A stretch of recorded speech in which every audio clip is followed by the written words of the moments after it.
Chapter 51 Gryffindor. Soon, there was an intense discussion around the topic just now in the compartment, so intense that even the protagonist of the topic was forgotten. Nelson was resting on Alphad's shoulder and closed his eyes groggily. When he woke up again, the window was already white. The soft sunlight in September hit his face through the thick white mist outside the window, but it was a bit dazzling. He raised his arm to cover his face with the palm of his hand. With the overcoat covering her body, she slid down onto the ground full of newspaper scraps. He raised his neck and found himself lying on the bench, leaning to reach the coat that fell on the ground, but one hand holding the book picked it up first, and that hand handed the book to the other. Go up, picked up the coat and shook his arms twice, slapped the paper scraps and dust on it with the book. Awake, huh? Tom.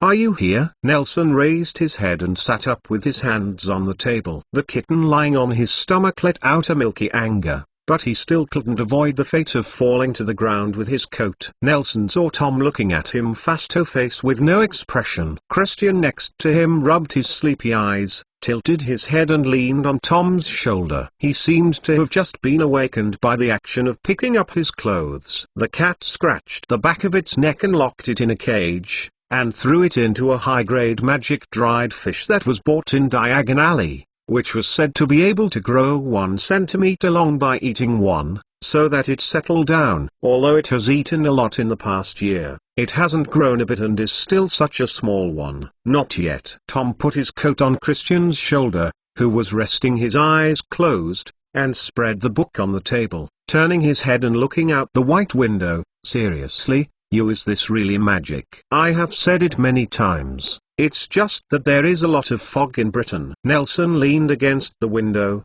holding his face with both hands, tapping his temples with 2 index fingers, and asked vaguely, "Are they gone?" "Yeah." Tom closed the book again, shaking his shoulders, seeming to feel uncomfortable sitting, so he helped Christian's arm to sit upright, then stood up and carefully helped her to lie down on the bench and picked it up for her. She put the hat and the book under her head, tucked the coat over her body, walked across to sit next to Nelson. "They see you fall asleep again." "I'm leaving." "What's wrong with you? You can't sleep well all the way, and you have words." "Is this also a kind of prophecy?" "I don't know. It may really be jet lag." Nelson tapped his forehead and answered the question in a weak tone. "Do you believe this is a prophecy? In fact, you can read more newspapers, but you don't care about these things. Then what were you prophesying when you just slept?" Tom seemed to be convinced that Nelson had the ability to predict, and the dozing Christian also stood up and looked at it curiously. "I don't know." Nelson continued tapping his forehead with a painful expression. "I feel like I had a dream, but I don't know what I dreamed of. But it should be a nightmare. I feel like I have lost something very important. What's more uncomfortable is that my forehead really hurts a bit." Tom covered his mouth, unable to see his expression, and squeezed a sentence between his fingers. "That may be because Alphad smashed your head with a pile of cockroaches." "Well, be at Hogwarts in 20 minutes, Christian. You can put on your wizard's robe." Tom looked up at the clock on the top of the window and took Nelson to the corridor outside the cubicle. "I took the compartment door with my hand." At this moment, there were a lot of people coming and going in the corridor. Nelson and Tom stood still in the corridor, watching the mist that faded outside the window, and they were walking in a hurry. "People say hello. I don't know why. I always feel that we should have a cigarette in this time." Tom turned his head and looked at Nelson, who was taking out a silver lighter to play with his wand in his mouth. "What are you doing?" "It's nothing. I'm just being emotional." Nelson took off his wand, turned to face Tom, smiled awkwardly, and suddenly ran into his back by himself. "Hug." "I'm sorry. I'm sorry." The visitor apologized repeatedly. Nelson turned around and saw Metal, who was wearing a mule denim jacket and holding a bag. She didn't wear glasses and looked much better, but her hair was not. "It's messy, and the clothes are dirty." "What's the matter with you?" Nelson held on to Metal, who was about to fall. Tom frowned and took a step back and handed over a tissue. "Aren't you going to change your clothes? The train will be here soon." "Hug." "I'm sorry. I'm sorry." Metal just kept apologizing, squinting his eyes and lowering his head. He was different from the girl in the owl room on the roof of the Ravenclaw Tower. I just looked for my clothes are no longer there, but someone may have accidentally picked it up by mistake. Who could get it wrong? Metal. You will always be the only one in your cubicle. A Ravenclaw girl whose name Nelson couldn't remember passed by with her school bag, and walked to stand beside the three of them. He flicked the broken hair from the temples behind his ears, changed his tone and greeted softly, "Hello, classmate Riddle, classmate Williams." Tom snorted as a greeting, and Nelson could only stand and smile because he couldn't remember the name, pretending not to be embarrassed. Avery.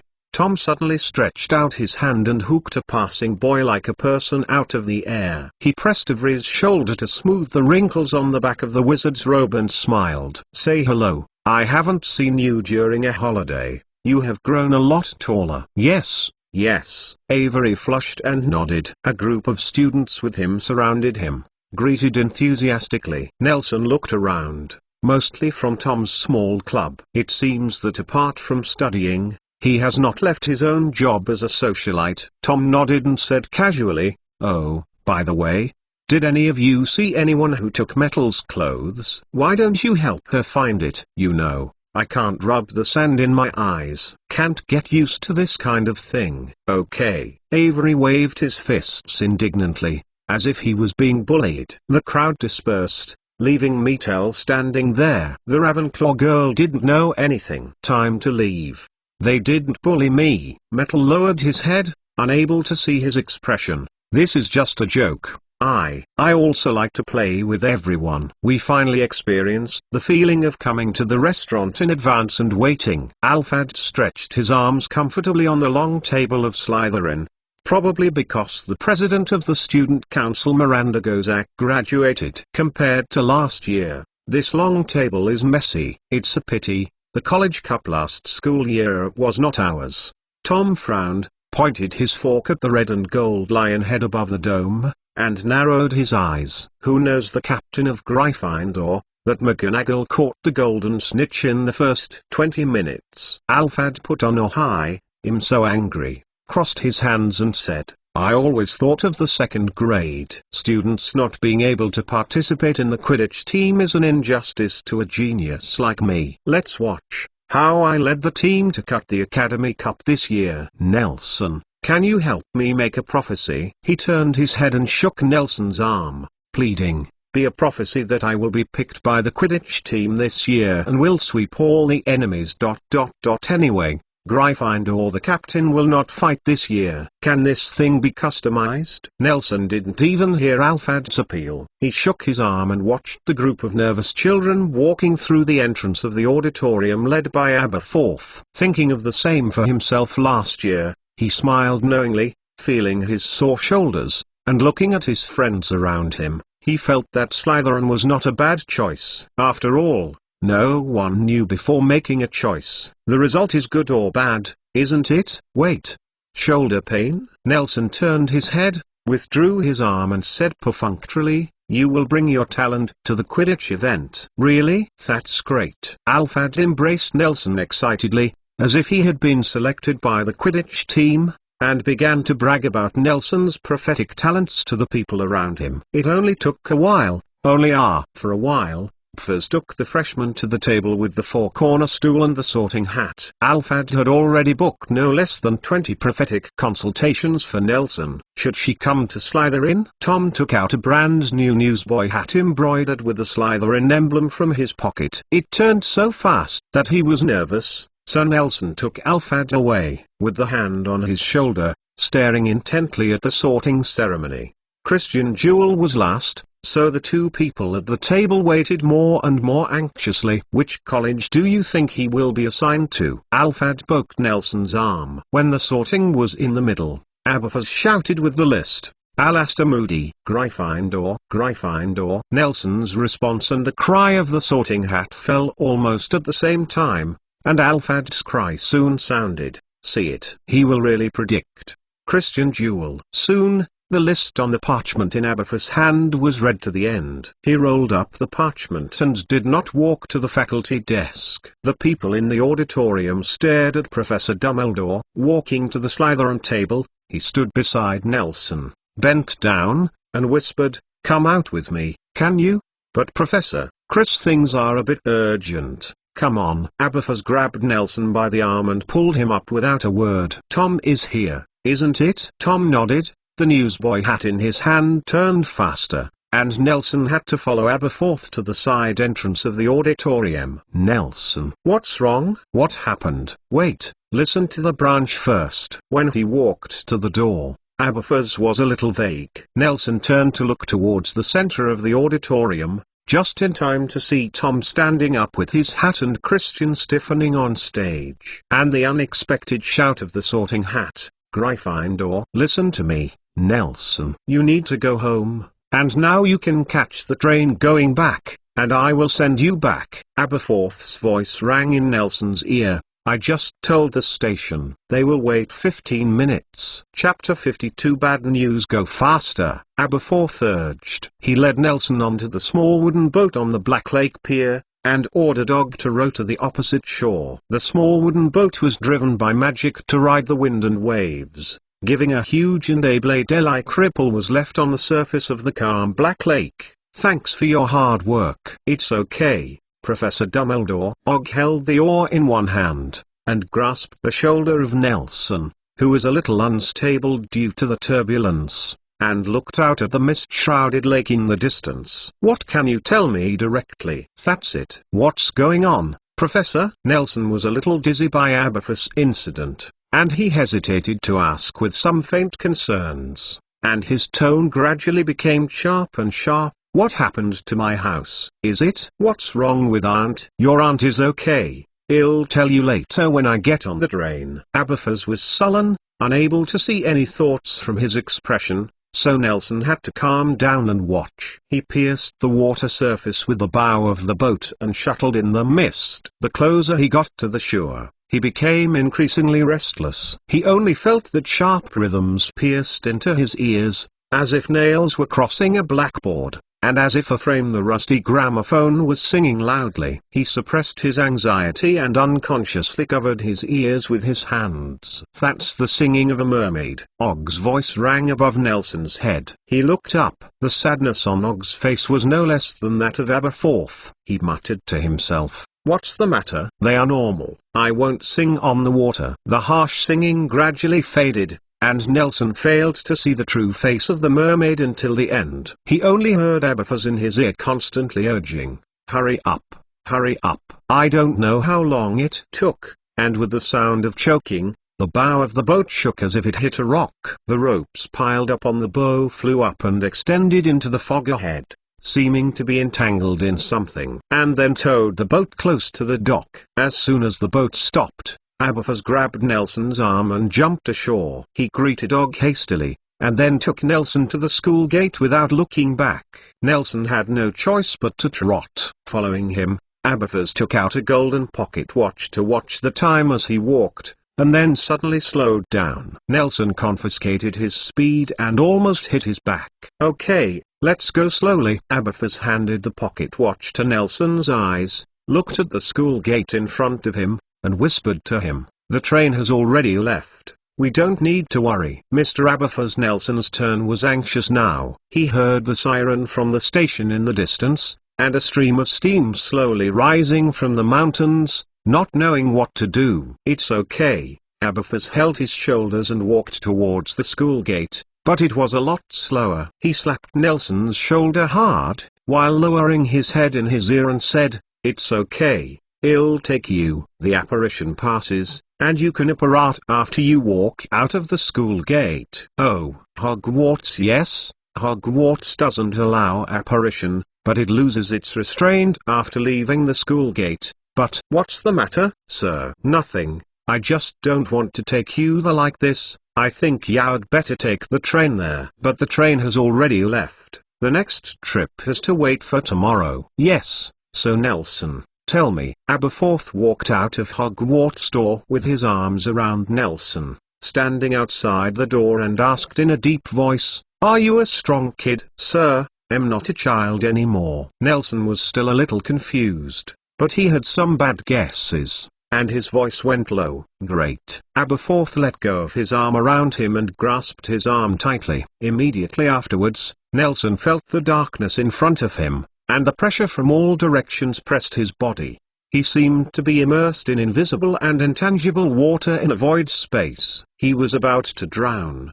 The huge pressure separated his 5 senses. Feeling his eyes, nose and ears squeezed back into his body, like a description of jumping into a black hole in a book. He was pressed into a piece of dough, and then stretched into a piece of noodles, and then he breathed in the cold and muddy air around him. The London smog he inhaled in an instant might be the amount of an ordinary person for a week. Even if this feeling made him breathe hard, he still tried to open his throat and breathed greedily. Unclean air. He opened his eyes and squeezed out the tears on the cornea. Even though his vision was still blurred, he could still see the general scenery around him. He found himself in a room surrounded by bookshelves. Next to the window, the desk and the ground around the desk are scattered with manuscript paper, which may be due to oxidation. The red ink stains on the manuscript paper are extremely dazzling. On the chair next to the desk sits a woman in a black dress with no lips. Bloody, haggard face.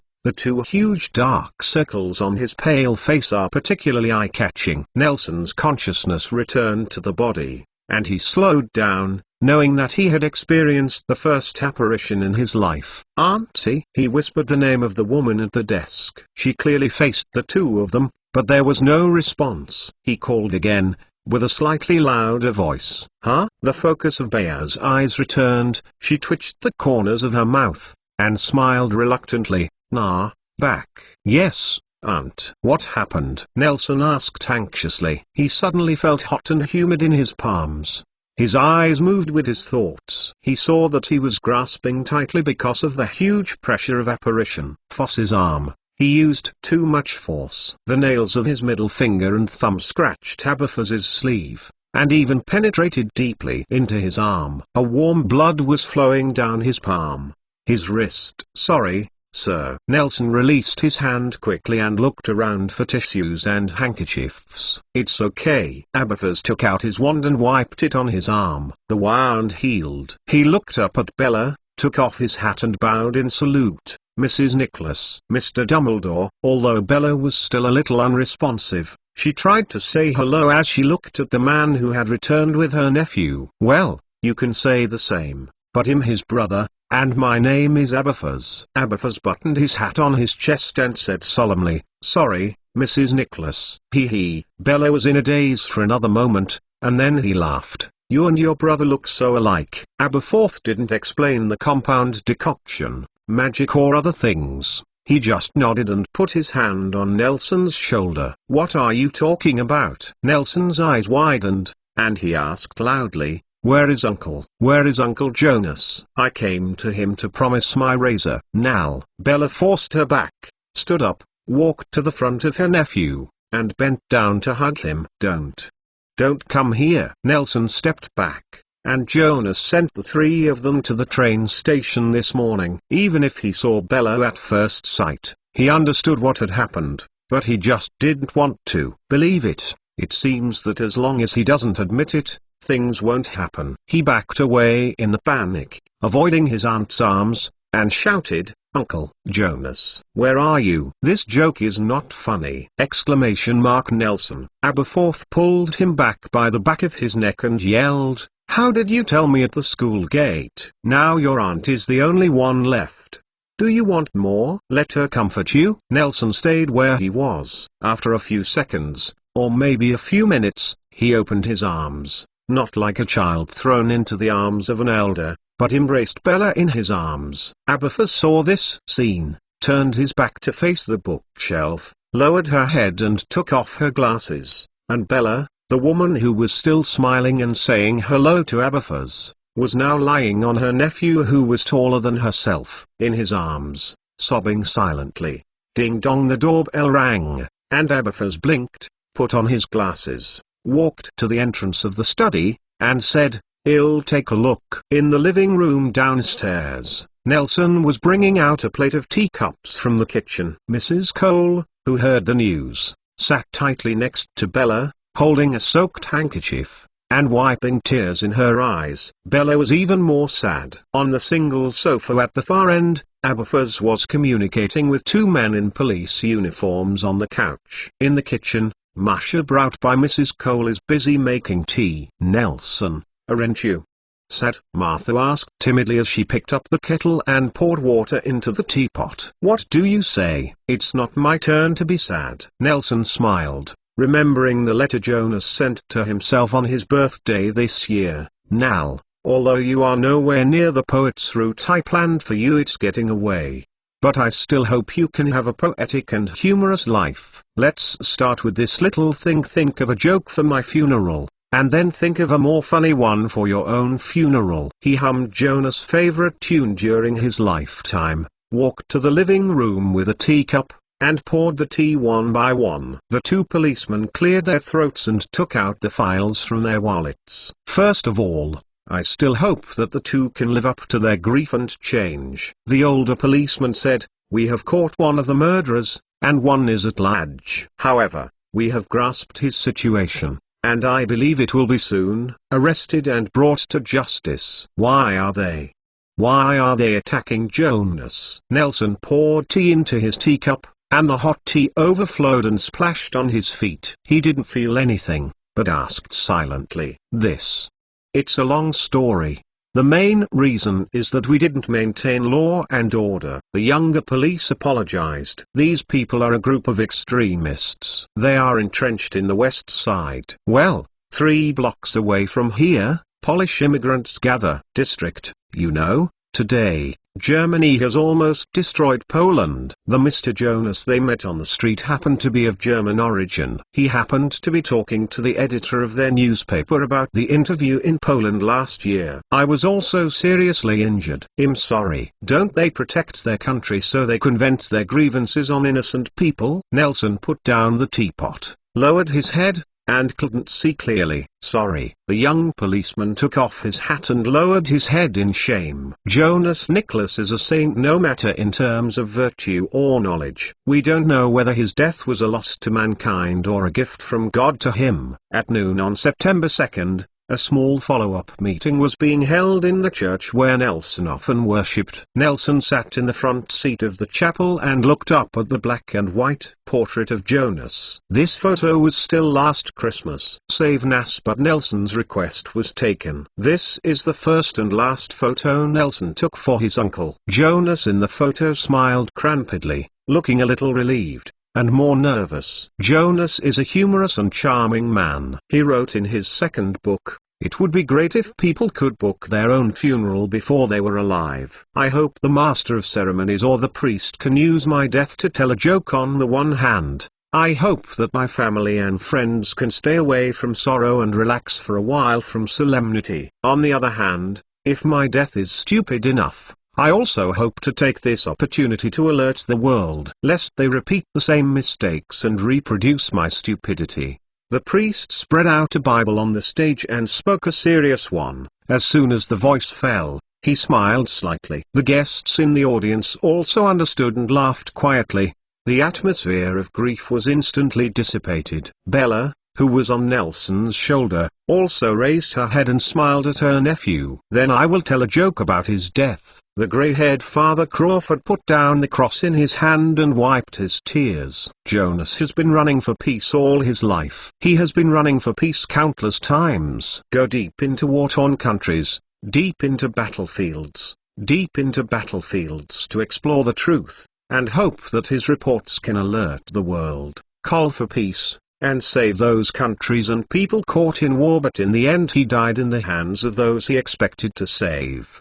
The old priest's bloody accusations with laughter echoed between the high domes of the chapel. He was a good friend of Jonas's life. When Jonas and Bella first moved to London, he was the first in this neighborhood. Those who accept them. Britain is a country with a strong religious atmosphere. On Sundays, whether you believe in religion or not, it's always good to sit in a church for a while, and Jonas's talent is struggling to survive in this area of immigrants like a refugee cave. The neighborhood seemed so different. Over time, Father Crawford got in touch with Jonas. After telling this not funny joke, he began to count Jonas's life. Nelson knew it for the first time. All day long, the uncle, who was running around at night, did so many things. Life will always attack us. The stained glass of the church depicts a picture of a dove flying from the abyss to heaven. The sunlight is also dyed through the glass, and the light beams wrapped in myths hit the glass chandelier hanging on the roof of the church,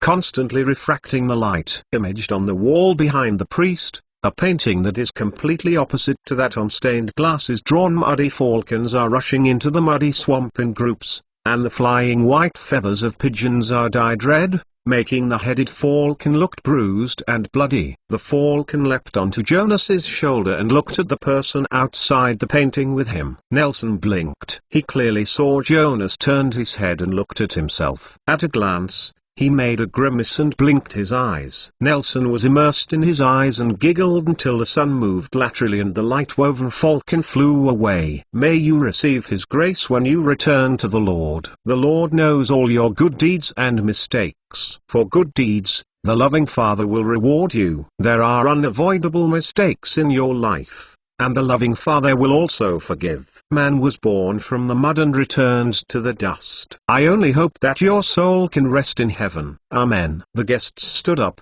followed the priest, bowed their heads and made a cross. Amen. After a while, Father Crawford put down the cross and stepped down and walked towards Bella. Bella, wearing a plain black dress, stood up, took Nelson's arm, and began to greet Jonas' friends and colleagues. Cole, the wife, wore a black veil and walked up to the two of them. She gently hugged Nelson and took Bear's hand. Nelson couldn't bear this kind of atmosphere.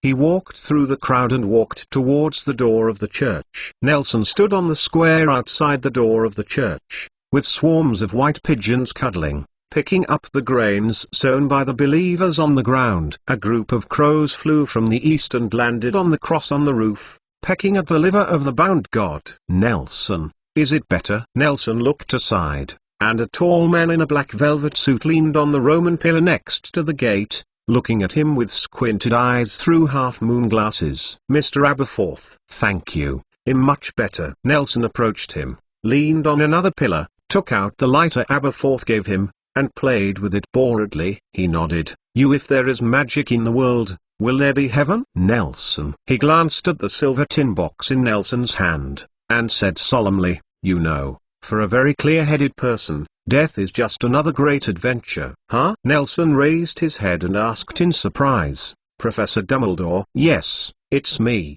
Dumbledore asked curiously. How do you tell it's me? That's what you said. Nelson put the lighter in his pocket. Besides, Mr. Aberforth doesn't wear velvet clothes. He usually wears a sweater. Oh, yes, your business is done. Not yet. I happen to be here to do something in London. Dumbledore moved his eyes to the pocket of his trousers and said, I think listening to an adult repeating some cliches is the most fascinating thing at this time. People are getting bored. I think you may need the company of friends more, so. He walked 2 steps forward and Tom, who was hiding behind the pillar, walked out slowly. He opened his mouth and seemed to be choking again. He didn't know what he wanted to say. Just like a carp in a viewing pond vomiting bubbles in the early morning. He opened his mouth but couldn't make a sound. After holding back for a long time, he slowly spit out 2 words, nah. It's okay, it's all over. Nelson stepped forward, but comforted Tom. He reached out to support Tom's shoulder and hugged him tightly. Tom slapped Nelson's back, closed his eyes and smiled. Said, great. Uncle Jonas will be very happy to see you like this. After a while, Nelson let go of Tom, grabbed his shoulders and laughed. Where did you get the suit? How is it crumpled? I just bought it in London. It doesn't fit, Tom said with a grin. Seeing this scene, Dumbledore nodded, walked behind the pillar, and disappeared. How could this be? After the police were sent away, Nelson frowned in the living room. Tomorrow Jonas and Bella's relatives will arrive in London, but the other murderer has been slow to get arrested. According to the arrest the police. The murderer's confession was sent out, but it was empty, and the wanted warrants sent out were like sinking into the sea. Except for a few crooks who wanted to fish in troubled waters, no one could provide any useful clues. Nah, the police will definitely catch him. Bella hid her face and sat on the couch, stretched her elbows to her side, but the people there were no longer there, and she was like the London police on the sofa. Noel. Tom, who was sitting at the side, stood up, walked over to Nelson and whispered to him, "Go to the study, I have something to say." Nelson picked up Bella, poured her a cup of hot tea, and walked to the study side by side with Tom. "These are the glasses that Uncle Jonas worn before." Tom closed the door of the study and pointed to the gold-round glasses with cracked lenses on the left side of the desk. "Ah. Yes." Nelson glanced at the glasses, turned his head back quickly, and nodded. "These are the glasses he was wearing on the street yesterday. At that time." "That's good." "Nah, I think the police in London are a bit too inefficient." Tom lowered his head, not knowing what he was thinking. "These mole law enforcement officers make me sick. They always complicate simple problems to make complicated things into a mess. After all, they are just moles." So, a red light flashed in Tom's eyes, and he said word by word, "I don't think the punishment of the murderer can be done by others. We can act on our own. The law will judge them." Nelson's tone became more and more shaken. "Trial can be handed over to society, to law, and to order." For the murder of Jonas, who had given him a lot of care since childhood, his resentment was no less than that of Nelson. In the orphanage's environment that lacked family affection, Jonas was no less angry. For a long time, he played the role of the father of both of them. The first fist that Tom threw at the bully was taught to him by Jonas. If Nelson was not here, he might have already found the murderer personally, tortured him. Tom raised his head and stared at Nelson, while he was hot on the railway, with a high tone. "Don't you want to catch him yourself? Would you let Uncle Jonas lie in the basement of the church and bid farewell tomorrow? Do you still trust this time that group of moles? Let the murderer get away with it." Nelson was speechless. His education and consciousness did not allow him to do these things, so he realized that even if this is another world, even if he is a god among mortals when he wields his wand, he still is a person in a case. The palm of his hand resting on the corner of the table gripped and closed, and the joints made a creaking sound due to force. After a long time, he finally yelled, "But how should we find him? I only know how to transform. Small problem." The scarlet in Tom's eyes is more intense. He drew a magic wand from his backpack, pointed it at Jonas' glasses, and spoke slowly in a nasty tone like a snake-like voice, "Let blood find a trace." A small grey translucent snake squeezed out from the tip of the wand, swiftly leapt to the table, spit out the letter, touched the glasses, and then climbed up the table to the windowsill and disappeared. "Nah, you forgot to bring something." Tom drew another magic wand from his pocket, and the black fir trees gleamed faintly under the cool sunlight outside the window. Yeah. Nelson took the wand and held it solemnly in his palm. He rubbed the scarred wand, not knowing how many master's wands he had experienced, and waved it lightly, pulling out one in the air. With the blossoming flowers, the entanglement and sorrow between the young man's eyebrows disappeared, replaced by a sense of relief and determination. "Noel." Tom stared at Nelson with scorching eyes. He picked up his blackthorn wand and leaned against the tip of Nelson's wand. There was a brilliant spark between the overlapping wands. "You finally I am willing to face myself." "What are you talking about?" Nelson lowered his head, watching the sharp spark from the tip of the stick spread to his entire arm, and it seemed to cheer. "You are a genius. You shouldn't be constrained by a mortal." Tom's scarlet eyes were full of passionate emotions, and shouldn't be hurt by the scum. "I am a mortal." "No, you are not. You just don't know it." "It's not important." Nelson withdrew his wand. "Its core seems to be something changed."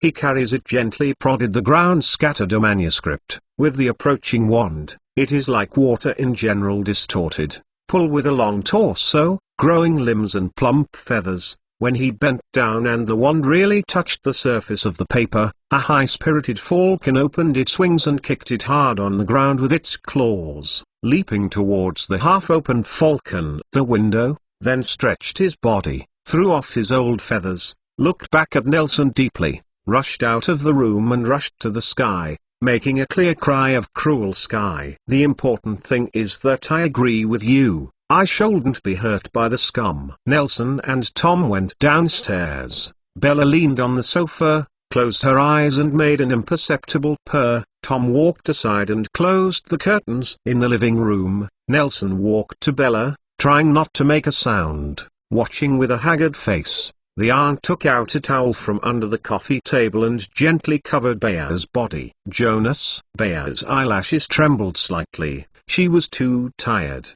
but she slept so lightly, a little movement can wake her from her dream. Heavy eyelids struggled hard, and Nelson sat down by her side. Her consciousness finally struggled to wake up, opened her sleepy eyes, and looked weakly at the person in front of her. "Oh, nah, it's you, Auntie." Nelson held Bea's hand stretched out from under the towel. "You are tired these days. Go to the bedroom to sleep." "Now, are you hungry?" Bella struggled to sit up. She smiled, and dangled the broken hair hanging from her forehead behind her ears, and then raised her hand to help Nelson tidy up what he hadn't taken care of for 2 days. "Hair, I'll go to the kitchen to make you some food." She turned her head and smiled at Tom, who closed the curtains and walked to her side. She tried her best to be less vulnerable in front of the two juniors. She was still struggling to get up. Nelson supported her on her back and helped her up on the sofa. Sitting up straight, she stuck out her tongue in embarrassment. "Auntie is old." Hearing this, Nelson's eyes flushed suddenly, and Tom tightened his body too, turned his head away from this side. Nelson covered his mouth, nose and half of his face with his hands, and kept shaking his head. "No, number. Just tired." "Now, go to the bed in the bedroom to sleep, just a nap, and after a nap, it's all over." He and Tom supported Bella on the left and right to climb the stairs, just like Bella and Jonas taught him to walk when he was a child. This section of the road is too long, as if every time Bella goes up a flight of stairs, Bella will be 1 year old. Similarly, when he walked to the bedroom door, Nelson was horrified to find that the corners of the beautiful and dignified Bea's eyes had long been wrinkled, and in the gap between that long black hair, a bunch of silver threads had already emerged. Tom stepped forward and opened the door of the room. At a glance, Nelson saw Jonas's coat hanging on the back of the chair and a group photo of the two hanging on the wall beside the bed. He hurriedly signaled Tom to close the door, and thoughtfully opened his mouth. "Aunt, I think if you don't sleep in my room, my place will be sunny in the afternoon and it will be much warmer." Tom also responded. "Ha ha." Bella stepped forward to open the door, turned her head and smiled comfortingly at the two of them. "You are all grown up too. However, I want to stay with your uncle. He may not come often in the future." Up. She walked into the door, looked at the young Jonas and herself on the wall, and muttered to herself, "You mean, Jonas?" After that, she stumbled again. Nelson quickly stepped forward to support Bella, helped her lie down on the bed, and covered her with the quilt. Tom went to draw the curtains again. When he was leaving, Bella suddenly raised his hand and held his wrist. "Nal, what are you going to do?" Nelson was about to tell a lie. Bea's hand slipped from her wrist and fell onto the bed. She hadn't closed her eyes for 2 days. Nelson placed her hand and tucked the quilt for her. He tiptoed out of the room, closed the door, and looked at Tom, who was holding a translucent snake in his hand. "Did you find it?" "Found it." Tom threw the little snake to the ground, only to see it bang and turned into a thin, bloody thread that could only see the reflection. It started from under the feet of the two and pointed towards the house. At the door, Tom adjusted his sleeves and nodded at him. "We just have to follow it." "Yeah?" Nelson wrapped his coat tightly, grabbed a grey hat of Jonas and put it on his head, and took a step forward. Tom looked happy and quickly followed. No wonder the police can't find anyone. Nelson walked on the street and unbuttoned the trench coat. At this moment, they had crossed no less than 10 intersections, and even the sun was drooping a little, not to mention the blocks of Polish immigrants. They were even almost walking to the neighborhood of alien immigrants. He gritted his teeth a bit and said bitterly, "You can really run. Mouses are always good at hiding." Tom followed behind and kicked the red line on the ground. It trembled slightly and pointed straight at a tavern on the street. He frowned and stared at the dusty, tattered sign of the tavern. "I even think it has no repentance. This kind of person is really guilty of death." Nelson raised his head, squinted his eyes, and whispered the incompletely lettered name on the sign, Trekker's Bar. He put his hat on top of his head upright, fastened his breasts meticulously one by one, adjusted his collar, and strode towards the same tattered wooden door of the tavern. Unlike the dilapidated streets and store decorations outside, the business in the pub is unexpectedly good. Standing outside the door can hear the enthusiastic shouts and vulgar screams inside, but this is actually expected. After all, the more economically sluggish the year, the more people will use alcohol to relieve their sorrows. Nelson stretched out his hand and pushed open the tattered wooden door. The wind chime under the sign was ding-a-ling-banging and remembered. As the door opened, a torrent of sound came out, engulfing the two of them. Depending on how a small tavern and dozens of red-faced alcoholics in it made such a huge noise. "It smells so bad in this tavern." Tom covered his nose and mouth, and said in Nelson's ear with a look of disgust, "Isn't it normal for a mouse to live in a stinking ditch?" Nelson stepped into the tavern, staring straight at the bearded man sitting at the innermost round table, his neck flushed and cursing at the next table. This is a chubby man with a rough manner and a face full of flesh. A mess of beard and clothes on his body seemed to have not been taken care of for a long time. He grinned. His black teeth exuded a stench that can be smelled from a few meters away. There is a red dot on his bald head, which is connected to the red line stepped on by Nelson's feet. The red line broke when Nelson saw the beard, but he was sure. "I found the person I was looking for." When Nelson pushed the door to enter, there was a silence for about a second in the tavern. Everyone who was drunk and dreamed of looking at the door, most of them looked back and went back to fight their bad spirits without interest. And a few of them who didn't seem to have good brains showed malicious smiles to the two people at the door. In return, Tom licked his lips and showed them a more enthusiastic smile. "Children, you shouldn't be here." The bartender wiping the glass at the bar was neatly dressed. He wore a neat three-piece suit, so he rushed to the two of them in a leisurely manner. Nelson saw him, raised his eyebrows in surprise, stood in front of the bar, and said, "I'm here to find someone." "Who are you looking for?" "Looking for a parent." The bartender put down the wineglass and picked up the other to wipe it off, but it looked like his towel was a rag, and the wineglass was getting more and more dirty. The old head sitting on the side of the bar heard what a joke. Same. Laughed loudly. "Is it funny?" Tom stretched out a finger and wiped it on the chair by the bar, raised his hand and wiped it with a tissue in disgust. "I can't laugh a few times." "Listen, kid, I'm the owner of this tavern." The bartender put down the glass, looked at Tom, and said, "Although it is illegal to hit a child, if you are here to make trouble, I will beat you hard. One meal, and then throw you out." Tom opened his mouth, and it seemed that the desire to line up was still strong, and Nelson took a step forward and stopped him. "I want to ask you a favor and call that bald man over." He stretched out a finger and pointed at the fat bearded man at the innermost table. When he heard this, everyone around him turned their eyes. "What?" The bartender suspected that he had heard it wrong. "We mean, please call me that bald, disgusting fat guy," Tom said loudly. As soon as he finished speaking, almost all the drinking people in the tavern screamed and screamed. Only then did Nelson discover that although he was pointing at the right target, most of the people in the tavern were fat people with sparse hair. "Child, I warn you, Tom. Do you know who is better at vampires or wizards?" Nelson suddenly said something strange, and Tom didn't react, and said in a daze, "Who?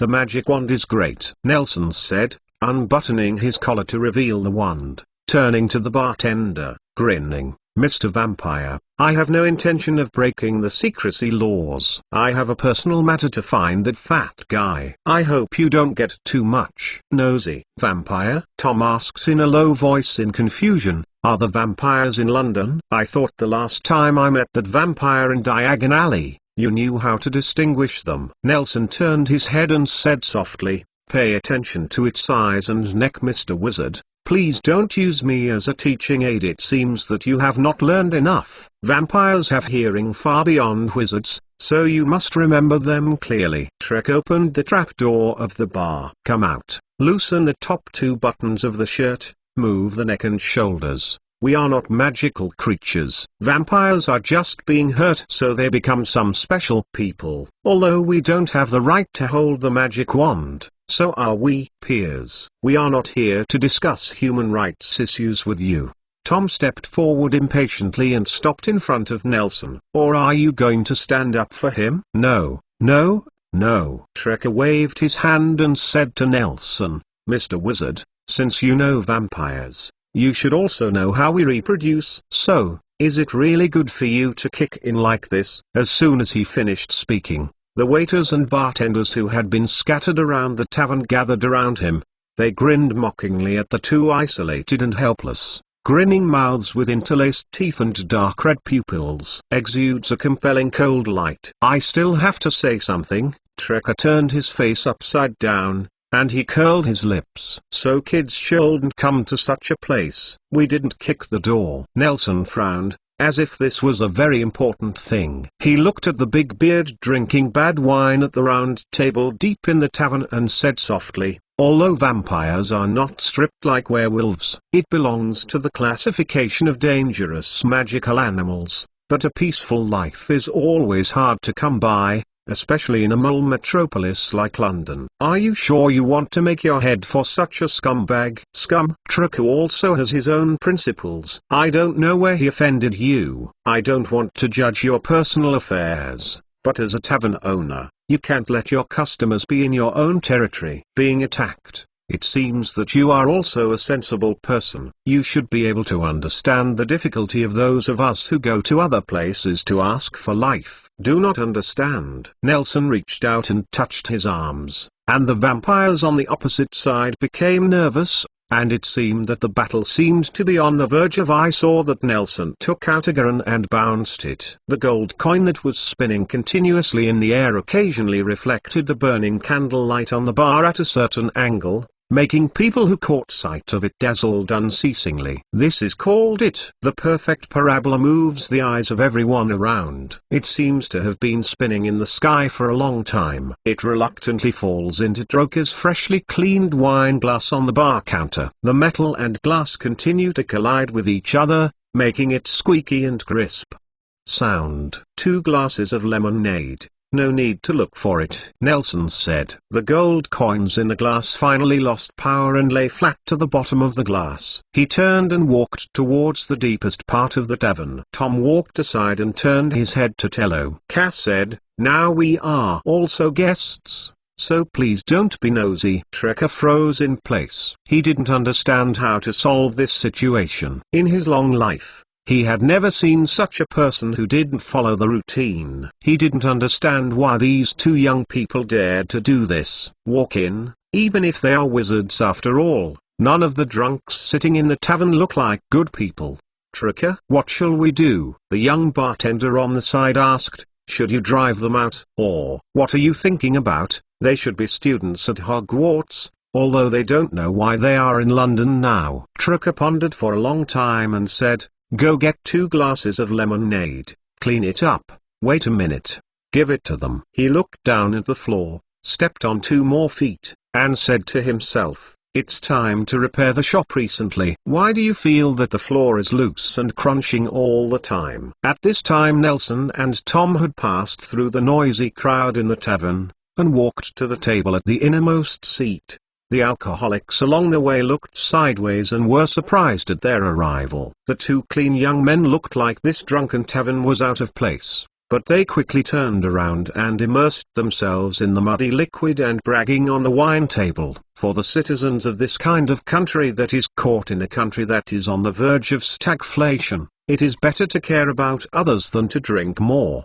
Cup. Nelson and Tom sat down opposite the bearded fat man who was sullen and drinking. The old chair creaked. Tom folded his legs against the back of the chair, raised the feet of the stool, and the supporting stool legs rubbed against the dusty wooden floor. There was an unpleasant crunch. "There's someone here." The bearded fat man raised his head and stared at Tom with wide eyes. His eyes were bloodshot. He looked drunk. His eyes were fierce, and he sipped his black and yellow teeth. That shiny bald head looked sweaty, and there seemed to be some small animals hiding in his beard, and he didn't know how long he had not taken care of it. "I didn't see it." Tom raised his eyebrows frivolously. His right hand had reached the sleeve of his left arm. He seemed to be ready to attack the drunk in front of him at any time. The sweetness of revenge is dedicated to his best friends, allowing him to taste the fruits of this tragedy with his own mouth. He hopes that the cry of the drunk under the cold torture can satisfy Nelson and let go of the sorrow and pain that haunts his eyes. Looking at Nelson, who lowered his head and didn't know what he was thinking, he was very patient now. He was willing to have a good chat with the dead man and play a game of cat and mouse with him. "Excuse me, what's your name?" Tom asked politely, nodding, looking like he was here to make friends, or a reporter to interview, but the craziness in his eyes couldn't be hidden. "I don't know." The bearded lips squirmed slightly, and the drunk had difficulty looking at Tom. He didn't know if it was because of heart palpitations or sleepiness. He picked up the dirty wine glass and swallowed the rest of the liquor. Agitated, then put down the wine glass, rubbed his arm against the alcoholic beard, continued to stare at Tom, and shouted roughly, "Kid, stay away from me." "I don't know." Tom took out a piece of paper and wrote and painted on it by hand, repeating the drunk's speech word by word. "This man's English is not authentic and does not sound like a local.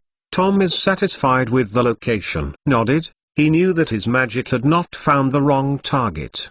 "What are you writing?" The drunk man rubbed his drunk eyes and snorted and shouted, "Your last words." Tom took the piece of paper and examined it for a while, then crumpled it up and threw it aside. "Sorry, I just didn't realize that no one cares about your scumbag last words." "What are you talking about? Are you here to find the fault?" The drunkard stood up, but he seemed to trip over something, and sat down on the chair softly under his feet. He seemed to realize that he was too drunk. He was already weak and tough, so he clenched his fist and slammed the table, staring with bloodshot eyes. While swearing and cursing with foul language, he warned, "I hope you are not here to find fault, while I am in a good mood. Roll as far as you can." "It's a coincidence. I'm here to find the fault." Tom is well versed in the truth of if you want to make people crazy, you must first break the defense. He slightly got up and stretched his arms to touch the drunk's greasy bald head, and chuckled softly. "It hasn't been a turn for a subjugated slave to make irresponsible remarks to me." "What are you talking about?" The drunk was pressed by Tom and lay down on the table, his face covered with alcohol. He still hadn't gotten up, but the people watching the excitement around the table couldn't bear it. They looked like the drunkies are together, maybe fellow villagers. At this moment, one by one stood up and blamed Tom. "Boy, how dare you say this? Hurry up and apologize while we are still not angry." Civilized greetings. Besides that, all kinds of curses that Tom didn't understand sounded one after another, and the whole tavern was noisy for a time, and the drunks at the door also stood up to watch the excitement. "Oh, I thought that Polish men were all on the battlefield. I didn't expect London to have your nest." Tom made a sudden realization. The old god was sitting on the ground and suddenly pointed at their feet, yelled anxiously, "Look, what are your legs wrapped around?" Trucker, who came over with 2 glasses of lemonade, realized that today's tavern floor is always rustling, not because it is in disrepair, but because the hollow under the wooden floor is covered with dense snakes. They are now from the tavern floor and around. The holes in the walls crawled out, spitting letters and climbing up the pants of the people around them. Colorful snakes twisted and twisted into a ball, poisonous and non-toxic, big and small, great color. Countless snakes crowded in the small tavern, greeted this group of alcoholics friendly. The alcoholics froze in place and enjoyed a free sobering service. Trucker was holding the tray and stepped on the relatively rare ground with snakes and approached the table. After some twists and turns, he put down the tray, and for the first time, he looked at the black-haired boy who looked like a little literate before. He placed the 2 cups on the ground. The lemon juice in the crystal glass was placed in front of the 2 of them, and they begged in a low voice, "Mr. Wizard, there are people who are wronged, you should let them go first to make room for you to do business." "Oh?" Tom raised his head and looked at the shopkeeper who was very conscious of current affairs. He turned to whisper to Nelson, "Nell, what do you say? They may be all accomplices. Let them go." Nelson raised his head, without a trace of emotion on his face. As soon as his voice fell, Tom turned his head and stood up, making a face, making a forward pounce, watching the group pushing and shoving. The drunk who ran to the door couldn't help laughing. "Mr. Wizard, good magic," Troker complimented and asked worriedly, "but the secrecy law?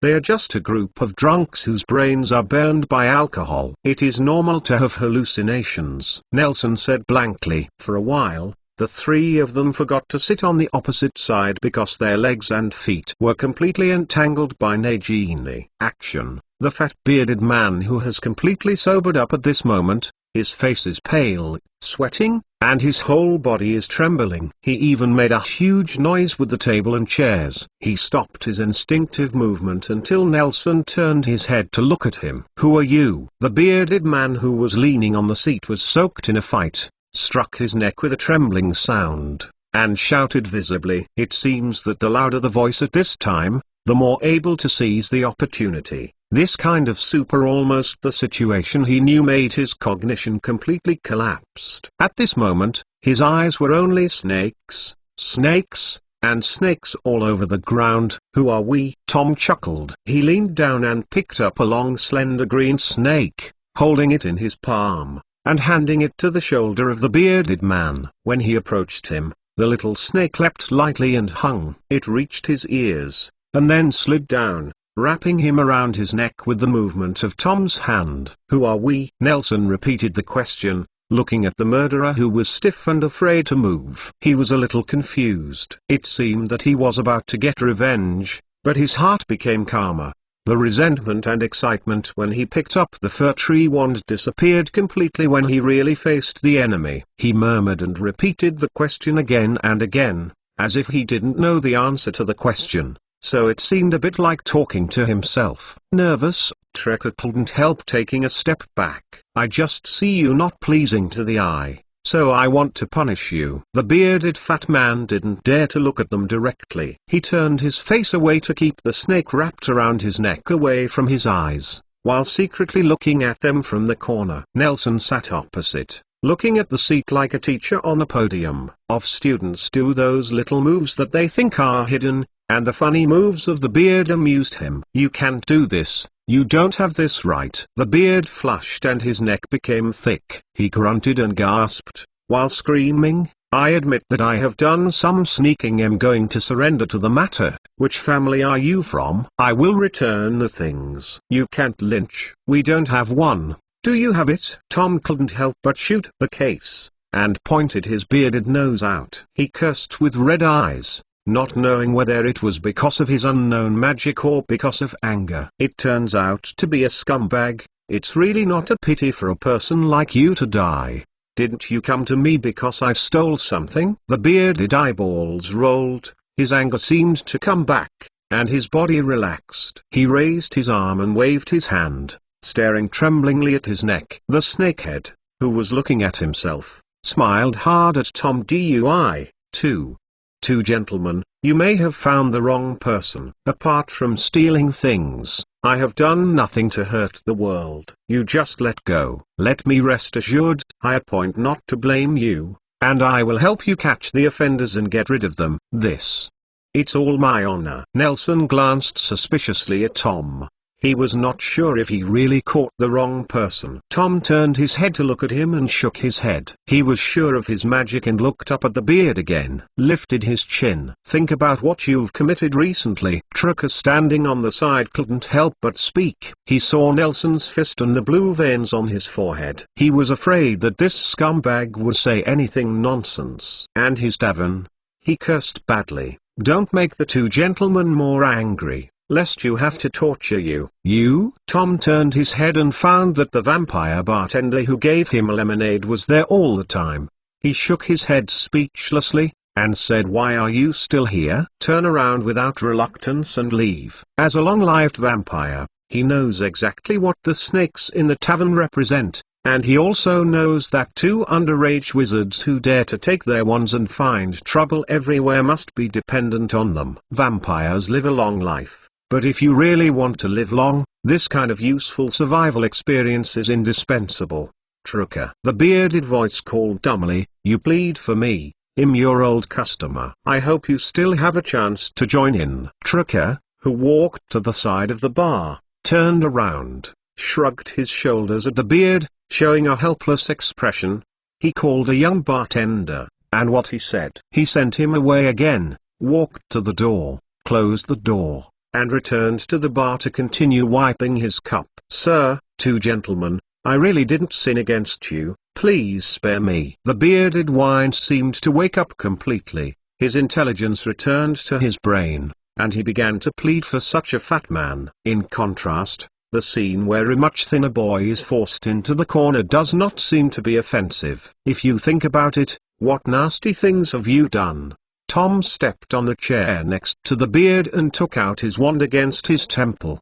He could not wait for a spell to kill him. What is this? The bearded eyes stared at the small black wooden stick. Tom ignored him. Although he didn't know its purpose, he instinctively felt the danger. Where did he dare to hide it? Like a bamboo tube falling into beans. He gave a whole word about his own affairs. First, "Sir, I stole the church wine for the sacrament." "That's not it." I think about it. I bullied a girl in my class when I was in elementary school." "Does it have anything to do with me?" "I don't know how much time has passed." The bearded lips have turned pale and skinned. He remembered that many years ago, when his ideal was still a lawyer, the bishop of the diocese told others that after he died, he would tell the angels his sins. Then, according to the balance of good and evil to decide where he belongs, to heaven or hell, he forgets the snake on his neck and feet.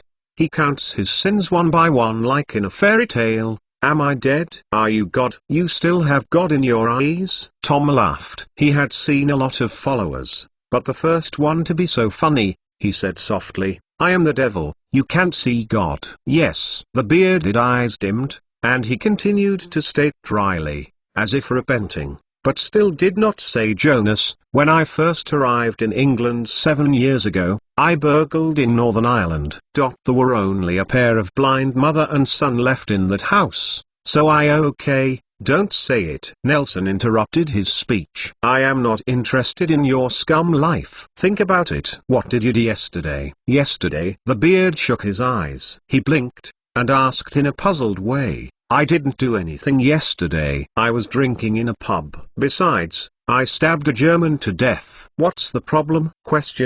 What did you say? Nelson's emotions returned, and the murderer's understatement made him tremble. "I didn't do anything yesterday. I was drinking in a pub. Besides that, I stabbed a German to death, sir." "Is there any problem with this?" the beard asked indifferently. This indifference makes him afraid. "I don't even feel that this is a sin, and continue to repent of what happened a long time ago." "You don't need to talk anymore." Nelson didn't want to hear this man nagging anymore.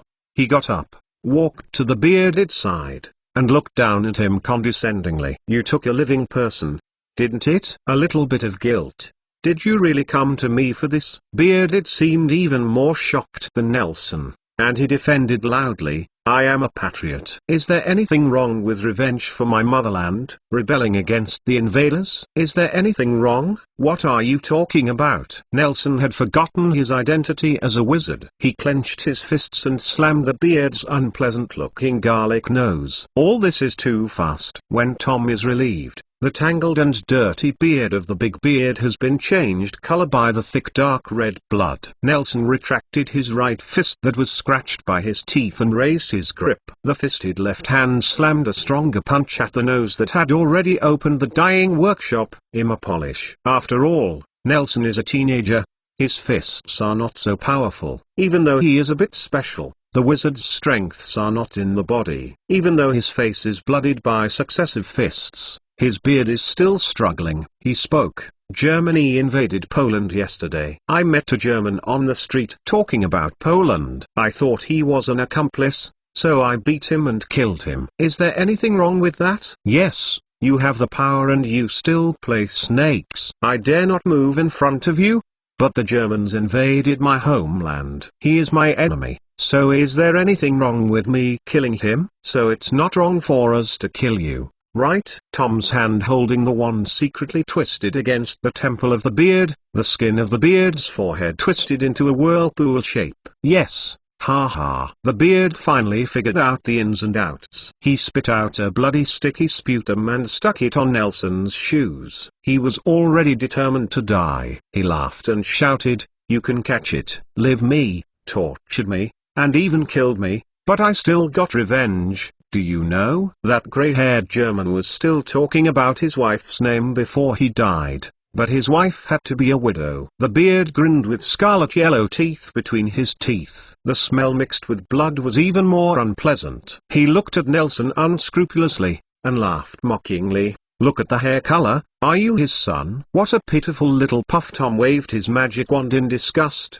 His beard sobbed and couldn't open his mouth and could not speak. The quiet snake on the ground twisted and crawled with the hissing sound from his mouth.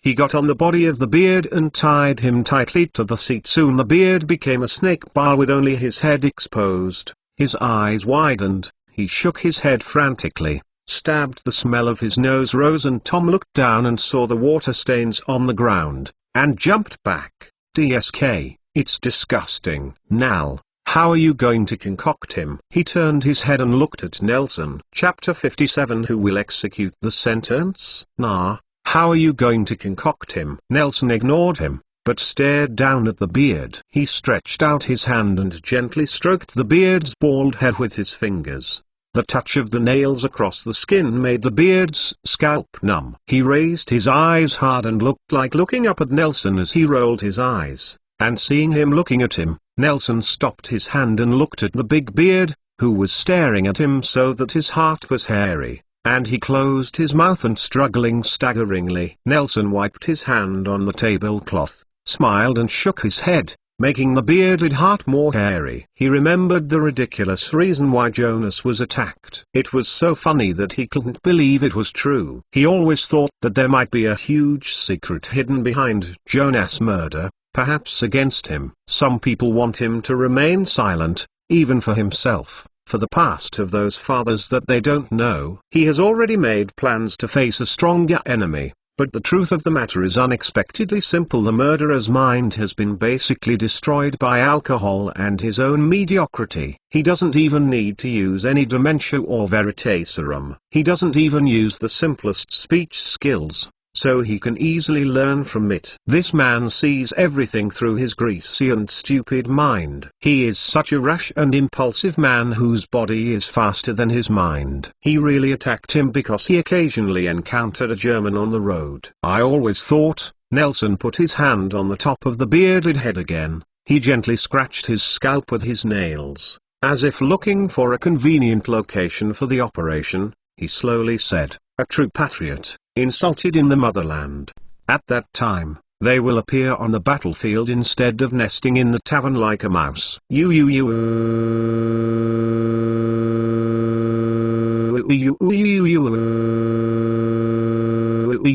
The beard struggled and twisted, as if to say something. "Don't move." Nelson put his entire palm on the top of the bearded head and held him tightly. "You know what? The man you killed, the German, was a reporter." You must be thinking, so what? A German who is a journalist or a German, right? Nelson took his hand away, turned and waved to Troker, who was whispering to another bartender. Continued, "Last year he went to Poland for an interview and witnessed the division of Poland with your neighbors. Czechoslovakia. I don't know if you know that Warsaw was more fanatical than Berlin at that time. Thieves like you still care about the motherland. Not to be humiliated.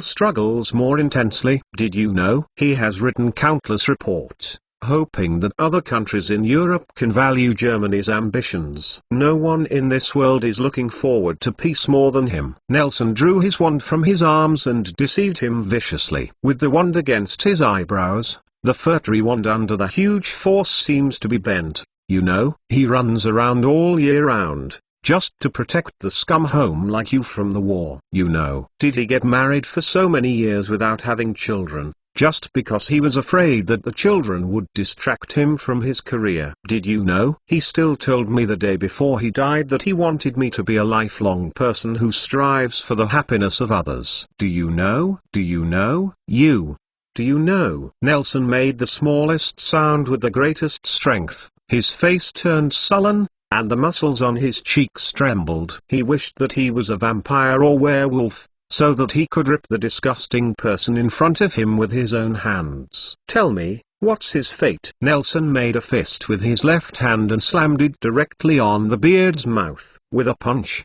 Tom's curse even failed. The beard opened his bloody mouth and greedily breathing the air, Nelson grabbed his collar and raised his face in front of him, and yelled with nose to nose, "You tell me."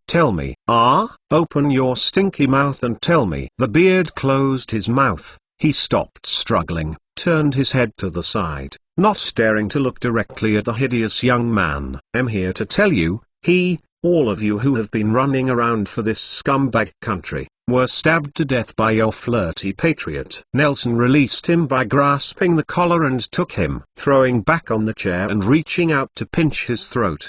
He felt that a shell on his body was cracking. Although it was not broken, it was undoubtedly a lot easier. He grinned and looked at the greasy face that was gradually turning blue and purple in front of him. Raised his chin and squinted. "Is it painful?" "I am more painful than you, I believe, Jonas. Oh, the German who was stabbed to death by your understatement, he is even more painful." "Noel." Tom looked at the stranger Nelson and cried out with some worry, "I'm okay, Tom." Nelson turned to look at Tom with a smile, bloodshot eyes staring at the scarlet A's. Compared with Tricker, they seemed more like vampires, and he turned back to stare at the beard. Bent down to help him straighten out his wrinkled clothes, patted his face gently, and asked softly, "If you make a mistake, you will be punished. Do you agree?" The beard nodded and shook his head frantically. "It looks like you agree." Nelson ignored the crazy nodded beard, patted the other half of his face lightly, nodded and said, "But it may not be the same as you think. It may be in your acquaintance in death is the most painful thing, but there are countless ways to make you taste more painful things. Aren't you curious about what this is?" Nelson raised the furry wand in his hand and held it flat in front of the bearded man to show it to him. "This is the wand." "Yes." "That's the expression." "Yes. The same as you think!" "Yes, I am a wizard. This is a stick for magic." The beard's eyes widened, and even if the spell that sealed his mouth disappeared, he just struggled on the chair, his eyes full of begging and fear. "I never felt that I was above anyone, but you forced me to do the same, and Jonas taught me the same, but he died dead in your hands." Nelson retracted his wand and touched it again. "Live in the temple of the bearded. Sorry, I have never used this kind of magic before. This is the first time I have used it. It may be a little strange, I hope you don't mind." "Drilling," he said vigorously, "word by word, cut out except your weapon." A red light flashed in the tavern. Along with the distortion of the air in the center of the tavern, a man in a solemn black suit appeared in the tavern. He held up his wand and pointed it in Nelson's direction. "Nelson, don't be like this." Nelson's furred wand flew high, spinning in the air, and flew into Dumbledore's hand. Dumbledore stretched out his left hand, caught the wand, glanced down, and sternly said, "Don't go astray!" Faced with fear and various unheard of scenes, the bearded man was a little weak. His head tilted and fainted. Tom stared at Dumbledore alertly, handed the blackthorn wand in his hand to Nelson's hand, pulling his U-wand from his sleeve and pointed it at Dumbledore. Tom, it's a kind of courage to dare to challenge the strong. Dumbledore laughed and shook his head. But are you sure you want to attack the teacher outside the school? I don't look down on you. I just think a second-year student is here. Compared with the teacher in magical attainments, it should be a little far behind. Tom didn't speak. He glanced at Nelson worriedly, his wand in his hand firmer. Professor Dumbledore, are you going to be an accomplice too? Nelson turned and looked in Dumbledore's direction, his long pale blonde hair drooping down to cover his eyes.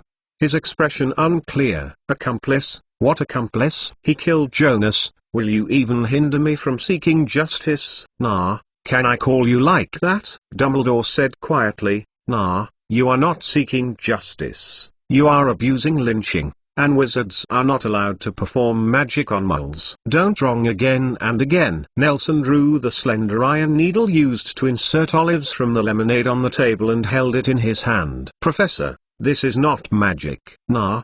Not like this. Think about it, your uncle. Would Jonas want to see you become like this? Professor, this is the difference between you and Jonas. Nelson raised his head and stared at Dumbledore mockingly. He never wanted me to be what kind of person, he just wanted me to do what he wanted. He turned around, ignored Dumbledore, picked up Tom's blackthorn wand and continued to point it at the beard. Nah, stop, Dumbledore yelled, his auburn beard trembling. I'm doing this for your good. Nelson stopped and turned around, staring straight at Dumbledore, his mouth tangled up, and softly spit out, "Good for you." What? Dumbledore's eyes widened. He thought he had heard it wrong. Even Tom lowered the hand that held the wand and confronted Dumbledore, turned his head and stared at Nelson suspiciously. This was the first in his life. He was dumbfounded by this inexplicable plot when he heard the swear words spit out of Nelson's mouth. I said, "Good for you." Nelson shook his head and spoke clearly. Now he has ignored everything. He has left behind everything he knew in his mind and stared at Dumbledore without fear. He opened his eyes and said, "Why do you want to be good for me? How are you sure that this is good for me?" Professor Dumbledore, you were not there when Jonas was killed, and now the murderer is about to be punished. You are here. Nah. Believe me, will you leave this to me? Dumbledore spread his hands. You go back to school with peace of mind. This must be what Jonas wants to see. Is it? Chapter 58 Cowardice and Choice. Nah, hatred can't solve the problem.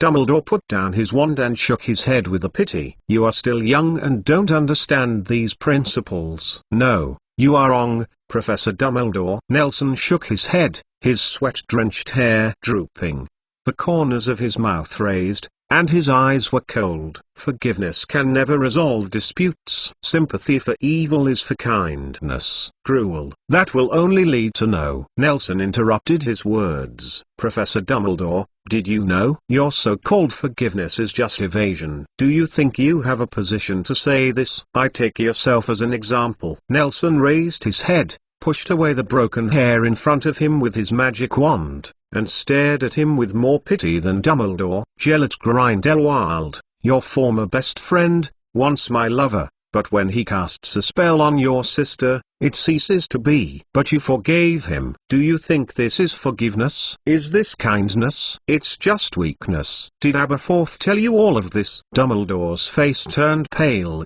and this sentence of heartbreaking pierced his heart deeply and revealed the deepest part of his memory so far. There is no huge scar that healed, but he is Dumbledore after all. He is not annoyed. He just wants to continue to influence Nelson through this incident. Yes, I gave him a chance, and this did not cause a greater tragedy. Really, Professor Dumbledore? Nelson's face was incredulous. It's you. Don't you think you are wrong?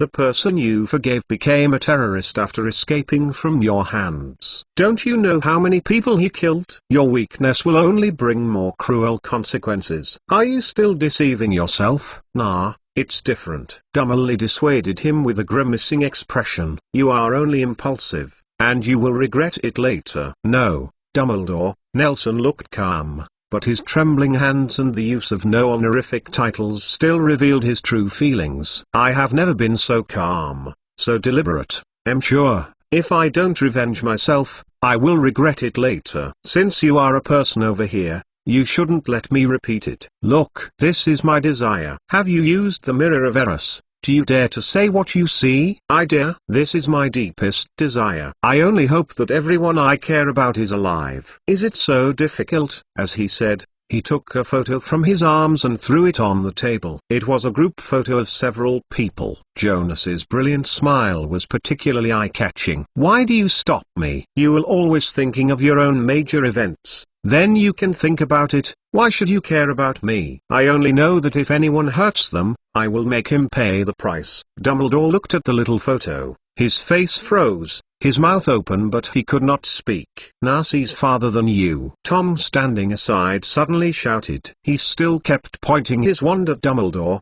stubbornly like a wolf who lost his territory. Nar is a prophet. He knows everything. Prophet. Dumbledore's pupils diminished and his focus lost again. From the moment Nelson mentioned Ariana, his thoughts were immersed in the broken family and former lover before his eyes. Nelson's pale blonde hair was in the tavern. Under the dim light, a silvery greyish-white appeared. When the word prophet was yelled from Tom's mouth, his mind gradually overlapped with the figure of the person in front of him, and his eyes refocused on Nelson's face. Raised his arm and said in a deep voice, "It's all my fault, but this time I won't let the tragedy repeat itself." "Sorry, Nar," he said softly. "I'm sorry everyone. I'm sorry Ariana. I'm sorry Gellert. I'm sorry your parents. I'm sorry, Nar." Nelson's hand holding the wand trembled violently.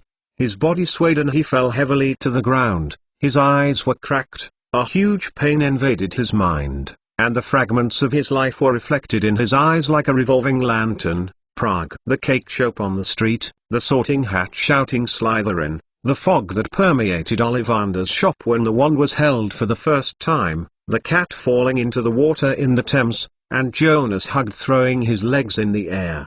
And the fierce fear on the streets of Paris that burned everything and refused to stop. Tom dropped his wand and knelt on the ground and hugged Nelson's shoulders, patted his sweaty cheeks, and stared at Dumbledore gritted teeth while he was so anxious. Dumbledore just looked at Nelson's hair and muttered constantly, "Apologize." Iron armor. The fallen Nelson suddenly picked up the wand that fell on the ground and shouted loudly, so loud that the chandeliers in the tavern were sparsely scattered with accumulated dust, "From my mind, get out of here." His painful convulsions stopped, but the resistance to the curse made him drenched with no strength. Tom Xiang supported him to sit on the ground, but he abruptly stood up on the table. His legs trembling constantly, he was steady staying, "Raised your head," and the mocking expression in Dumbledore's eyes became more intense. "Professor, from the first day I saw you, I've been making preparations." Dumbledore did not speak, but looked at him calmly. "On the first day I arrived at Hogwarts, I started practicing occlumency." Nelson teased his drooping bangs and smiled lightly. "I understand that for a great man like you who is busy saving the world, if it is really a cost-effective choice to be able to achieve goals by peeking into someone's memory or twisting his thoughts. Nah, you don't have to. Although I am just an unknown person, I refuse to let anyone play with my life." The sense of prostration disappeared, and Nelson took up his wand, turned to face the bearded man who was still fainting in the chair, and said seriously, "My soul is indestructible. I have your unimaginable will, Professor Dumbledore. Now you have two choices. One is watching me punish my enemy, and then grabbing me and sending me to Wizengamore's trial." He put his wand against the beard's eyebrows again. "Two, you stop me now, but it is impossible to stop me for a lifetime. Then, I will retaliate endlessly against him, his accomplices, his relatives, his ethnicity, and all my people who can anger. This is the consequence of forgiveness. Maybe this is the result you want to see." Now, Tom put his hand on Nelson's arm. Originally, he imagined that they would find an enemy, torture him severely and throw him on the gallows, but he never expected Dumbledore to appear. Let the whole story unfold in such a tortuous and bizarre way. He didn't want to see Nelson being thrown into jail, but he didn't know what to do and froze in a panic. "It's okay, Tom." Nelson patted the back of Tom's hand, staring at his clear eyes despite the scarlet, and said with relief, "I'm okay. Have you forgotten? I'm a prophet." After that, he turned his head to look at Dumbledore. His hand holding the wand secretly worked hard, and seriously chanted the curse in front of him, "Break out the bones." At the moment Nelson was chanting the spell, Dumbledore's eyes shook, as if he had made up his mind to die. He quickly raised his wand, and a dazzling green light shot from the tip of the wand, almost simultaneously hitting the chest of the bearded man. The beard opened his eyes and opened his mouth without making a sound, and his body twitched for a moment. Then he kicked his leg and died. Nelson looked at the bearded body in shock, and turned to stare at Dumbledore. He didn't know if the bearded died under the pain of the heartburst or Dumbledore's path that looked like Avalda's life curse. He didn't expect Dumbledore to use this method to end the matter. "You may think I am a coward, yes, but sometimes I think so myself." Dumbledore approached the round table. This time Nelson did not avoid him, and Tom did not hold his wand again. He smiled bitterly. "You seeing people thoroughly? Nah, I always look forward to the end, so it has caused a lot of tragedies, so that I have been rushing for these messes all my life. Among them, the most hurt is the person who cares about me most. Maybe other wizards think I am powerful and successful in my career." He rubbed his hands and looked several years old. He walked to Nelson and picked up the photo on the table, wiped it carefully, and stuffed it into Nelson's pocket. "Put the forward wand gently on the table. Take it away. This is your most important thing. But those who really understand me will know," he continued, "I am just a total loser. Every decision I make eventually leads to backfires, so I choose to face him and face my things. Mistakes made in the year. If you want to hate, hate me." Nah. Dumbledore took off his glasses, and Nelson's haggard figure was reflected in his tearful blue eyes. "Sorry, I left you so bad impression, even let you learn a clumency, but please believe that I really do it for your own good. Go back to school. Nah. Leave this to me." Dumbledore's tired face went lonely, and he murmured like an old man, "Actually, it's all my fault. It's all because of me that made you.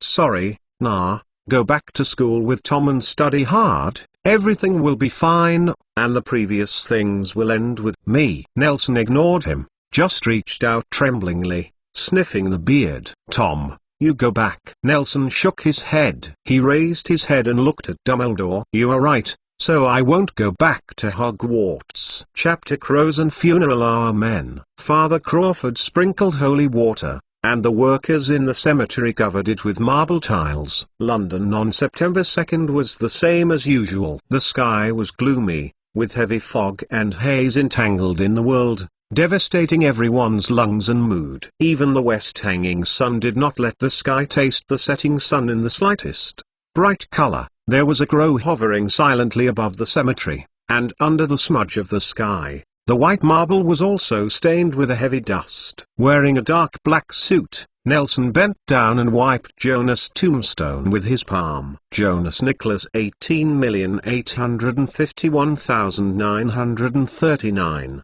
His time was too cruel, so the pen he held did not make him a poet in the end. "It's sloppy, isn't it?" He raised his head and put his arm on Tom's shoulder. A man of that size was finally put in a small box and buried in such a tomb of 1 meter square. Even his life can only be summed up in such a simple sentence. The guests who came to pay their respects were all dressed in solemn black formal attire, surrounded by Bellu under the command of the priest, looking at the photo of Jonas and staying silent. "Now." Tom turned to face Nelson, extended his arms to embrace him, and patted Nelson's back vigorously.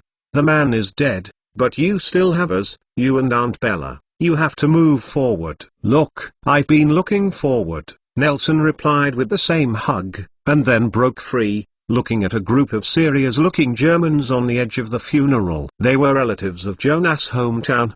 They came from Trier, before Nelson. "I've never heard Jonas say about them. I don't know how they received the news in such a turbulent year, and how they came here across half of Europe." They walked in a hurry, without saying a word, as if they just needed it. To witness the death of a loved one in person, just as Jonas had just walked through the world in a scribbled way. Nelson retracted his gaze and said to Tom, "And looking farther." The silence was over. The crowd around Bella began to noisy, using their clumsy methods to comfort Bella. Bella was surrounded by strong laughs and socializing. The crows surrounding the cemetery fluttered away. Maybe they too unable to endure such noise. Nelson didn't know these guests, and he realized that he didn't know Jonas. "Quack, nah, you have to go to school." Tom was a little anxious. He cared more about the living than the dead. "Come back to Hogwarts with me. The big deal is that we won't go to Dumbledore." "No, it has nothing to do with Professor Dumbledore." Nelson shook his head. "Really, I don't resent him. He just did what he thought was right." "Then you come back with me." Tom grabbed Nelson's arm and pleaded. "I saw it with my own eyes. Dumbledore killed the man with the killing curse." "You are not the murderer." "Nah, don't punish yourself anymore." "Up." "Wrong, Tom." Nelson pulled his arm back. "None of us knows who did it. I think Dumbledore knows this. But I don't care about this." "Leaving Hogwarts?" "Yes." "I made a deliberate choice." Nelson raised his head, looked at the shadow of a few smaller crows in the sky, and recalled what happened in the second half of last night. Professor Dumbledore. Nelson, who withdrew his hand from the beard's nose, had a terribly calm tone. He turned his head and asked suspiciously, "What do you mean?" "Nah, I just helped you do what you want to do." Dumbledore smiled bitterly. "Look, the murderer has paid the price, and you don't have to go to the Wizengamot's trial bench." "You killed him." Nelson didn't listen to Dumbledore's words. He just looked at Dumbledore's blue eyes motionlessly and calmly, and shook his head as he said, "No, it's me. It's my curse. Muggles can't bear this kind of pain." "Nah, why are you so troublesome?" "Leave all of this to me. Go back to Hogwarts to study. That will be your forever home." Dumbledore continued to smile wryly. "I want to be honest. I'm afraid it's difficult to cast a true heart-piercing spell. It requires not only strong emotions, but also no." "Professor Dumbledore," Nelson interrupted him again. "When two or more spells are hit on a person, you can't tell which one will finally take effect. It should be much clearer than me." Dumbledore's face turned pale. He heard that it was a sentence of heartbreaking. Nelson seemed to be holding a dagger on his heart, and he could only swallow the bitter fruit with trembling lips. The young man in front of him. It made him feel powerless about his life experience and ingenuity. He seemed to be full of energy and was about to rush into the abyss. He suddenly realized that he might be the real accomplice, and he also understood that many things could not be returned once they started. "Head off." "Professor, I can't go back anymore." "No, Tom, I can't go back anymore." Nelson replied the same. He watched the crow go away, but comforted the frowning Tom. "Jonas has also been in peace, and he must also hope we can be a little happier." "It's all my fault. I shouldn't push you to do this kind of thing." Tom sat on the roof of Jonas's neighbor, bowed his head and fell into deep annoyance. Tom always matured to even a little cold. The image of a young man appeared in front of people, but at this time, he finally exposed his deep fragility. His slender and thin hands were deeply inserted into the half-length hair, and tears wet his shoes and knees. "And dry ground. If it weren't for me, you wouldn't be." "I just don't go to school, and I didn't go to death with Jonas." Nelson grinned, sat next to Tom, reached out his hand and rubbed Tom's hair into a mess. "This used to be Jonas' favorite thing to do." Aunt Bella also agreed. "And my application has been mailed away." "What use do you think these are useful for?" "Where can you go if you don't go to school?" Tom whispered. "I want to walk around Europe and take a look." Nelson sighed, staring at Jonas' tombstone. "At least I can't read books now." "I want to walk around. I have too many answers. I want to pursue it." "Good boy, really good. Can I sit here?" A male voice with a thick nasal voice interrupted the conversation between the two. Nelson looked up and saw a tall and thin figure looking at him in backlight. His head was bigger than that. The average person was older and looked like a lollipop. Nelson squinted his eyes and saw that there was a thick bandage on his head.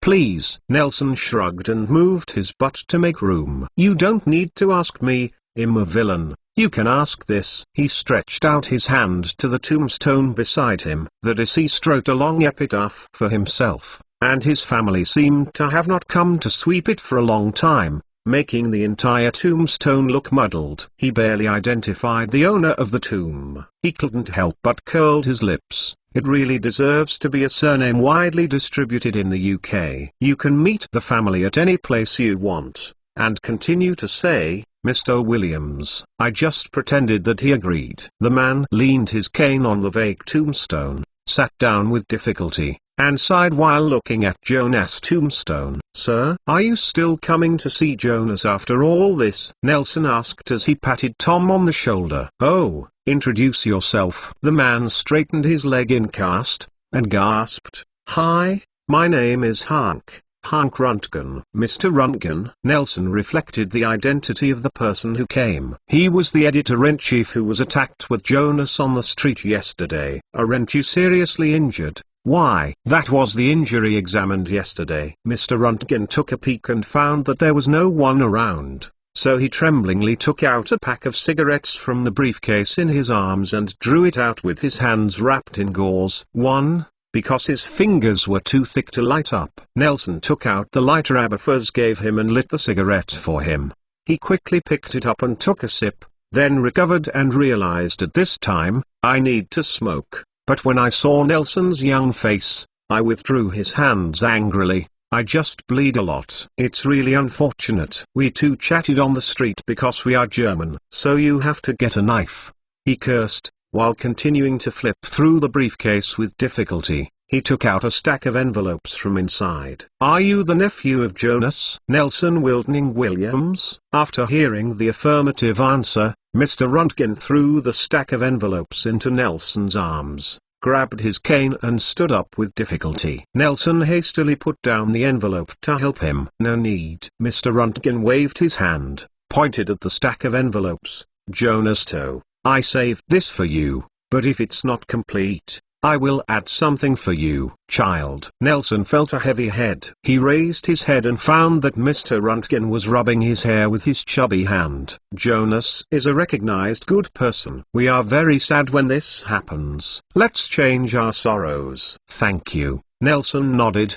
watching Mr. Röntgen limping away from the back, looking at the envelope in his hand. Although there are many envelopes, they are only a thin stack to the touch. On each envelope, a single word is written in Jonas' style: going to school, falling in love, getting married, first child, second child, first round world trip at the age of 24, buying books ... and the last eating, drinking and having fun with crooked handwriting. Nelson opened the school envelope, and a thin bank stub fell out of it. Jonas left nothing for himself. Nelson hugged his knees, curled up, and buried his head in his arms like Tom. Woo! Nelson walked out of the gate of King's Cross Station, wrapped his tartan coat tightly, and the siren sounded one after another behind him. This was Nelson's second seeing off today. Tom went to Hogwarts, Bella went back to France. Jonas is like a rope connected to a stranger. He is broken, and everyone is leaving this sad place. After sending Bella away, he was the only one left in the huge London. "Sir, all right." Nelson turned into a long and narrow alley next to the station. A group of street children nestled by the trash can in the alley swarmed up. They were surrounded by numb, yellow-faced faces. He rushed to pray by his side. The tallest of them was only as high as Nelson's shoulders. He looked at these people his age who had fallen to the streets to beg for life, froze in place, and reached into his pocket, but only touched a handful. "Cannon. Sorry, I don't have change." Nelson wrapped the scarf on his shoulders around his neck, put the hat in his arms on his head, covered his mouth with his hands and breathed, passing through the stray children who dared not approach, walked toward the depths of the alley. Compared to the difference between a wizard and a mole, the brightly dressed themselves and the raggedly clothed themselves are more like people who are showing what the two worlds are. "Sir, all right." Although the group of vagrants did not dare to approach, they still did not intend to give up. They followed Nelson, begging constantly. Nelson raised his head and looked at the sky that was squeezed by the buildings on both sides. Shaking his head, speeding up, and leaving without looking back. By the time Nelson returned to his home, the sky was already faint. The neighbors who passed by occasionally saw him passing by and would step forward to comfort him. When Nelson walked to the door, he was exhausted by the communication with these kind neighbors. He took off his gloves, took out the key to open the door, and stepped into this cold house. Back, he yelled habitually while changing his shoes. But no one would answer him again. Nelson sat on the sofa in the living room and lit the fireplace strenuously. The living room was a little more angry, waiting for the appointment with the police. He sat for a few minutes and couldn't stay any more. He got upstairs and walked into the study to tidy up. Jonas's manuscript comes. Ding dong. When he put the last manuscript paper into the suitcase, the doorbell downstairs rang in good time.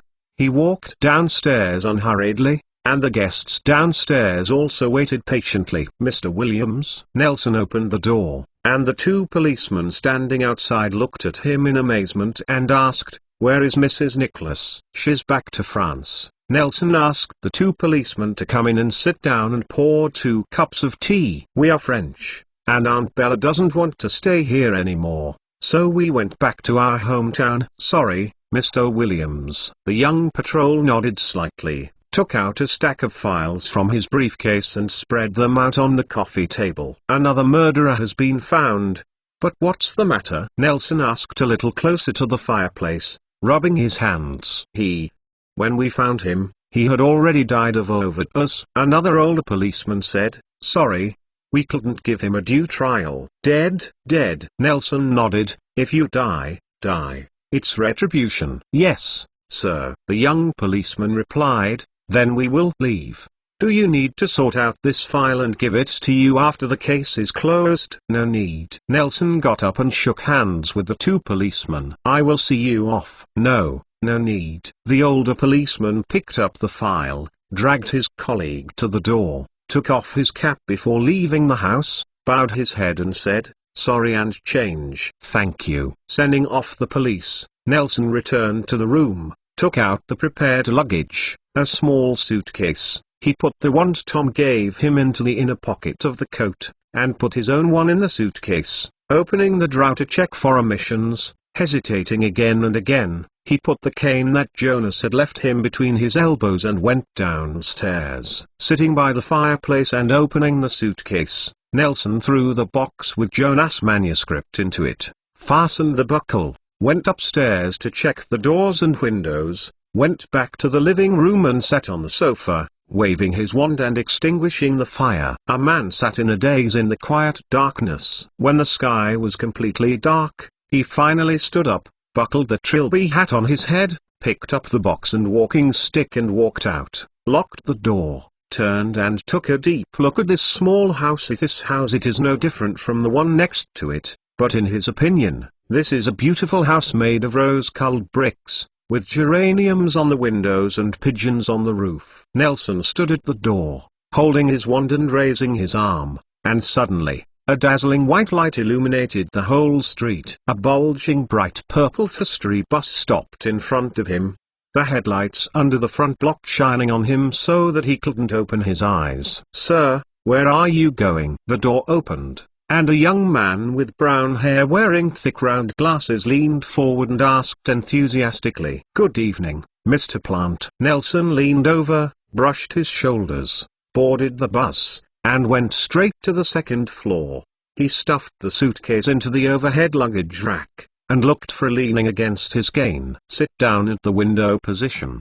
The warm air in the car soon made him sweat profusely, so he had to take off his scarf and hat, take off his gloves and open his coat. He took out a ferry ticket from his pocket and saw that it was healthy, so he took it with confidence. Plug it back. This will be the starting point for his journey, but before that, he still has some important things to do. "Sir, where are you going?" The Cavalier bus shuddered slightly and began to accelerate. Plant climbed up to the second floor sweating profusely, and asked breathlessly while standing beside Nelson, "Go to Little Hangleton." Nelson nodded, grabbed a gallon from his pocket, and handed it to Ernperan's hand. "By the way, are you stopping at Big Hangleton?" "That's from Little Hangleton. It's not far. but I don't think there is any mark on your route map. Yes, sir, Ernpoland responded by taking Gurren. As long as the line passes through, we can park at any time. Of course, we can also park without stopping,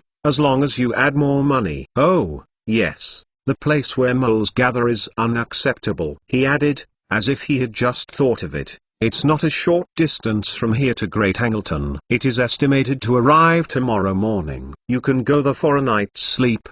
Child. No, I'm not very sleepy. Nelson shook his head. If I'm sleepy, I'll just squint here for a while. Okay, would you like something to drink? He started to sell the byproducts on the bus again. There is still a lot left for this Gurren to pay for the fare. A cup of cocoa, hot cocoa. Nelson added, it would be great if I could prepare a breakfast and a hot towel for me tomorrow morning. Okay, sir. Ernplan stepped back, and soon came up with a cup of hot cocoa. Are you a Hogwarts student? Putting down hot cocoa, he asked curiously. Yes, but I dropped out of school. Oh, suspension of school is actually a common occurrence in Wizarding Society. After all, some families always feel that schools cannot provide better environment and resources for magic education than family education. He added, Sir, have you been to Greater Hangleton before? No, this is the first time. Then you must be careful,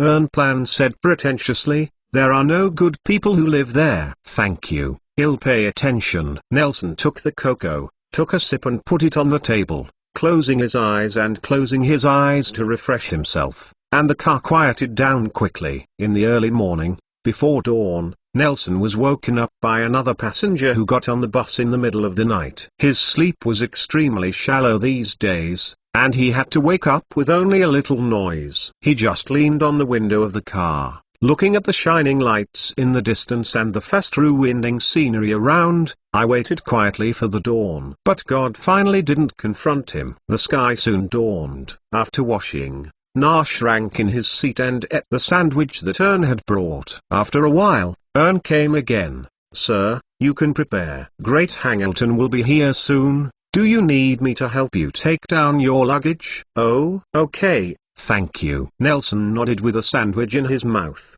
and agreed vaguely. Is it this little suitcase? After getting the affirmative answer, Ern straightened up and grabbed Nelson's suitcase. With a violent squeaking sound, he put Nelson's suitcase on the ground. Good fellow, but it's really heavy. Is this a non-mark stretch curse? Nelson took a sip of milk and nodded. You are amazing, Ern exclaimed. I have studied this spell at Hogwarts for so many years. Ha ha, so I can only work as a conductor now. You will become a driver in the future. Then dare to love it. I'll do what you promised, Ern said with a grin. Do you need me to help you lift the box to the first floor? No, thank you. Nelson swallowed the last sip of milk, wiped his mouth, and shook his head. I always use the levitating curse to carry the box. 5 minutes later, Nelson was standing at the entrance of a dilapidated village with a suitcase. Everything here looked tattered. To what extent was it tattered? If Dracula's bar moved here, it might be called a mansion. Why is the wizard village poor like this? Nelson muttered to himself, following the path on the hillside next to the village towards a more dilapidated house on the top of the hill away from the village. About 50 meters away from the top of the mountain, the houses suddenly opened from the inside. A freak who looked like a savage with rough edges, standing at the door with a rusty knife, whispering in his mouth some words that I don't understand. Gunter Oldhouse the freak used the rusty knife in his hand to poke away the long hair that covered his eyes in front of his forehead, revealing his face that looked like he hadn't been cleaned for a long time. From the physical shape, his age should not be old, but dirty. The face under the messy long hair is covered with wrinkles, the dirt is hidden in these gullies, and the small and black eyes are a little far apart, looking in different directions. He was a little confused. The person in front of him seemed to be young next year, but he felt that his age was not young. Soon he stopped thinking about it. The genius brain created by the marriage of several generations of close relatives can no longer support him to think about such a complicated problem. He opened his mouth wide. His teeth had fallen in half, and the general stains were probably about to fall out. While shouting something, It sounded like an old dialect from somewhere. Nelson approached the dilapidated house, and the man pulled out from behind his waist their wand, waving the wand in one hand, and the knife in the other. Nelson took a closer look and saw that the knife was not rusty at all, on the contrary, it was sharper than most knives, and what looked like rust on it was actually dried blood. Hiss. Hiss. Nelson came closer, and then he could hear what he was talking about. His voice was rough and vague, as if there was something in his mouth, and the voice went through again. The leaky mouth with only half a tooth left is even more incomprehensible. Snakeman voice. Nelson realized that the people in front of him could not be judged by common sense. He spread his hands and signaled that he was not malicious, then took 2 steps back and said, "Are you Mr. Morphin Gunter?" Hiss. The man wielded the knife harder, and he didn't seem to understand what Nelson was talking about. Nelson was a little bored. He tried to remember the snake-like voice that Tom taught him last Christmas. "How do you say that?" Hiss. "Hi." He tried to pronounce it, but he didn't learn it at that time. How can he master it? No, naturally, he insulted the man in front of him in a snake-like voice, even though he himself didn't know the meaning of this sentence. What? The man dropped the knife, pulled his hair away with both hands, and stared at Nelson in shock. It turns out that he speaks English, but English is as hoarse and unsound as his snake-like voice. "You are pure blood." What? Nelson was a little puzzled. For a moment, he thought that the lineage was the unique skill of the Gunter family. He said again, "May I ask if you are Morphin?" "Yes, I am." "You?" A snake-like voice. The man said excitedly, "You are pure blood." "Actually, I can only say this." Nelson shook his head and looked at Morphin, who seemed to be in an abnormal spirit, and said sternly, "Mr. Morphin, I'm here to visit you." "What can I visit?" Morphin Gunter's sanity seemed to come back. He bent over to pick up the knife on the ground, put his wand back into his waist with great effort, turned and walked towards the house, and asked Nelson to face him. It is different from the cruel disagreement. The identity of the snake-like voice and the pure-blooded wizard made Morphin inexplicably identify with him. He walked in front, Nelson followed behind him, and silently inserted his hand into the collar of his coat. "Do you like it?" The two walked to the door. Morphin noticed that Nelson was looking at the live snake nailed to the wooden door. While struggling, it tore the wound bigger. The blood of cold-blooded animals was like this. The cold weather is getting colder, and the blood from the wound is about to solidify. "I can give it to you later." "Thank you. But no need." Nelson grinned stiffly, and followed him into the room. The house was divided into 3 small rooms. The largest room they walked into looked like a combination of a kitchen and a living room. There was a door and a door frame next to it. The room without a door frame was full of miscellaneous. There is a thick layer of dust on the floor, and the other room with a door should be Morphin's bedroom. The inside of this house is as dilapidated as the outside. If you look at it from the outside, it looks like a room that is about to collapse. From the inside, it is also the inside of a wooden shed that is about to collapse. "Pureblood wizard, are you a member of the Ministry of Magic?" Morphin squeezed himself into an armchair next to the fireplace and set himself on fire. While holding the dirt from the wrinkles on his face, he lifted the dirty glass next to him. He took a sip of the liquid and couldn't see what it was. "Is it because I expelled the mole that violated my house again?" "No, it's not." Nelson sat down in a relatively clean place on the sofa, with his hands still in his arms. He shook his head and explained his intentions. "I am a cultural relics lover, you know. We are like this. People always inquire about things that others don't know. I heard that Gunter is a great surname with a long history, so I found out and came here to take a look." Nelson pretended to inadvertently look at the surrounding environment. He found that there are many things in the room that look like tatters or antiques. "I have to say that even in such a temporary decline, you still maintain the demeanor of a pure-blooded nobleman. You are truly a direct descendant of the great Salazar Slytherin, you know?" Morphin asked gruffly. His face and neck were already red, and it seemed that the quilt was filled with wine, or maybe it was because the fireplace was too warm. Feeling the chill in the room, Nelson wrapped his coat tightly, dispelling the idea. Morphin took another sip and asked, Pureblood wizard, what is your name? Me? My name is Igor Karkaroff. Nelson looked at the furnishings in the room like a true cultural relics lover,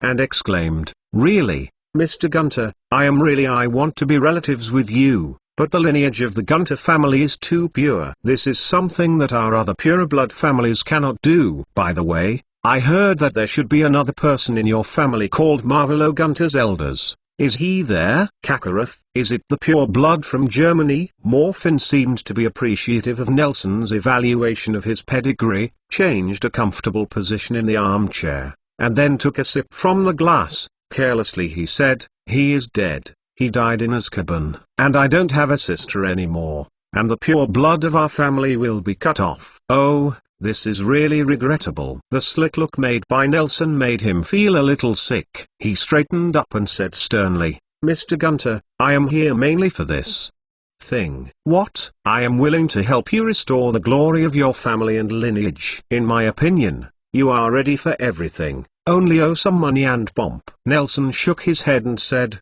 his soft blonde hair fluttered up and looked really like he's a rich pure-blooded nobleman, and I happen to have some spare money. I am willing to help you. Morphin opened his mouth and was about to say something. Nelson interrupted again. Mr. Gunter, I understand that being such a noble pure blood as you must not accept the charity of others.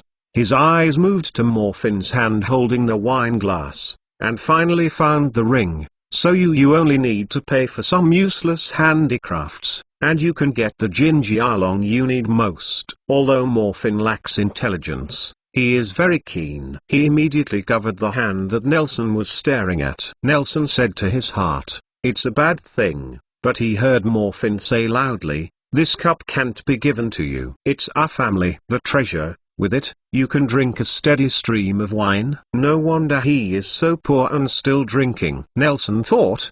His hanging heart finally fell, and he said with a smile, don't worry, Mr. Gunter, I only need some useless things, such as this snuff bottle, this flower pot, oh, and the oil painting over there. Oh, it's so beautiful. Give me these useless things, and you can get 100 Jinjialong. They are not worth that much money. Morphin awoke a rare moment. He resisted the temptation and asked, what do you want? No, Mr. Gunter, you are very wrong. For collectors, the collection does not care about the price, but the hobby and the story behind it. I think in a family like Gunter, even an ordinary armchair there is a long history. Yes, the chair I was sitting in, my mother used to sew. Mr. Gunter, Nelson struck while the iron was hot. If you don't want to take advantage of me, you might as well add a few more gadgets. How about this corkscrew? Oh no, you need it to open it. Wine bottle. Well, let me think about it. Nelson moved his gaze to Morphin's hand and licked his lips. How about this ring? It just so happens that you have money and you can change yourself to gold. This ring is a treasure of the Gunter family. You believe this too? Nelson shook his head regretfully. How can a family like you take an obsidian ring as an heirloom? How can you say that you have to inlay some precious stones, and specify which of your relatives stole the real ring and sold it? Morop must have done it, Morphin said viciously, and passed the ring to Nelson's hand in a daze, then turned around and sprinkled drunken madness towards the utility room without a door. Fatted to the ground, a short red light flashed across the dilapidated house, and Nelson retracted his wand, walked to Morphin lying on the ground and waved it again. Forget it. Then he picked up the ring and looked at it closely. The glossy black gem was engraved with a gleaming symbol. There is a vertical line in the circle, and the line runs through a triangle. Nelson put away the ring with satisfaction, took out the purse and counted 100 gallons, found a tattered cloth bag from the house, threw the money in, and stuffed it into the pile of debris in the utility room. I hope you have the habit of cleaning regularly. Nelson picked up the suitcase and walking stick, put on a trilby, opened the door, and briskly whistled down the mountain. Chapter 62 Resurrection Stone. Wow! Nelson walked to the entrance of the village at the foot of the mountain, feeling getting colder. He quickened his pace and tried to leave through the autumn wind. The first ray of autumn wind is always encumbered with silence. It only took a moment to blow off half of the leaves on the mountain and wind them up, and flew to another mountain. A red leaf, nostalgic for the homeland, was photographed on a telephone pole. Nelson approaching the telephone pole. He picked up the leaf that was in good condition and suitable for being caught in the book, revealing the yellowing missing person notice underneath. He fixed his eyes and found that he was looking for a girl named Lola Riddle, the little girl who looked weird. He couldn't help but uttered, missing in Greater London in 1932, she was 3 feet tall, with short black hair, and was wearing a red dress when she disappeared. Probably Tom's relative. Nelson raised his head and looked at the spacious and majestic mansion on the opposite hill. You can see the busy servants in the building and in the courtyard from a long distance. Looking at the years of the missing person notice, it is estimated the girl's family also gave up looking for. There was a lively scene on the hill opposite. While the wizard village next to him looked sluggish, the homeless residents sitting at the entrance of the village were staring at him with vigilant gaze. They clearly possessed the most advanced productivity of magic, but lived the life like a shabby settlement. Change is a good thing, Nelson sighed, stretching out his wand. Soon, the night bus stopped in front of him again. Sir, may I ask? The car door opened before the car stopped, and Ern Planty, the always enthusiastic young man, leaned out again. Oh, hello, is the matter finished? Yes, Mr. Plant. Nelson nodded, stepped into the car, and said casually, as far as I know, the rider bus should be 100 miles per hop, isn't it? Does Hogwarts even teach this? Anne stared wide-eyed, closed the door behind Nelson, and said proudly, the Cavalier bus was on the road in the 1960s. It was the British Ministry of Magic at the time. The crystallization of collective wisdom, designed and manufactured by the Shafik family hired by the Ministry of Magic, costing a total of 50,000 gallons. At that time, everyone said that the then Minister of Magic, Dugard McFair, was crazy, and there were some uncivilized ones. The pure-blood wizard felt it was a mal insult and wrote to threaten him, but the night bus paid for it in the second year alone. He looked like Ronyan, as if the construction of this car also had its own part. Of course, your fare is too expensive, but it's on call and good service. Ern looked proud. So why can it reach me as long as I wave my magic wand? Nelson wondered. But it takes me all night to get from London to Greater Hangleton. Maybe because of the need to differentiate and compete with flu fans. Eru said to him, Sir, where are you down? Back to London? Yes, just go back to where I got in the car. Nelson put down a gold coin and found a place on the first floor by the window to sit and rest. By the way, do you provide international services? It was possible before, sir. Ern retired and explained, now that the situation is a bit tense, we have suspended this business. In the cemetery of West London, Nelson stood in front of Jonas's grave. Not far away, the cross on the roof of the church was crowded with crows huddling against the cold. Suddenly the grass at his feet moved, and a huge snake head came out of it. Nagini. Nelson knelt down and reached out to touch the smooth scales on the top of the viper's head. Have you stayed here all the time? Nagini nodded, and his huge body swam out of the grass and hovered in front of Nelson. I want to stay with Jonas for a while.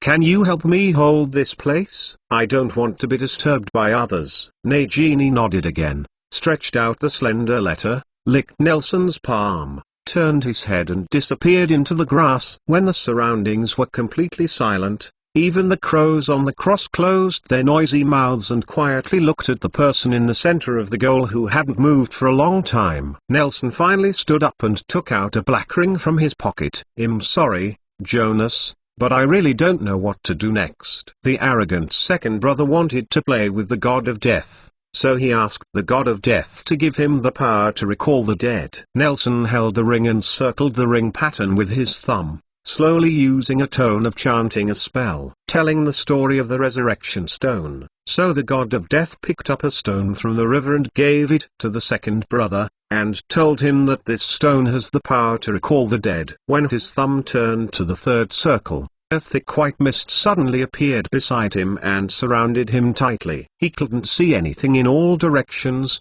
except for the ornamental square white marble in front of him. Stone slab, the cemetery of Jonas. The workmanship is good, isn't it? Hearing the voice, Nelson quickly turned around, just in time to see Jonas walking out of the fog. Sorry, Jonas. Nelson took a step forward and stopped again as he approached Jonas. I think you should be a strong kid. Jonas smiled. He wasn't annoyed at Nelson's interruption of his long sleep. Instead, he stepped forward and hugged Nelson, gently patted his trembling back, and said in admiration, "Is this magic too? Nah, you did not live up to my expectations. This is not my magic." Nelson shook his head, freed his arms, and stared at the face of Jonas that he had only seen a few days ago. I really don't know how to go on the next road. Nal, I actually know a lot of things now. Jonas smiled and blinked and pretended to say sternly, "You desperate kid,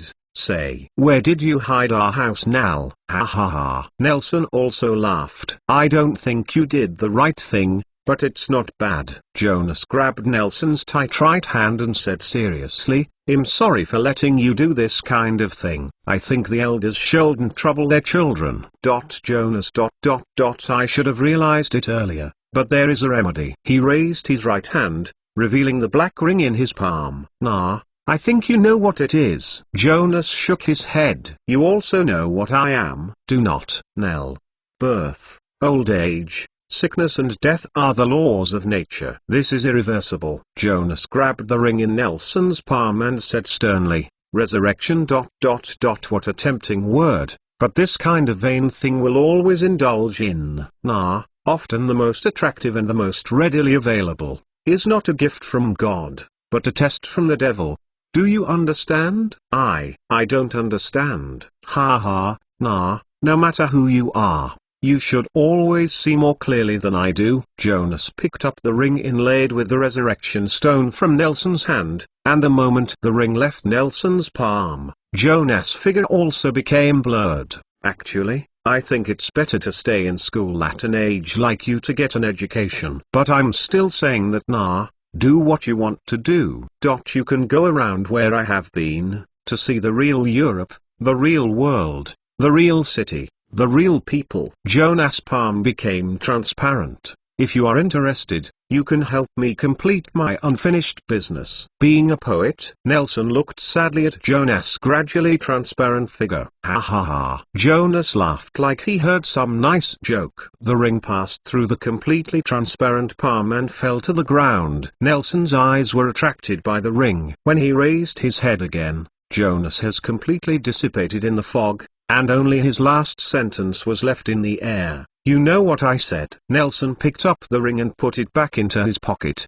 The moment he held the ring, the surrounding thick mist rushed into his body frantically. In just a second, he stood on the path in the cemetery again, as if everything that happened just now was just a dream. Quack. Nelson looked up and saw that the crows on the roof of the church seemed to be warm enough. They fluttered their wings and spread out. They seemed to be just small groups occupying the cross. Unexpectedly, when they were soaring in the sky, they would be such a shade! Exclamation mark. He lowered his head and suddenly saw a word on Jonas' tombstone. "Jonas Nicholas is here." These words were foggy. Only Nelson could see. The corners of his mouth lifted up uncontrollably, took off his trilby and placed it on his chest, bowed to Jonas' tombstone, and then packed himself. Easily walked out of the cemetery, jumped on a tram bound for the pier, and left. Sitting on the tram, he always felt that he had forgotten something, but never thought of it, so he left it behind. When approaching the terminal, he took out the ferry ticket from his pocket and checked against this ship. This is the second time he has taken the cruise, but before that, he needs to take a boat at the London dock to go downstream. The waters here are still not spacious enough to allow only shallow waterline boats to pass. The pier was crowded with people coming and going, and there were far more people disembarking than on the boat. Compared with the passengers with large bags and small bags, Nelson seemed too light and simple, and too solitary, but he didn't care. Even as sweet as hell, he boarded the ship early, found a quiet spot in the restaurant on the deck, and watched the dense crowds under the ship. Pickpockets proficiently walked among these outsiders. A middle-aged woman was reprimanding her daughter, and the little girl talked back while crying. Woo! The whistle sounded, the hull shook violently, and the hinges began to reclaim the rudder. He saw the captain patrolling the deck with a cigar in his arms, holding a fat cat in his arms. She gave a wry smile, and finally remembered what he had forgotten. Let's go back and write a letter to Tom. I hope it won't starve to death, Nelson thought, turning his head and looking at the slowly moving shore. Chapter 3 Icarus. Madam, welcome on board. Tilbury's wharf is moored by a giant steel ship that seems to be young. It is about 100 meters wide and 20 meters wide. The overall shape is a long and narrow shuttle. There are 3 buildings on the deck and 2 chimneys above it. In the thick grey smoke, a sailor was climbing on the mast of the bow to blow his trumpet. The tune was hard to hear. The white paint of the hull and the black bottom marked with the waterline peeled off in some places, revealing the rusty iron underneath. Barnacles and some unnamed shells and algae clung to the bottom of the boat, occasionally revealing the body with the shaking of the water. A red flag adorned with a white 5-pointed star is painted on the ship. The color is also dirty by rain and sunlight. The name underneath is new paint. Looking at the bright tiles from a distance, it says Canad White Star Shipping Company. The waiters in brand new sailor suits stood on the shore to help the VIPs with their bags and dogs. They used iron fences to enclose a huge space on the pier for tourists who bought first-class tickets to board the ship first. The spacious and white gangway handrails, it is even dotted with enamel mosaics imported from the Far East, which seem to be the story of Napoleon's creation of an empire. Nelson put the box at his feet, standing on the side of the gangway, holding a cane in both hands. He just got off the small broken ship in London.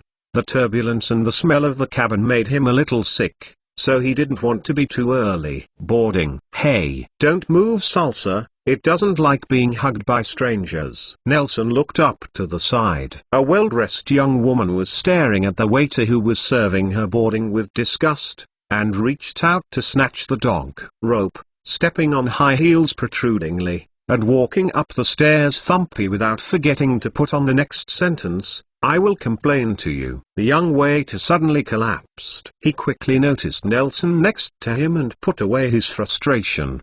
He walked to Nelson with a smile and greeted him. This little gentleman, where is your family? I came alone. Nelson was still flexing his muscles and bones. He was still wearing that Sioux-Eater grey tartan coat and a trilby hat, holding a luxurious walking stick, and looking like a dusty stick. Who quote you is an old-fashioned gentleman. He originally thought he looked silly in this outfit. Who would have thought of this and then realized that he was quite a vanguard? It is hard to imagine that he and these people lived in an era. After the activity, he picked up the box, handed the ticket to the waiter, and stepped onto the gangway. Can you take me to the room? I want to take a shower first. Of course, Mr. Williams. After checking the ticket, the waiter bent over to salute, then got up and said, Sir, let me help you get the box. No, thank you. Nelson, who had already climbed aboard, looked at the busy sailors on the deck and the guests who had begun to communicate with the wine glasses, turned his head and looked at the waiter who followed, and squinted at the White Star badge on his chest. Name tag, Jack. Does this ship have a name? Yes, it's called the Icarus, but we all call it Acre. Jack nodded and walked into the management room on the first floor. After a while, he walked out with a bunch of keys and gestured, Sir, please come with me, your room is here. Hi. Nelson shook his head. The disadvantages of reading a lot of books are undoubtedly obvious. He joked softly, this is really not a good name. Sir, I'm sorry, the noise in the boiler room is too loud. I didn't hear what you are talking about. Jack turned to apologize. Your room is in front, and you are at the end of the corridor just around the corner. The third room. Okay, give me the key. I'll just go by myself. Nelson took out a few shilling coins from his pocket and handed it to Jack. While receiving the key, he exhorted, please help me go to the store below to buy one. Just use a new set of pen and ink. Buy a stack of letter paper and 5 envelopes. Okay, sir." Jack put away the money and was about to turn around and leave. "Forget it, buy some more." Nelson stopped him, took out 2 more, and put them in Jack's palm. "The rest is a tip." He picked up the box and walked to the room. "I have to say that the summer vacation is only about staying with relatives." Nelson did not notice the various facilities during the trip. He opened the door and saw the sunlight passing through the wide portholes enough to brighten the whole room. Squinted his eyes happily. Putting down his luggage, Nelson did not rush to pack up, but opened the door and walked out. He locked the door and walked straight to the top of the building. It may be that there were not enough people on the ship. There were not many people on the roof platform. Nelson stood by the handrail on the shore, unbuttoned and opened his clothes, feeling the damp sea breeze with a hint of salty smell. Looking at the dense crowds of people below, the fence on the pier has been removed, and the shipping company has replaced it with a stronger and simpler gangway, and began to officially check the tickets. Although there are many people underneath, it looks messy, but in fact it is in order. Orderly, there was no imaginary incident. "The boat is about to leave in 1 hour." A man who was also blowing on the roof came to Nelson, his back leaning on the armrest, half of his weight was in the air. He held a pipe and held it deep in his mouth. "Take a sip, hold it for a while, and then spit out 3 regular smoke rings." They floated to the sky while expanding, until they dissipated in the sea breeze. Nelson turned his head and looked at him. The man next to him was unshaven and dressed in a fur coat. Inside was a long-ring sailor suit. He should be working on this ship. Nelson smelled a pungent smoke. I wrinkled my nose involuntarily, leaned on the handrail and looked at the crowds of people on the pier. "Is it time?" "There must be time. You don't leave on time. Someone will always bump into it." The man took a cigarette, but was choked with coughing. He angrily grabbed the pipe and beat it on the armrests, and dropped to the deck downstairs without any concern. The ashes and cut tobacco, broken tobacco. "I am the chief mate of this ship. You can call me Jack." He squeezed a little tobacco out of his pocket and stuffed it into the pipe, clamped the collar of the coat with his neck to block the wind, rubbing the matches strenuously. "Jack, are you also called Jack?" Nelson laughed, took a lighter from his pocket and lit it, and handed it to First Mate Jack's mouth. "Do you still smoke?" First Mate Jack came up with a pipe in his mouth and said vaguely, "Do you know little Jack?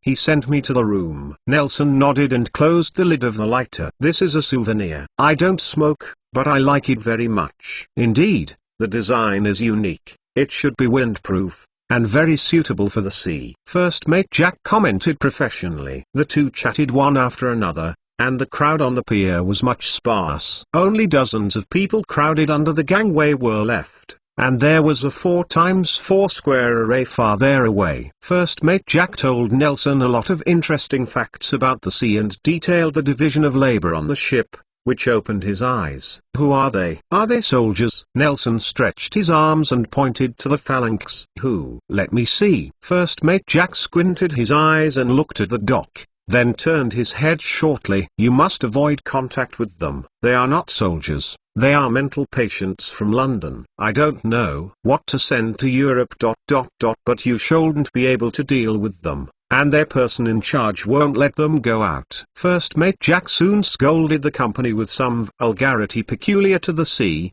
scolded them for crowding these dangerous men into this shift, scolded them as vampires lying on the seamen, and cursed all their ships sinking into the sea. As his topic became more and more dangerous and evil, Nelson hurriedly stopped him.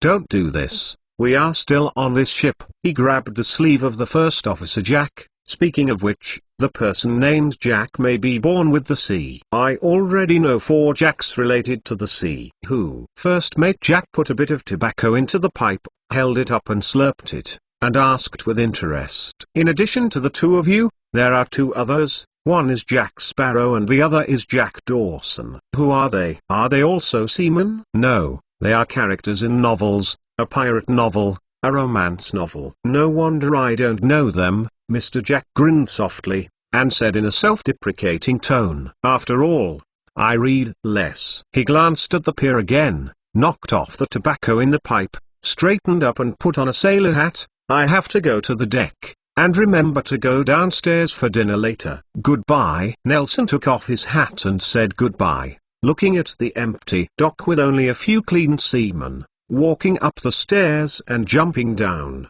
The hull shook again, and Nelson could hear the heavy chain wrapped around the winch, the sound of friction, and the sound of boat anchors scratching the riverbed through the iron chain to the shore. Woo! When the siren sounded, Nelson, and lying in the bathtub, watched the advertisements in the room with relish. Several maps, a newspaper and a notebook were scattered on his bed. The top one depicts the destination as Poland's North Sea shipping route. "This may be the last time this ship has taken this route." Nelson shook his head, buried his head in the water, gurgling bubbles, and the sound in the water became fuzzy and magical. "After all, there is going to be a war." Suddenly, the water in the bathtub shook violently. They moved forward as a whole, and a few water splashes splashed on the floor of the bathroom.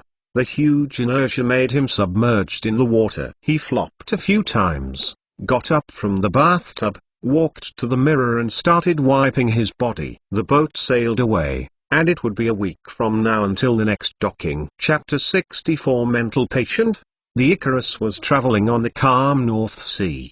The huge chimney emitted thick smoke mixed with white steam, drawing a line connecting the sea and the water, and the propeller at the stern worked hard to make the sea surface at the stern. There were turbid ripples, some of which destroyed the scenery of the sea and the sky, but on the contrary, it also made the scenery more real. On the second day of the voyage, the cruise ship had left the UK and was traveling on the high seas of the North Sea. Today's weather was good, and the sun above it was shining, but it held a degree that was enough to warm the tourists without burning their skin. Taking advantage of the good weather today, the boatmen and sailors put down the boats and carried out daily maintenance around the Icarus. "Hey, you guys!" First Mate Jack, wearing a brand new uniform, stood on the deck with his head high, dangling his baby pipe, and yelling at the boatman who was holding the bottom shell. Nelson didn't even recognize it. "Scallops are still oysters, anyway.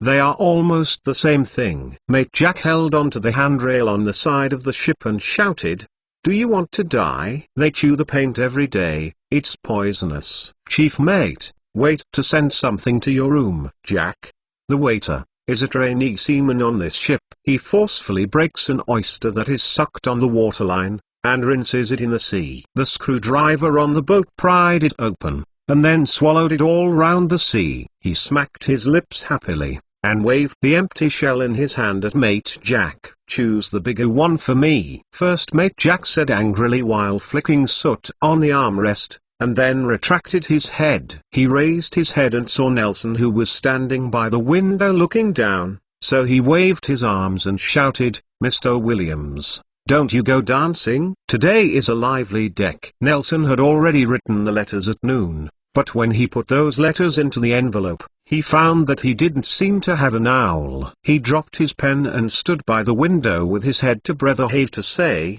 despite the window it's big, but it's a porthole after all.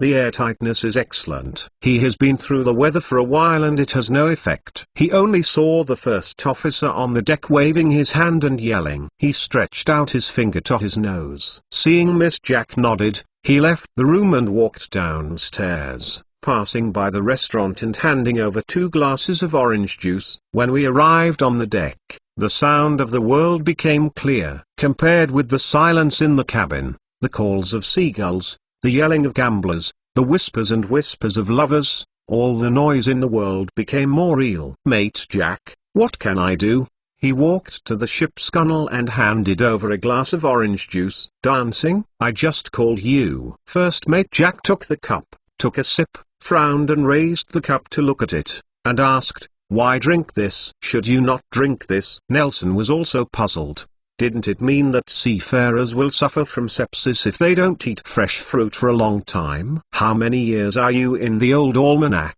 First Mate Jack took up the glass and drank it, then stuffed the glass into the arms of a sailor who was cleaning the deck with a big mop, laughing. "You can't know the power of the sea just by reading too many books. You can take a look on the boat. Our current seafarers don't worry about those things." At this time, We should drink rum. I don't know how to drink. Nelson shook his head, dangling the orange juice like tasting red wine, smashing his mouth while drinking. First Mate Jack was amused by his pretending appearance. He patted Nelson on the back and pushed him to the most crowded place on the deck.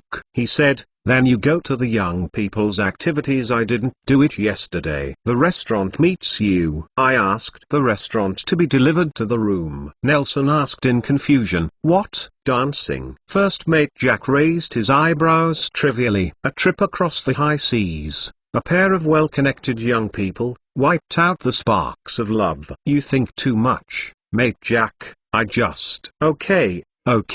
First Mate Jack pushed him into the crowd and introduced, "Ladies and gentlemen, this is Mr. Williams in first class 309. He is from London. You must have a lot in common." Language. Nelson sat at the long table on the dance floor with a blank face, and the waiter next to him quickly set him up with new cutlery. "Mr. Williams, where are you going?" A young girl who had just come out of the dance floor leaned against the table and asked in a low voice. She seemed to have just performed a difficult dance, and her face looked flushed.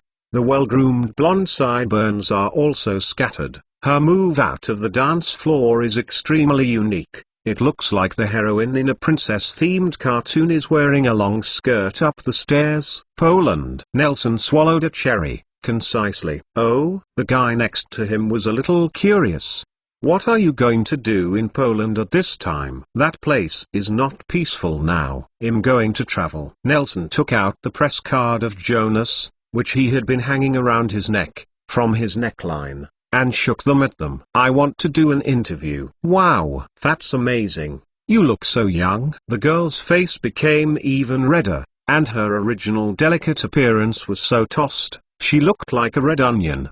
Don't look at me like this. I already got a bachelor's degree in literature." Nelson raised his eyebrows, but still couldn't learn the wretchedness of Chief Jack. He had to spread his hands and said, "Actually, I am a nuclear physicist." He just looked around. This group of people seems to be from a good family background, and they are not superficial, but they don't seem to be engaged in scientific research. Sure enough, when he said this, no one came to talk to him about work or professionalism things. He chatted with the people around him one after another, telling a hilarious Soviet joke, and the girl who had just finished dancing smiled and raised him with crumbs. Sorry.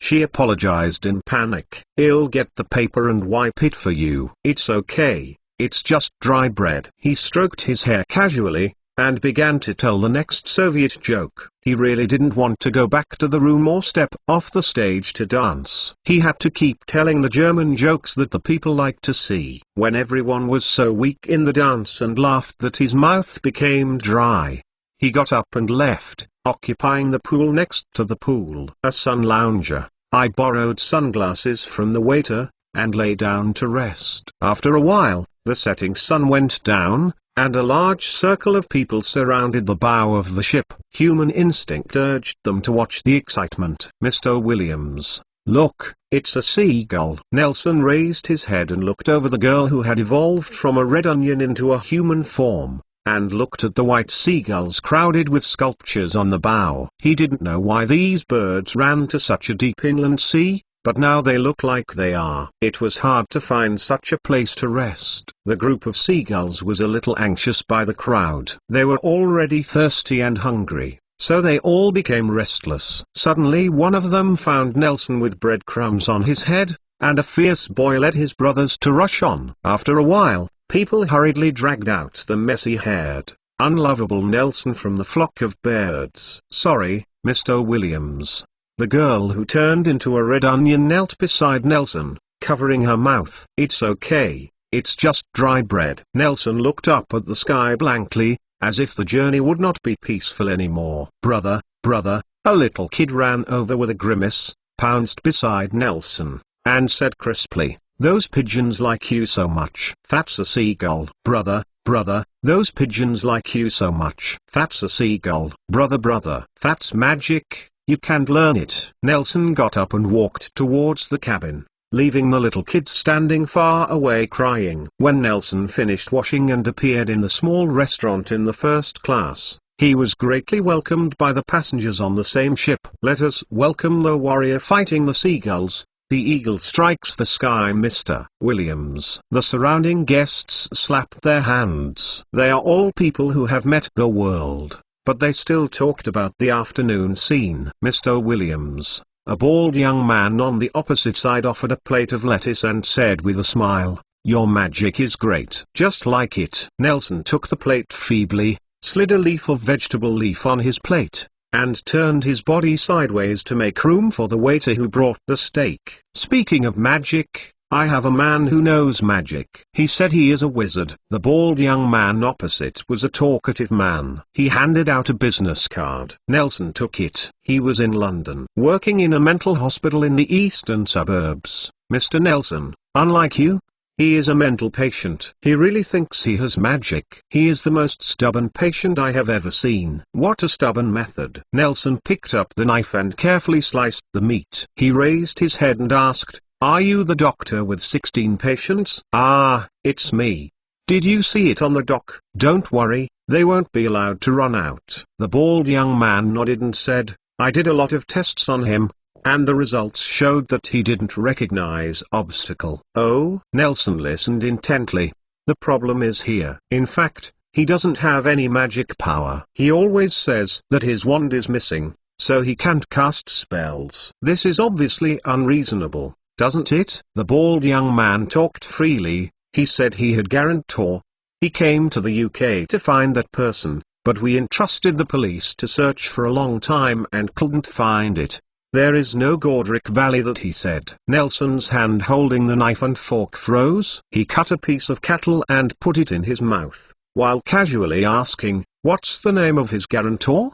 The world is so small, maybe I still know it." "What is it called?" Bartilda Bagshot. Chapter 65th Rescue 19,391,012 Part 1. "Do you know this person, Mr. Williams?" "Never heard of it." Nelson shook his head, looking helpless. "To be honest, I feel that he is hysteria, but he believes too much in his imagination, so we will analyze that. He seems to be normal." The bald young man stretched out his hand. "Yes, my name is Jack. I saw it, Dr. Jack." Nelson waved his business card and held Dr. Jack's hand. "After all, there is no magic in the world, right?" "Maybe," Dr. Jack said with a light smile. "We can't say that things we haven't seen don't exist, can we?" "That's true." Nelson nodded. "If one day you find that magic really exists, then you have to apologize to that sick number. It's estimated to be a medical accident." The two talked very happily. After drinking and eating,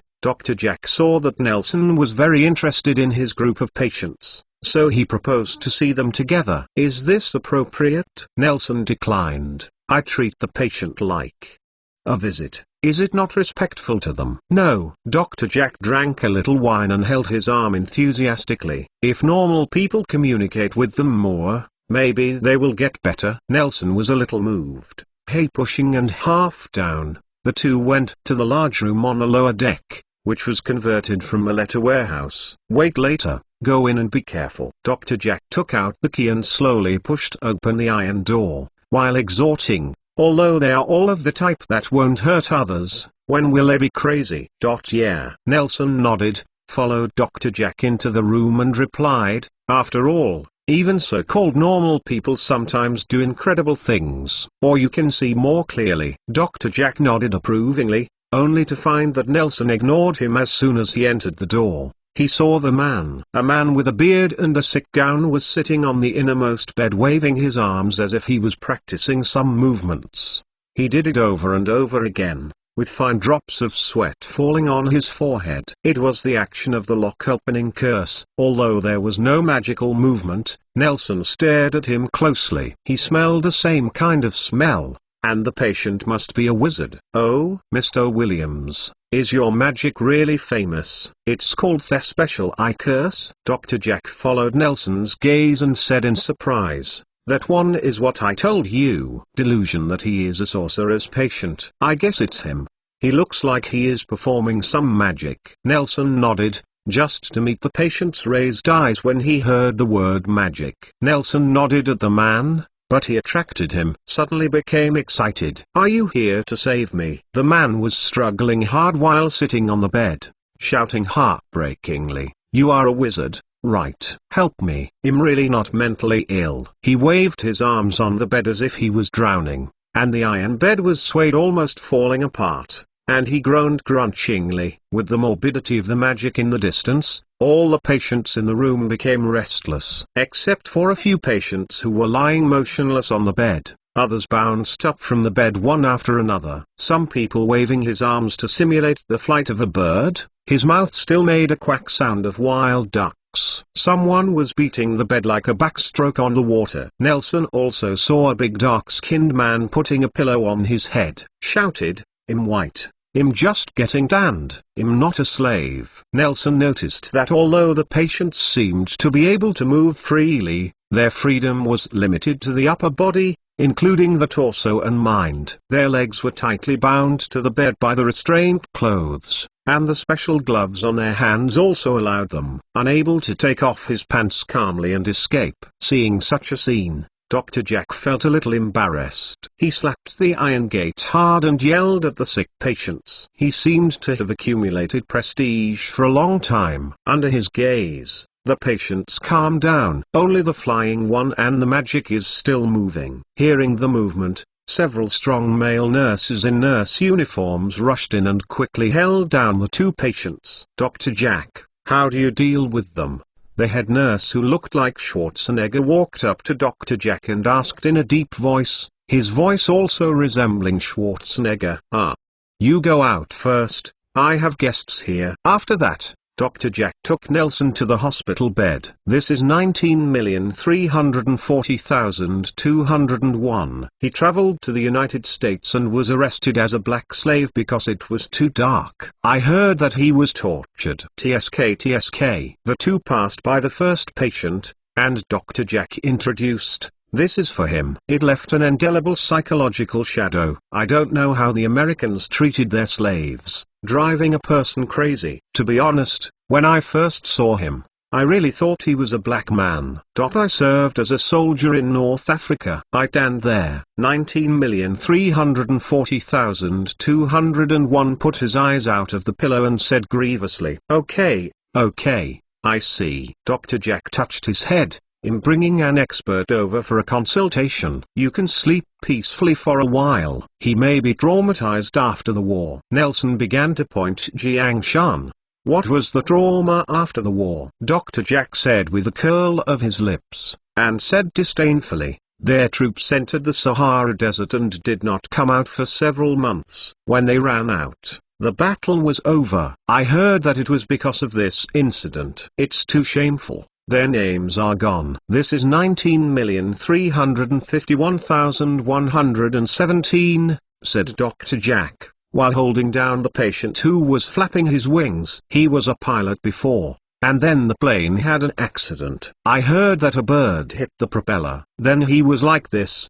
Woo." The pilot yelled when he didn't learn the duck. He suddenly started crying, and frightened Nelson. "I'm guilty. I killed the man in that plane." I specifically asked, "It is not your responsibility to skydive in an emergency." Dr. Jack stroked the back of his head, softly comforting. "Woo. I shouldn't have hit that propeller." "Well, I thought about it a lot." Dr. Jack stood up and stuck out his tongue at Nelson. "I thought he was getting better. His condition is a problem with his self-recognition." The two stopped and went. Nelson had gained a lot of knowledge tonight, and they finally reached the bed of the Mr. Magician in the depths of the room. 19,391,012. "If you do this, I can only give you injections," Dr. Jack threatened. "Sorry, Doctor." 19,391,012 hurriedly apologized. "I'm sorry to trouble you. I won't do this again in the future. I don't think I can make magic anymore. Can you let me out of the hospital?" 19,391,012. "Don't want to lie to me." Dr. Jack was a little frustrated. "How many times have you lied to me like this?" I said, "If you really feel that you have no magic power, we will release you immediately. I am real this time." "It's all right." Dr. Jack turned to look at Nelson. who was looking at 19,391,012 thoughtfully, and explained, "Patients like him are the most confusing. Except when they get sick, everything is normal, logical and cognitive. There is no problem with waiting, but when it comes to the cause of the disease, it will be extremely stubborn. Some feel that they are mushrooms, some feel that they are someone else, and this one feels that they are a magician." "Wizard," Nelson corrected. "Yes, wizard sir, you are a wizard. I can see it. You are a wizard, right? These moles are torturing me every day. Save me. Save me. Give me a magic wand." 19,391,012 began to struggle again. He spoke very quickly, "Help me. I will give you Garan. I will give you the magic of the family. Help me." Dr. Jack lowered his head and covered his mouth, while calling the nurse impatiently, then lowered his head and said viciously, "I know, you still have the same heart." When the nurse arrived, he finally relaxed. While watching the scene of a few big guys giving injections to 19,391,012, he said to Nelson, "You see, he is too stubborn. Generally, we can only take this kind of manic patients. This method keeps them from hurting others or themselves." "Yeah?" Nelson nodded. He saw the limp 19,391,012 hospital gown slipping down, revealing the tattoo on the neckline. That was exactly the pattern of the Deathly Hallows. "I don't think he actually seems to hurt people. I mean, if you don't keep him in this way, even many other patients, they are not aggressive, why should they be arrested?" "You can never guess what a mental patient is thinking." Dr. Jack took out a dried fruit that he didn't know what was dried and held it in his mouth. "We are afraid of taking responsibility and dare not issue a discharge certificate easily. After all, mental illness is not a fracture. Look at him. If he gets better, he will be fine."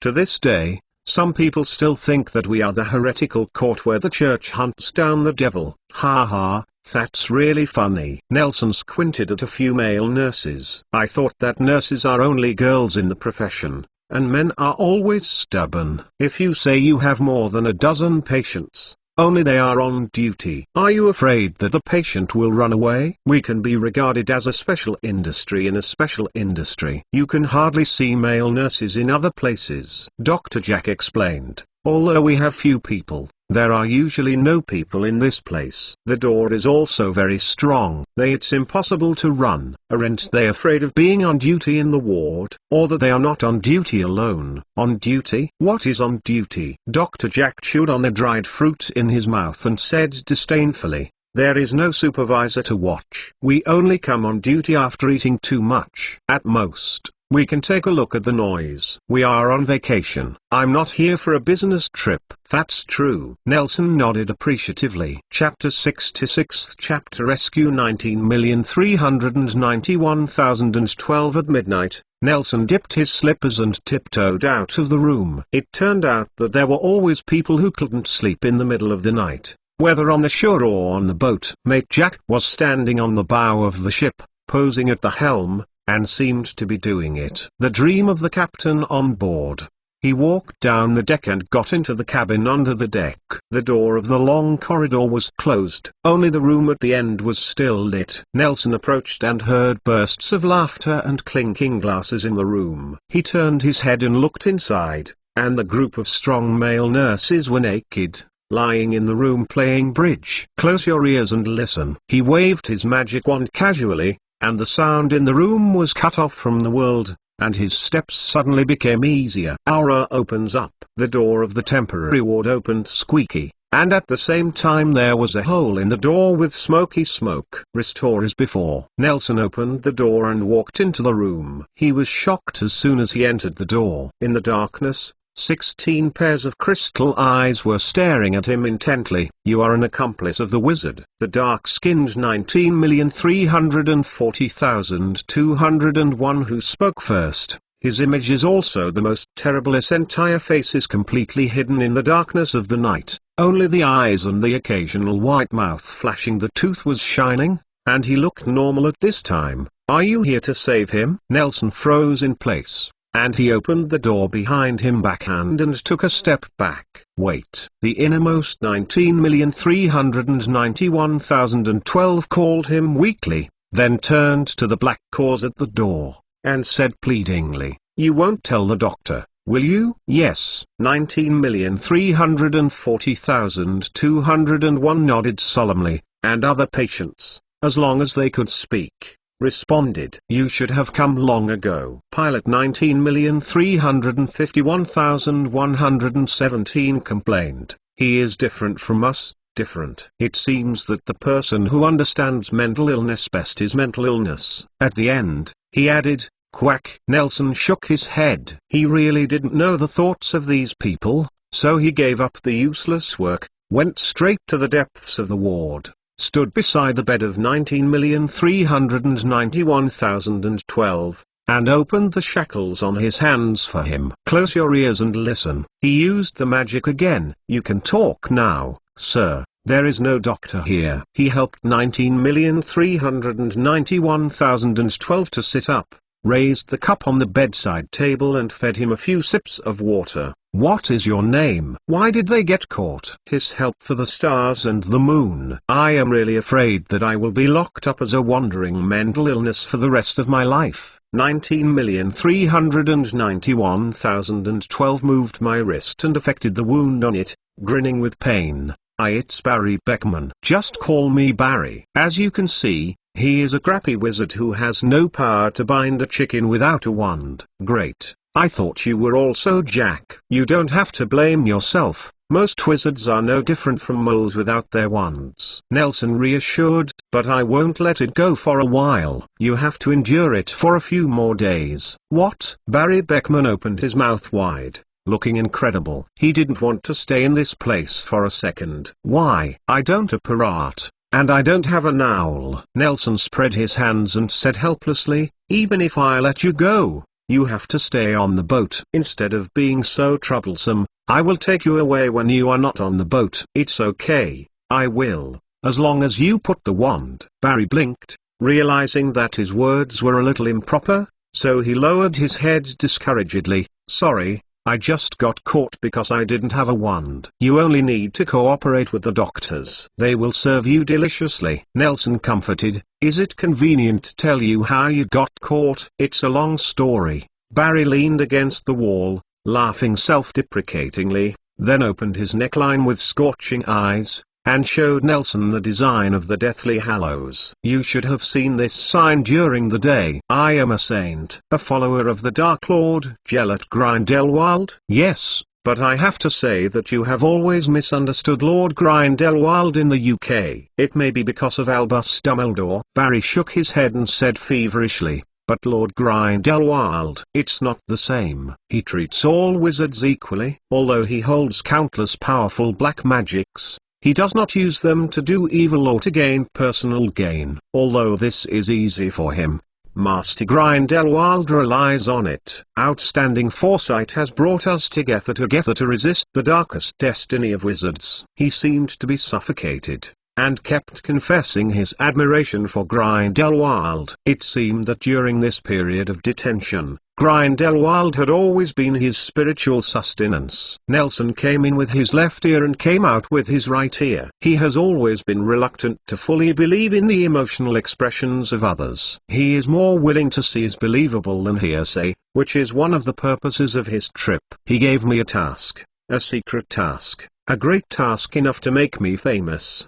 Barry's expression became excited, but soon became lonely. "But I think my task may not that's important. After all, they haven't sent anyone to find me for so long." "What task?" Nelson asked curiously. "Forget it if it is inconvenient." I don't know if the task is really unimportant, or if Barry's desire to talk is really held back for too long. He actually said it. "I came to England to find a historian, Bartilda Bagshot, who lives in the Godric Valley," he said slowly. "It is said that this historian is the aunt of Lord Grindelwald, the wizard who has the most research on the history of magic in the entire magical world. She knows a lot of secrets. This is related to the ultimate goal of my mission," he said cheerfully. "You know the sign of our saints." "I know. Nelson interrupted his precasting shake. He secretly reached into his pocket and squeezed the gunter's ring, and said in a deep voice, "That is the sign of the Deathly Hallows." "Okay," Barry said dryly,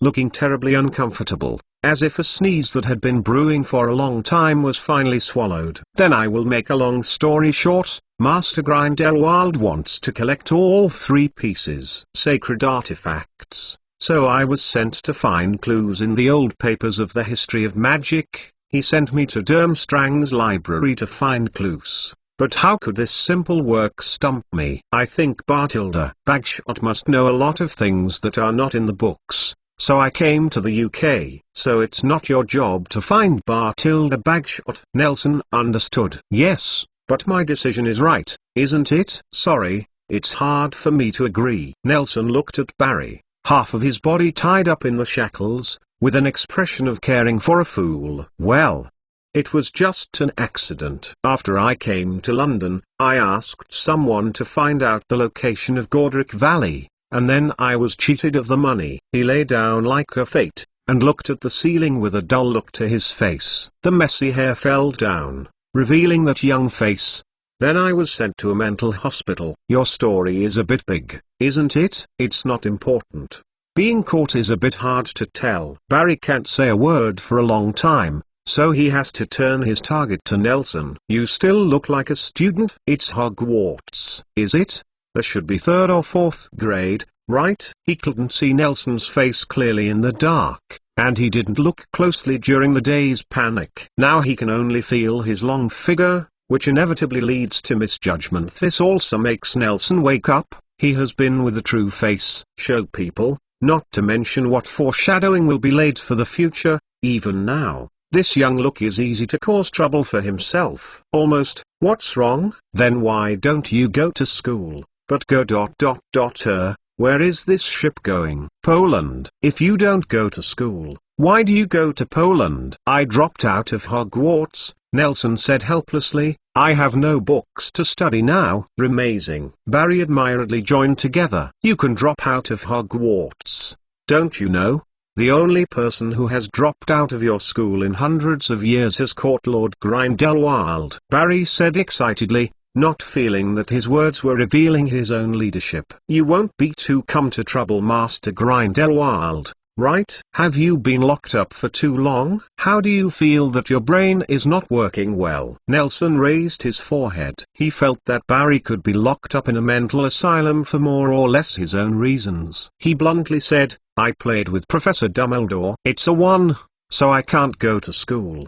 Barry's eyes became angry again in an instant. It seemed that Dr. Jack had given him the medicine in the evening and the effect had not yet passed. He said enthusiastically, "When you disembark, I can arrange for you to go to Temstrang to study." "Let's wait until we get off the boat." Nelson got up and said goodbye. It was late at night and it was time to go to bed. "Wait. Barry called Nelson again. "Do me a favor, just one. Tell them I'm still alive. Just use one spell. It's very simple." It sounded like a lightning spell. Nelson tried it. There was a sound of something exploding on the deck above his head. He hurriedly left the ward to remove the spell and ran to the deck. "I will repay you if I do what I say," Barry yelled behind him. Nelson ran to the deck, only to find fireworks exploding in the sky above his head. The splendid fireworks drew an ingenious pattern in the sky. There was a vertical line in the circle, and the line ran through a triangle. It was too high and far away, so I couldn't tell whether it was set off on the boat or from a small island just passing by. Chapter 6 Tice Eventh Rescue 19,391,012 Part 2 In the North Sea at night. There is no thousand sails, only sleepless. On the small island with a tortuous coastline in the distance, there was only one lighthouse lit alone, but the fireworks above were so brilliant that it completely concealed the glow of the course. Lautzius Mood at this time is more lonely than soot. First Mate Jack held his pipe, looked up at the high-lit fireworks in the night sky, and sighed. Nelson hid behind the mast and saw figures wrapped in black robes appear one after another on the deck. Faint, when the air twisted for the first time and forced out the first figure, he raised his wand and pointed it at the back of First Mate Jack. whispered it. He rolled on the spot beside Jack and stretched out his hand to support him. His fallen body was gently placed on the ground, and he took the rain cloth by his feet and covered him. After doing all this, he stood up and looked at the wizards who had just appeared on the deck and were looking around. "Is it your signal?" The leading wizard looked around and noticed Nelson standing on the bow of the ship. He frowned and looked at the stranger with scrutiny eyes. He was speaking German, and Nelson was startled, so he nodded and replied in German, "Yes, this gentleman."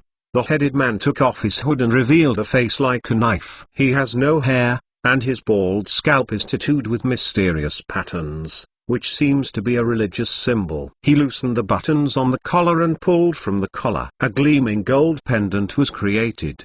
The pattern of the pendant was the same as the fireworks above the head. As if he didn't care about secrecy, he walked straight to the side of the ship, raised his wand and released a beam of light towards the island in the distance. After a while, Nelson saw several more wizards in black robes riding. A flying broom flew from the direction of the island. "Are you a German?" The bald wizard squinted at Nelson's face, as if looking at his prey. He waved his hand, and the surrounding wizards watched around. The wizards who came from the island also hovered on the cruise ship with broomsticks. Around, he walked up to Nelson and looked at him condescendingly. "Why haven't I seen you?" I am an Englishman." Nelson squeezed his wand and replied, "Are you here to find Barry Beckman? Do you know where he is?" The bald wizard's eyes became sharper, and he took a step closer, staring scorchingly into Nelson's eyes, waiting for his answer, looking aggressive. The cruise ship banquet hall was still brightly lit, where a lively banquet was being held, but in a place they didn't know, on the chilly deck. In the cold night blown by the sea breeze, the atmosphere suddenly became tense. Under the deck, he lost his wand and was caught as a mental patient. Nelson observed the black-robed wizards around him, and found that he had no hope of escaping, and became very cooperative. "I just heard on the ship his business. I want to save him." Ha ha ha. A black-robed man behind the bald wizard couldn't help laughing. His laugh was crisp and sweet, and it sounded like a woman of a small grade. "White, be quiet." The bald wizard turned around and yelled. The black-robed man immediately stopped his laughter. He turned his head and looked at Nelson. His tone of voice relaxed a lot. "You've been very helpful. Can you take us to find him?" "Okay, come with me." Nelson shrugged and walked to the gangway leading down the deck. The bald wizard waved his hand, and two men in black robes walked out of the shadows and watched at the top of the stairs. Then he put his hand on Nelson's shoulder and took the rest of the people down the stairs with him. "Sir, are you an error?" Nelson led the way. While he was close to the bald wizard, he turned his head to reveal a brilliant smile that was characteristic of a teenager, and his 8 shiny teeth were gleaming in the dim corridor. "We are," the black-robed man named White replied, but was interrupted by the bald wizard. "Yes, we are errors. Barry has been missing for a long time and we have been looking for him." His expression was not real in the darkness, but soon, he drew out his wand, and the tip of the wand released a glimmer of light enough to illuminate the corridor. With more force in his hands, Nelson stiffened his neck and listened to him asking, "How do you see it?" "I think you are well trained," Nelson replied, "and the magic is superb. As far as I know, only the Ere has the highest level of wizardry. Their team is full of masters like you." The bald wizard was a little happy,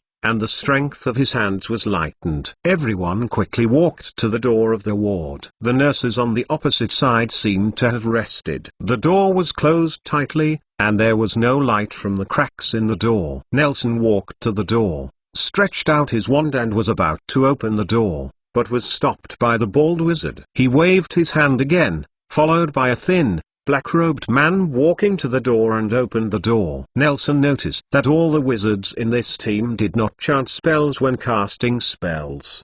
They were all masters of silent spellcasting. Thinking of this, he became more afraid to act rashly. Even so, he still hated Barry angrily. "I came to save you kindly, so you fucked me like this." With a crunch, the door opened, and the bald wizard nodded and pushed Nelson into the ward. The 2 previous wizards followed him in, and the rest remained in the corridor. When the patients in the ward saw a group of outsiders entering, they were agitated. As soon as the thin black-robed wizard raised his hand, they collapsed on the bed. Andre, the bald wizard, frowned, somewhat dissatisfied with his self-assertion. "It's okay, it's just a coma spell." Andre's voice sounded very old, like an old bellows struggling to perform the last mission in his life. The hot and humid air in the cabin felt dull, so he took off his hood, showing an old face covered with scars, smiled at Nelson, who was looking at him, but because his appearance was too terrifying, Nelson couldn't tell for a moment whether it was a friendly greeting or a threatening sneer. "I'm here." Barry's voice sounded from the innermost part of the ward. With the dim light of the bald wizard's lighting technique, he struggled to sit on the bed, waving his arms. "Barry,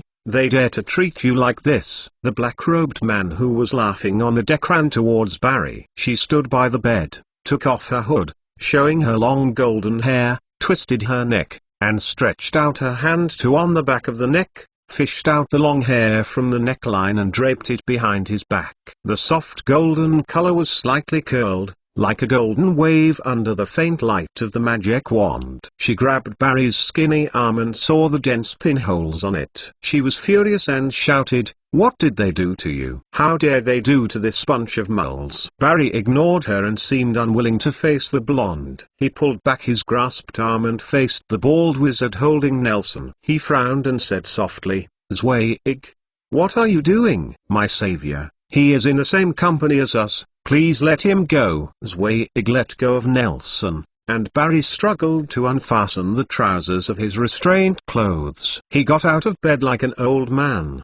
He shook off the hands that White was holding onto him and staggered to Nelson. "Thank you so much, for helping me a lot." Barry stretched out his hands and held Nelson's right hand tightly, walking away. You should. Nelson nodded and said, "Hurry up and let them take you back." "You see, you are like this." "Yes, we should go back." Barry looked at Zweig, nodded, and asked, "Nelson, are you with us?" "No, I will disembark in Poland." The two were polite, and White suddenly said coldly to Zweig, "Did we just leave?" The moles tortured Barry so much, "We just pretended that nothing happened, and we just left." "No, I haven't been tortured." Barry finally paid attention to White. Although he wanted to cut Dr. Jack $1,000, he still spoke for the doctor. "He's just a mole doctor." "For moles, this kind of Barry, you don't know." White touched Barry's face as if crawling along the pole. She said softly, but the content was cold. "After the moles catch the wizard, they will conduct cruel experiments on them. They are not good stubborns." "No need." Barry was too lazy to argue with White. He stepped forward to the door and asked, "I lost my wand, can anyone give me one?" The one guarding the door respectfully handed him a magic wand. He took it casually, picked it up and flicked it twice, feeling a little uncomfortable, and asked for another magic wand. "I must ask you for justice." White squeezed Barry away and walked angrily to the deck. "You are unreasonable." Barry raised his wand angrily and pointed it at White's back. He cursed. "Do you have a problem with your brain? Can you let me go? Can you not hold me down? Do you know? It was your gift that made me into a mental hospital. Can you stay away from me?" He waved his wand vigorously. It seemed that this was a long-standing grievance, but the long hospital life almost destroyed his body. The curse he shot softly hit the wall of the corridor. Barry turned his head to look at Zweig and Andre for help. The two wizards were holding hands and standing aside as if watching a show. He had to turn to Nelson and pleaded, "It looks like I'm in trouble again, Miss White. I believe you are not the one to avenge revenge." Nelson called to the witch who was going to the deck, raised his wand and squinted at her back. "I don't want to care about what you want, and I don't dare to care about what you want. But I want to disembark at the end. Do you understand?" Chapter 68 Mental Patient. "You are so cute, little brother. You have to know that only people who don't care about things can live long, and we have." White turned around, raised his hands, and clamped the curse on the tiger's mouth on his right hand. She licked her lips, and walked towards Nelson with her head held up. The figure shrouded in the black robe was bumpy and full of charm.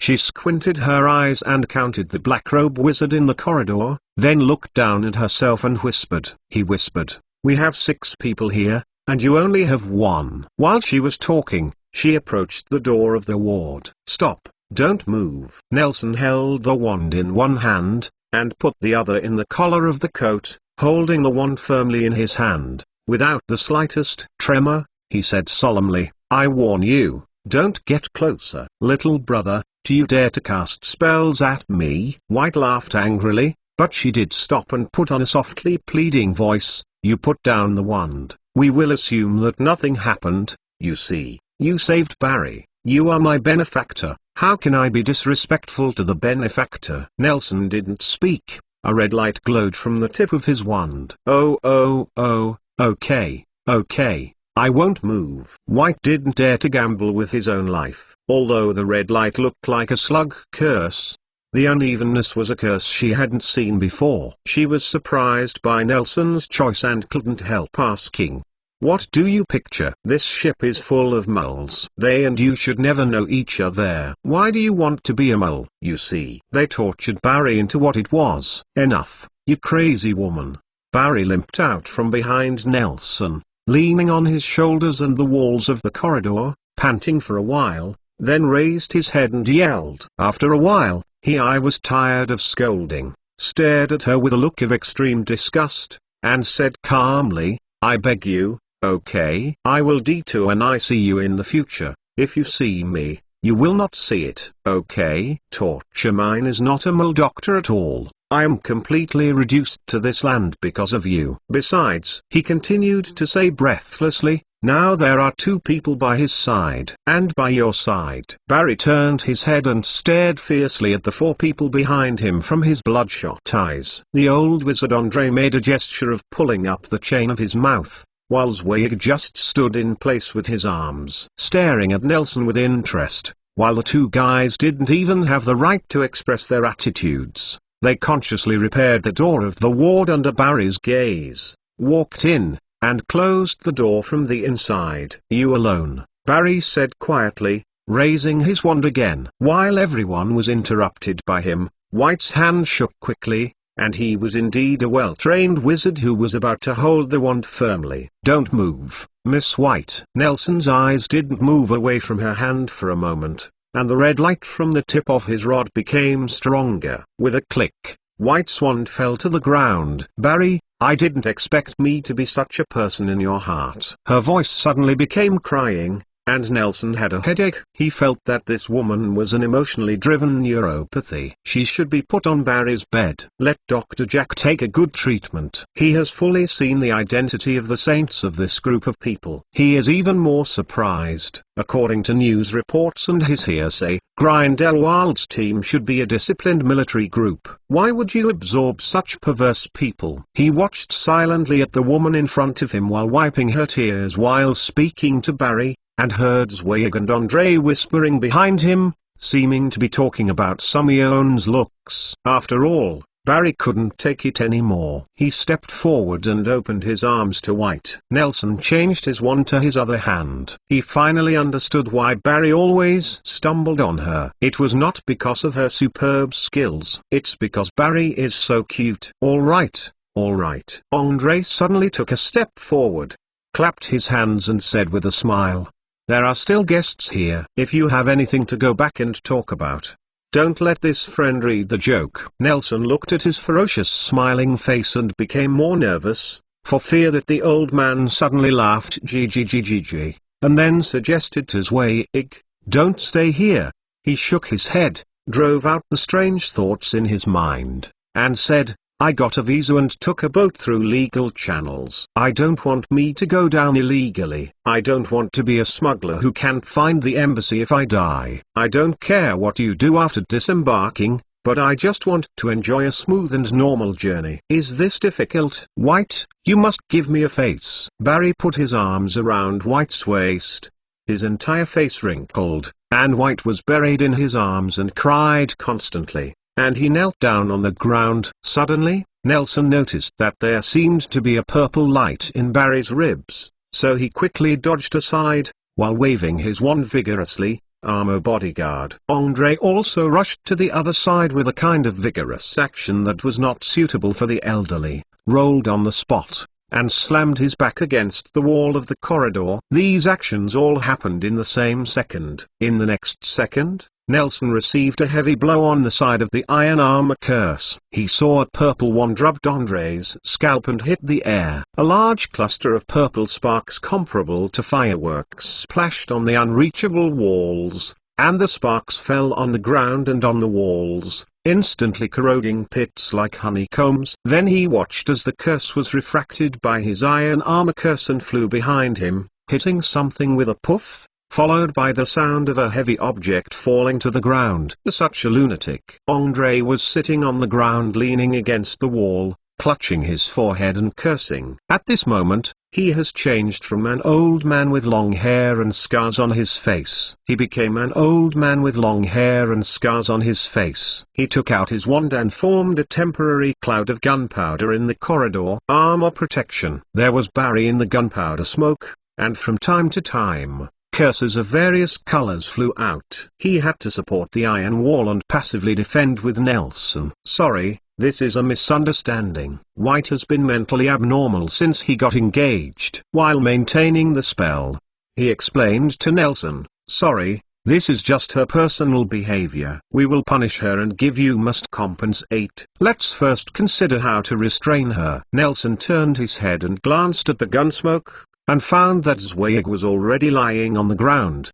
with purple smoke rising above his head. He didn't expect to look the strongest. One of them was knocked down before they even started. Barry, are you okay? Ender hid behind Nelson's iron wall, panting heavily, and asked loudly. He knocked out a nurse behind him who heard the noise and went out for inspection. He dragged him with a floating curse. The fainting nurse flew back to the room, closed the door, and added a silencer. He won't have. Didn't you save a loneliness? Impossible. White can't really hurt Barry, otherwise he wouldn't have been looking for him for a few months. Seriously, what's the matter with you? Nelson wore the iron armor curse and waited for the smoke to dissipate, while staring at Andrea. I have never fought such an inexplicable fight. Just sneak attack. Is this the Saint's style of acting? Ah, so you can see ... Oh. Yes, he'll come on with the iron armor curse, and you will rest for a while. Andre sighed with an expression of don't stay here. Said, since you can see it, I won't hide it. I have to talk about this matter from 12 years ago. White's parents are opponents of Lord Grindelwald. If you really understand Lord Grindelwald's claims, you will understand that his appeal is to fight for a little power for the wizard. He never wants to think about himself, for greater interests. This sentence is never just a talk. Oh, digress. 12 years ago, Lord Grindelwald once again organized us to gather in Paris. He has already disgusted the fart-headed officials of the Ministry of Magic and the conservative officials. He decided to use force to really get them down and let new ideas break those old stubbornness. Andre let out a sigh of relief, remembering, the war lasted for a few days and nights, and the fire burned. I can't stop. I have to say that the magical world in France is still very tenacious. Aside from the trash hiding in the Ministry of Magic building, the wizards who really fight on the battlefield are extremely extraordinary, and they are not only the future of the French magical world. The Mergen Wiltnings of Star of the Stars, and Gas White, who is only 27 years old and will soon become the youngest professor of Ifemoni. Nelson's pupils tightened, and Andre glanced at him and didn't seem to notice his movement. He continued, although they have different positions, they are all respectable people. Master Grindelwald also said the same at that time. White also died in the battle with his wife and their 4-year-old child. Master Grindelwald brought the child back to us for care. This child is White. He took a deep look at White. Master Grindelwald loved her as much as his own child. At that time, she was also obedient until 2 years ago met Barry. He was more special, but at that time, he didn't understand this, so he told White that Garth White died under Lord Grindelwald. Then she became like this. That's right. Andre squinted, and the smoke cleared. Chapter 69. I hope I don't be nosy in my next life. So she became so mad because she recognized the thief as the father. Nelson lowered his head and flashed a curse. The smoke cleared. White knelt on the ground, holding the wand that had fallen in his hand, while Barry was limp in her arms, sleeping soundly. White, calm down. Andre stuck his head out and shouted from the air. A curse flew across his scalp quickly. He retracted his neck and whispered to Nelson, Master Grindelwald is not a thief. Because of the mark of a saint, she couldn't leave, so every task she tried to disrupt the situation. But Lord Grindelwald really spoiled her too much. Instead of punishing her, she was given a few more talents. Wizard protection is also a kind of guardianship. Oh, this! Nelson hid behind Andre's iron wall and took out a stack of tissues from his pocket. He was wearing only slippers, feeling a little cold, and couldn't help curling his toes. What are you doing? Andre couldn't help asking when he saw him pulling out a tissue. Have you caught a cold? No. Nelson shook his head. This is just for fighting. By the way, can I hurt her? Try not to. She's just a bit naughty, Andre said with entangled eyes despite being hit by White's curse, and finally he added, if you can. Okay. Nelson rolled his eyes, looked back at Zweig who was lying on the ground and his face was still smoking, and curled his lips. You are really outrageous in favoring her. He picked up his wand and pointed it at the paper towel. Under the influence of magic, the paper towel slowly twisted and deformed and stretched into a huge and tough steel mesh, just large enough to fill the cross-section of the corridor. He's okay, Andre explained in a low voice. He is not an ordinary human, and a spell of this level can't hurt him. Don't get out of your head, Nelson warned, holding the wand and recalling the feeling of the first one he got in Ollivander's shop. A faint white mist spread around him, and it soon filled the entire corridor. Drops of sweat appeared on Nelson's head, and White's curse continued to bombard Andre's iron armor.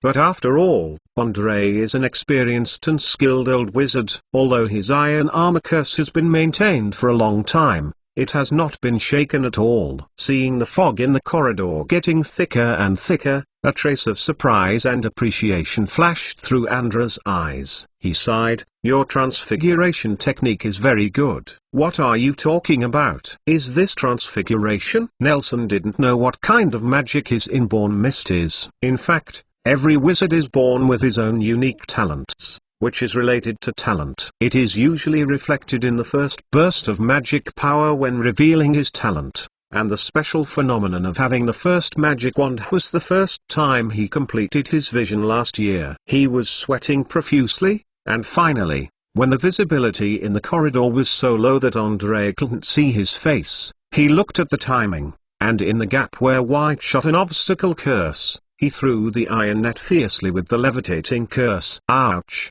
What is this? Unlike the smoke that needs to be slowly dissipated in battle, Nelson's mist is very unique. It does not dissipate, but as Nelson lowers his wand and rushes towards him frantically, in just a second, the mist in the corridor is dissipated completely. White was smashed by the iron net, holding his head and holding Barry in his arms. Nelson looked at the timing, stood up, and pointed to White's wand was unusually stable. Faint. In White's surprised and unbelievable gaze, the faint red light hit her shoulder. She struggled to put herself underneath, closing her eyes, and holding Barry's body soft. The Nelson iron net was also rapidly deformed under the command of his magic wand. A padded rope net firmly bound the two of them, and it grew an independent rope that trapped itself on the ceiling pipe, and then the rope shortened, and the two wizards were hung in the sky. Nelson straightened up and was about to walk in the direction of the two of them. Wait, Andre called to him.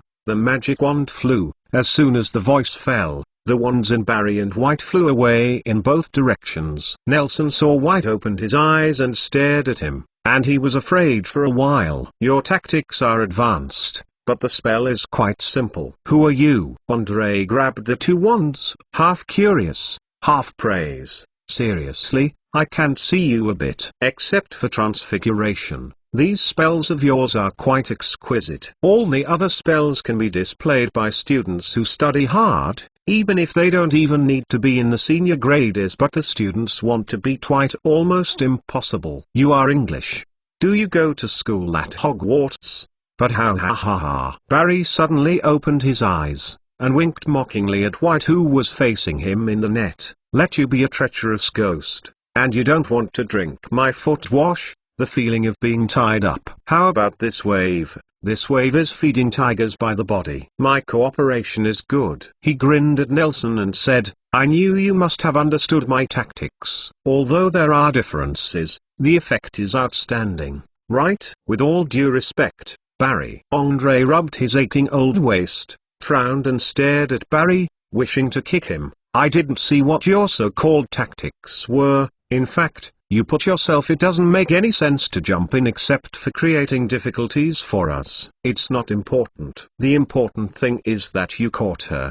Did it? Going back, I must ask Master Grindelwald to ban her. The saint's face has lost her. Barry didn't show a sullen face. He still remained. He smiled and mocked White. Do you think you are the only one who is good? Tell you, this is the man who fought Albus Dumbledore. By the way, can you put me down? I'm afraid it won't work, Barry. Andre spread his hands, and behind a few people came the sound of a man getting up from the ground, humming and panting. I haven't asked you about your surname. On the one hand, Andre has some doubts about the so-called record of fighting Dumbledore. In fact, this is what Nelson had done to Barry. On the other hand, he had to pay attention to this message and Nelson's youth, to the excessive face and the fighting ability he just demonstrated. My name is Igor Karkaroff, Nelson said without hesitation, and urged with concern. You take them back quickly. Look at Barry's arm, he is bleeding. It's okay,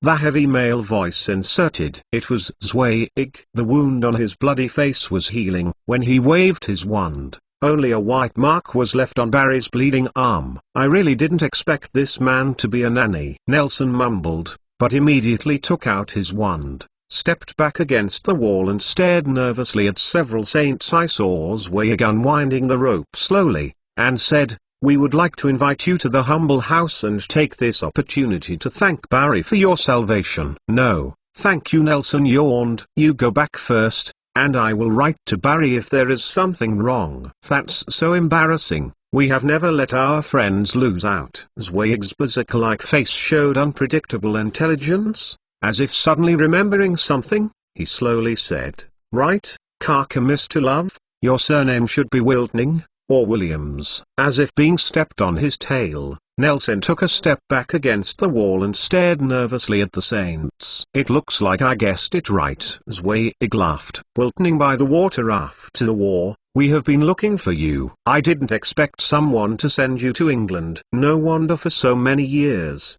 There is no news. What are you talking about? I don't understand. Nelson leaned against the wall with his brain running fast. He saw Barry and White being put down, and the two who were hiding in the ward were called out by Andre. At the gangway, a few windy wizards looked down, thinking about the wizards on the deck and flying around the cruise ship, and suddenly felt that they had nowhere to escape. I shouldn't be nosy, Nelson warned himself seriously, nervously calculating the escape route. Fine beads of sweat leaked out of his forehead, and only for a while.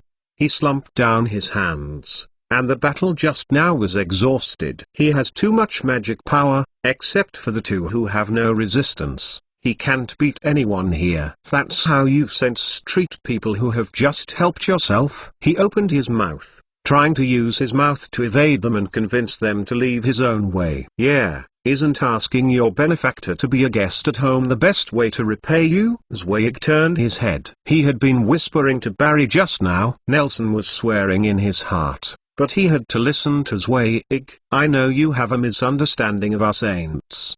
The entire wizarding world has deep prejudices against us, because they are afraid that our new ideas will crush their dominance and squeeze, and new things will always be affected in the process of development.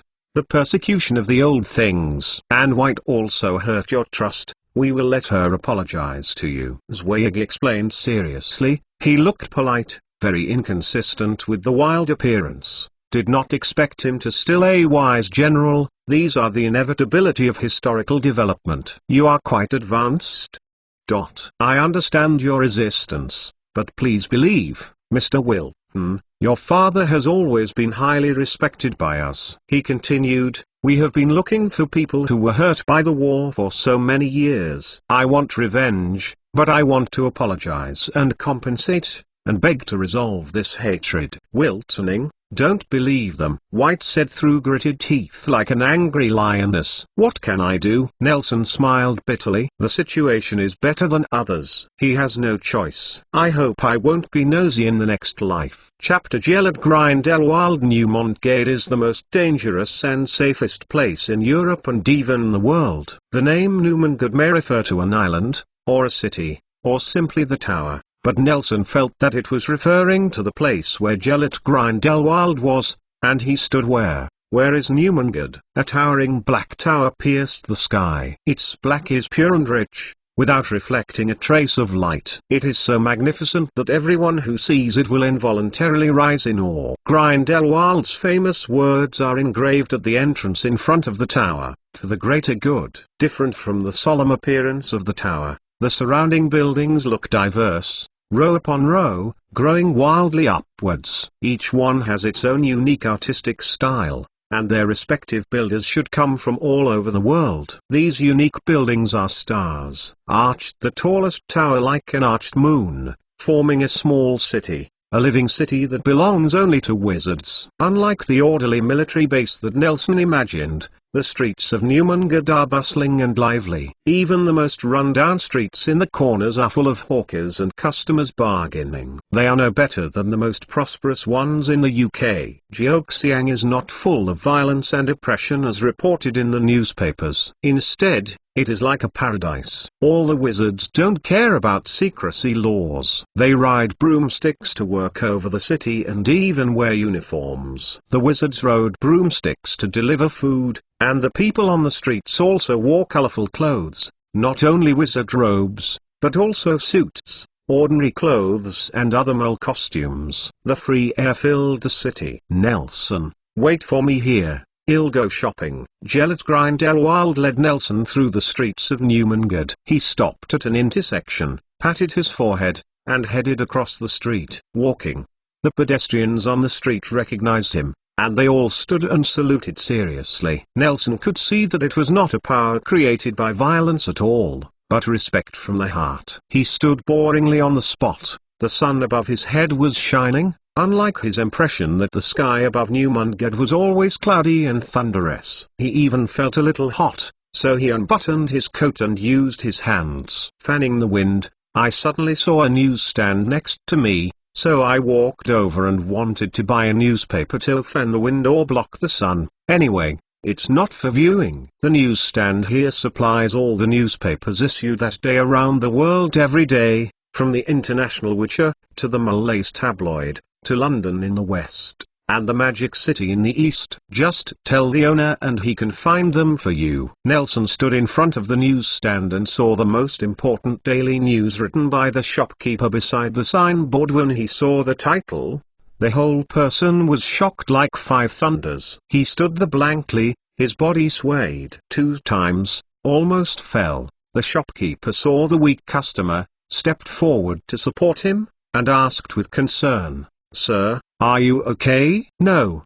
It's okay." Nelson pointed to the newspaper in the newsstand window, and tremblingly took out a gallon. "The latest Daily Prophet, get me a copy." The shopkeeper waved his magic wand and brought in a newspaper. Nelson waved his hand, not even asking for change, staring at the headline of the front page news. "Is it a saint or a murderer? Albus Dumbledore surrendered to Wisingamo, admitting that he killed a mole in early September." Nelson's pupils vibrated, and his hands squeezed the newspaper firmly. Both sides of the newspaper had been crushed to pieces because of too much force. "Nelson, what's the matter?" Nelson raised his head and found that Grindelwald was sitting on his shoulders, carrying a bottle of brandy that was not named in his hand. He leaned up and looked at the newspaper in Nelson's hand, with an eyebrow raised on his right. "I asked, so you went to Europe because of this?" "This is indeed something that Albus can do." He sighed,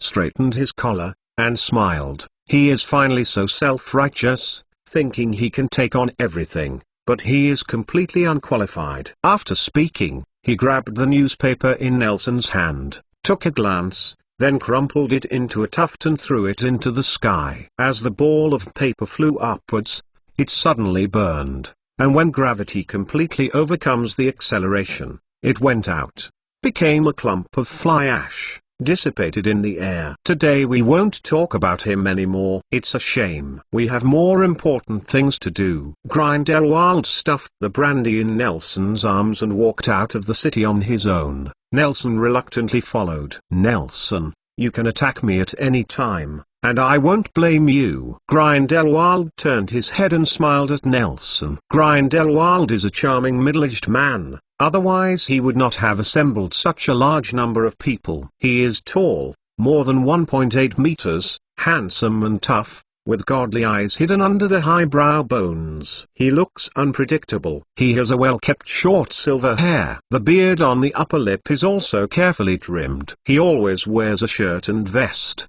and then puts on a black coat outside. He is gentle but always sad. The shrouded Dumbledore was different. He looked vigorous and vigorous. You must be joking, Mr. Grindelwald. Nelson grinned reluctantly. His feelings for the man in front of him were complicated. After the Battle of the cruise ship, he half voluntarily and half forcedly agreed to the invitation of several people to go to Newmangard. Out of worries about the muggles on the ship and distrust of the mental patient White, he asked to enter through normal channels. In Europe, they didn't break their promise, but they didn't give him any chance. As soon as Nelson disembarked in Poland, a group of wizards in black robes were waiting on the dock. In fact, when he was fighting with Dumbledore, he had thought about the possibility of going to Grindelwald. He felt that his ambitions did not conflict with Grindelwald's theory. Peace is not a greater kind for mankind. Interest. But this idea was quickly abandoned. As far as he knew, Grindelwald was his homicide, and Morgan Wiltning and Elizabeth Williams fell under his curse. But when he was standing right in front of Grindelwald by mistakes, he didn't feel that there was any enthusiasm, let alone any deep-seated hatred and desire for revenge, and none of these. He was just pure. I feel that he and Grindelwald are not the same person. This may be related to Jonas's education of downplaying hatred since he was a child, or it may be related to his experience as a human being for 2 lives, or because he has never met his parents, or even knows about it. Everything about them. How did this raise his hatred? Then come to me. Grindelwald stood in place and waved at him. When Nelson followed, the two were walking side by side on the street. Grindelwald raised his arm and pointed to a mountain not far away. We are going there today. It's a bit far away. Let's go by car. Okay, Mr. Grindelwald. Nelson followed him on the side of the road, waiting for the tram to the outskirts. Why is there a tram here? Oh, this is not a tram. Grindelwald shook his head, and pulled Nelson onto an empty tram that just happens to drive. He threw 2 coins into the coin box at the front door. Miles precision equipment. It will fail in a magical environment. This is just an alchemy product that looks like a tram. You see, there are only 2 of us in this car and no driver. No, I mean, Nelson considered his words. I thought the people in Newmangard were more resistant to mole products and even concepts. Ha ha. Grindelwald smiled. What we resist is mole weapons and equipment. Their understanding of violence has improved so quickly. The clips brought to me by those prophets have made me unavoidable all night. Indeed. Nelson nodded. I didn't expect Germany to take Poland in the blink of an eye. This is mole modern warfare. But, Grindelwald said with a smile, patted the seat under his hips, I still admire this malign invention. Nelson nodded, looking at the fireworks and scenery on the side of the road with complicated thoughts. Grindelwald also took out a pamphlet while reading it while commenting, and was silent. That's right, Nelson. The tram has left the city, passing through the wizards' fields. The wizards' agriculture is too extensive compared to muggles, but magic always has many magical uses. Nelson looked at the strange things on the side of the road. And the huge crop became God. Grindelwald suddenly called him. Profit and foresight make you very hard, right? Mr. Grindelwald, what are you talking about? You are a prophet like me, aren't you? Grindelwald closed the pamphlet in his hand and put it in his pocket with the pen. Knowing too many things will make your life very tired. He sighed empathetically, but saw Nelson shook his head. Mr. Grindelwald, I have dreamed of the death of a loved one, but that may only be the induction brought by family affection. I have no ability to predict. Maybe. Grindelwald blinked at Nelson. At this moment, he looked like Dumbledore. He suddenly stood up, looking solemnly at the window of the tram, finishing his clothes, and said, "Get out of the car." Well, here we are. The tram stopped, and Nelson jumped out of the car behind Grindelwald holding the bottle of brandy. The tram stopped on the top of the hill on the outskirts of the city. It was a simple cemetery surrounded by barbed wire. Although simple, it was extremely clean. Grindelwald stepped to the two tombstones in the middle, fixed Nelson's eyes, and said, "Nelson Wiltning Williams, here are two outstanding wizards and two fearless warriors, Mergen Wiltning and Elizabeth Wiltning." He sighed. "I think, you have wanted to see them for a long time." "Sorry, Nelson, I originally wanted to place them in Father Lachaze's cemetery." Grindelwald shook his head, apologetic in his tone. "They live in France and should have been there forever." Nelson just looked at the tombstone of his parents in silence.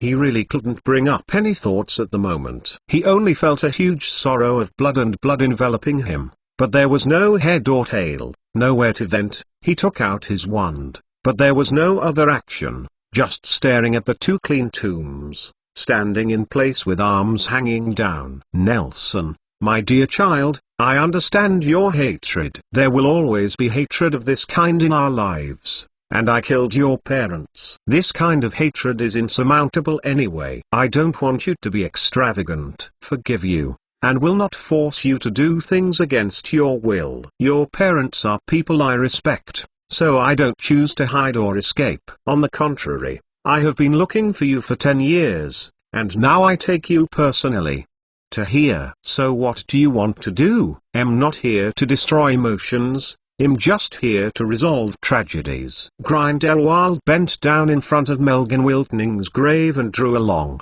dark wand full of knots from his pocket. That was the invincible old wand in the legend. He gently placed it on the tombstone, then turned to face Nelson, raised his hands, and said affectionately, "Come on, Nelson, if you want to revenge, I understand you. You can cast all the spells you know about me, and I won't resist." "Seriously, I don't hate the Wiltnings. Everything I do is just a desire to follow in the hidden future obtained by the leopard. We can seek greater benefits for wizards, for the world, and for all lives." Instinctively, Nelson raised his arm and his wand. A faint red light condensed from the tip of the wand. "Come on, Nelson, vent your hatred, vent your emotions. Do what you want to do." Jealous Grindelwald looked forward to this moment, and raised his arms even more. Facing Nelson in a hug gesture, he looked excited and said earnestly, "Come on,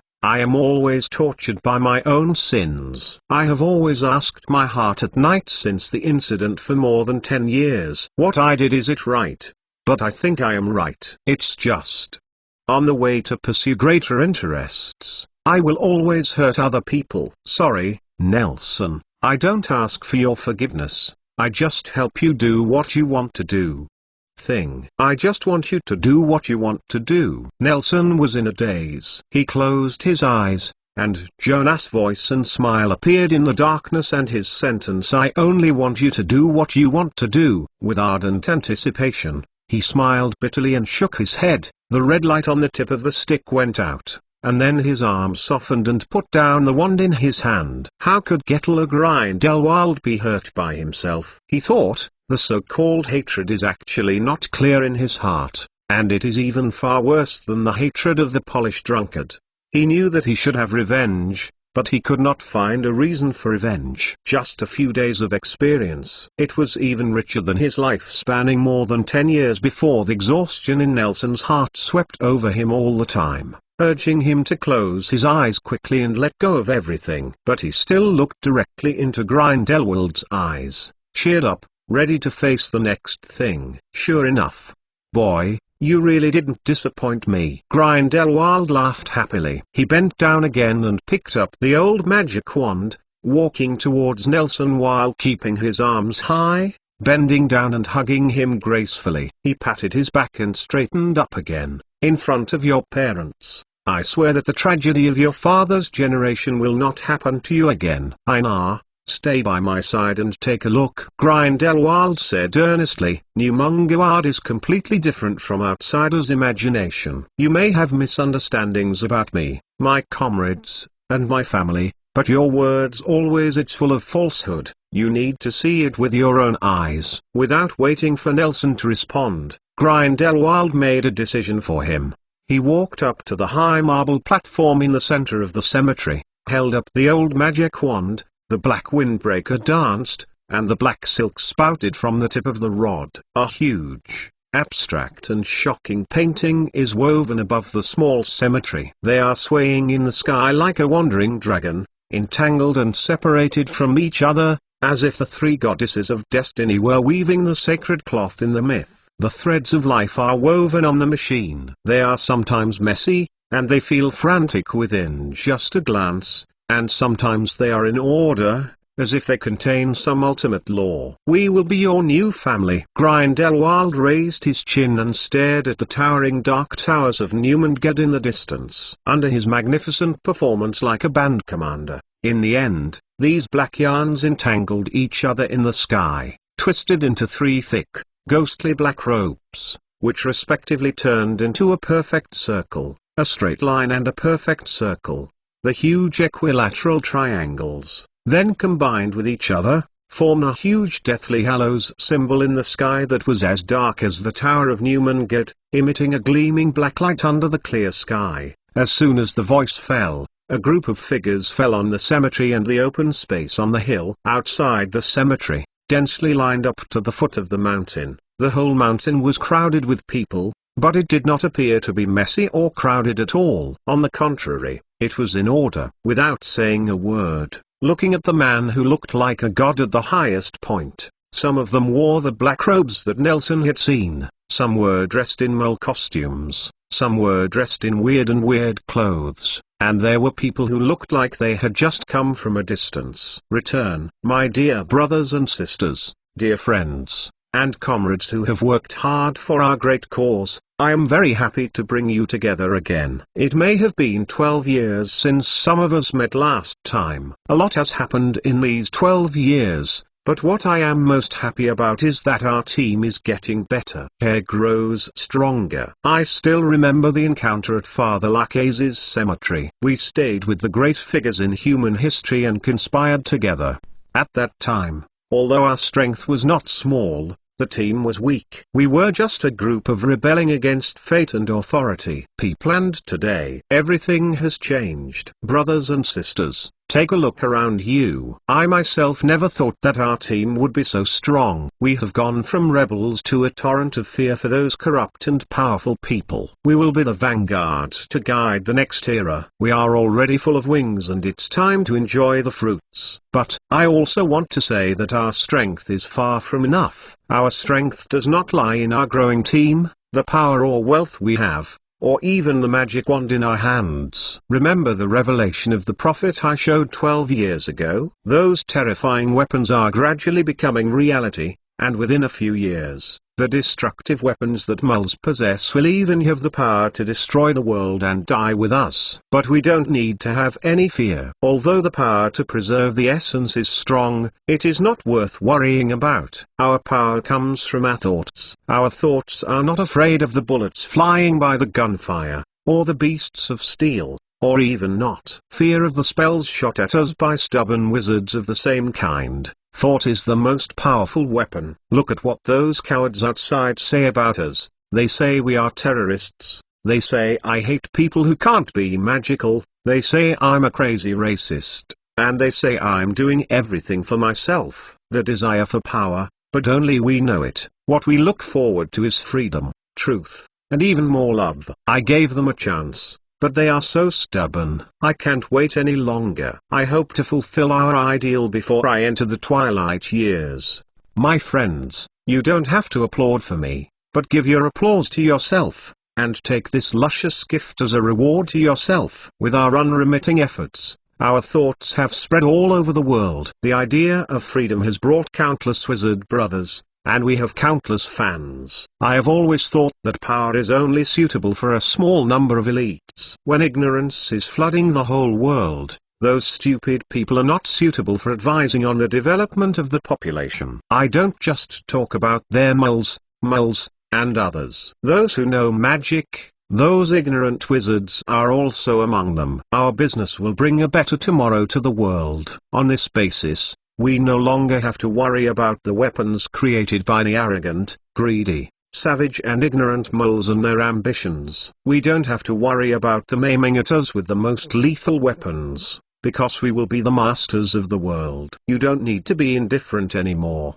no longer need to remain calm. You can vent your emotions unscrupulously. Our success is only close to the door. Grindelwald stepped off the platform, stood beside Nelson, grabbed his arm and raised it high, shouting, "Remember what I said." Melgan Wiltoning, Elizabeth Wiltoning, you have to respect them as you respect our great cause. Our family can only accept the elite, and today, I'm honored to tell everyone that the child of the Wiltoning couple we admire has been found. Nelson Wiltoning, your arrival is the enlightenment that fate has given us. He smiled and held Nelson's hand, shouting at the saints gathered in Newmangate, "Apparition, go, let's set out from here to spread the news, and the next step of the plan can begin for the greater good." Standing in the middle of the crowd, Nelson was surrounded by thunderous applause and excited shouts, gradually unable to hear a sound. Chapter 72 Nelson, librarians always make some associations. Nah,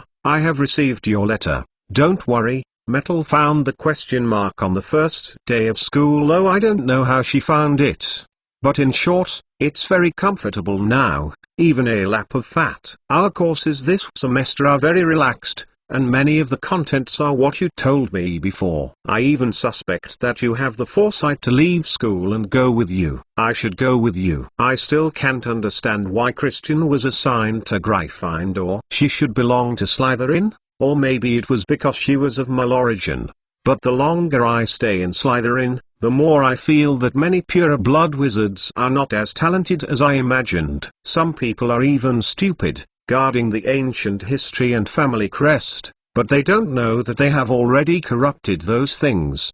Having said that, I can tell you the good news. I seem to have found my origin, but it is different from what I imagined. The mole matriarch I thought was actually a wizarding family. On the first day of returning to school, Alphad trespassed into the Forbidden Forest.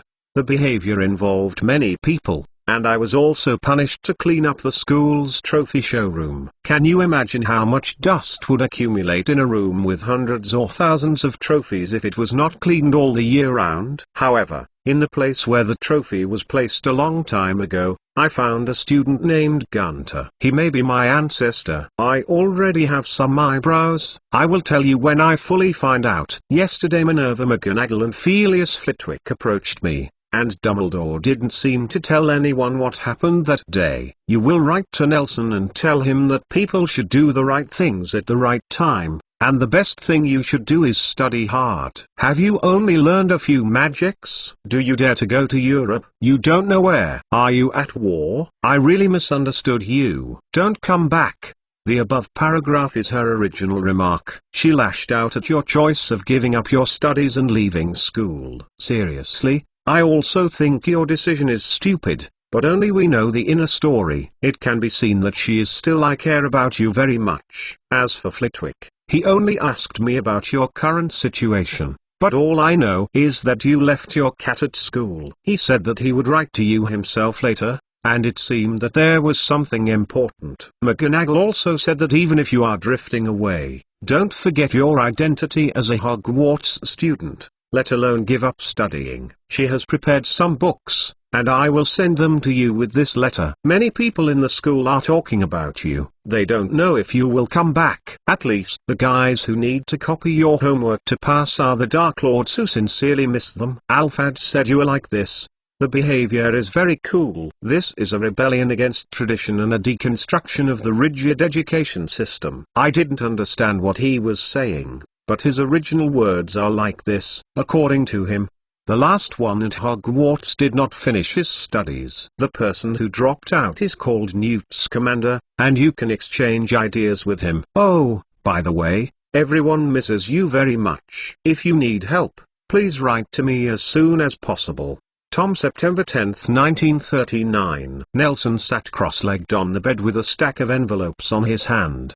He was opening the thickest one to read. This letter was sent with a package. The little owl was tired enough to choke the little owl. After reading Tom's letter, he was awkward. He smiled, stuffed it back into the envelope, and unpacked the package again. Well, defamation details, I have read this one, but there are also notes from Senior Sister Minerva on it. Let me see if this is human defamation. He'll read this one later. It's too early to watch now. He opened the package, and a few old and heavy books fell out of it. It looked like they were old, and their previous owners should have cherished the books. At the bottom is a book, Cutting Edge Transfiguration, which Nelson used to read. I saw it in the forbidden book area of the library, but McGonagall gave him a copy. It was a great gift. He opened the catalogue, and a small yellowed page in the book fell off. Nelson looked down, and it read, Animagus detailed explanation on it. This aroused his great interest. He picked up the pamphlet and flipped it,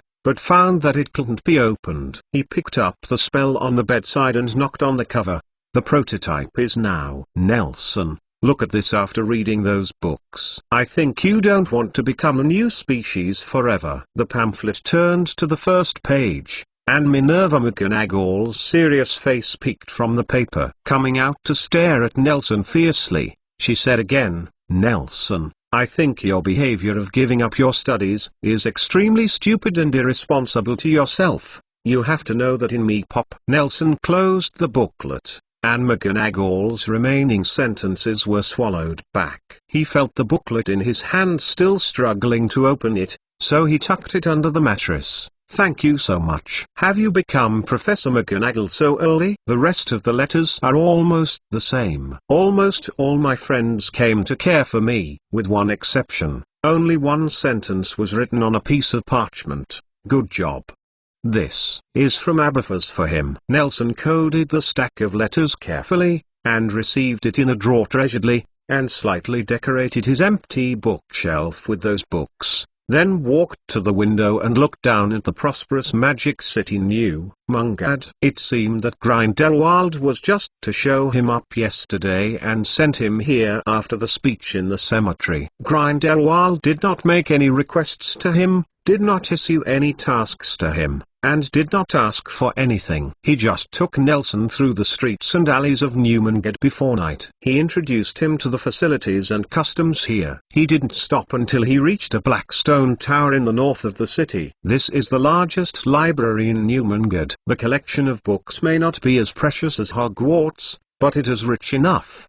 They come from all over the world, including all categories of magic and non-magic, astronomy, geography, humanities, history, natural sciences, up to the most advanced group magic, down to the most common kitchen cleaning. You can find the corresponding library here. Nah, your room is on the top floor. It was originally designed as a librarian's room, but all the public facilities in Newmangad don't require an administrator, so you just need to live in peace of mind. After that, he took Nelson's arm and the apparition moved to the top of the tower. The room is clean and tidy. In addition to the bedroom, the living room, bathroom, kitchen, and dining room are all available. There are many powerful protective spells around. Although it is not luxurious, a small suite is enough to survive in troubled times. It's a corner in the middle. Nelson looked up at the wall clock on the wall. It was already 11 o'clock in the morning. He packed up and prepared to go downstairs to eat. I have to say that Grindelwald is not caring about caring for people. He considered all aspects of Nelson living alone, but he did not consider that he would not apparat. By the time Nelson walked downstairs, he had already fought twice, and his legs had been disobedient because of the dozen or so flights of stairs. The wizards from all over the world unite the said meal. What is this? Sitting in the deck of the restaurant downstairs, Nelson asked with the menu. German stewed sauerkraut with pork knuckle, Mr. Wiltoning. The waiter replied. Do you know me? Let's share this. Nelson looked up at the waiter's unfamiliar face, and continued to search the menu carefully. One more cup of this. Sorry, it's an alcoholic beverage. Well, our minds are invincible. Is this okay? Yes, this is apple juice. Then we need a package of wizards from all over the world, plus a cup of our minds that are invincible. Nelson took out 2 gold coins from his pocket, placed them on the table, and called the waiter who was packing the menu and utensils. Can I pay the bill? I live near here, and I will deduct the money I saved in advance for future meals. No, Mr. Wiltoning, Lord Grindelwald has already paid for all the expenses in Newmangad for you. The merchant only needs to pay the bill at the end of the month. The waiter smiled and shook his head, before serving during this period of time. Do you need newspaper or magazine playtime? Okay. Nelson took back the gold coin, shrugged, and said to the waiter, give me a copy of Action Comics. It's better to have previous issues. Sorry sir, I haven't heard of this publication. Daily Prophet, thank you. After a while, the waiter brought a big stick of apple juice and a thick newspaper. After thanking Nelson, he spread the newspaper on the table and glanced roughly at the news he was interested in. Why is today's newspaper so thick? He was sipping Our Minds Are Invincible while flipping through the newspaper. A stack of differentiated paper fell on the table. Nelson picked it up. It turns out that there is a supplement. Wizengamore's public trial of Albus Percival Wulfric Brian Dumbledore will open in 3 days. Nelson was shocked. He quickly flipped through the stack of unusually thick special editions, regardless of whether the apple juice dripped onto his chin. Ding dong. The doorbell of the hotel rang, and an old voice rang. A set meal for the hometown of honor, a cup of tea, thank you. The new visitor walked across to Nelson and sat down. He looked up and saw that Andrew's scarred face was showing a narrow smile, which looked very hideous. Mr. Karkaroff, I have found you. He craned his neck and glanced at the newspaper, and said with a grin, Master Grindelwald, let us take you with you in the future, lest you stay here alone is too boring. Is there anything I need to do? Not really, it's nothing. Andre handed over a tissue and looked at the newspaper in Nelson's hand. It seems that you are very interested in Dumbledore's trial. Do you want to go see it together? Tom, from the last letter I sent you to today, a lot of things have happened, so much that you can hardly imagine. I can hardly believe it. In short, I met Gellert Grindelwald's partisan on the cruise and was taken to Newmangad. But don't worry, I had a very good time in Newmangad. The room was comfortable, and there was no worries about eating and drinking. The largest library is downstairs. I have seen a lot of advanced magic these days. When I'm bored, I also have some novels, relieve boredom.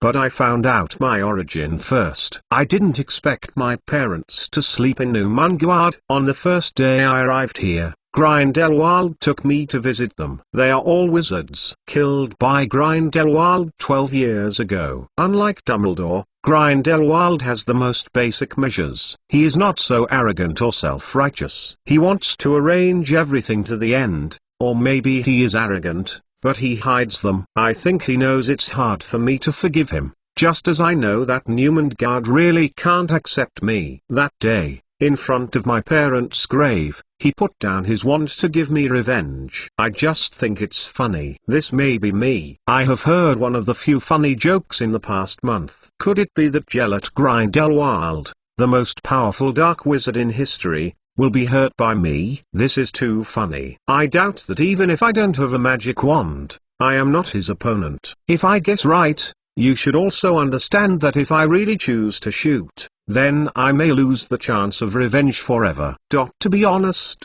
I have never met my parents. I am not even familiar with them.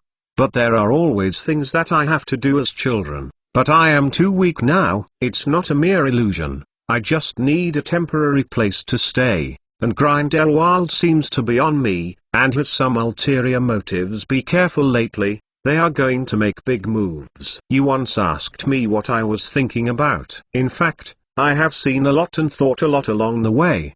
The Icarus I took is a rare luxury cruise ship on the North Sea route, but when we were in the banquet hall when spending time and drunk, there are countless warships in the Baltic Sea, not only Poland. War tragedies are happening all the time along the way. If it is really like what scholars say, this is a zone of economic development. After the plundering of capital and wealth, why do you want to kill evil in vain and cause trouble? I still can't understand why the war wields butcher knives at unarmed and innocent people.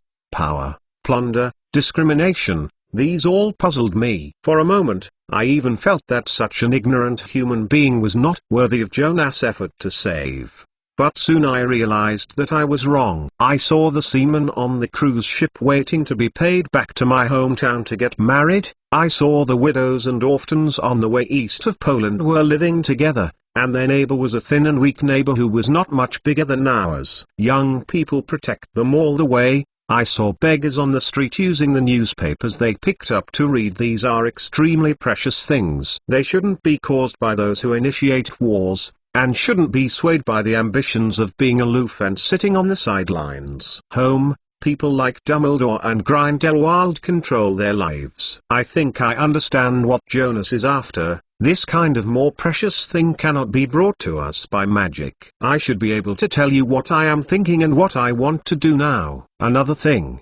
Do you know that Dumbledore surrendered? The public trial of him will start in 3 days. I checked the calendar. September 16th is Saturday. By then, all the fireplaces of Global Connect will be connected to the scene. Do you want to attend? Some things are not convenient to elaborate in the letter. If you want to go, we can see you there. Now September 13th, 1939. Nelson put down the pen, rubbed his sore arm, walked to the window and saw the crowd like ants underneath. His eyes were dizzy and his knees ached. Suddenly, he saw a wizard in a blue wizard robe passing by the window on a flying broomstick. A paper bag hung on the broomstick, which seemed to be a food delivery man. Nelson hurriedly opened the window and shouted, "Sir, can you help? Are you busy?" "What's the matter?" The blue-robed wizard rushed towards Nelson, and stopped with a beautiful flick as he approached the window. The ordinary broom was like a meteor in the sky. He took off his sunglasses and shook his head freely, revealing a canine face. "Can you send these letters for me? The postage is attached and you can throw them directly to the owl room." Nelson put a stack of envelopes on the windowsill, heeled, and ran into the room in a hurry. "Wait a minute, I'll get a tip for you." When he ran to the window with the money, the blue-robed wizard and the envelope had disappeared, and there was only a business card left on the windowsill. "Choose Vivian Restaurant for group dinner, the best choice that suits your heart." "Okay, thank you." Nelson put away his business card and thanked the sky. At dinner time, Nelson stood with stiff and trembling calves at the entrance of the Blackstone Tower Library. The foreman team on the Icarus was standing there waiting for him. The little guys didn't follow, and Barry's arm was in plaster. Waved at him with a bright smile, and the expressions of the other 3 people were more or less weird, which may also be the reason why pedestrians walked round them. "Welcome, welcome." Barry stepped forward to shake hands with Nelson, but grinned with pain.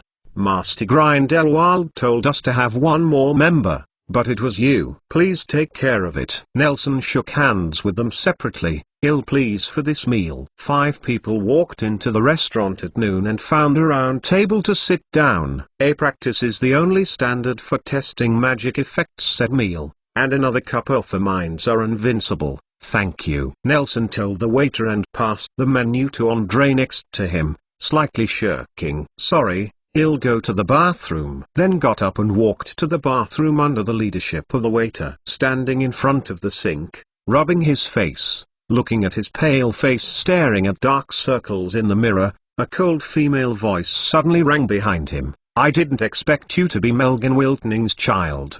Do you want to use the sink?" "Wait a minute, it'll be fine soon." Nelson glanced at White's figure in the mirror with a sidelight. She stood behind her, playing with her nails. "No, I just feel sick." She shook her head. "You know, Why did you come to Grindelwald? I have nowhere to go. Nelson continued to splash water on his face.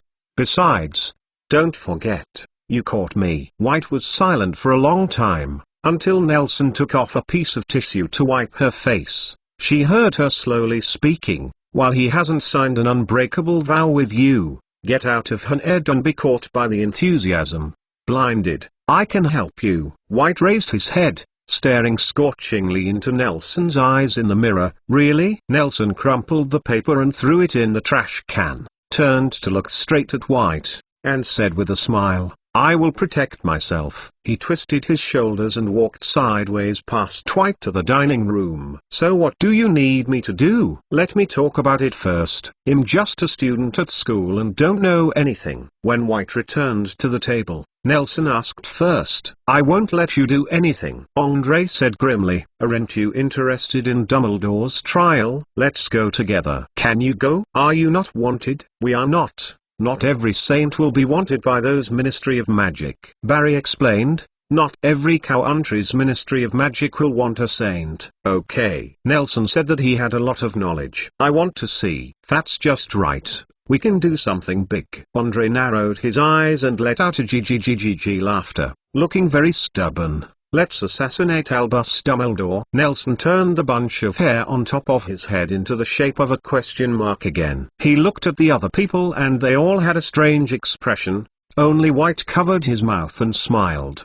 Didn't you drop out of Hogwarts because you hit Dumbledore? How can you be a Dumbledore? Andre explained. White can suppress the two of us on the cruise, which means she is better than Dumbledore. Barry is useless. Zweig's blood is very strange. We can put him in the front, and then we can attack from the back. Isn't it simple to beat him, Dumbledore? In addition to Nelson's confusion about when the reason for his suspension had developed into fighting Dumbledore, he felt that Andrew's remarks were actually not problematic, and even reasonable. Then what's your role? He found a loophole in these words. I am the brain. Andre revealed an old man. By with the road I walked on is saltier than the salt you've ever eaten, but Zweig held it down. He's kidding, you will have it. This person is a little confused. Not to mention whether we can defeat Dumbledore, we can't even do the least ambush attack.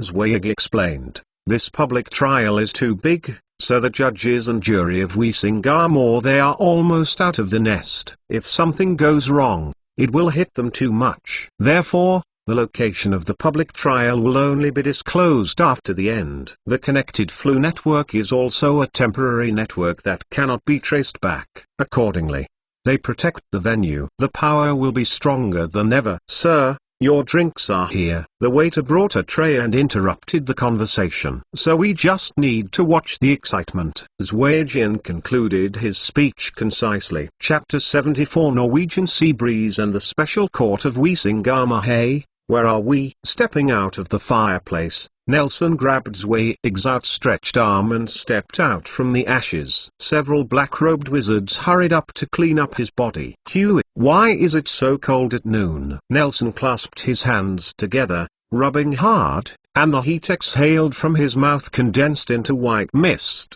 which quickly dissipated in the air. He looked around. There was no imaginary snowy scenery around him. They were in a lush green virgin coniferous forest. The lush trees grew stubbornly crowded together, putting the heavy snow on top of their heads. The scene at the moment is a bit funny.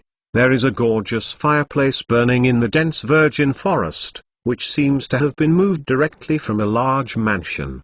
The official approval of Dumbledore was set in the evening, so at noon on September 16th, the group set off early. Because the German flu network had been cut off, they had to travel to Bulgaria and arrived here via the flu network there. But the desolate and primitive scene here makes one wonder if they are in the wrong place. Let's see what the newspaper says. Zweig was wearing a slim suit. He laboriously took out a stack of newspapers from his small pocket and looked at it. It appeared that the pocket had been cast with a traceless stretching curse. It may be Northern Europe, or it may be Siberia. Barry bent down and took up a smear of dirt on the ground to check it out. White was drinking the black-robed man who was leaning up against him, and he kindly dusted him off. Twisting his neck, avoiding White's movements, opened his hands and said helplessly, I don't know too well, but I remember there should be more pine trees in these places. This is Siberia. Andrei, who had just stepped out of the fireplace, breathed the cold and pure air in the forest, and even the scars on his face softened. The smell of political prisoners and potatoes, really too familiar. Don't look like you have experienced many things.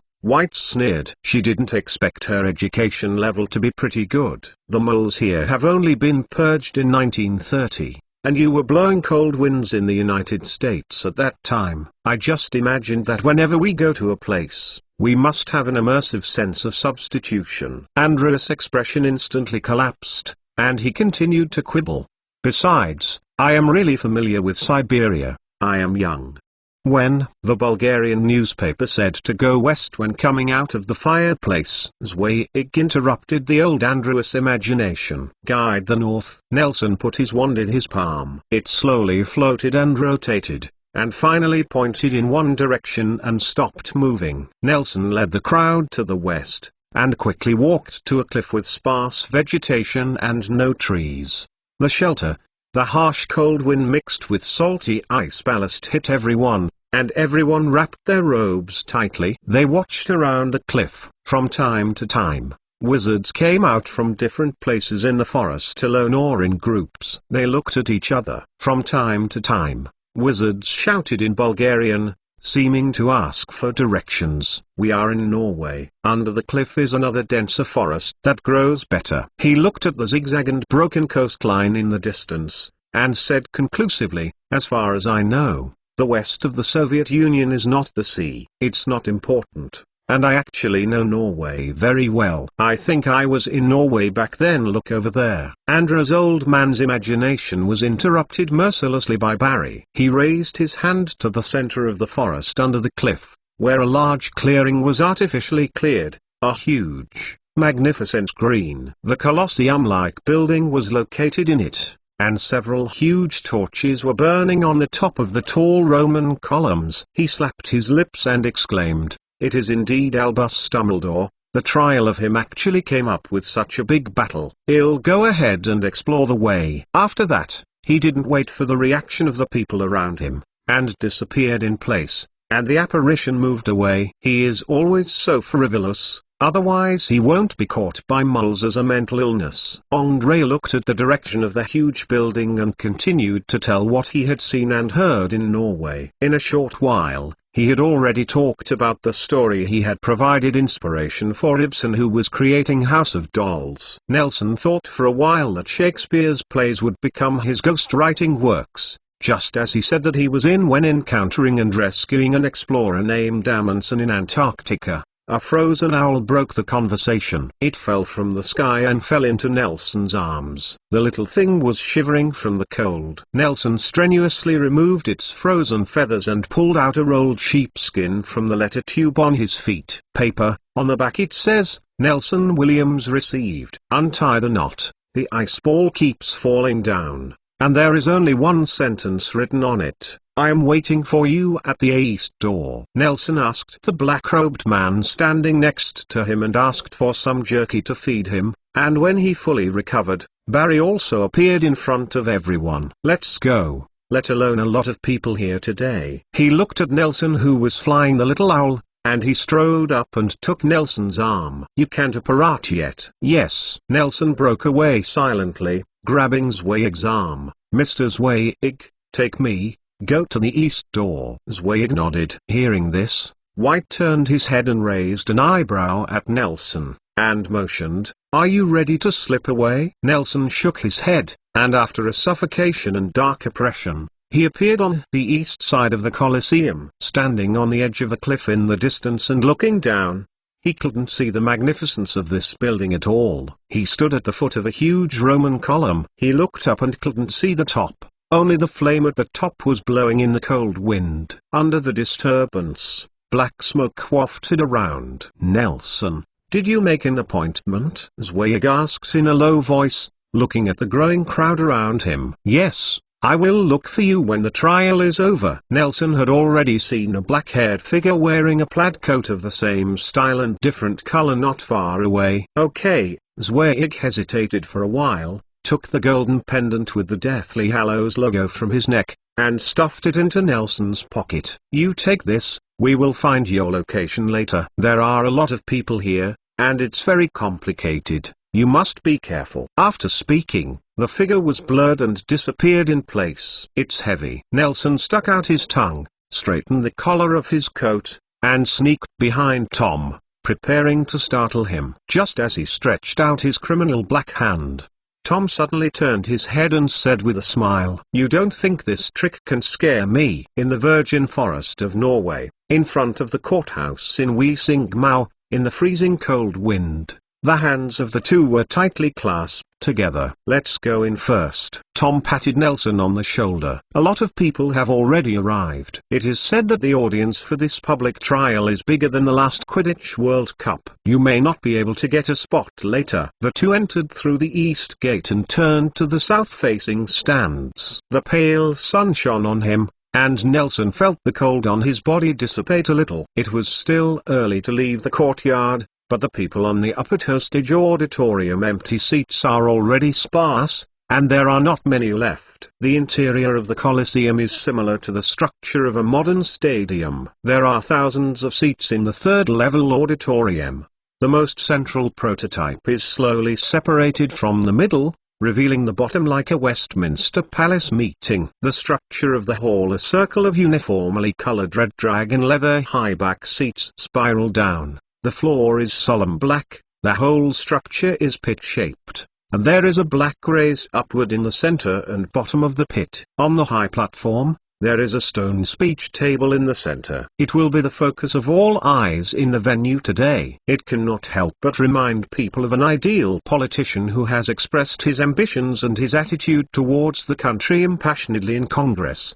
Hope. Those red dragon leather high-back chairs were reserved for the members of Wesingmau, but the number far exceeds 50. It seems that due to the serious matter, they have also invited legal institutions from other countries. There are very few people on the first order stands at the moment, and this is reserved for juries from all over the world. "It's really Dumbledore," Nelson exclaimed. "You can get this kind of treatment in one trial." "What's wrong with this?" "You will have it too." Tom seemed to react to the unlucky words that he said, and stuck out his tongue in embarrassment. "I mean, after all, he is here for trial. He is a sinner. That's not yet known." Nelson shook his head and squinted at the most central stage. "Don't you make a prediction?" Tom asked curiously. "How about predicting in Azkaban for 80 years? How can this kind of thing be predicted? Unless I control Wesingmau's black box operation." Nelson rolled his eyes. "Besides, I really can't predict." "No, you will," Tom said confidently. "Do you remember that you told Alpard on the train, you will bring your talent to the Quidditch arena?" As you might expect, he succeeded. Has he been selected by the Slytherin team? No, he was chosen by the school to do Quidditch commentary. The two people chatted happily, sharing the new things that happened in the separate few days. Many wizards saw business opportunities from the people waiting in the stands, pushing small carts to sell snacks and drinks. "By the way, I found a clue about the Slytherin secret treasure in the school history." "What?" It's one. Tom's words were interrupted by the movement in the center of the venue. An old wizard in a silver robe walked up to the platform, pointed his throat with a magic wand, and then made a deafening noise. Quiet. The chaotic venue instantly became quiet. Albus Dumbledore calmly walked along the special passage to the trial stand. Behind him was 2 rows of heavily armed jurors. He walked to the lecture table and stood still, and looked deeply into the direction of the southern stand. Nelson looked at him too, and their eyes met in the air. Dumbledore and Nelson's eyes met in the air, and they separated quickly. Nelson didn't know if Dumbledore saw him, because Dumbledore didn't wear glasses at the moment, but chose to have his twinkles that seemed to be able to shine. The penetrating blue eyes appeared. Nelson rubbed his eyes and suddenly noticed that the central high-back chair and the jury box on the first floor were suddenly full of people. The silver-robed old wizard who calmed the audience walked to the center and top seat of Wesingmau, facing Dumbledore. He looked down at the dossier, and the silver wire fell down, and the silver wizard, the robes joined together, becoming the only shining light source in the court at dusk. After a while, he raised his head, like an old lion without anger. Albus Percival Wulfric Brian Dumbledore, is it me? Under the blessing of the spell, his voice echoed throughout the forest. The clerk next to him trotted to the jury box. Nelson took a closer look. It was Albus' younger brother Aberforth Dumbledore. He trotted back shortly and said something to the old wizard. He nodded, picked up the hammer and tapped it lightly, and the clear sound echoed in the stadium. Albus Dumbledore, about Ernest Shafik, the presiding judge in your murder of Mull-Alex Cabuster. Are you ready for trial? Ready.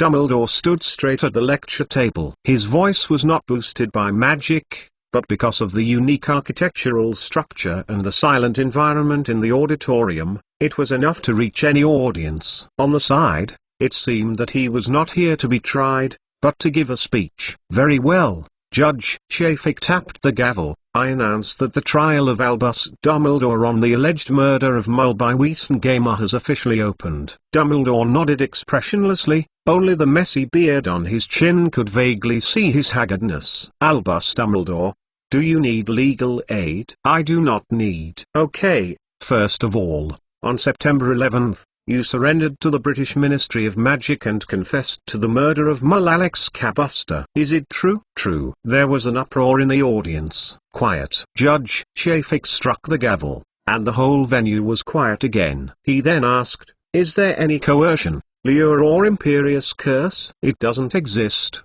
Dumbledore shook his head. I killed the Mull myself. You can send a commissioner to check my wand with a flashback curse. It has a record of using the killing curse recently. The noise in the audience increased. The lady next to Nelson opened her mouth in disregard of her image. Everyone was shocked by the truth that Dumbledore confessed. People could hardly imagine the famous, benevolent, and great Dumbledore. It's actually a killer to Mulls. Adjournment. Judge Shafik knocked the gavel again, then hurriedly walked off his seat and followed his assistant to check the wand.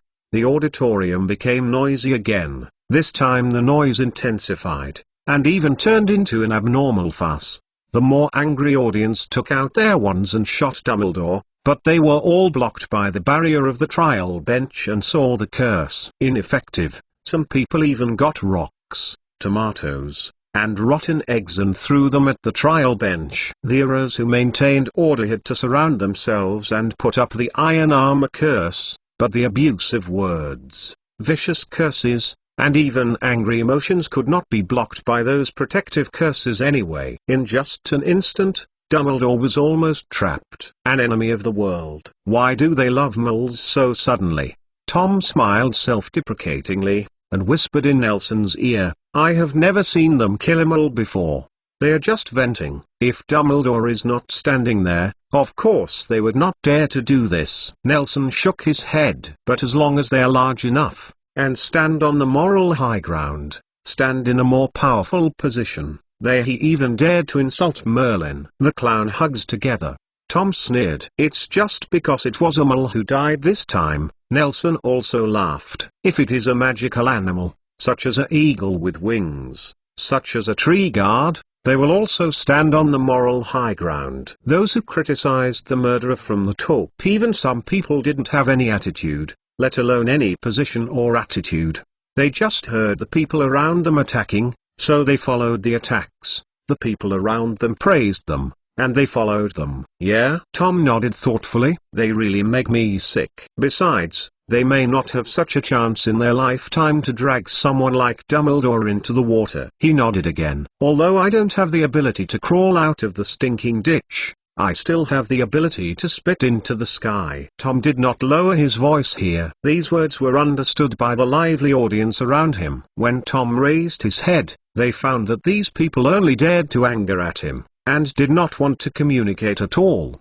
They were afraid that they would appear more stupid. Tom nodded again. He felt that most of the ordinary wizards were just paper tigers, and even he could easily manipulate their thoughts and play with their behavior. They really make me feel sick, he repeated again, then looked around and raised his lips triumphantly. After a while, Judge Shafik returned to the main seat, sighed, shook his head, and slowly said after maintaining order, The flashback curse test on the wand has been completed. The fact that the killing curse was cast recently is true. You're up to you to state the case. Okay. Dumbledore raised his freely movable hands, straightened his neckline in a shackled gesture, and then said, "On September 2nd, I returned to London to deal with some personal affairs, and then the next day, encountered that mole. On September 3rd, I killed him in a pub called Trocker's Pub in West London. This was a deliberate decision made by me, completely out of control."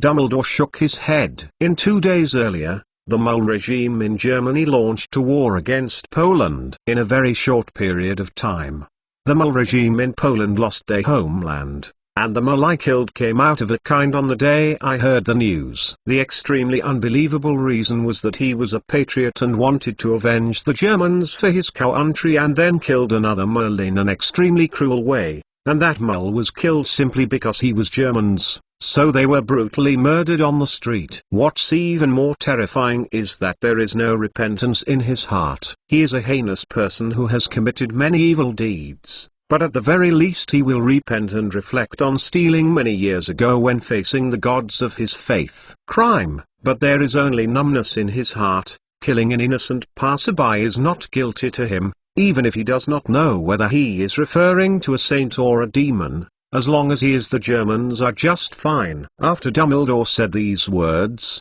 the audience fell into a long silence, and the audience was afraid that there was such an incredible person in the world. So when I learned about this, I killed him. Dumbledore nodded and said, "I really can't stand such a person living in the world, maybe even because of the negligence of the mole police and mole laws. His kindness allowed him to get away with it, so I ended up with him." The audience sat quietly in place, and some even applauded Dumbledore's behavior. "I am fully capable of killing him silently, or hiding his body after I killed him on the impulse, but I don't think I have the power to judge a person and execute the sentence, so I do." After all this, he chose to surrender. He suddenly raised his head, looked at the platform to the south, and said loudly, "I want you to understand that even Albus Dumbledore would make mistakes like this, and these mistakes might get serious, but people can't completely control themselves and their emotions anyway. It's my choice to surrender. I'm willing to bear the bitterness of my mistake instead of swallowing it secretly." His eyes seemed to sparkle with a loud voice. "I only hope you, these innocent people, especially in such special circumstances. During this period, we must face ourselves more squarely. This world is fair. Never punish yourself with others' mistakes." Albus Percival Wulfric Brian Dumbledore. Judge Chafik called out Dumbledore's full name in an unpleasant tone, struck the gavel hard, and questioned, "Does your last statement have anything to do with the case?" "It's related." Dumbledore stood straight at the lecture table, and the noise in the audience grew louder. "Quiet, quiet." Judge Chafik kept knocking on the gavel and shouted, "Now read the verdict of Wisingamo. Let's go. It's boring." Nelson stood up, making the people behind him unhappy. "I don't want to look." "Huh?" Tom raised his head, followed him out of the arena, and Judge Chafik's sentence sounded behind him. Albus Percival Wulfric Brian Dumbledore, Professor of Transfiguration at Hogwarts School of Witchcraft and Wizardry, holder of the second-level badge of Sir Merlin. "What's the matter, nah?" Tom followed up and asked. "It's nothing." Nelson curled his lips. "It feels like Wisingama's sentence is really boring. Killing ... illegal ... bad impact." "Indeed." Tom nodded, and looked at the edge of the forest ahead. "Do you think that person looks like a senior sister? Recover the badge ... Stop teaching ... until you admit it." Chapter 76. Andre, without us, they will fight on their own. Which school, sister? Nelson followed Tom's gaze. At the edge of the forest, Miranda Gorshak, the former chairwoman of the Hogwarts Student Union, was holding a booklet and going around in circles. She was wearing a grey wizard robe without any decoration or embellishment, and her yellowish cuffs had rough edges, and she looked very depressed. But even in old clothes, she did not lose her grace at all. She wore a pair of simple round eyes, and simply tied her long black hair with a high ponytail, revealing a white, slender neck, like a proud swan. Why does she look so down? Tom scratched his head, wondering whether to approach or not. They and Miranda didn't know each other very well. They only spent one school year together. They haven't seen each other much, but want to come to Hogwarts. How could the chairperson of the student union not fall into this field? Did she go to be an RA after graduation? Is she performing some classified task? Let's go say hello. Nelson threw behind the verdict echoing in the air, and walked towards Miranda. Senior sister, how are you? Are you here to attend the trial? Nelson approached Miranda and spoke 3 meters away from her. He peeked at the pamphlet in Miranda's hand. The title of the book is Gilling Guide Lending Instructions. Oh. Yes, hello. Miranda turned around, her eyes erratic, and hurriedly hid the booklet in her pocket. Then she raised her head and looked at the 2 familiar faces in front of her. She remembered to stand. The blonde boy in front is an impressive freshman. You are?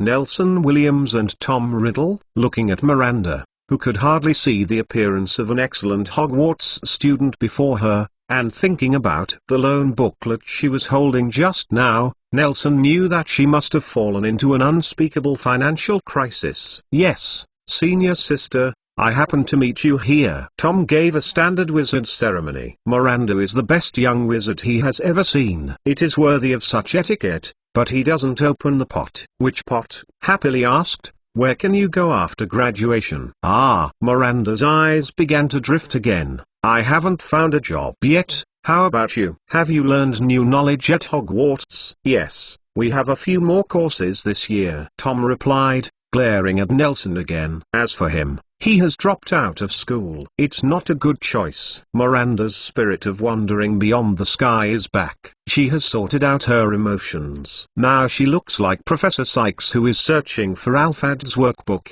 righteously saying, equality, the opportunity to receive education is extremely precious. I understand. Nelson nodded and said yes. I haven't given up on studying now, and I am also studying the content of the course on my own. Although no one taught me to take some detours, a lot of knowledge can still be understood. You can do it now, but you won't do it in the future. Miranda frowned, took out a booklet from her arms and handed it to Nelson. This is the spell lesson I wrote. Suddenly, she buckled the booklet on Nelson's hand, clasped the back of his hand with her nails, and stretched out her hand to firmly grasp Tom's arm. Nelson was so painful that she was about to shout, and a surge of oppression that shielded her 5 senses.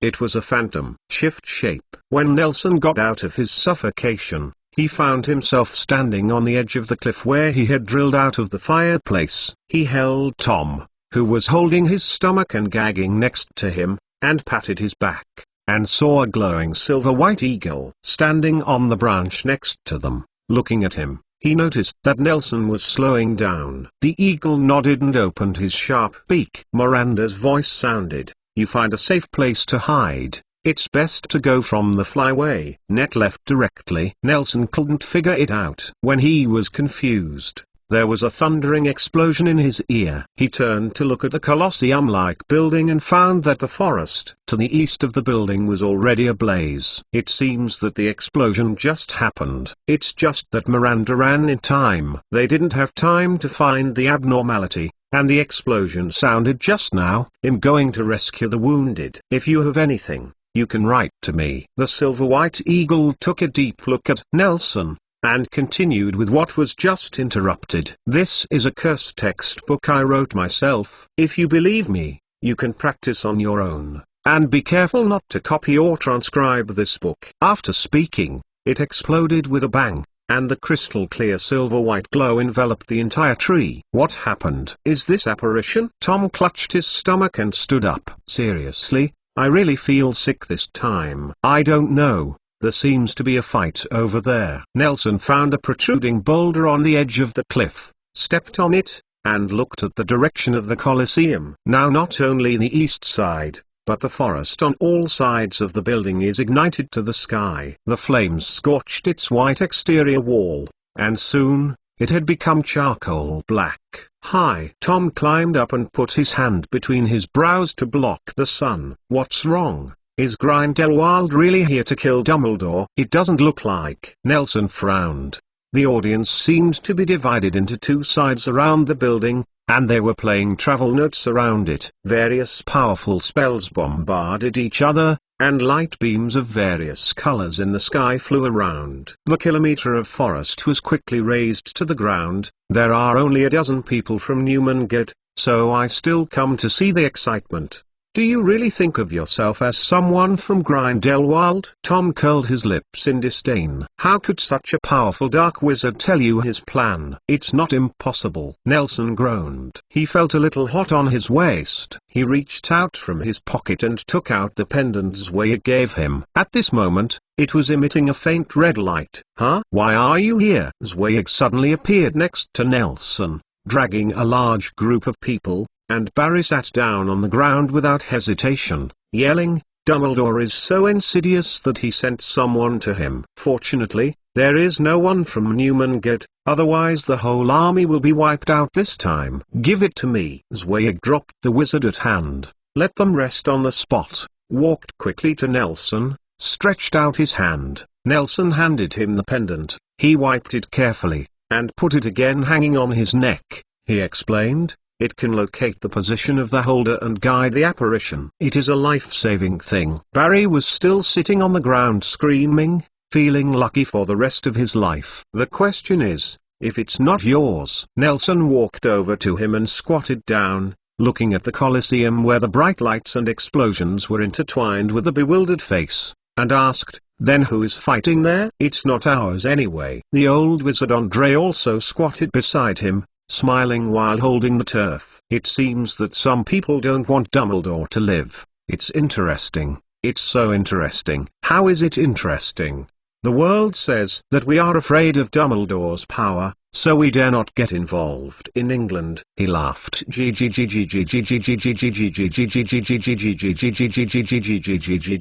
"Really do not know how carbon-based animals make such a sound, although the truth is not so. But Dumbledore is indeed the hardest bone to chew in the future, but now, wizards other than us want to help us get rid of their protector, which is really interesting." "Could it be that Grindelwald sent someone, but you don't know?" Nelson threw out Tom's previous assumptions. "Other times, it's possible. We won't guess Master Grindelwald's strategy." Andre shook his head firmly. "Why?" Nelson asked. "Do they have a more important task than to get rid of one of the toughest enemies?" "This." Andre turned his head to look at Zweig, who was standing behind him. He watched the battle in the distance while listening to the conversation between the two and found Andre watching him. He nodded gently. "Nod." "This, sir." Andre moved his butt to get close to Tom. "I understand that you are a friend of Mr. Wiltoning's, but then we may say some secrets, if you don't want to." "Okay, close your ears and listen." Before he was finished, Tom took his wand and pointed it at his feet, then held his leg and continued to observe the battle. "Good spell." Andre clapped his hands and praised, afraid that Tom would not hear him, and shook his thumb in front of him, then turned to Nelson and said, "I thought you had discovered it long ago." "Find what?" "Find out that you are going to assassinate Dumbledore on September 16th. "It's us," Andre corrected with a smile. "If you don't know, you can still use that kind of defamation. Then you will be even more powerful." "What kind of transformation?" Nelson tilted his head and stared at Andrew's scarred face, and suddenly remembered, "Is it the fog on the cruise ship? You said that it is transformation. Do you know what it is?" "That's lost in the mist, Mr. Wiltoning. What an enviable talent." Andre slapped his lips. "Newmangate is actually a prison maintained by the spirit of wizards throughout the city. It prevents the mist from escaping from the edge of the illusion. This is why the daily working hours of Newmangate are only 7 hours. The wizards here need more time to rest, and use it at every new moon. The magic power maintains the blockade." Nelson was suddenly surprised. No wonder he was much better after he came out. Newmangate always couldn't lift his energy in the past few days. He even thought that Grindelwald had poisoned him. "Prison? What is it?" Nelson continued to ask. "What is the fog? What is the illusion? Do you really know nothing?" Seeing that Nelson's confusion did not seem to be a fake, The envy on Andra's face became even greater. He lowered his head and showed a terrifying expression with evil interest. "I don't know you. Have you ever heard of the most evil black wizard ever, the despicable Hellbow? CAC. Chapter 17 Despicable Hellbow. Nelson's tone became solemn. "I have seen his name in history books. It is said to be a dark wizard in ancient Greece, but the book doesn't mention much about him. All I know is that he invented a lot of dangerous and evil black magic. Isn't this kind of wizard dead yet? For the black wizard for thousands of years, the despicable Hellbow is a character comparable to Merlin." Andre looked around and waved his hands. Those in black robes scattered around consciously. "Barry." He leaned close to his ears with interest, and Andre glanced at Tom, who was dozing off while sitting in his earplugs listening to the curse, and whispered, "Don't be afraid of what I'm going to say next. I am also a wizard. I will not be afraid." "Very good." Andre nodded, put away the inconsistent and frivolousness of the past, and began to slowly tell the story of Newmangud when it was first established. "A long time ago, about 30 years ago, I started to follow Master Grindelwald. At that time, I was not as old as I am now, and our ideas were not recognized by the world. We were wanted by the Ministry of Magic of various countries and lived in Tibet. Days." He showed a look of reminiscence that remembers the past and the richness of the years. "And now he really looks like an old man in his twilight years." Master Grindelwald was still a vigorous young man at that time. He felt that his abilities were insufficient and could not change the world in a short period of time. So he temporarily lowered the standard, and let youth's earliest saints look for a piece of land where no one can set foot, to build a wizarding city on it. I was adventurous in South America at that time. I think Brazil's virgin forests are full of resources and are off the beaten track. It is a good place to build a paradise. While instigating a wizarding revolution in South America, while looking for the pure land in my heart, a hint of panic suddenly appeared in his eyes. Until 20 years ago, Lord Grindelwald suddenly launched a call. At his call, I came to Austria. At the southern foot of the Alps, I saw the bodies of my companions all over the mountains. This accident hit us a lot. In the past few decades, the total number of companions sacrificed in all the encirclements and suppressions from the Ministry of Magic was not as good as this one. I was terrified at that time, thinking that our organization was worth it. It's about to fall apart before it grows to the point where we can achieve our ideals. Fortunately, Lord Grindelwald stepped forward and commanded us to condense the corpses, and then built the first and highest height of Newmangud right above the incident. The tower is the residence of Lord Grindelwald. That tower is not only a symbol of his authority and ideals, but also a monument to commemorate the companions who dedicated themselves to our great cause. The subsequent investigation of the corpses caused even more mystery. They did not show signs of fighting with people on their bodies. Instead, they looked abnormally healthy and did not look like dead people at all. On the contrary, the most terrifying thing is that his spirits were completely withered, and there was no trace of it that had existed, as if they were a group of walking dead bodies at the beginning, and their souls have been completely annihilated. Has anyone attacked their spirits? Who is capable of attacking so many people at the same time? And it is still the most difficult part of magic. Nelson asked. He had faintly guessed, but this idea was too unbelievable. Is it what you said, the despicable Hellbow? Yes, at the foot of the southern foothills of the Alps, the most infamous and notorious evil demon in history is imprisoned. Despicable Hellbow. The deep fear in Andra's eyes was completely irrepressible. His thoughts have completely dissipated to the first few years when Newmangud was built. We have done a lot of research, but there is no result. We have to be careful again and again, but our companions continue to have accidents. They either die like them, or are completely missing. But Master Grindelwald, he found his own again. The Lord's heart was spine, and he said in reverence, Master Grindelwald does not believe in evil at all. In the end he found the murderer. It is the despicable Hellbow. It's impossible. Nelson shook his head. Ancient Greece has been dead for so many years. How can the despicable Hellbow live? This is the world of magic. Barry suddenly intervened in the conversation. Francis National Treasure, Nicola May, has lived with the Philosopher's Stone for centuries and is still alive. But that is alchemy. There are only 2 magic stones recorded in history, and each one has nothing to do with the despicable Hellbow. Yes, Barry gave Andre a questioning look. The latter nodded and motioned to him to tell him. So Barry moved his butt and sat across from them. I told you before that my task is to help Green. Master Duo looks for clues to the Deathly Hallows. Seeing Nelson nodded, he continued, in the process of searching for the Deathly Hallows, there is a book that cannot be bypassed. That is, the Wizard Fairy Tale, the story of Poetry Pidoo. Who is Poetry Pidoo now? It is impossible to verify, but I think he must be a great figure who understands the many secrets of the wizarding world. He left this fairy tale book in the hope that these messages can be spread and spread smoothly. Many people who hold the same point of view will also study the story of Poetry Wang Baidu, but they are often confused by the stories of the 3 brothers and can't see the information contained in other stories at all. But I found it. Barry raised his eyebrows triumphantly. In a story called The Witch's Hairy Heart, there is a way to hide weakness by hiding the heart to become stronger. Have you ever seen it? I've seen it. That's so convenient. I don't have to read fairy tales to little Nelson. Barry continued. Hide the heart. Early wizards thought it was a kind of phylactery that made oneself into a corpse. But this idea seems too funny, and the weakness of the wizard is not the heart. In fact, this is a metaphor, which refers directly to one of the most evil and mysterious black magic Horcrux. Horcrux. Nelson lowered his head, repeating the word, the expression on his face unpredictable.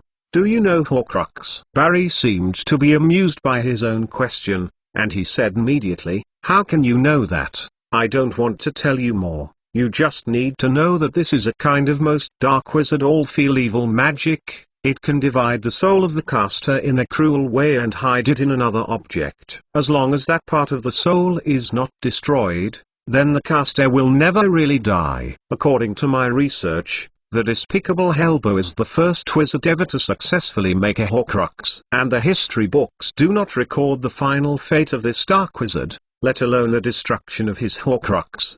Barry's face became solemn. So I have reason to believe that the despicable Hellbow has achieved it with this magic. Alternative immortality. Yes, the despicable Hellbow survived with Horcrux, and that Horcrux was missing.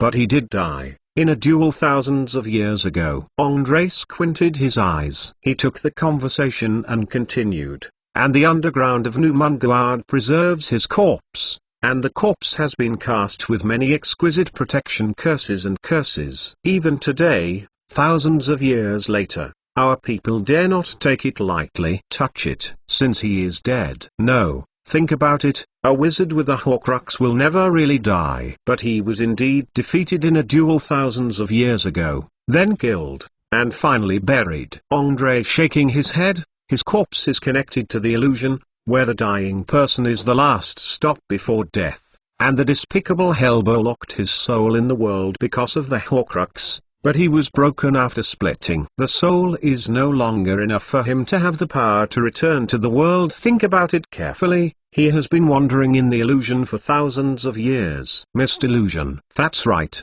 because the entrance to the illusion realm connected by the corpse of the despicable Hellbow may be the only entrance in the world. So the wizards know very little about it, and only after we paid the price of blood did we understand some of its simple nature. For example, the loss of fog that escapes regularly, it will continue to destroy the minds of people who come into contact with it, and erode their souls. The companion who was the first to take care of the corpse is now unconscious. Lost in the fog. Nelson, I don't know why your transfiguration technique turned into a lost fog. Maybe it just looks like it. That's what the despicable Hellbow tried day after day to get out of trouble. It's hard to imagine a person with nothing, lost in the space for thousands of years, can still maintain such a strong will to survive.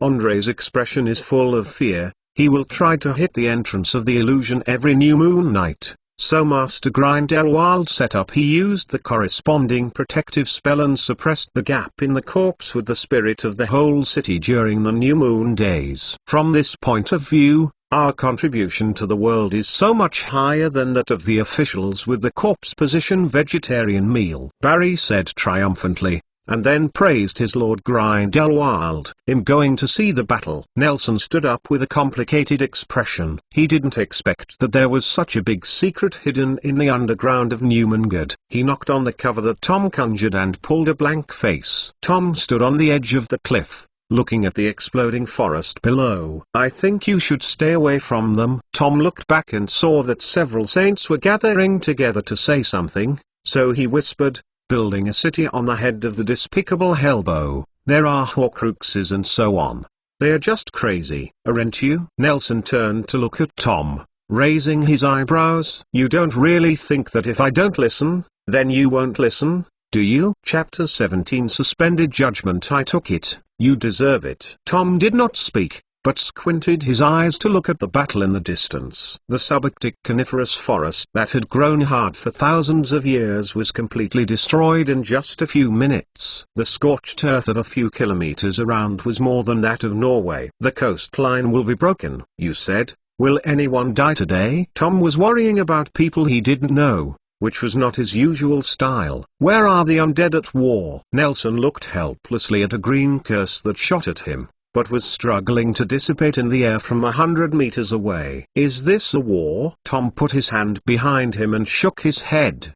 "There must be a reason for the war. There must be some demands. What is the point of attacking each other like this for no reason?" The blind man is good at listening. He gently waved his wand in the direction of the battle. "This is a spell to increase hearing." After a while, he seemed to have heard some joke, and laughed nervously. "It's fun, so fun." "Up. What did you hear?" Nelson asked worriedly. "You may not believe it." Tom laughed until tears came out. He laughed and said intermittently, "Do you know what Wissingamer's sentence was for Dumbledore?" "What?" "Because he used the unforgivable curse to kill a mole, which caused a bad influence.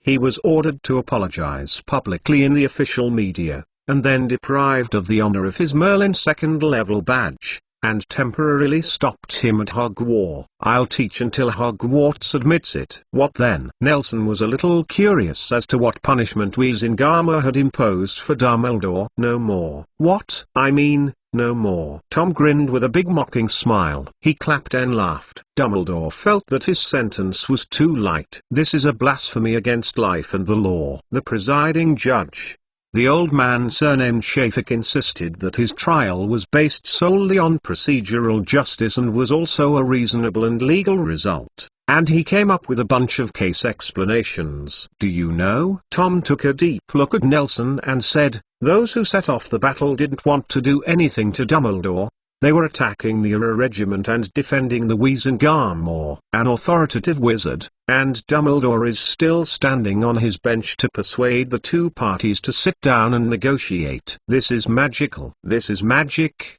Tom." Nelson didn't know what to say. "Did you know? The people who oppose giving Dumbledore a light sentence are the ones who support him the most. Mole-born wizards like us." Tom laughed happily. "Their current leader, one named Nobile the Strange Person, who is swearing at Hector Foley in the audience, really doesn't know how this slick welfare became the Minister of Magic." "Why? Does this involve any political demands?" "Wait a minute. Listen." Tom made a listener. "Norby Ritchie is a Mole-born wizard. He graduated from Hufflepuff 3 years ago and is now an assistant secretary in the law enforcement department of the Ministry of Magic. Members, last month they cooperated with Wizengamot to hear a homicide case. A witch from Mull used a bat curse when her pure-blooded husband was domestically assaulted, and it turned out to be a bat curse.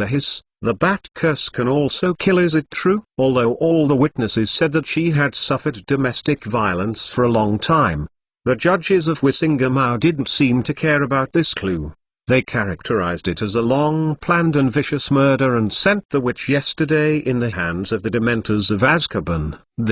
Nelson also felt that this penalty was actually unreasonable. "Ha ha ha ha. It's really interesting. I learned this spell so right." Tom's laughter grew louder and louder, and he said to Nelson with great joy, "A poet used one to resist. The little evil curse accidentally killed her pure-blooded husband, and then paid the price of her life. while the famous Albus Dumbledore killed a mole with an unforgivable curse, and the final sentence was only the confiscation of a badge. Although I also think that mole is dumb, is the gap so big? I suddenly felt that Chamberlain's political level is really high, and these fools can't even do superficial work. The discrimination of wizards against muls is almost inborn, Nelson said pessimistically. Even wizards from muls will have a sense of superiority to muls after they come into contact with the magical world. Its profoundness has long surpassed the racial discrimination of muls, because wizards and muls can no longer be regarded as racial differences,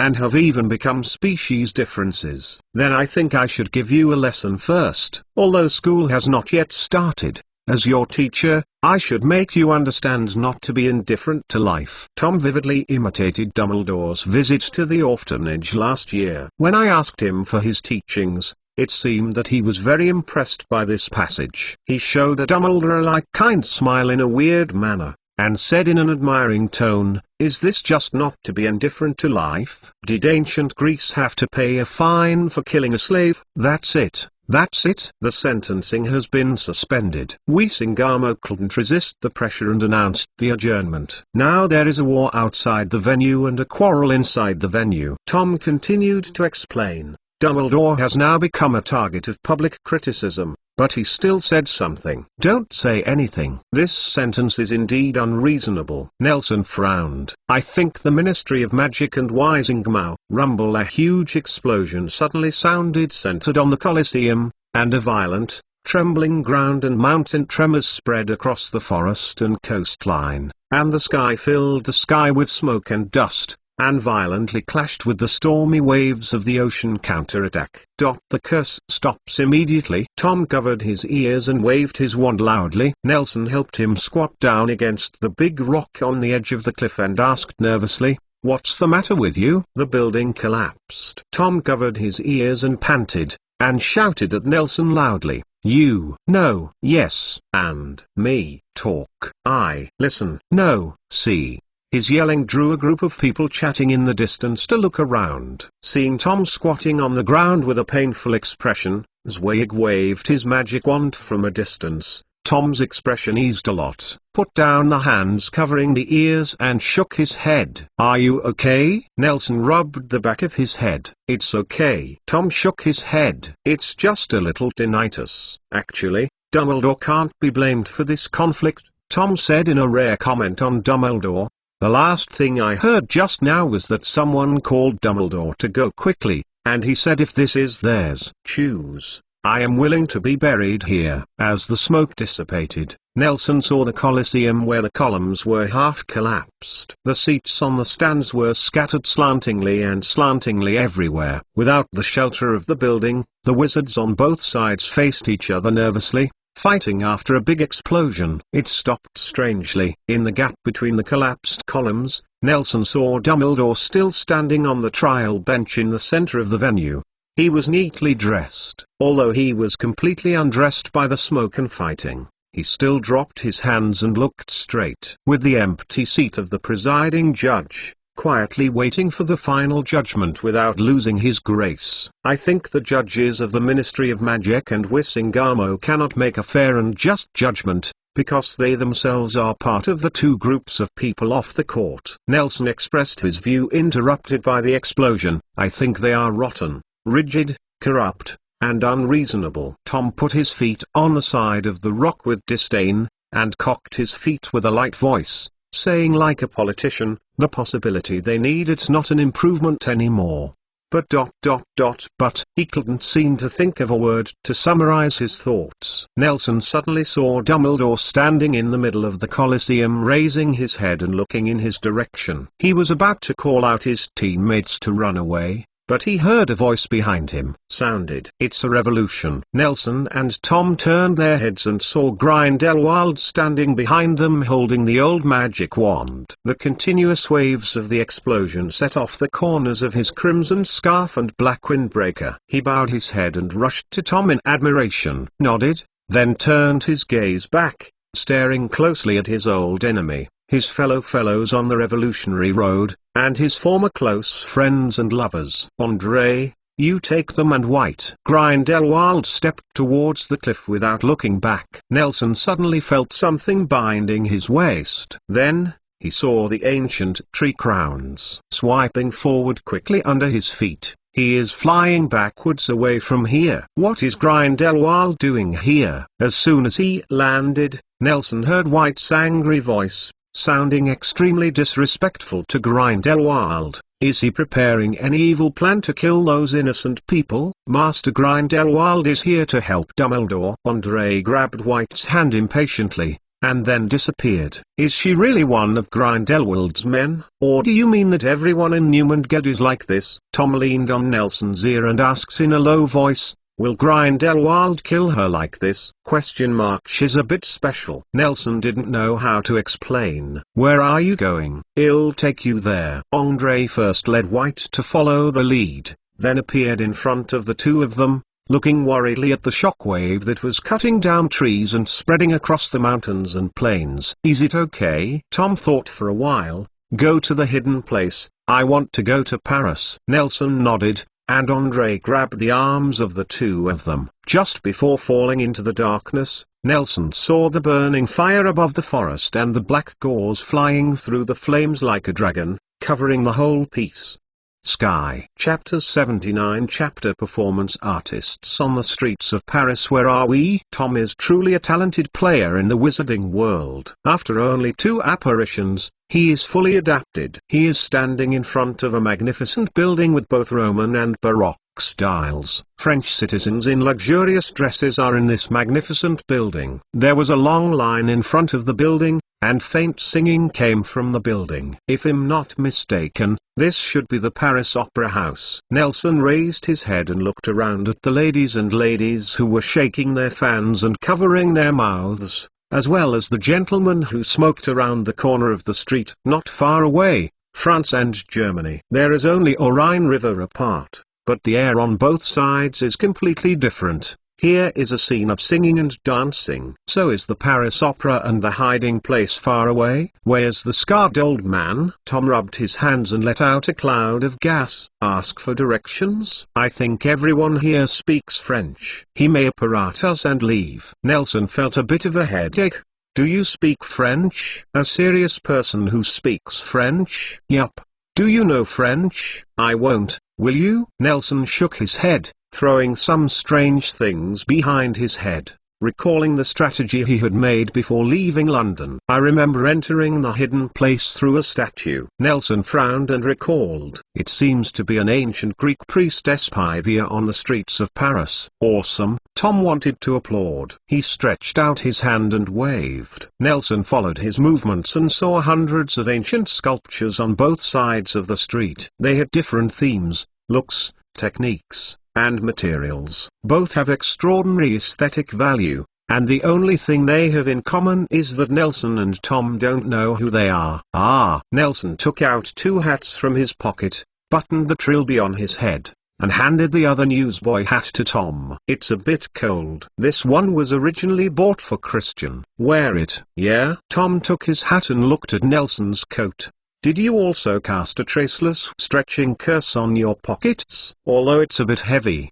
I have to admit that it's very practical. Nelson took out the cane again, held it in his hand, and perfectly integrated into the team of people who came to enjoy the opera. Good morning, sir. He stopped a young man in a hurry, and while recalling the lack of French vocabulary in his mind, he pointed to a statue on the side of the road, gestured and asked, Pythia, how go? The young man stopped, seemed to see his identity as a foreigner, and showed him the way happily. He had to say that French and English still have a lot in common. Nelson heard that the passerby seemed to be enthusiastic, showed him the way, but he really couldn't understand what he was talking about. Thank you. His French vocabulary was used up, so he had to take off his hat and walk to the side of the road with Tom. Since it is a magic statue, we only need to check one by one. How to check? Say hello and see if it will move. Nelson pondered for a moment. There are many magic statues in Hogwarts that can be communicated. In that case, I think. Okay. Tom shrugged and walked to the nearest statue. Is that the Eiffel Tower? The two had already walked half a block, holding crepes bought from the roadside in sign language, and greeted the roadside statue like two neurotic patients. They were happy along the way. Extremely. At this moment they have got rid of the high gate wall of the Paris Opera House, and can see the tallest building in the world, the Eiffel Tower on the Champ de Mars, from the gaps in the low buildings in Paris. Really, in my imagination, 80 to 90% of French people can speak English. Yes, it's really tall. This completely symmetrical building is really pleasing to the eye. Nelson couldn't help but admire. Although the Tower of Newmangud is much higher than it is a magical creation after all. The Eiffel Tower was designed and built entirely by moles. It is the great crystallization of modern science in architecture. He enjoys looking at the gleaming steel spires under the glow of dusk, and is amazed. But the actual situation often differs from ours. Imagine disagreeing. That's right. Tom was walking to the next invisible statue, knocking the little man's leg in stockings, and asked, "Hello, are you the ancient Greek priest Pythia?" Paris may be the most artistic city in the world. For hundreds of thousands of years, countless artists have emerged here. These artists are not only painters, sculptors, singers, playwrights, writers, poets and other more traditional categories. In addition, there are also some emerging performance artists. These unintelligible avant-garde art have greatly expanded the Parisians' cognition of art, and also increased their tolerance for things that are in touch with art. This city, the understanding of the bottom line of art is simply incredible. Just like now, several gentlemen in formal dresses and holding a civilized stick in his hand are standing beside Tom watching him admiringly, and another is holding his cane malfunctioning while explaining something to his companion walking nearby, seeming to have turned to the side of the road. The sculpture greeted Tom as an emerging performance artist. This gaze made Tom feel uncomfortable and made his movements even more rigid. "Are they sick?" Tom asked Nelson in a low voice. "Is there a judicial explanation for this situation in the secrecy law? If they make me feel uncomfortable, can I use a magic wand to justify defense?" "I don't think it will work, Tom." Nelson suppressed a smile, shook his head, and suddenly heard an English shout from behind him, "Gentlemen, look here." Someone seemed to be taking pictures. The two of them turned their heads in surprise. They felt like they knew each other from another country, but they were dazzled by the flashlight, and the camera was directed at them. Great, great. The man with the camera around his neck trotted closer to them. "You really are British." "What?" Nelson rubbed his eyes, and he felt that the city was a little crazy. "Are you this gentleman's agent?" "I'm a reporter from the art edition of the Paris Daily News." He shook Nelson's arm excitedly. "You look so young." "I have followed you all the way." This modern the fusion of history, the interaction of life and statues is the greatest artwork I have ever seen this year. Nelson wrinkled his entire face. "What are you talking about? What name do you want to name your work?" The reporter took out a small notebook from the pocket of the vest, picked up the pen behind his ear and worked hard to write it straight. "Do you know where the statue of Priestess Pythia is?" Although they didn't seem to be communicating on a channel, they finally met an English-speaking person, and Nelson seized the opportunity. "It's the street behind the Paris Opera, at the crossroads." The reporter quickly recorded in a small notebook, while looking up, and asked, "How about calling look for Pythia?" "Ancient Greek priestess Pythia. I remember that she was the priest who delivered the Apollo oracle. So what do you want to express? Is the yearning for the sun? What does the sun represent in your works?" Nelson wanted to leave this crazy place of right and wrong quickly, so he pulled Tom to the back door of the Paris Opera and walked away quickly, and the reporter followed and asked all the way, "Do you think that society is in darkness now? I have observed that almost all the sculptures of politicians you have just visited were sculptures of politicians, but they left with disappointment. Does this represent the rigid society you have created for their political ideas? Dissatisfaction? You passed by the statue of Apollo himself but ignored him.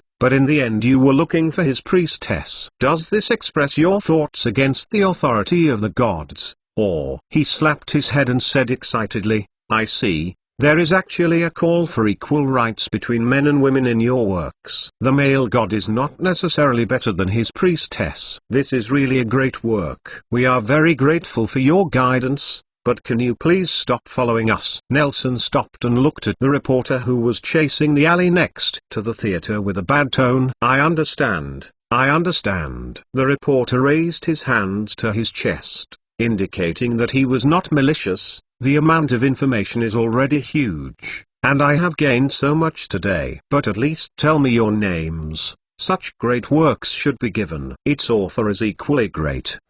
Nelson was about to refuse, but after thinking about it, there was a trace of evil in his heart. He turned and said seriously, my name is Albus Dumbledore, and his name is Gellet Grind Fertile. After that, he disappeared with Tom at the end of the lane. What was that just now? Standing in front of Pythias' sculpture, Tom was studying the statue while feeling scared by the abnormal tailwalker just now. He raised his hand to the sculpture's hair, and said with a comment, this with explosive curly hair, is Pythias an African? The man was a reporter just now. He seemed to treat us looking for sculptures as performance art. Nelson glanced at Tom secretly when he saw the statue of Pythias, so he stopped Tom, who was about to comment on her dress, and praised, I have to say, Pythia is really the most beautiful lady I have ever seen. How should we get in? Tom whirled around the base of the statue. Should go straight in? Just like King's Cross Station? Nelson tentatively stretched his hand to the base, and his entire arm was instantly swallowed in. Yes, let's go in. After that, he pulled Tom, before the Pythias sculpture didn't respond, and got into the base. Unlike the deserted alleyway, the hidden place is an extremely prosperous magical street. At this moment, he is standing in the middle of a bustling shaped intersection, and in front of him is a huge colorful dent. Who hit me on the head? Tom slowed him to fall to his side, clutching his head and looking around. Is this the hidden place? Tom rubbed the back of his head while looking at the bustling street scene around him. The scenery of the hidden place has a strong French style, centered on the shaped intersection where they are located. On both sides of the 8 straight streets are magnificent buildings of different shapes but with a special symmetrical beauty.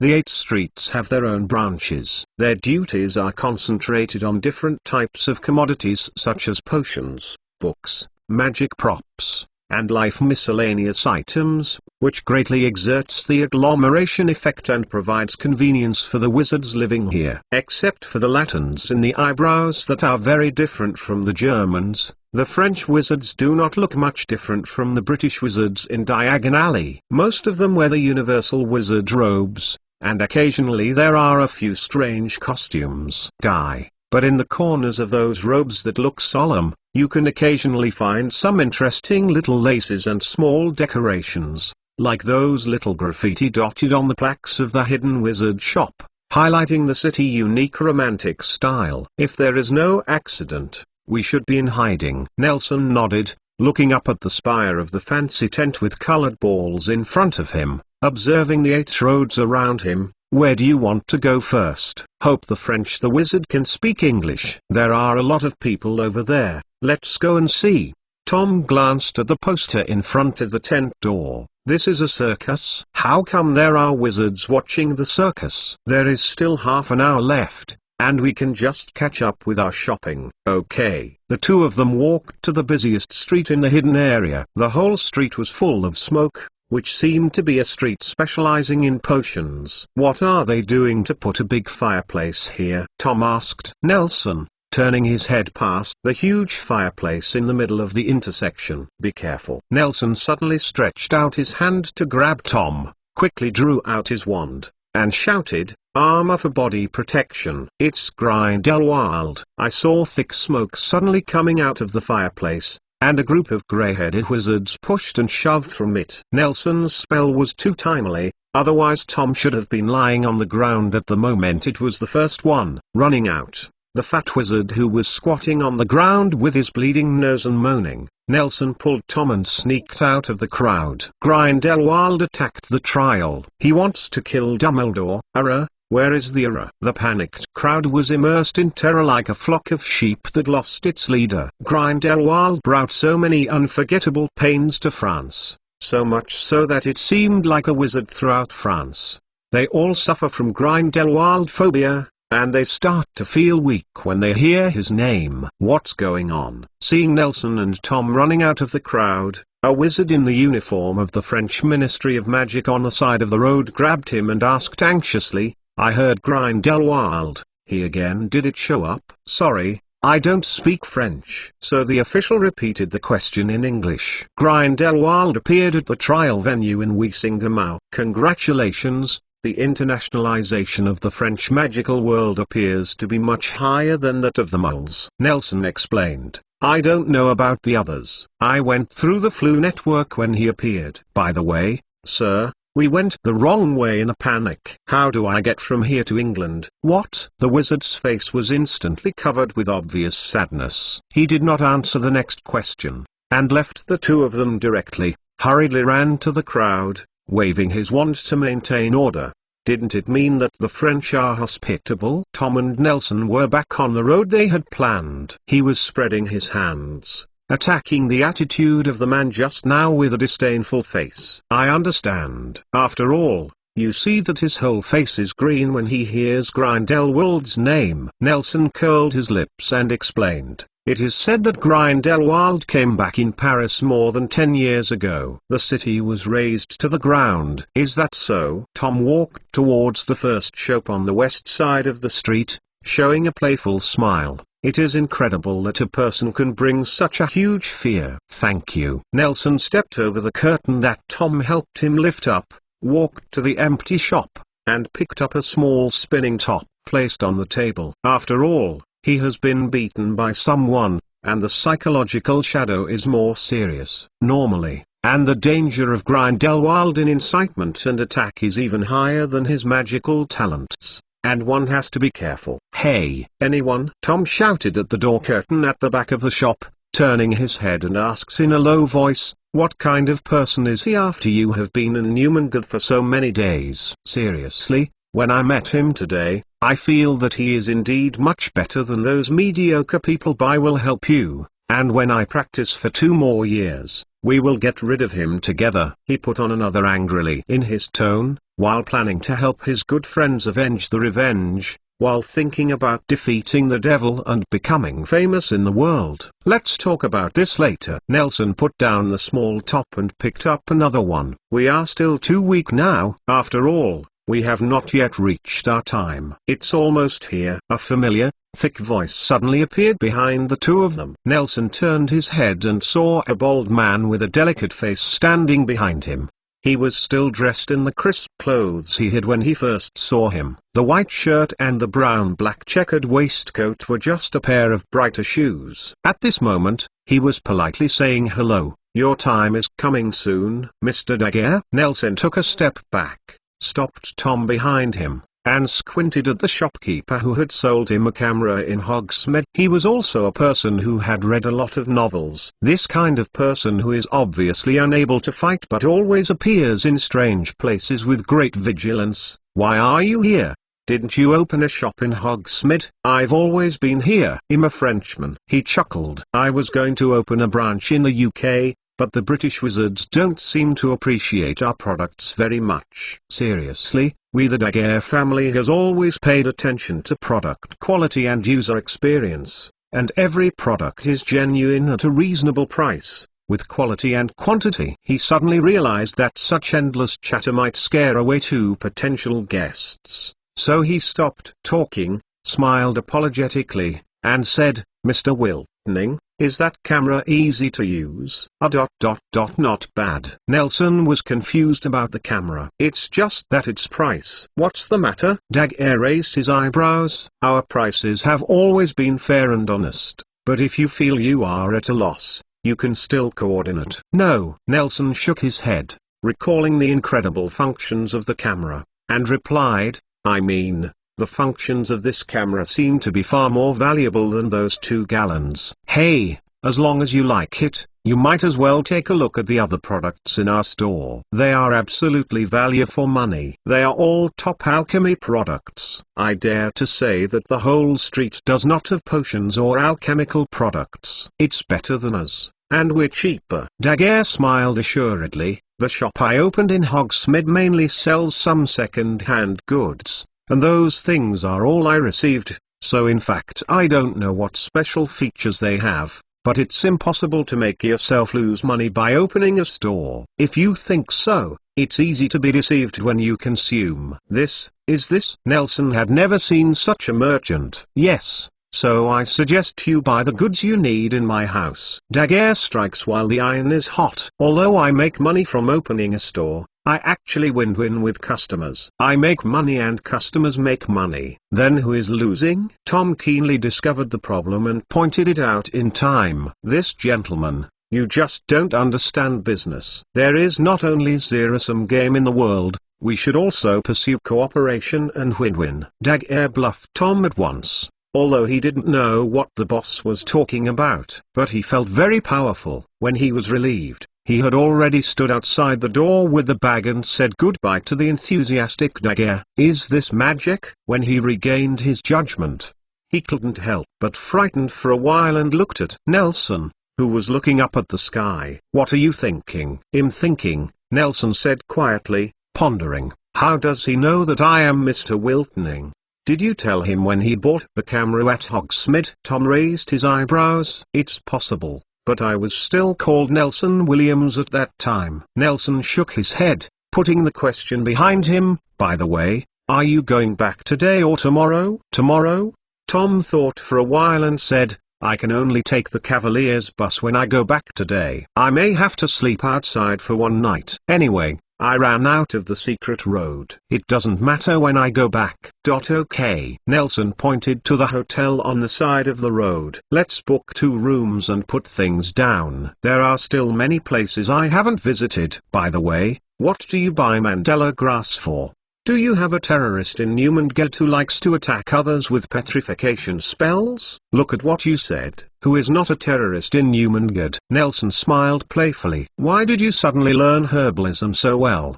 The last time I told you sprout seeds stimulated you? I just learned the potions class well." Tom said stiffly, "I just don't know what Mandela grass and Grimace Hawkmoth can be used for." "This is the potion for learning animagus." Nelson raised his eyebrows triumphantly. Although he still failed to open the notes McGonagall gave him, he still had the necessary posture. Chapter 81 Newt Scamandriel buy a ticket. When the two of them walked back to the original intersection empty-handed, it was time for the sun to set. The hidden area was not as brightly lit as the city of Paris, as long as the streetlights dotted the quiet of the night.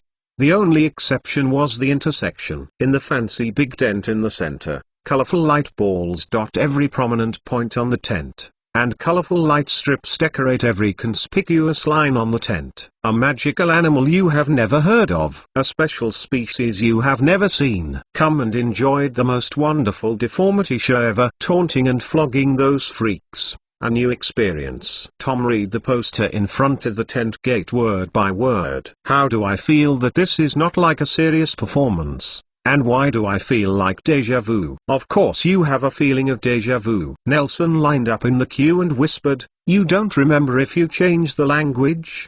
The Arcanus Wizard touring circus?" "I remember." Tom slapped his head and suddenly realized, this is where Nagini stayed before. "You keep your voice down," Nelson warned in a low voice. "These circuses have never regarded the alien as a human being. They must treat her as their private property. Don't be caught by the circus before Grindelwald is killed. The group boss is done." After all, he looked around and found that no one noticed himself, so he continued to talk to Tom. But he did not notice that the guest in front of him tilted his head slightly. This guest was wearing a dark high-necked trench coat with his head above his head, with a clump of messy, chicken coop-like ginger hair. His face was firmly covered by a scarf. Not really, the only thing that can be seen is ... His face is very long. The French allow this kind of circus to perform in their country. As Tom listened to Nelson telling him about the circus inferiority, He began to feel sick every day. Should we not go? It sounds disgusting. I have to eat later. How do you know this? Andre told me. Nelson left the queue when he heard the words. He really had no interest in the circus committee, let alone a violent and abusive performance. He continued, according to him, this Scandia, the owner of the circus, is a horrible existence in the scum world. The atrocities of him and his circus are endless, and the stigma is hard to tell even for people like Andre who have seen the world. He said that the death row inmates of Azkaban had a sense of moral superiority facing him. Tom took a breath. I can hardly imagine that there is such a dehumanizing person who isn't. Nelson gave him a deep look. The two suddenly lost the appetite for watching the show, and walked around the tent to the South Street, where there were hidden dining and entertainment shops. Behind them, the long-faced wizard quietly followed. By the way, speaking of Nagini, I remembered that I forgot to say it last time. I saw Nagini at Jonas. Nelson nudged Tom's shoulder with his elbow. You dropped her. Are you there? No, I just asked her to guard Jonas' tomb. Tom shook his head. London is getting more and more chaotic now. Although I don't think it will be enough, there are some idiots who keep it uneven. He did not go on, but Nelson nodded and understood what he meant. I mean, are you afraid of starving her to death? What are you afraid of? Tom frowned. She is an independent person and not my pet. I bought a set of tableware for her in the previous cave. Even a snake can easily use it, no matter how big it is. I can't tuck it under my robe and take it to Hogwarts. It is in, or very thoughtful of you. Nelson nodded. I want to invent their own cooking utensils can be set, so I can eat what it at anything. I had wanted to eat in Norway. Unexpectedly, I would eat French food in the end. I don't know how the Norwegian side is playing. Dumbledore won't be slaughtered by Grindelwald. Tom started thinking again. Who will teach us transfiguration? Oh, he was suspended. Ah, that's all right. Didn't he help Dumbledore? Help him fulfill his long-cherished wish to die calmly? Help him be free from this painful world? Tom looked at Nelson, who took out his shorthand notebook, and asked in confusion, what are you doing? I'm recording, Tom. Nelson closed the notebook. These words are wonderful. I want to write them down and tell them when I face the enemy. Tom rolled his eyes and turned his head to the side. The two people talked and laughed along the way. There are many restaurants on this street, but most of them are overcrowded. Although Nelson understands the good food in good business shops, he really doesn't want to squeeze in, so he has to keep walking inside. I quickly reached the end of the street. There was no one on the road. The sun had completely gone down, and the streetlights had not been repaired here. Only the shaky flames of the small wall lamp on the signboard of the bleak restaurant and the invisible moonlight it illuminates the ground. The moon is dark and the wind is high. It is a good weather for bad things. Did you feel a meow? Nelson drew his wand and illuminated the ground. Yes, Tom nodded. A little cat is following us. Do you want to catch it? Yeah. As soon as the voice fell, Nelson took a stone from his pocket and threw it into the air, and then immediately threw his wand behind him. The moment he twisted his waist and stretched out his hand, there was a big net that covered the sky, formed in the air, and shot behind him. There are so many obstacles. There are so many obstacles. There are so many obstacles. Tom casually waved his wand 3 times in a row, and the 3 obstacle curses instantly blocked the trailing path. Enriched breath. Nelson raised his wand above his head. A cloud of white mist condensed on the tip of the wand, drifting slowly towards the trailing person, and then spread when it touched him, enveloping him and obscuring his vision. In the future, Nelson can relax and conjure the same throwing objects and throw them into the smoke. Are you still? Your fog is not magic? Did you do the fog on the train before? Tom was busy strengthening his obstacle spell. Unlike Nelson, he felt the unstoppable impact in the fog, and the forehead seeped sweating, but seeing Nelson's calm look, he even pretended to turn his head and asked, what kind of curse is this? Why does it sound weird? Actually, this magic doesn't need a spell. Don't you think this spell is not good? I can change it. I always have a bad feeling when I hear this spell. Tom thought, and continued, I feel a little pain in the abdomen near the liver. Isn't a silent spell better? Misunderstanding. This is a misunderstanding. The man in the mist finally spoke. A deafening roar sounded in the mist. A big cat with a long red tail rushed out of the white mist and leaned in front of the two of them. There was a roar in his throat. The owner of the street restaurant heard the noise and came out to watch the excitement, and as soon as he opened the door, he retracted his head. Nelson and Tom stepped back and quickly cast an iron armor curse on themselves. Tom looked at Nelson worriedly, and their suppression failed. What kind of magical animal is this? Tom just stared at the big cat in front of him. It doesn't look easy to mess with. This is Zoo. Nelson calmed down, tapped his wand, and the fog covering the street suddenly disappeared, revealing the man who took off the scarf and said his face was really long. You know it? Great. The man took off a piece of the net bag from the top of his head. It quickly turned into fine stone dust and dissipated in the air. People who like magical animals must not be bad guys. I am Newt C. Command. I just heard about Nagini and couldn't help chasing after him. I'm sorry for the trouble. Although his face is a bit long, he is tall and straight and looks very coordinated. Although he looks a bit disgraced, his posture of apology is still polite and graceful. Although the logic of people who like magical animals must not be bad guys is somewhat logical. Strange, but I have to admit that he is a man full of charm. Newt's commander.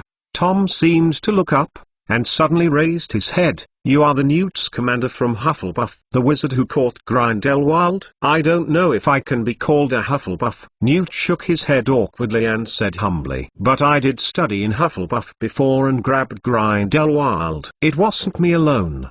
Besides, he ran away in the end. Sorry, attacked the senior. Nelson stepped forward and helped Newt slap the dust off his body. Thank you. Are you Hogwarts students? It doesn't matter, you didn't hurt me. Besides, I was wrong first. Newt exclaimed a little old-fashionedly. I have to say that all young people are like this now. Is it amazing? You can learn so much magic at a young age. Are you in the 5th grade? Nelson secretly changed a mirror to look at himself. We are in 2nd grade. Ha ha, Newt said with a dry smile. You are so tall, and looking closer, you are really young. I heard you were looking for a restaurant. I will invite you to dinner. It is an apology. After all, I followed you for so long. By the way, I want to ask about Nagini.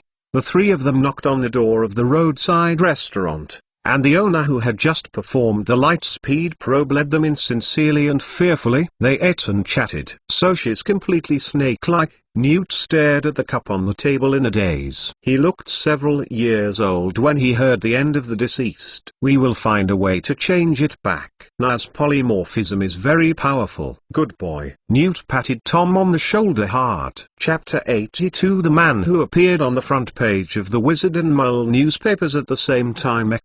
Extra. Early in the morning, Nelson was sitting at an open-air table in a small restaurant on a street in Paris, adding sugar to the milk tea in one hand, and smashing the croissant on the table boredly with a fork in the other. It was already riddled with holes. The morning here is much more comfortable than in London. Although the haze in the air is still irritating the mucous membranes of people's respiratory tract, there is no fog after all, and at least it looks clear. After bidding farewell to Newt's commander last night, Nelson and Tom returned to the room booked in the hidden place, only to find that the hotel's deserted lobby during the day became a tavern with wizard singers in the evening. A group of ghosts and zombies wriggling on the dance floor with alcoholic beverages. This may be the early embryonic form of nightclubs. The hotel was no longer suitable for a night rest. The two had to leave with a suitcase and went to Paris to find a mole hotel. I have to say that as long as the money is in place, mole services will be much better than wizards can provide. Tom saw a pet shop on the side of the road and went to buy rations for Nelson's cat. The guy became a school bully at Hogwarts. Even the cat food had to be changed every day, so he let Tom go shopping and order food by himself at the restaurant. Sir, do you want a newspaper? The newspaper boy was pushing the newspaper against the bustling crowd, and seeing Nelson sitting on the side of the road, he squeezed up, waved the newspaper in his hand, and tried hard to sell it. The Paris Daily News, the greatest artist of this century, was astounded at the entrance of the Paris Opera. "Give me a copy, thank you." Nelson paid, spread the newspaper on the table, raised the cup, and sprayed a sip of milk tea on it. There is a part-time translation job in a travel agency in the hidden place. They have a family translation mantra that allows the subject to understand the native language of the caster in a short time. Nelson bought a copy of French 1 through Newt's introduction there. Although the price of the full week package is as high as 10 gallons, it is still very economical compared to finding a weekly translator. This allows him to master French fluently, including but not limited to listening, speaking, reading, and writing. He regrets it a bit now. If he doesn't understand French, he won't see the news this morning. Looking for Pythia, the great performance artists Albus Dumbledore and Gellert Grindelwald make their first appearance on the streets of Paris. He took a peek at the surrounding streets and found that there was no one on the road after 9 o'clock, so he secretly took the wet newspaper under the table, took out his wand and whispered, "Recover as before." "Let me see." Nelson spread the newspaper on the table again, whispering the content on it, and sprayed another sip of milk tea. "Mr. Gellert Grindelwald and his partner Albus Dumbledore is the greatest performance artist I have ever seen in the past 10 years. They rescued performance art from the incomprehensible madness, and showed us a brand new way on the streets of Paris in a simple and thought-provoking way. The form of artistic expression combines performance art with political demands for the first time. Restore as before. He hid the wet newspaper under the table again, after thinking about it, and adding, "Waterproof and moisture-proof." "Nell, what are you looking at?" Tom suddenly appeared, sat across from Nelson, and threw a large bag of cat food on the side chair with a dew-ank eye, panting, and said, "Can you believe it? The owl of the Daily Prophet hid in that pet shop in order to send me a letter in front of Miles, pretending to be a pet bird." After all, he threw down a newspaper, picked up his cup of milk tea on the table with just the right temperature and sweetness, and drank it. "Nah?" He raised his head and said vaguely with milk tea in his mouth, "Why don't you speak?" I'm watching your news." With trembling hands, Nelson placed the copy of the Paris Journal upright in front of Tom. Tom lowered his head and saw two of them in the huge photo on the front page of the newspaper. The young man in the same tartan coat stood at the entrance of a dim alley and looked at the camera. Nelson was wearing a trilby and was talking to the camera with his hands open, while Tom at the back turned sideways, turning his face back to the bustling lights on the street outside, hiding his expression deep under the brim of the newsboy hat, facing the statue of the priestess who was naked in the distance, cast a heavy look of worrying about the country and the people. He turned his head to the newspaper, and his voice soon became as melancholy as the eyes in the photo. "What is this?" "Artist Gellert Grindelwald." "This is you, Tom." "What about you? Are you Albus Dumbledore?" Tom's tone rarely shivered. How could he have seen this kind of battle? "Grindelwald will kill the mills of this newspaper. He might even kill everyone in Paris who has read this newspaper. He will definitely kill us." "What is this?" "The deconstruction of traditional theocracy and patriarchy, the yearning for a better future and the appeal for equal rights. How do they dare to make such a mess? This may mean that we are looking for Pythia sculptures." "I know, but..." Tom's expression was unpredictable, as if he didn't know what to show in this situation. After a while, he shook his head with a wry smile, picked up the Daily Prophet and threw it in front of Nelson. "Well, Dumbledore and Grindelwald may be the first people ever to make the headlines of Mullen Wizarding newspapers at the same time." Nelson picked up the newspaper and glanced at it. The front page read impressively, "The Wissingham trial was attacked. Dumbledore repulsed Grindelwald. Fortunately, it was dark when I took the photo. I think they should not be able to see my face." Tom patted his chest and comforted himself. Then when he opened the second edition, he saw himself and Nelson standing under the portrait of Napoleon. High-definition handsome face. "By the way, where is the fireplace from Paris to London?" Tom stood up quickly, looked up at the shining sun in the morning, picked up the cat food beside him and some things I just bought yesterday and asked, "It's not early. I think I have to go back now." International Flu Network may need to go to the Ministry of Magic. Even if it doesn't work, you can find the British magic diplomat in France to take you back directly. Nelson also stood up and handed the coat on the back of the chair to him. I quickly planned my escape route in my mind. We need to go to Furstenberg Square first. Let me see. He took out a map from his pocket and nodded. It's in the 6th district. Fortunately not far from here. Furstenberg Square is a public facility that has been relatively out of date. There are more or less places of this kind in every city. Most of them have the same name in the land where we live. Parks, Liberation Park, Cultural Plaza or similar names. They were mostly built decades ago, and they are not very popular with modern people with rich entertainment life. Furstenberg Square is no different from theme. Old square floor tiles are covered with small squares, and in the center of the narrow cross-shaped platform is a fountain struggling hard to look at, and 4 straight trees are planted around it. Tall but not very beautiful trees, a few birds hiding in the shade of the trees pecking at the acorns scattered on the ground. The buildings around the square also seem to be thoughtful. They are generally low, with a dilapidated grey. Surrounding the square, the iron railings on the side of the curved road also showed a look of intertwined black and rust. How do we get in? Tom raised his eyebrows. Although the British Ministry of Magic is also inferior, it is at least at the door of a bustling department store. It won't be prosperous in a few decades. Nelson walked to a lamp beside the fountain. This lamp was carved very carefully. The 4 tortured goddesses held a hill-like lamp top. Bent down and looked at the inscription on it carefully. Vala's fountain? It should be here. The 2 stood on the side, and the surrounding tree roots swept over, wrapping them firmly to form an elevator in the shape of a birdcage.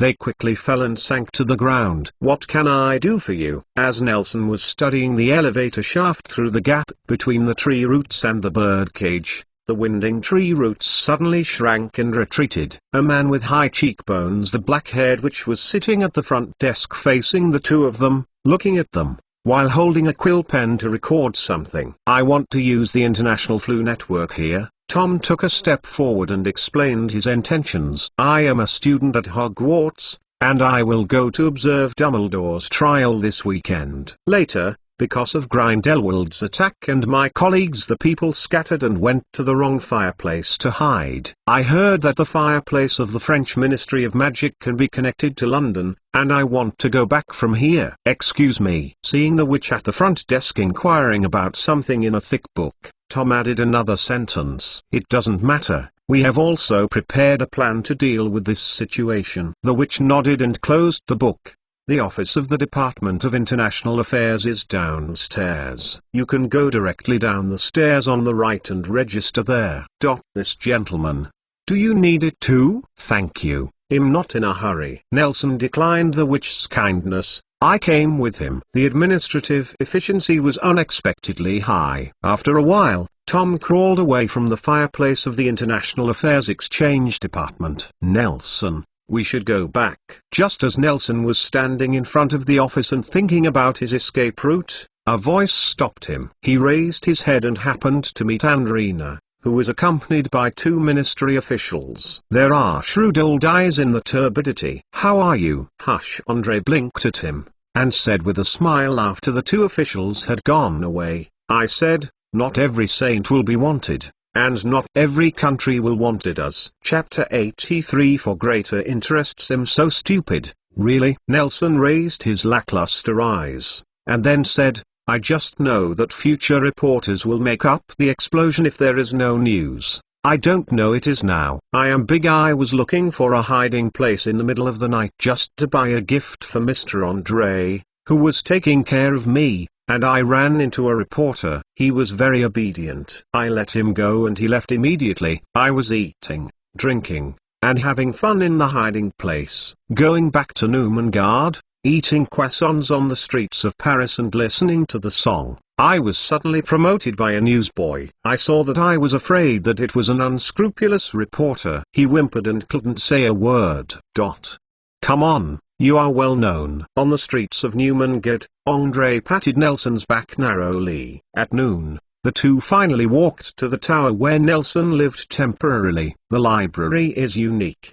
The atmosphere finally made Nelson calm down. He raised his head and saw the extra things at the door of the Black Tower, and suddenly there was no mentality. A beautiful, tall, black-haired woman dressed in a red veil that could wrap her body. Her facial features were soft, and her face was compassionate, sitting on a tripod with a sacrificial plate and a verdant branch under her feet. She leaned forward. One hand was tied with a thick chain and hung high and connected to the top of the Black Tower, and the other hand held up a small burning sun, shining under her feet. The shivering wizard in a long robe, her long hair fluttered from the hood of the red yarn and fluttered behind her, while the strands of hair near the little sun were scorched. This is a huge and exquisite statue with the most exquisite carving techniques and the blessing of perpetual magic, adding a touch of humanity to this book-filled tower. The wizards passing by are all talking and laughing. Looking at the sculpture,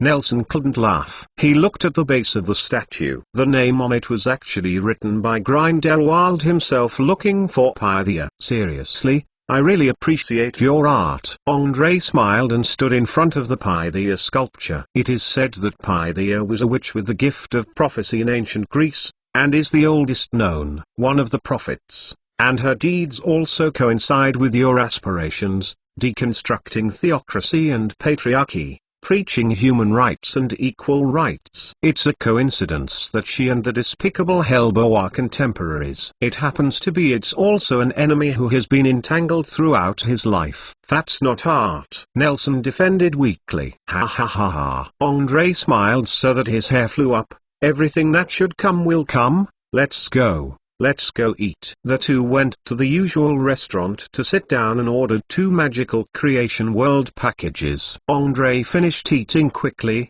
watching Nelson mechanically stuff the meal into his mouth one bite at a time. By the way, what happened after we left that day? Nelson swallowed the last bite of the meal and quickly returned to normal, looking at Andre hopefully. Grindelwald hasn't come back yet, isn't he? Can't you come back for a while? What else could happen that day? Master Grindelwald was just going to scare those people away. He didn't even use any spells. They all threw their helmets and armors, and they were all pissing. Andre snorted disdainfully, called the waiter for a cup of tears, took a sip, and looked at Nelson. I think you are usually smart. Why do you always have some unrealistic fantasies? If Master Grindelwald had not come back, who do you think built the sculpture at your door? Oh, this. Nelson smashed his lips. Don't worry. Master Grindelwald admires you very much. Andre glanced at the sculpture outside, sipping the glass of alcoholic beverage called Tons of Tons, and added a sentence at the end, with you the art of. I didn't. Nelson fought with common sense, then retracted his head sadly, remembering his abortive run plan, and at this moment extremely regretted not following White's advice. Why are you in the French Ministry of Magic? How did you find it? Mine? You still lack social experience too much. Andre swallowed the last sip, called the waiter to refill the cup, then leaned back in his chair and pointed. You and your friend went to France, and he said he wanted to hide. Look closely, so it means he has never been to France. Indeed. Nelson nodded. Then he should be an Englishman. Now that bus in the UK doesn't run long distances anymore, so going back from France, if you don't get a mole visa and take the boat back, there are only 2 ways. He held out 2 fingers. He shook his head. Look for the Ministry of Magic to borrow the fireplace, or find someone to show his appearance. He must not ... can't do such a long-distance apparition. There is no wonder in the world. Andre also considered his own words. So how are you sure that we will appear at the Ministry of Magic at that time? Well, it actually happened. I was going to step on it. Seeing that he couldn't make up any more, Andre shrugged. By the way, let's talk about business. Step on it? What are you doing? Nelson warned.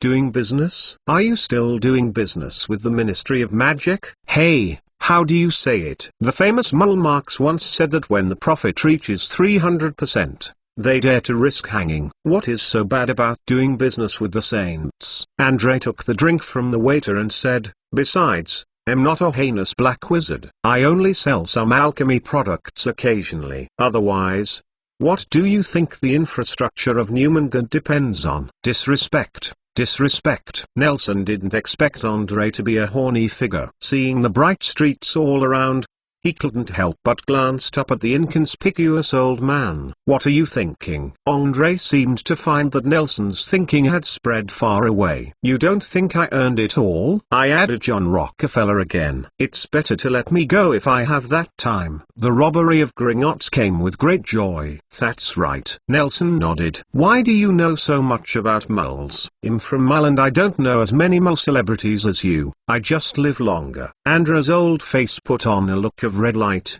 And did I tell you? Before becoming a saint, I was a professor of literature at Heidelberg University. Ha ha. Didn't you see it? I really didn't see it. Nelson tried his best to connect the scarred face in front of him with the well-dressed professor. He finally failed. He couldn't help but use honorifics. I didn't expect you to have such knowledge. What is your knowledge? Although I have a literary theory, I have never published any works. Old Andre blushed, and bowed his head in a daze. Although I have coached for decades, I have never taught a future student. Become a student of a true writer. Then why did you become ... You will become a saint in the end? Nelson was a little curious about his story. Don't say you anymore. Andre's shoulders trembled. It sounds strange ... But this is another very long story. I'll tell you when I have a chance. Okay. Go back and pack your luggage. Andre got up and walked to the door. Nelson quickly followed. After watching Dumbledore's trial, we should also do something serious. Where are we going? Nelson asked. I'll be better prepared. We are going to Poland. Andre opened the door of the hotel and said, you better be careful. There are a lot of mole gorillas there now. Don't be destroyed by mole stray bullets. That's true. The name goes down in history. Are they all going? White and Zweig go with us. Barry has other things to accomplish. Is he going to find the Deathly Hallows again? Nelson thought of the tragedy when he first met Barry. That's right. Andre paused, pondered for a moment, and said, maybe you have to go to Mull to rescue him later. The two suddenly fell into an embarrassing silence of trying to hold back a smile. I'll take you here. Standing under the statue of Pythia in front of the library, Andre said, pointing to the chain that fastened Pythia's wrist, Zweig told Master Grindelwald that you don't operate, so he casts a magic similar to a door key on this chain. Is there anything important on you? The kind of thing that you won't lose if you lose yourself.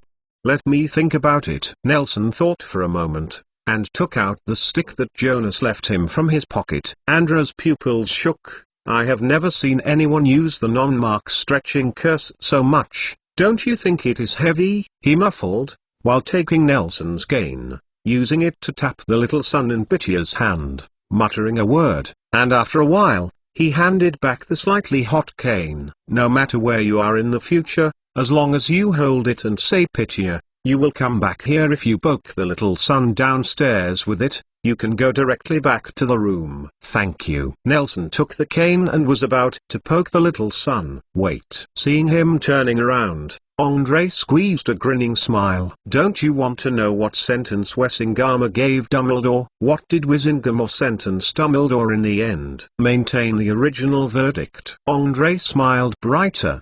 But in view of his record of repelling Lord Grindelwald and protecting the safety of Wisingamore members and wizards from all over the world, he will atone for his merits. Listen, said that he will be awarded a second-level Merlin Knight's badge again next week.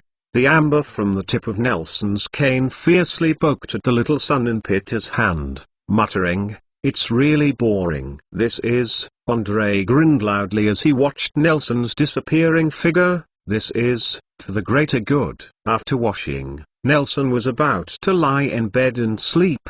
Every time he came to Newmangud, he always felt exhausted. After Andre introduced it, he realized that it was a way of using the spirit of the residents to imprison Hybo. Magic. He just closed his eyes, and before he could pull the quilt, The tide of sleepiness swept over him. Falling asleep this time is very different from the past. Some things will not have an impact on reality when you don't understand them, but when you understand, although the development of things is no different from the inherent path, everything becomes different. It's the same. White smoke escaped from the gunter familis ring that Nelson had kept close to him. They or it pulled the silk into a rope, and then formed a large net, entwining him like a cocoon. "You came." "I'm coming." Nelson raised his head.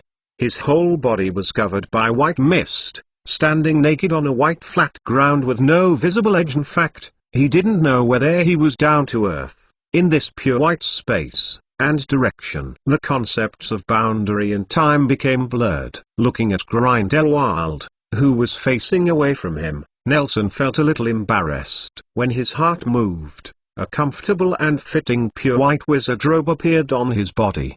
"Do you like white?" Grindelwald turned around, staring at Nelson with a negative hand, and said appreciatively, "I'm right. You really came." "Where is this?" Nelson replied unexpectedly. "This is a fascinating illusion. All the wandering souls are heading to the transfer station before their final destination." Grindelwald turned around, waved his sleeves, and separated the thick fog that looked like a wall in front of him. The pure white wall was filled with a trace of liquid-like liquid. White, they swelled out in large chunks, but they could not break free from the shackles, maintaining the most basic wall shape. It is too tall and you can't see the head up or down, so that the crack is like a crack. The scars that split the world are as spectacular and conspicuous. Grindelwald didn't care too much about his deeds like Moses dividing the sea. He stepped towards the crack and urged, "Come on, I'm lost here.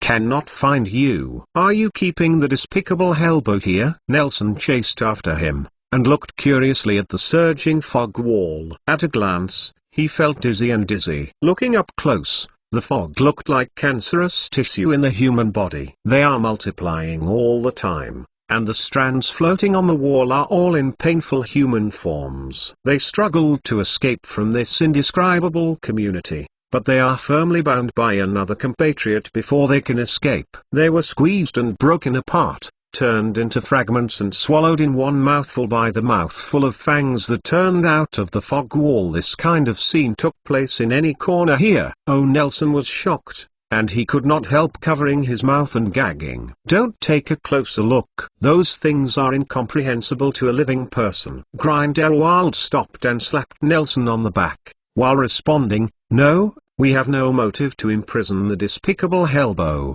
let alone imprison him. Ability. He was just trapped here, and what I did was to continue his tragedy." Grindelwald said meaningfully. They were almost at the end of the crack. Nelson noticed that there was a strong light coming through the crack in front of him. In an eternal space, there shouldn't be such light with both brightness and direction. "Is it because of the Horcrux?" Nelson felt better, and he asked softly, rubbing his lips with the back of his hand. "Yes. It stands to reason that no one will stay in this place. These lost fog will erode the souls staying here all the time, and then let them go forward in a muddled manner. The figures you just saw are all in here are the memories that the stopped souls once lost. They will soon go to the next stop, and only a small number of people will choose to return to the earth. The ghosts you saw, I remember a lot of Hogwarts." "Yes. Professor Binns, who taught us the history of magic, is a ghost." Nelson nodded. "I remember him," Grindelwald exclaimed with a look of memories. "Dumbledore always said that those who dare to face death are brave people, but I think some people choose to be cowards for the things they stand by. People are more worthy of our respect." Then he asked, "What's the next stop?" "Who knows? I haven't died. It's already a wonderful thing to be here." Grindelwald stepped forward and walked out of the crack. Nelson followed closely and saw an upside-down black tower standing quietly on top of his head, heavy and strong. It is the mirror image of the central tower of Newmangard. "Look, that's the despicable Hellboy." Grindelwald stretched out his hand, and Nelson looked in the direction he was pointing, and he saw half of the haggard person accumulating the white mist under him. It was difficult. The ground reached the drooping spire of the tower, What a terrible and pitiful person that is. His lower body has completely disappeared, and I don't know whether he has suffered from the gnawing of the fog for thousands of years or only half of his body is left at the beginning. There is no muscle on his body, and his loose, rough skin rests on the bones. The surroundings up and down make people feel nauseous. What's he? Nelson tried not to look at him, and couldn't help turning his head and peeping at him, disgusting himself. This is the consequence of making a Horcrux. He has only half of his soul. Grindelwald walked to Hellbow's side and kicked the white mist piled under him with a kick. Hellbow's broken body fell to the ground. He lost his body, lost his magic, lost his life, and even lost his memory every moment. He can no longer think, and even his most proud of the despicable has also been discarded. It's not as good as the ghost that can search for existence in the traces of existence in his lifetime, worse than the humblest wandering spirits, but he is still alive. Hiss. Nelson took a breath. He knew Horcrux better than most people, but he didn't expect that the owner of the Horcrux he faced for the first time was such a humble soul. Can't you give him a good time? Nelson climbed up again after seeing the ground, and began to mechanically pile up the hills of Hellbow, muttering in his heart, and a little unbearable. No, and you don't need to have mercy on him at all. He is just a heinous dark wizard. Even in such a half-dead state, his corpse can still kill my hundreds of partners. Grindelwald. He showed a look of disgust.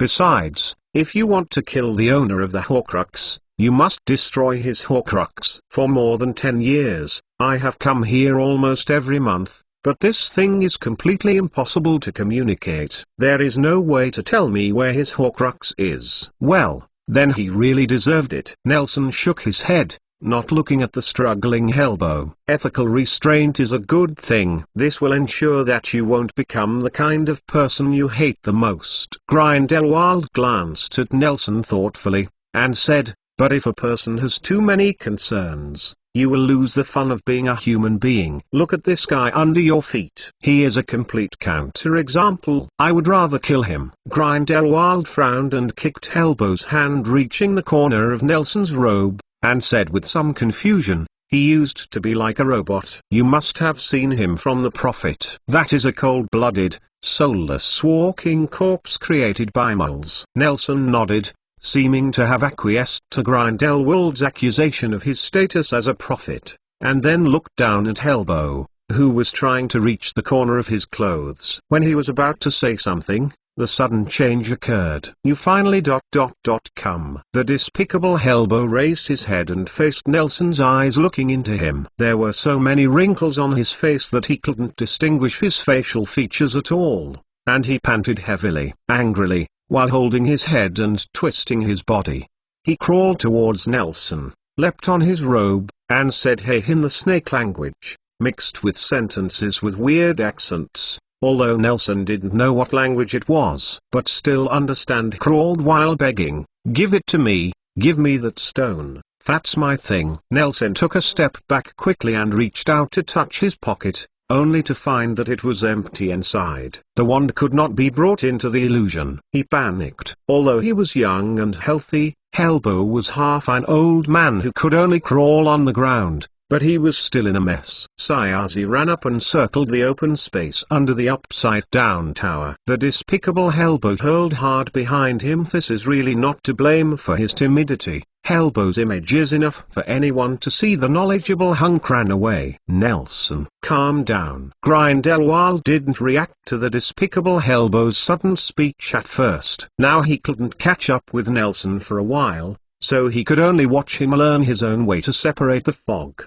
The wall was rushed by the old man to escape into the gap that had just been opened. He cursed secretly and ran after him. It took a long time for Nelson, who was running through the crack, to slow down. He turned his head to see that Hellbow was still crawling behind him. From a distance, a figure in a windbreaker rushed and chased his scarf high. Hellbow's blood and some residues flowed from the section of his waist, and fell on the lost fog, like water dripping in a hot pot, and quickly turned into a white fog and disappeared. Nelson resisted the desire to retching, turned his head and ran wildly. He saw the light shining into the gap in front of him, As he had seen the upside-down tower at the beginning, he speeded up and rushed in. He headed into a semi-trailer that was driving on the highway, and it burst and dissipated. Nelson couldn't help but stop, forgetting the Hellboy who was following him, and everything around him was so familiar: the cinema, the streets, and the busy traffic. This is a pure white city, an empty modern city in memory. Chapter 85. Very despicable. Hellboy, is this the future you see? Nelson slowed down and turned his head to see that Grindelwald was stepping Hellboy under his feet, panting, leaning on his knees and bending over to breathe. He stepped on Hellboy's feet and continued to exert force while looking around the white city. Young man, it's good to be healthy, but don't be so anxious. Sorry. It seemed that Grindelwald was not young anymore, and Nelson suppressed a smile and apologized. It's okay. Grindelwald raised his head, watching the towering skyscrapers above his head and the steel behemoths constantly shuttling down the streets, and sighed softly. What you see seems to be farther than me. Perhaps. Nelson did not deny his statement about his prediction this time. You see no war in the future, without those weapons. Oh, can moles build such a magnificent building? It looks like a real prosperity here. Grindelwald said nothing. He sighed and fell silent. After a while, he continued to ask, in the future you see ... is there a wizard? Nelson did not speak. He noticed that Hellboy at Grindelwald's feet was no longer struggling. It looks like it's gone. Seeing Nelson's expression, Grindelwald raised his head, smiled bitterly and twitched the corners of his mouth. This is also a gift. Nelson nodded, and cast his gaze to the sky. Everything in the blurry illusion was pure white, but he saw a touch of blue above his head. The foresight allows you to avoid a lot of danger. No, you are wrong, Nelson. Grindelwald sighed and said sternly, many people envy my identity as a prophet, but they don't know that those who fear fate the most are those who can peer into the future. You most mediocre people always think they can take advantage of the good things and avoid the disadvantages after peeking into the future. However, they will not understand that when the future is seen, it is already confirmed. All their struggles to avoid tragedy are just for that. The future I see adds to the fire. Instead of this, I might as well not see it in the first place. You can't be sure whether what you see includes your own future. Maybe even the prophet is already destined. Nelson figured out the joints, and raised his right hand to touch his forehead, just about to immerse himself in fatalism. In the huge sense of powerlessness, a problem was suddenly discovered. I didn't exist in the future. Nelson stopped touching his forehead and waved his arm like a passionate leader. Grindelwald saw this scene, and a glimmer of joy flashed in his eyes. I smell the same smell on you. The despicable Hellboy suddenly spoke at Grindelwald's feet. His voice was like an old bellows, and like an old engine that lacked maintenance, the strange pronunciation mixed with hiss. Snake whispers, hissing, creaking constantly. That is the smell of black magic and conspiracy. We are the same people. Climb farther. Grindelwald twisted his ankle in disgust, and stomped Hellboy on the ground, leaving no gap between his chest and the ground. I am different from you. I am a wizard, and you are just a maggot. Are you prophets? It's surprising that there are two prophets in one era. Hellboy didn't care about his humiliation, but it was true. His lingering remnant had no dignity, and he had struggled for thousands of years. But for people who still have the desire to survive, nothing is more important to seize this fleeting opportunity. He raised his head and continued to pull out the voice from his broken throat. Yes, I am a maggot. I am just you, the humble insects under your feet. I know who you are. Don't disgust me with such words. I was in a good mood today. Grindelwald added gravity, and Hellboy, who had just lifted his body, lay heavily on the ground again. This is not a hypocritical compliment. Hellboy squeezed out his voice with difficulty. Even when I was a wizard in my lifetime, I can't defeat the powerful you. It's fine if you know it, so don't worry about it. Grindelwald snorted. What is your purpose? Pretending to be a zombie for so many years, and now suddenly recovering? No, I just recovered. I warn you. Grindelwald raised the foot that was stepping on Hellboy's back, stamped heavily on his head, bent down and said coldly, Don't think that a young man is here today. You can go and bewitched. If you dare. Why are you chasing me? Nelson asked. What stone? What stone? Helbo raised his head and scanned Nelson from head to toe, making him feel uncomfortable, and then said dejectedly, I read it wrong. There is nothing to bring in the illusion. I'm sorry. It's too urgent. Nelson felt a little strange. He couldn't say anything was wrong. He only felt that nothing was right.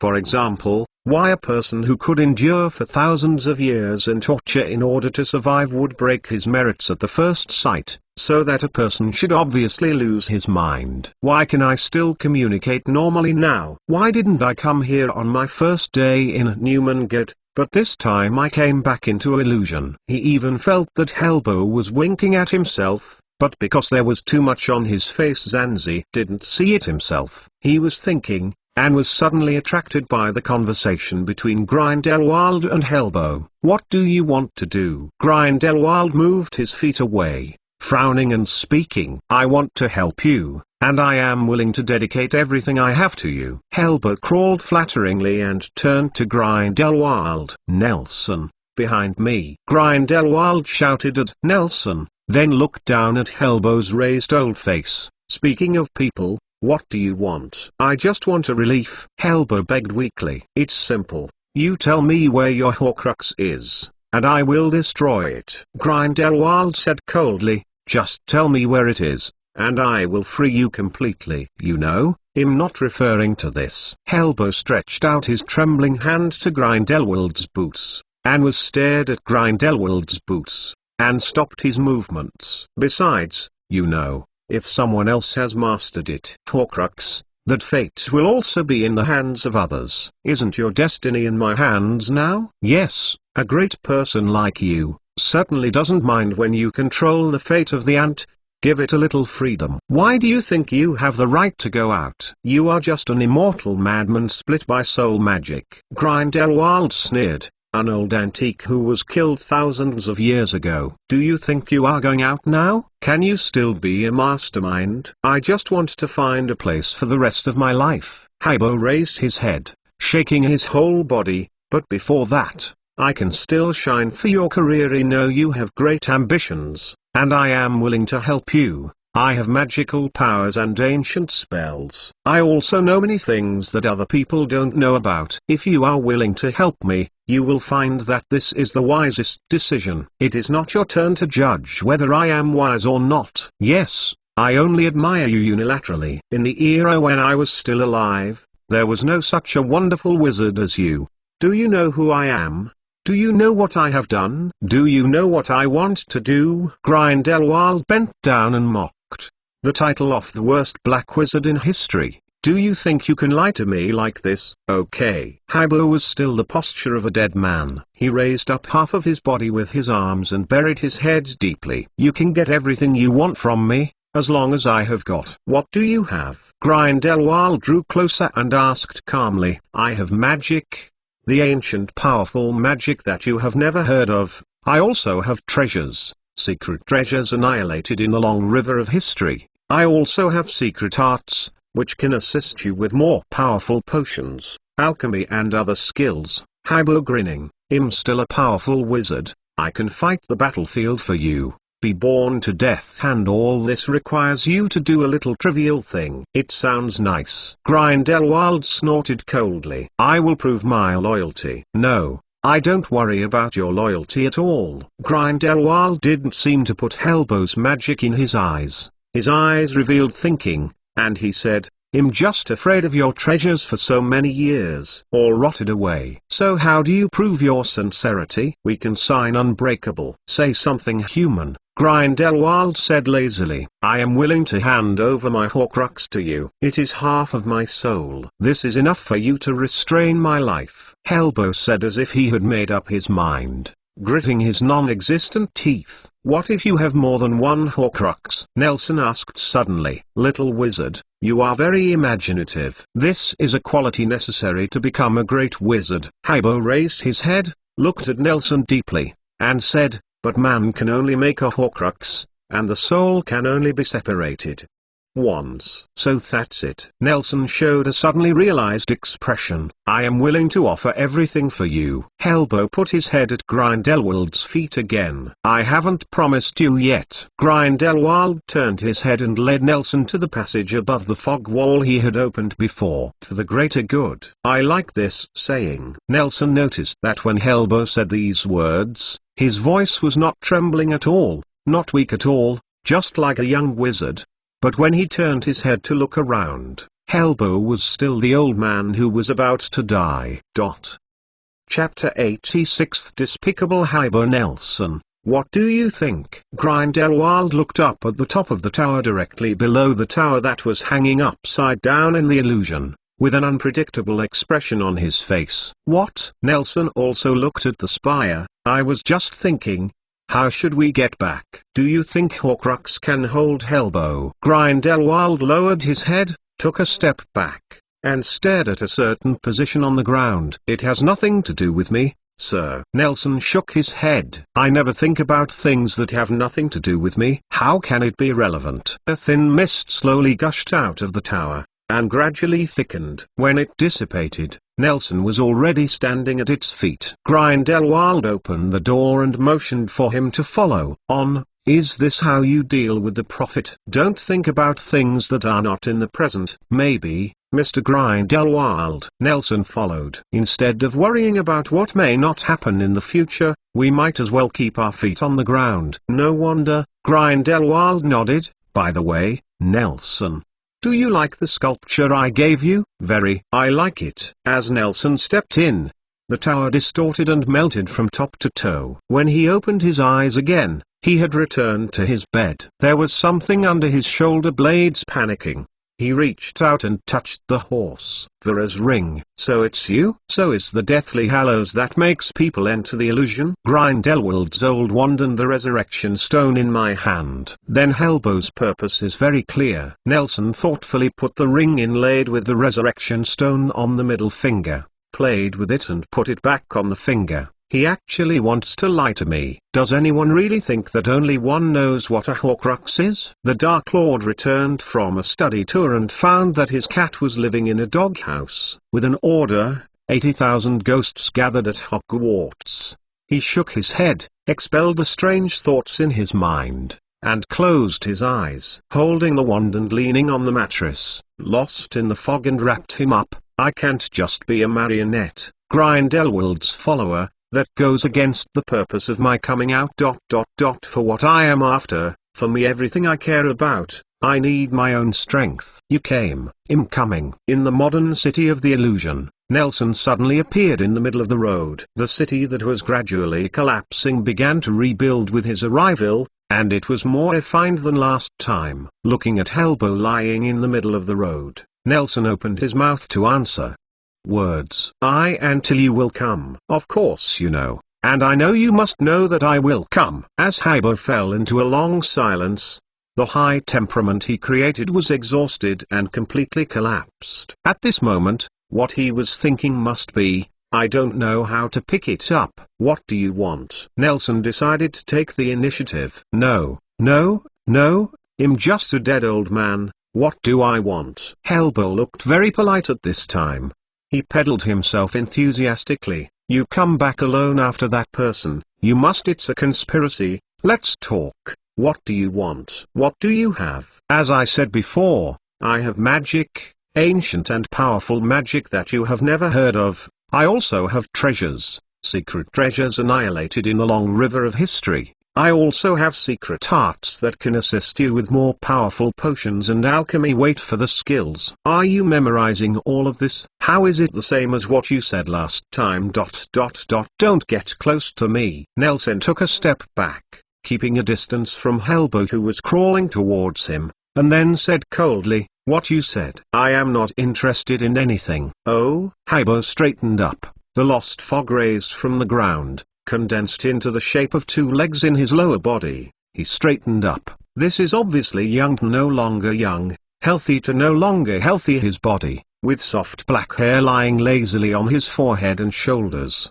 He patted his butt and sat on the tartar on the side of the road. If you don't need anything, then you will need more. Yes, I want more. Nelson stepped forward, standing in front of Helbo, looking down at him condescendingly. Despicable Helbo. Sorry, I'm not really mean. Helbo looked up at Nelson, showing interest in his eyes. So what do you want? Life, wealth, fame, power. You can get what you can imagine from me, everything of. I want your other Horcrux. You must be joking, you were there before, and you also know that I promised it to another adult. I can't divide it into 2 parts. I said, despicable Helbo. Nelson interrupted him impatiently. I want your other Horcrux. Another one? Helbo showed a dazed expression, but his hands hidden behind his back shook like chaff. This is his biggest secret. How did another person know it? He pretended to be calm and whispered, one man can only make one Horcrux. Soul and reason cannot bear too much division. I'm not in the same group as the man just now. I know what you want. I know more than you think. Nelson frowned. I want your other Horcrux. You really know a lot. So did you see the despicable Helbo in the illusion? In the afternoon, in the restaurant under the library, a few people were sitting and eating. Barry was taking a carrot from the set of wizards from all over the world and putting it in a bowl, while curiously asked, what does he look like? What is his mana? He's only half of his body, very old. Well, how do you put it? The old man can no longer be used to describe him. Nelson put the fork in his mouth and thought, it's like a very old but can't die. The person who fell. And there is no way to use magic there. He doesn't even have a body. How can a crippled soul wield a magic wand? As far as I know, many ancient magics can be performed without a magic wand. Andre interrupted and told Nelson science. And as long as the wizard needs a magic wand to cast, other magical animals can be used without a magic wand. To the wizard's magic. I know that the reason for the fairy rebellion is the right to use the wand. Most little wizards unconsciously release their magic power before they have the wand. This is also the basis for judging whether a person is a dumb gun. Nelson nodded and took a sip of apple juice, shook his head again. But if there is such a magic, why would Barry be caught by moles? There was an awkward silence at the table, and only Barry prodded the carrot on the plate with a fork mechanically, even though it had been mashed. Ahem. Andre coughed slightly, turned his head to face Barry. Don't you have anything to do? Why haven't you set off yet? I will send you away and set off. After all, Nelson is working with us for the first time. Barry took out an exquisite silver suitcase from under the table, put it on the table and pushed it in front of Nelson. This is the clothes I prepared for you. Absolutely fit and comfortable, and decent. In fact, I was caught by moles on the initiative, just for this moment, to find a dress that can perfectly blend into moles. He cast his tangled gaze on White, but was facing her funny smiling face. He had to straighten his collar and chewed on the grated radish and continued. Actually, after so many days of field work, I have become a true mole research expert. To moles it's a mental patient researcher. White couldn't help but speak, and Barry was choked by the grated carrot in his mouth. After a while he spoke weakly, Nelson, try it on. Nelson opened the box, and inside was a folded heavy coat. He took it out from the box and unfolded it. The serious black and the straight lines like a knife made it show a strong sense of killing. 10 silver buttons, arranged in 2 rows. They are engraved with epic stories of war and flames. The epaulets on the shoulders and the cuffs are embroidered in a unified style. There is an eagle on the chest with an insignia badge, and a belt with a silver buckle is pressed under the clothes. This is OSS coat. Although it is very gorgeous, even hailed as a military uniform that is difficult to surpass for thousands of years, Nelson felt a strong sense of discomfort when he saw it. Are we going to be a spy next to Hitler? Why do we wear this? Nelson put it back in the box, frowning and asked, I don't want to wear warmonger's clothes. It's easy to wear this. Andre nodded. Do you know where we are? Austria. Going to Poland? Yes, we have to go through Germany, and the official channels will be much more convenient. But the secrecy law. Ha ha ha. Secrecy law. Andre and the others looked at each other and laughed. Do you still think we care about secrecy law? To be honest, in the mole government in Germany, We wizards are well-deserved guests. Huh? Nelson gave a confused expression. What's the matter? This is what Master Grindelwald expects. The wizard doesn't need to hide like a mouse. Barry stood up, opened his arms at the highest point of Newmangate, bowed and saluted, like a noble who believes in evil gods. I heard that you have been living in a mole family. Then you have to put your position right. Nelson, you are a wizard. Really? Nelson stopped struggling with this question. He didn't mind wearing the skin of beasts, especially when it looked pretty. So what are we going to do? I don't know the schedule yet. We will go to Germany with the door key later, and then take the train to Krakow in southern Poland, where there is a powerful and special wild wizard. Taking advantage of the German occupation of Poland, we will investigate Germany. I love fine wine,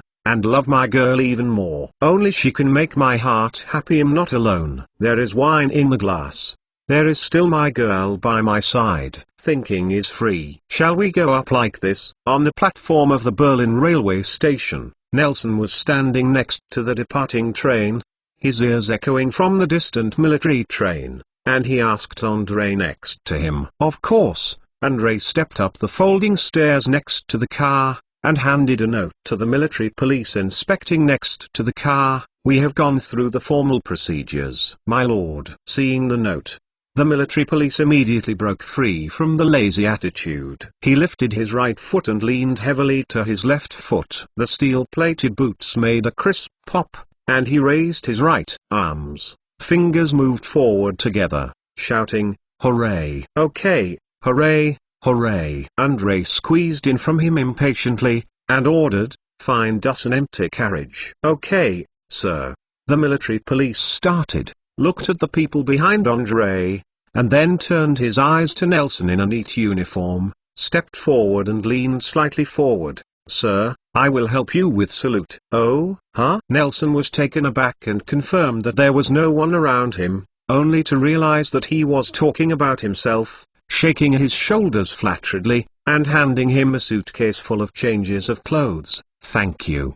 The military police led the way with the box. Nelson followed André and asked in a low voice, "What is your piece of paper?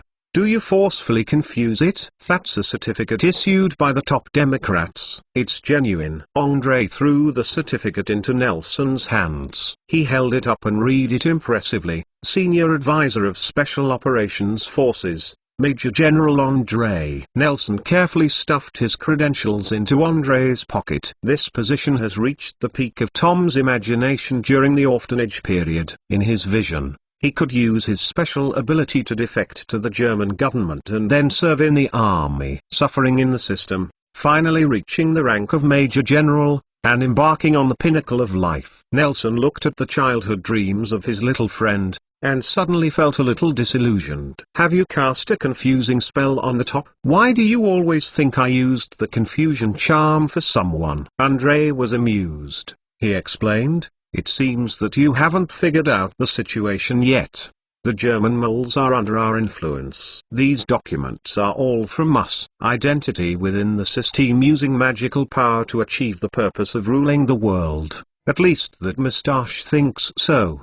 But I think he is talking about dreams." White followed up and joined the conversation between the two. She sneered. "I feel he is a little confused about the situation. How can less than 80 million people conquer the world? You can't blame him. After all, magic has given him too much confidence." André shrugged. "You must understand that my imagination is always lacking. But it's not only Germany that has wizards in the world. Oh, I can tell you why." Zweig, who hadn't spoken for a long time, suddenly said, "Nelson always forgets his existence because of his taciturn. The person who contacted him was me, and André told me that I am very superstitious, that my bloodline has magical powers, so I told him that magic is a superpower unique to the noble Aryans, and then, he believed it." "Yes, he believed," Zweig said helplessly. "After we showed him a few small magics, he immediately believed it. I thought it would take a lot of talking." "He was also creative," added one.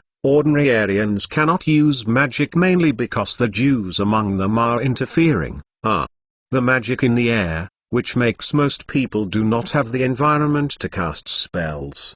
But Moustache can't cast spells? No, he will. Andre smiled playfully. We sent someone to follow him, and whenever he wanted to cast a spell, he would use a silent spell to release him. Why are you laughing? Sorry, I just think this sounds like a Soviet joke. My lord, we are here.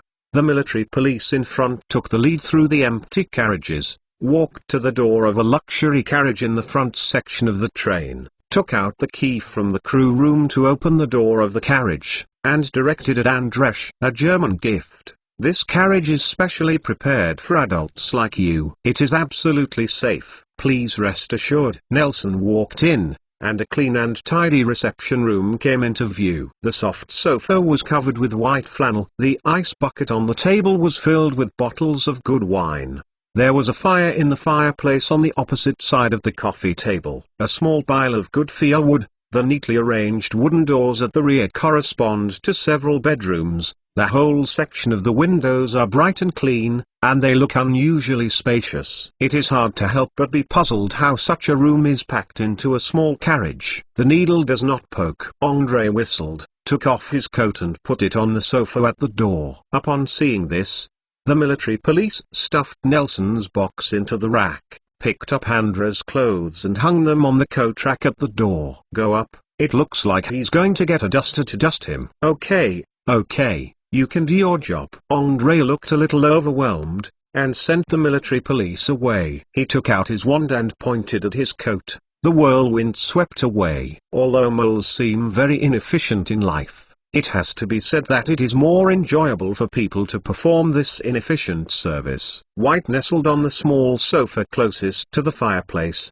looking ages. Jingao, completely different from the crazy look when I first saw it. My thoughts broke the shackles and split the wall in half. Thoughts are free. The singing on the platform rang again. This time the sound was louder. The soldiers got closer, and it seemed that they would also take this train. What song is this? Nelson also lay down on a small sofa like White. This song is called Thoughts Are Free, Andre said lazily. This is a widely circulated German folk song. It was written by Hoffmann von Ferselben about 100 years ago, organized and included in the Silesia folk songs and widely circulated.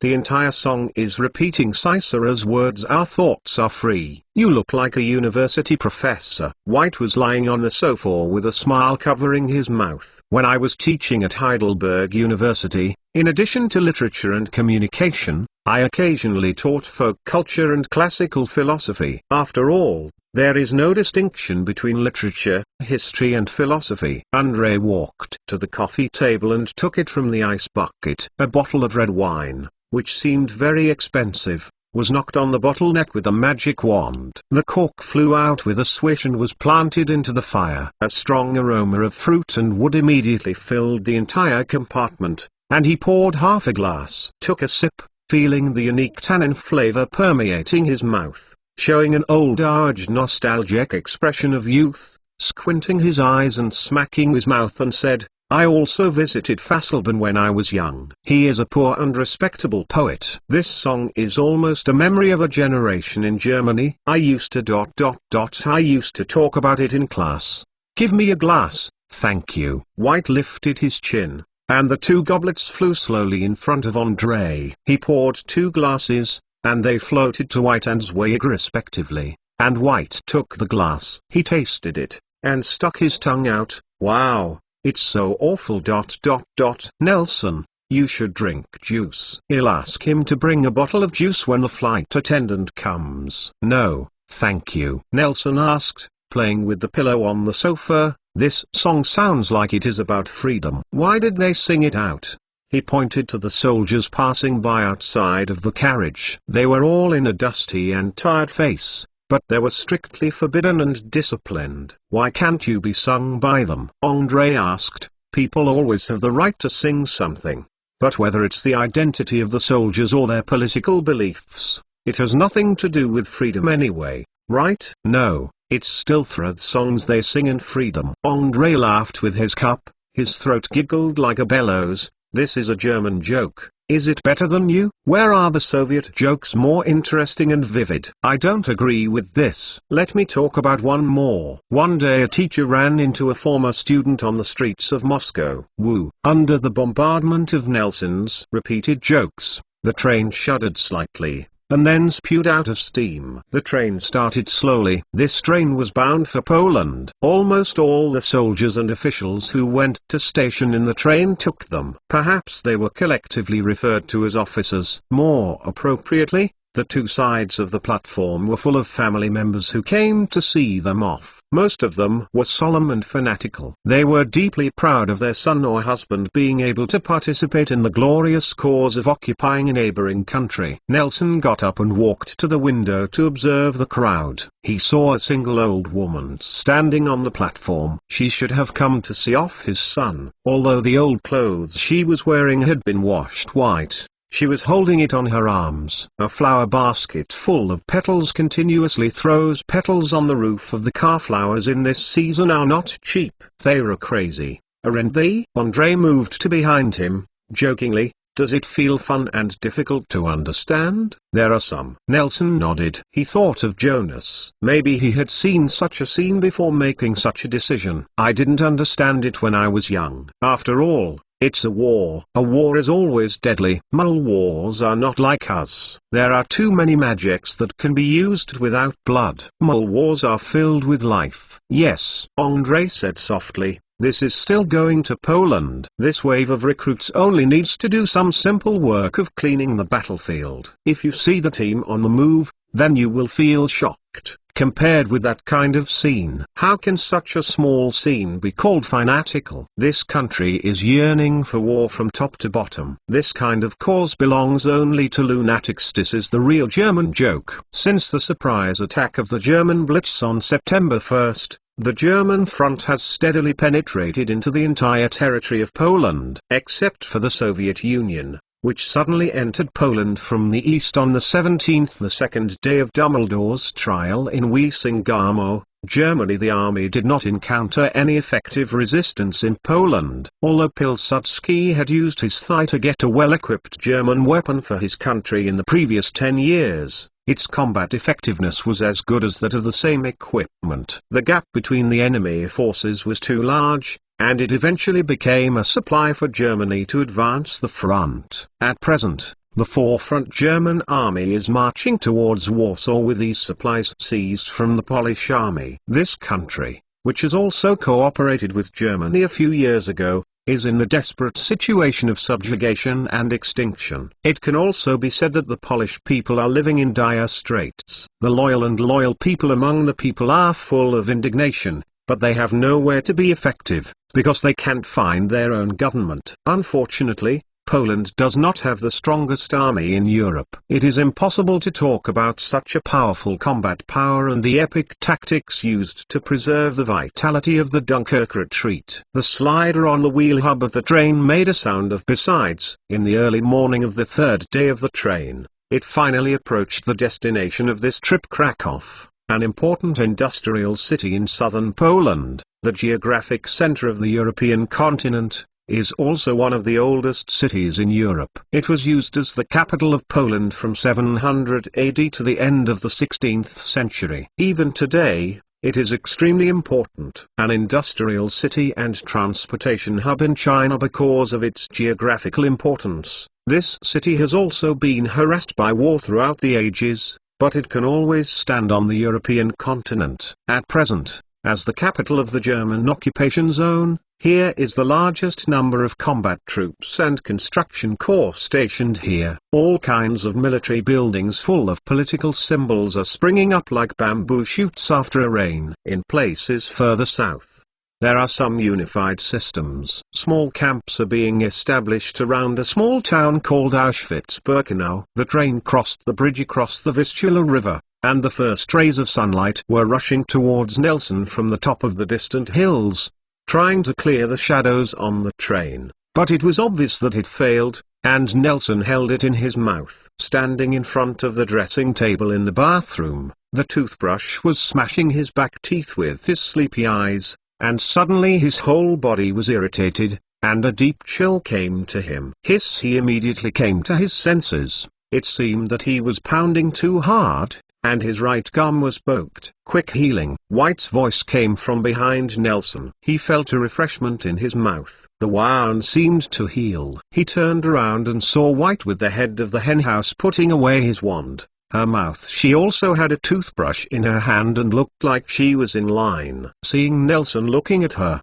White took the toothbrush away and asked, "Do you know what Poland is rich in? I want to bring White a gift." Center. What? No. Missed the mouth. Missed the mouth. Nelson turned around and spit out the last mouthwash, cleaned his teeth and the water cup, turned and said seriously, "The Polish specialty is amber. In addition, the specialty here is also available in Germany. I'll bring him a gun studded with amber, lest he be caught by moles again." White walked to the dressing table sideways, as if moving house, took out a bunch of bottles and cans from his pocket, from small to large. "Step onto the stage. Are you all right? Can you move your position?" I'm fed up with food on the train. When I got up this morning, I felt a smell of sauerkraut in my mouth. You haven't seen it more unpalatable. Nelson leaned against the mirror outside the bathroom, shrugged, and suggested, "The gun is not necessary. You may not understand mole weapons. The firearms may go wrong. You can buy him an amber trinket. Forget it with the cane. I don't want to take the same thing as a married man." "What married man?" White's ears were a little red, and her tone sounded a little frustrated. She waved her sleeves and the bathroom door was closed in front of Nelson. A looming voice came from inside, "Betrothal, betrothal. Can you be called married, then divorce, or widowed?" Andre, dressed in his pajamas and his jacket, holding a water glass, pushed the door of the room and walked out. Hearing the conversation between the two, he interjected playfully, "That won't work, you old widower."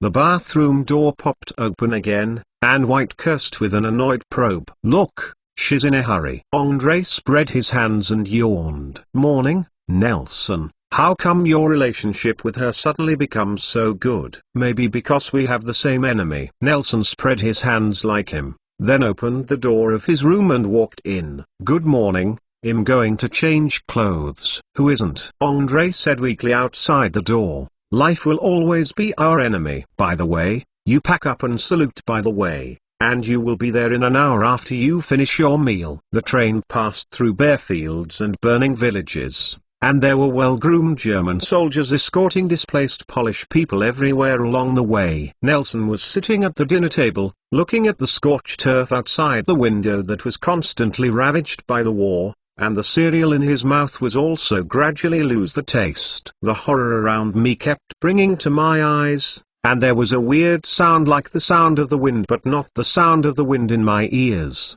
which made the atmosphere on the dining table become depressing. Zweig sat quietly at the table, with his hands folded on his lap, like an ascetic monk, without drinking or eating. Ahem.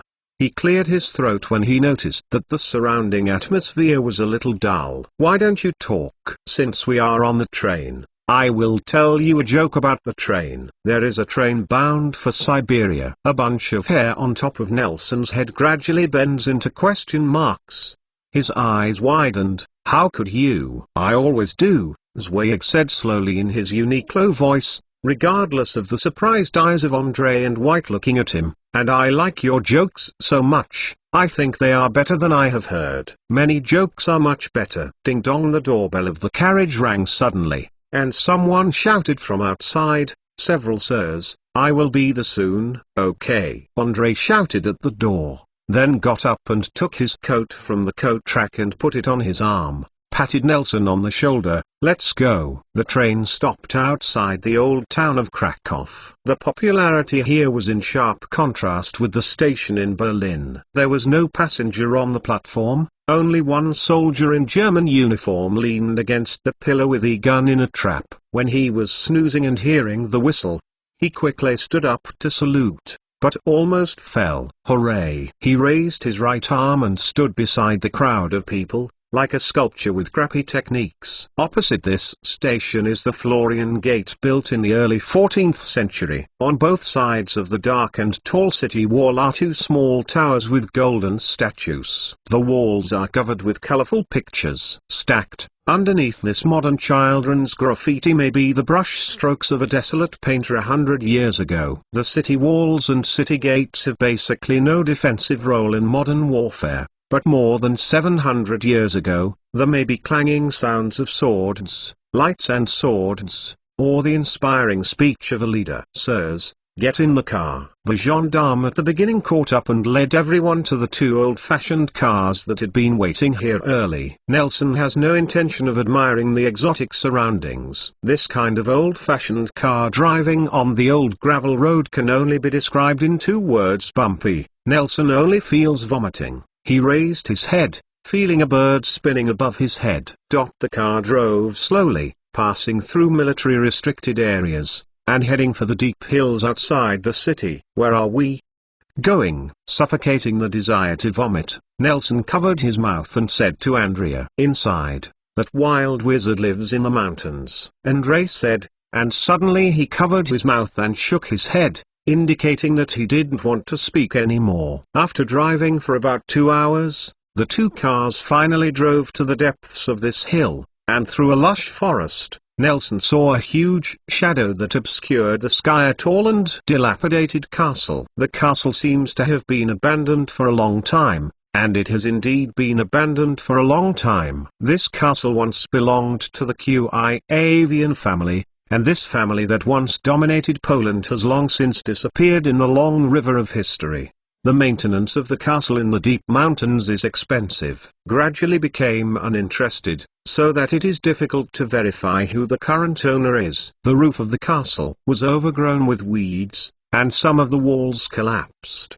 The thick stone walls were covered with cracks dug hard by ivy for hundreds of years. Moss and some vines clung to it, and the surrounding windows were either broken, or the painting is covered with a thick layer of dust. The original color cannot be seen. Only one tall building connected to the castle theme is replaced with translucent new glass, and the garden downstairs has also been reclaimed into fertile land. Plant flowers and some vegetables. Nelson stepped on the shadows and felt a swishing cold wind blowing from above his head. He raised his neck and saw that at the top of the highest spire of the castle, there was a green dragon entrenched, with its wings spread out, covering the sky and obscuring the sun, issued a deafening scream. The dragon roar shattered the clouds above his head, and Nelson felt his eardrum humming, and he understood what the uncomfortable sound he heard on the train. The dragon bends its knees slightly, tightens its wings, and the light under its feet condenses. With the tightening of its claws,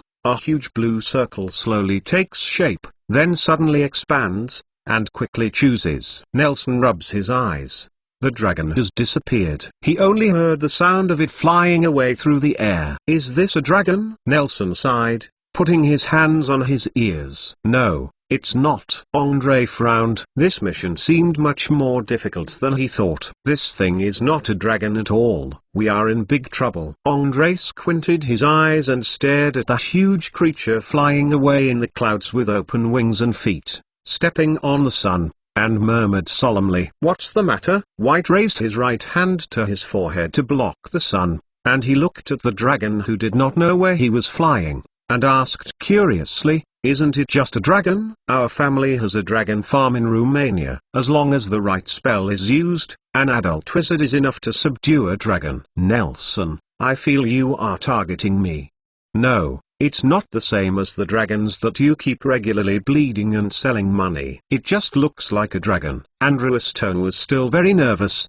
He walked over to Zweig and said something to him, whispering, "Continue to speak. The dragon is just a simple-minded magical creature, but this does not mean that it can use magic. Have you seen the light flashing under its feet just now? It seems to be a kind of accelerated magic. It does not fly on its wings, but on the acceleration of magic power. Can you imagine what it would be like for an invulnerable creature to perform magic?" Everyone knew it, and was deeply worried about the current situation.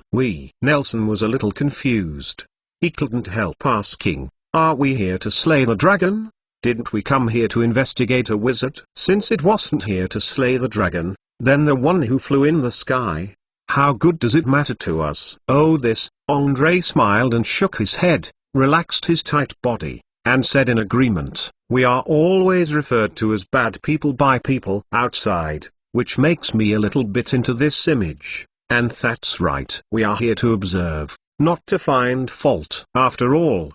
He straightened his collar and walked towards the gate of the castle courtyard. Suddenly, the clouds in the sky thickened at an extremely fast speed, and the air became moist and thick, exuding a breath of wind and rain. What is this again? Andre turned and raised his head, looking towards the direction where the dragon flew away. In the distance of the sky, a violent white light flickered, as if some animation works would be blinded by a blank screen when zooming in. All the people present, when their eyesight recovered, the rumbling sound of heavy objects was slowly rolling down from the sky with the sound waves that made people stand up, followed by an unbearable one. After the impact, Nelson only felt that his chest was hit hard by a sledgehammer, and his whole body flew out, hitting something severely with his back. And then he fell to the ground and stopped. In a daze, he saw the distant sky presenting a bizarre sight with half of the fire red and half of the golden light gleaming. A green dragon flapped its wings and hovered in the firelight, and the green scales it was wearing glowed in the firelight. A weird and solemn black, like the black dragon Mahog in the mole mythology that constantly gnaws at the roots of the world tree. Behind its splayed wings, there is a huge circular magic pattern engraved with complex inscriptions, which is like a magic circle commonly seen in fantasy novels. This magic pattern forms a three-dimensional beam of light in front of the dragon's growing mouth. They gathered together to form a tiny but extremely bright ball of light. Then, the ball of light shattered, and a crimson pillar of fire spewed out towards the creatures opposite the dragon. The flame was warm orange-yellow, like a fire in a fireplace, but Nelson understood that the flame was not gentle at all, and even evoked the deepest fear in his memory. That was when he had just arrived. When it comes to this world, the dazzling red that occupies the entire field of vision, and the animal on the opposite side has no loss at all. It is a big bright yellow bird that looks like a phoenix, but it is a circle larger than a phoenix, and its wingspan is several times that of a phoenix. The tips of the three pairs of wings can be perfectly placed in a circle, as if the whole body is made up of wings. The gorgeous and slender golden feathers are struggling to support in the flames. It flaps its 6 wings, and the storm is engulfed by the thunder and lightning. Here, let the giant dragon's huge body be bathed in the baptism of lightning in an instant. I don't know how long it took before Nelson opened his eyes and stood up,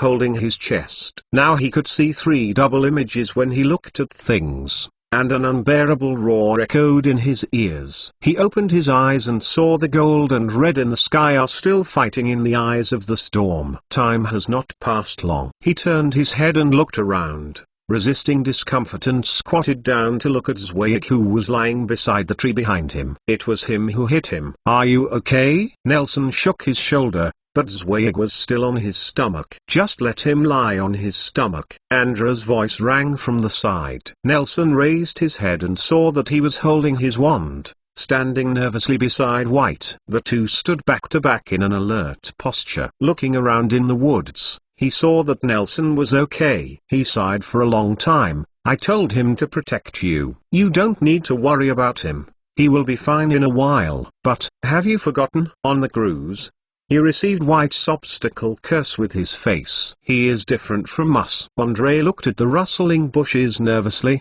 and said to Nelson, take you out. Stand up a little bit. Zweig's business is also important. But now, Nelson followed his gaze. A tall, thin wizard in a long black trench coat was walking out of the path they came. He was holding a wand in one hand and a black silver and leather in the other suitcase. The moment he saw Andre, he raised his wand, pointed it at his face, and said solemnly, Andre, why are you here? Do you have any conspiracy? Andre ignored his question, just raised his wand and confronted him across the air through Nelson. By the way, he finished the last half of the sentence, but now, We are in big trouble. Nelson, hide behind us. White whispered. Be careful of his box. That's Newt's commander. Nelson got up from the ground and stared at the uninvited guest in front of him with his wand tightly. He squinted his eyes and tried to constrict the ghost in his vision. When the ghost was condensed into one body, he saw that he had only been hiding in the previous few days. The face of Senior Hufflepuff, who had eaten, met the look in his eyes. Nelson, why are you here? Newt's tone was frightened and angry. His right hand holding the wand was firmer, while his left hand flexibly extended his little finger to pick up a buckle on the top of the suitcase, and the box cracked a little. A black shadow came out of the gap and wrapped around his arm. He stared at Andre's face and said angrily, "You are getting no lower limit, just like your boss. And even the little wizard is grabbing it." He then turned his gaze to Nelson, and said with concern, "Don't be afraid, I will rescue you immediately." "It's not." Nelson shook his head. He always felt that the current situation was not quite right, so he had to explain weakly, "It's not what you think. The three people on both sides did not hear his voice. They moved slowly, as if they had a tacit understanding. They stood and took the battle circle away from Nelson's side.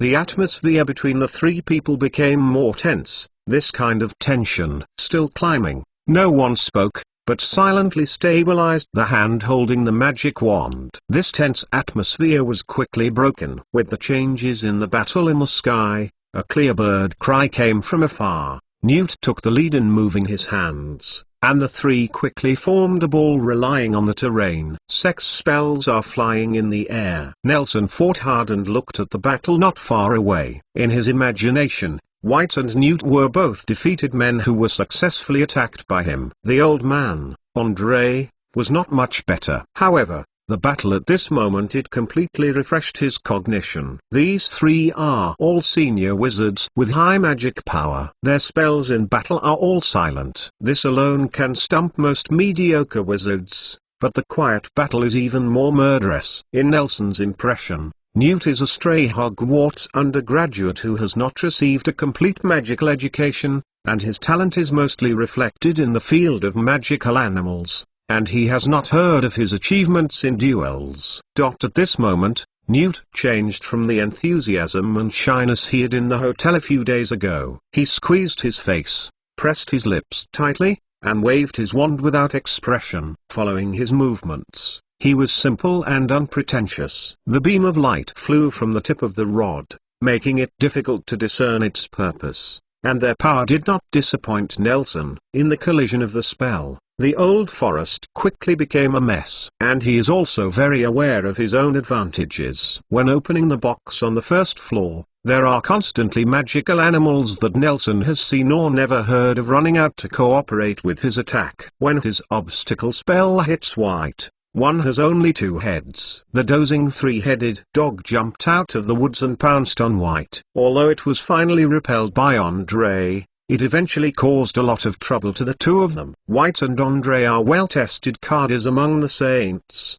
and their magical abilities are naturally not a problem. What puzzles Nelson is that they don't use black magic very much in battle, but some skilled little evil spells are also obtained. In the end, two fists were hard to beat four hands. Although Newt had the help of magical animals, he fell into a disadvantage. It gradually became difficult for him to precisely control his spell, so a blue faint beam of light was in the air and White's the iron armor curse collided and shot Nelson at a twisted angle.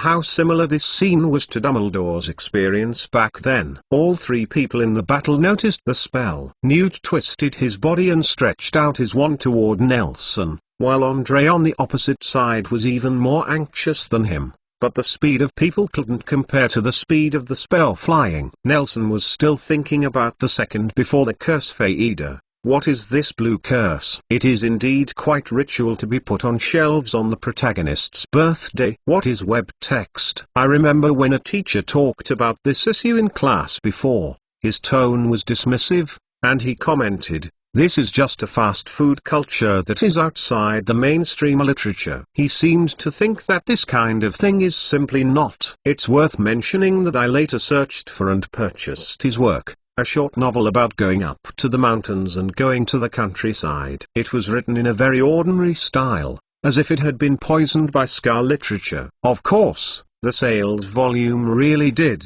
just so. I remember reading an interview with Liu Cixin before I watched the specific content. I was very impressed by the sentence in it. It is probably true that traditional literature is not literature when it is posted on the internet. Does an online writer know how to write a book when he picks up a pen? I deeply believe that this is just the carrier of the times and technology. What is the difference between bamboo slip poet, silk poet, and Xuan paper poet? You can say that a person is a local writer, a science fiction writer, but if he is a newspaper writer, a network writer, a physical literature writer, it seems a bit funny. I still remember that the first online novel I read was written by Dancing in 2008. I read the full set of physical books. After many years, I can still recall the name of Duvi Rollin Rudolph, even though it has been I forgot the general plot. But the scene where he danced Luo's instant prison bow would always appear in my imagination. When I was young,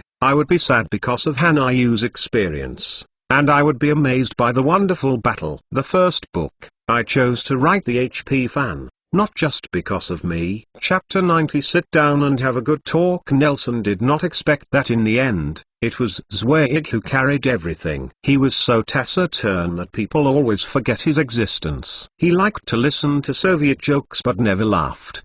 He was always rock solid with a big bald head. Man, when he saw the faint blue spell beam, Nelson had actually figured out where he wanted to travel in the next life, until he saw a big bald head flying from the side, and he took the magic with his face, the curse, and then heavily, like a sack with dozens of kilograms of scrap iron, hit the ground with a bang. As Zweig fell to the ground, the scene fell into a weird, tense and harmonious silence. Newt's movement of turning around froze, and Andrei's scarred old face was written with a big 4. The word stunned, and the most dramatic is white. Her wand is still pointing to Newt, but her attention is all attracted by Zweig lying in front of Nelson. She casts a normal spell to make her wand. The sharp green sparkle burst out, and quickly attracted his blonde hair. Only the three-headed dog that ran out of Newt's box was still biting on White's robe persistently, and soon bit himself tired. I think we should sit down and talk, Nelson hurriedly said when he saw this. He pointed his finger at Zweig,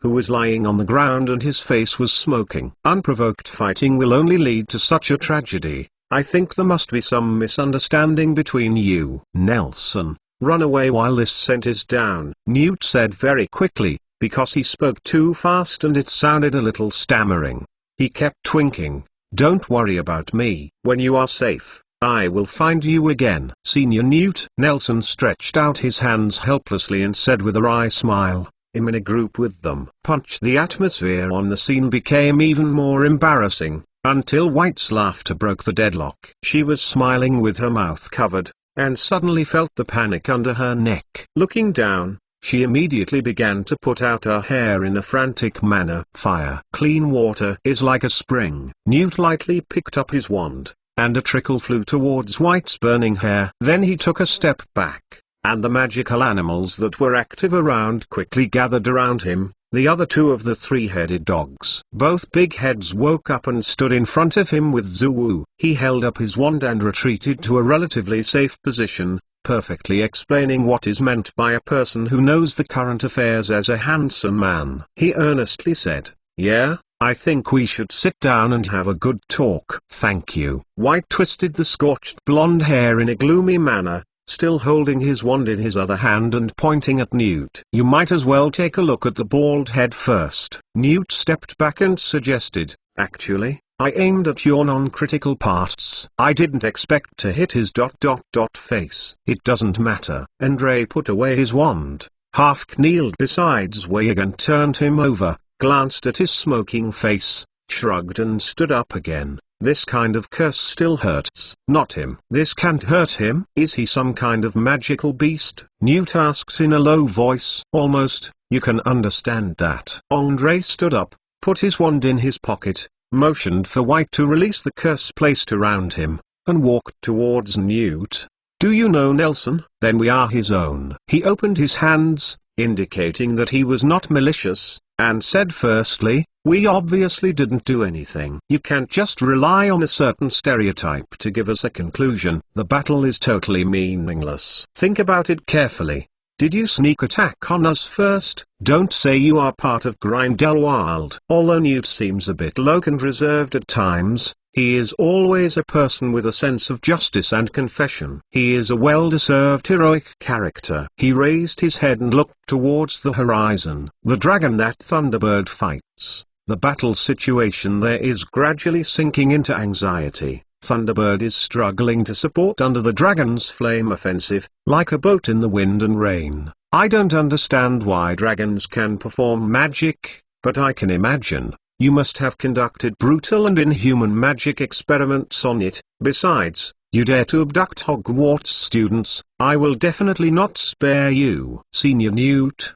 actually Nelson explained bubbidily. Don't be afraid, Nelson, Newt said softly. He liked the young man who knew Zuwu very much. With me, they dare not do anything to you. Don't be fooled by them. Grindelwald, they are not good people. The terrorists under him like to confuse young people. Come to me. Just an unprovoked accusation. Andre was a little angry, and the scar on his face became more grim. I thought you could make Master Grindelwald eaten, and it's still a human thing, but I didn't expect you and those people to agree. The mediocrity is not too different. As he said, he drew his wand and pointed it at Newt. Newt also raised his wand to confront him. The magical animals around him all assumed a fighting posture and made a threatening sound from their throats. The atmosphere on the court was once again down to freezing point, isn't it? Do you want me to repeat the evil you committed? I'll just ask you. Have you seen my brutal and inhuman magic experiment on a dragon? Which one of your eyes saw me abducting Nelson? You didn't see anything. Just relying on that little pity. The speculation in his head rushed to blame. In fact, your sneak attack today is even more disgusting. Andre laughed angrily, and his beard shook. Senior Newt, in fact, we just arrived today. Nelson looked up at the tower on the top of the castle that was unusually eye-catching among the dilapidated buildings. The sunny windows were half open, and the beige curtains were rolled out, just following the wind. Drifting, this harmonious and peaceful scenery seemed to have not been affected by the fierce fighting from the distant horizon, until he saw a thin and delicate hand sticking out from the window, dragging the floating curtain in, and then pulling it back. The window closed it heavily, and he swallowed nervously, and continued, we came to investigate a wild wizard who lives here. This dragon may have been raised by a wizard in the castle. Although Newt admits to death, he is not a savage person, and his apology is as simple as doing it. Soon, Nelson used a piece of shredded wood from the aftermath of the battle to turn into a red and blue checkered picnic cloth, and they really began to sit down and have a good talk. I heard that there is a wild and special dragon here. As you know, I am actually a magic zoologist. Newt took out 2 bottles of soda from the box and handed it to Nelson, who was sitting next to him. Bottle. His eyes have been locked on the opposite Andre and did not move away, as if saying I'm staring at you. I know, zoologist. The zoologist who made the saints ashamed of their faces almost turned into laughingstocks. Andre looked at the fierce battle in the distant sky. He was stared at by Newt so uncomfortable, so he choked. Do you care about your bird? I feel like it will be burnt to death. Fantastic zoologist. Newt poked his straw fiercely and stared at Andre intently. Frank will not lose. Even if this dragon can magic, it can't burn him.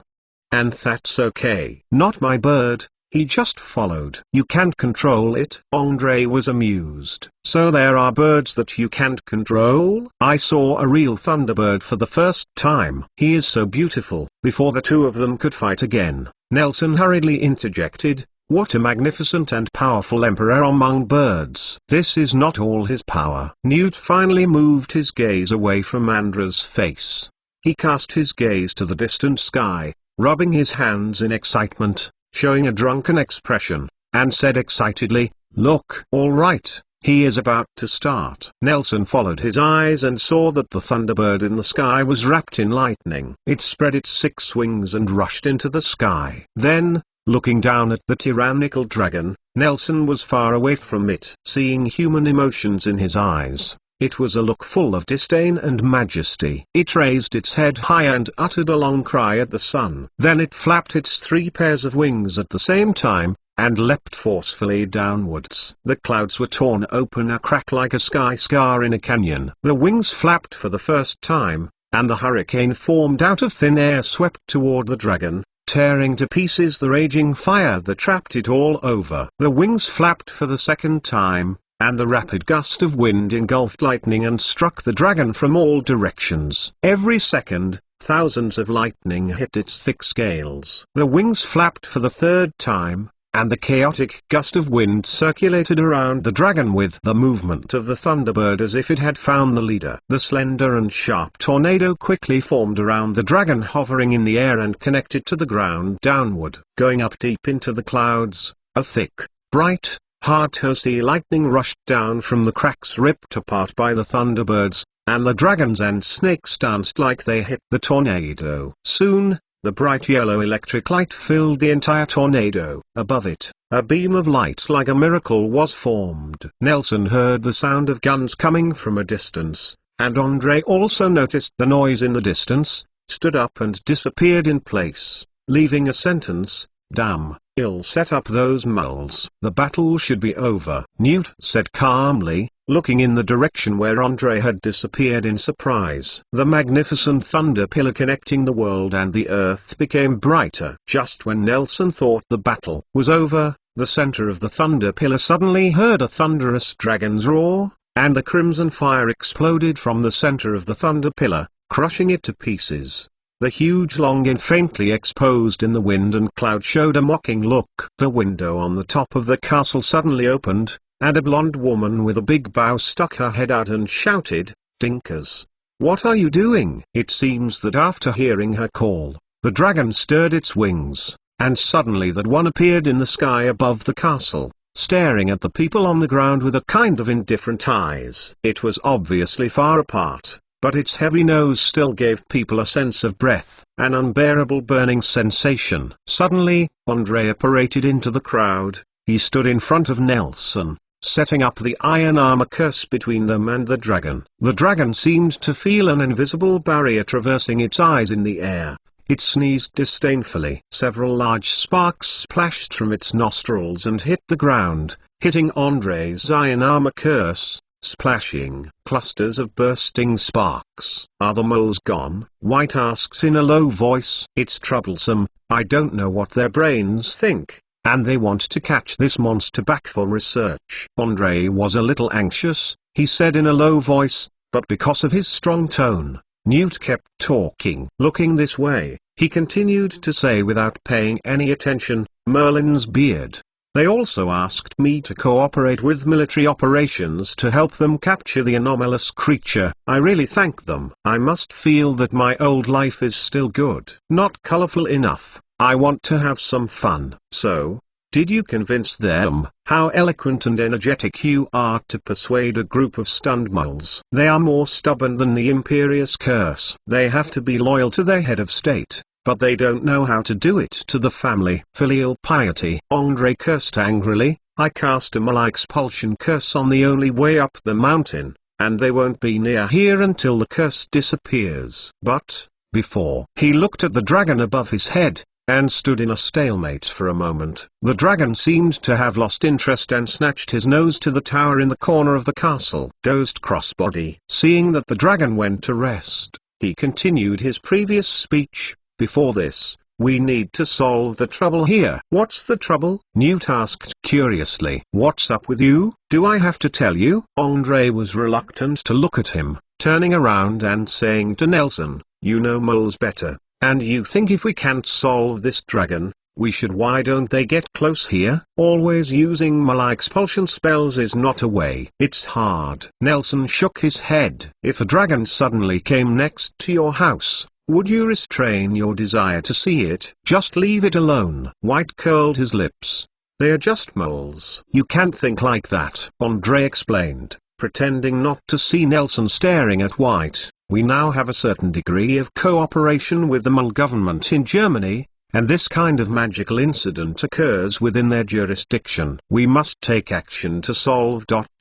although these moles are nothing. And your idea is also wrong. Master Grindelwald also recognizes the significance of moles, as our subjects under the rule of the future, even if Germany does not occupy this place. We should also help moles as much as we can. Mythology. Newt snorted coldly, then lowered his head and said to Nelson, "Don't listen to their nonsense. The things here are over. You and I will go." Nelson didn't agree with their condescending attitude towards moles, but he shook his head. He had more important things to do in Europe and couldn't run with Newt. Ignoring the argument between Andre and Newt, Nelson raised his head and looked at the dragon on the top of the tower and the hand protruding from the window stroking the scales on its tail. The argument between the two also calmed down and went upstairs together. "Look over." "How are you?" Seeing a few people standing on the picnic cloth underneath and looking up, the girl in the tower stretched out an arm and waved and shouted, "It seems someone is injured. Do you need help?" Her blonde hair rose up with the motion of the probe, swaying constantly in the breeze, matching the ivy clinging to the castle, and the huge red bow hairpin trembled back and forth, looking quite elastic. Coincidentally, a ray of sunlight was shed from the sky curtain that Thunderbird had torn apart, and it shone right on her window, making her whole body brighter, and a little bit of golden brilliance fell between the swaying blonde hair. In the dark, the weather is very bright. Located in the ruined castle in the middle of the war, a smiling girl, a dragon flying in the sky, fragmented lightning. These unrelated scenes combined to form an anomaly harmonious beautiful view. Nelson was dumbfounded. He felt that this girl shouldn't belong here. She saw that the people on the ground didn't respond, thinking that her voice was too low, so she stuck her tongue out, turned her head and turned around. A white light lit up, and a square array appeared on the ground in front of the few people. The girl turned around and suddenly appeared.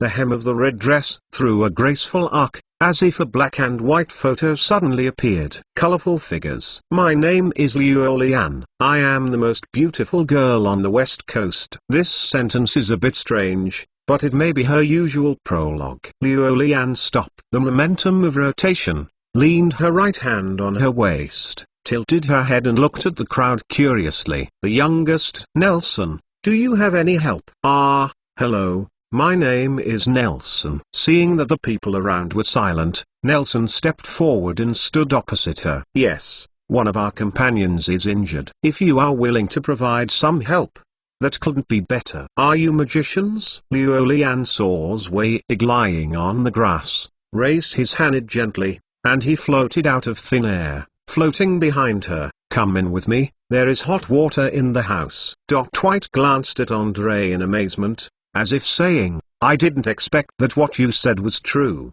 There are people who can use magic without a wand." Andre returned an apologetic look. "Actually, it's the first time I have seen you." Nelson followed first, and the remaining three followed silently. After they walked through the long corridors of the castle for a long time, Newt finally couldn't help but spoke first. "Miss, did you raise the dragon outside?" "It's called Dinker's.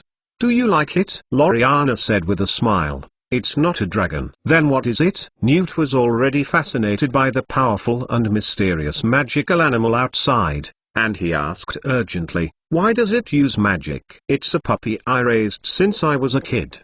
The magician's pet should always have some magic." Lian said to everyone behind him, "Hey, it's here." Nelson followed her eyes and looked behind her. The brown short-legged chubby dog was wagging its tail and humming and running towards her along the long red carpet. It drooped its tongue and looked very spiritless.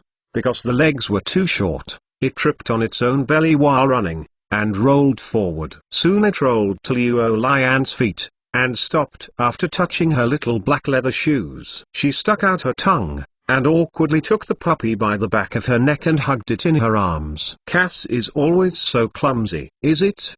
Dinkers, is the dragon fighting the Thunderbirds just outside? Newt's eyebrows raised a twisted arc, enough to see how incredible he was inside. In fact, the few people present except Lorien, no one can connect this short-legged fat dog with that mighty and tyrannical dragon. Is it a Thunderbird? Lorien picked up the puppy and continued to walk forward with the Zweig floating in the air, while exclaiming, "It is really mighty and powerful. It is the most beautiful bird I have ever seen." Hearing this, the puppy in her arms turned his head strenuously and gave Newt a harsh look back. "He is indeed beautiful." Newt nodded in agreement, and soon followed the stairs at the end of the corridor up several flights of stairs, and several people came to the hall on the highest floor of the tower. "Wait here, I'll get some medicine." Lorien placed Zweig on the carpet in the hall, pointed at the 2 rows of sofas near the fireplace, and clapped his hands again. A round head and round brain looked naive and naive. The little white doll came up and down, squeezed out 4 cups, opened the door, and walked into the side room. "Oh, what kind of magic is this?" Andre looked at the little doll who was pouring tea to everyone. Before pouring the tea, he would vaguely ask what he would like to drink, and then slipped it from his fingers. "Pour water out," like a juvenile babbling. "It's not like polymorphism." Nelson took the teacup, put it on the table, and smiled and said thank you to the doll. "No.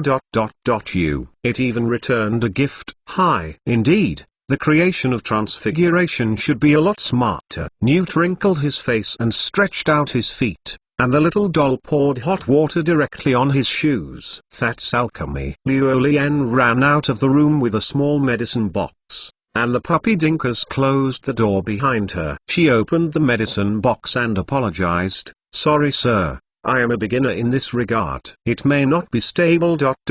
But I just have scald medicine here. You can try it." "No. You can give them the medicine." Newt lightly wiped the shoes with his wand. "They seem to be more important. Since the war started here, no one has come to seek medical advice or fortune-telling, and almost no magician has come here with kindness." Liulian narrowed his eyes and scanned the oldest old man in the crowd. Andre, softly asked, "What are you doing here for me?" "It's not about collecting rent, right?" Chapter 92. The old Tom on the Icarus, waving his wings made of feathers and wax, escaped the maze of Crete and ran to freedom, but the joy of freedom dazzled his mind. He flew too high, too close to the sun. The strong sunlight, the sealing wax melted, and the feathers stuck together with the wax began to loosen. Eventually, he fell from the air and fell asleep in the vast expanse of blue waves. After learning the allusion to the name of the Icarus from Nelson's mouth,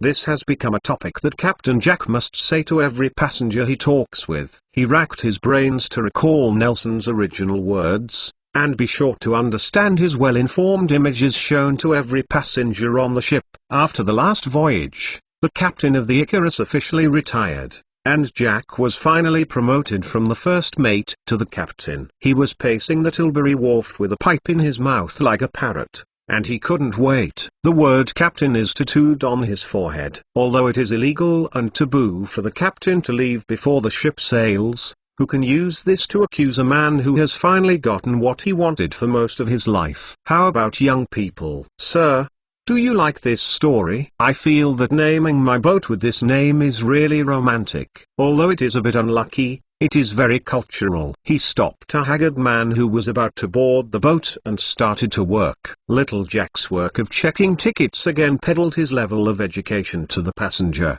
"This, Mr. Riddle, are you going to Poland? There has been a lot of chaos recently. I'm disembarking in France." The haggard man took off his hat. His black hair was mixed with the same amount of dim silver threads. It looked like a grey color, and his eye sockets were sunken. Like a drug addict, he handed his hat to his entourage, and tremblingly took out a thin piece of newspaper from his pocket that had been turned over and brought it to Captain Jack's eyes. "You are from this ship, Captain? Have you seen this boy?" Captain Jack took a closer look. Although he hadn't read a book, he still knew a lot of European words when he went north and south, so he read the headline of the news word by word: "What is this? Oh. Little Jack, come down. He raised his head and shouted to Little Jack, who was sitting on the gangway. Little Jack wore a brand new sailor suit, slid down the rope hanging from the ship's gunwale to the pier, and ran over. "What's the matter, First Mate Jack?" Little Jack stood still in front of Captain Jack, did a funny naval salute like the British Navy, and suddenly realized that he was acting inappropriately. He slapped himself and said loudly, "Hello Captain Jack, you kid." Captain Jack smiled and cursed and kicked Little Jack's calf lightly, grabbed him by the shoulder and dragged him to the horned middle-aged man named Riddle, and asked, "Look, this is it, Mr. Williams?" "Let me take a look." Little Jack took a closer look, then raised his head and nodded. "This looks like Mr. Williams. I still remember his trilby, but he is not called Albus Dumbledore." "You specify what's the problem." Captain Jack kicked Little Jack's ass fiercely, staggering him, and laughed and cursed. "Why don't you say that I am the captain and you are a sailor?" "You didn't read the news." Content: artist. Mr. Williams is an artist. Isn't it normal for an artist to have an artistic name? Captain Jack, what you learned. Little Jack offered another funny naval salute. "Two gentlemen, have the boys in the newspaper ever been on this ship?" The man on the side showed a hopeful expression on his face, and tremblingly took out a box of crumpled high-end cigarettes from his arms, and picked 2 whole cigarettes. He wanted to deliver them, but because of severe hand shaking, they fell to the ground. He stomped his feet bitterly, and called his entourage to let him take 2 boxes of new ones. "Mr. Captain, I am here looking for a child. The boy in the newspaper may be my long-lost child." After so many years, I finally said that he could hardly control his emotions, buried his head in his trembling hands, covered his face and choked up, and soon burst into tears completely out of control. His nose and tears filled his entire face. Captain Jack shook his head. He has been accustomed to seeing life and death for so many years, but he still felt great sadness from the man in front of him. He stepped forward and patted the man on the shoulder. "Mr. Riddle, let's go up first." "Well, when the ship leaves, let's go to the captain's room and have a good chat. Please trust us. The boy in the newspaper took our last trip." "How do I feel that someone is always talking about me? Is it Tom?" Nelson wiped his nose and sneezed again. The little doll who was pouring tea and water suddenly appeared, picking up the hot towel on the towel rack and heading towards him. The face is stunned. "Tom?" I'm reminded. "The one you met last time.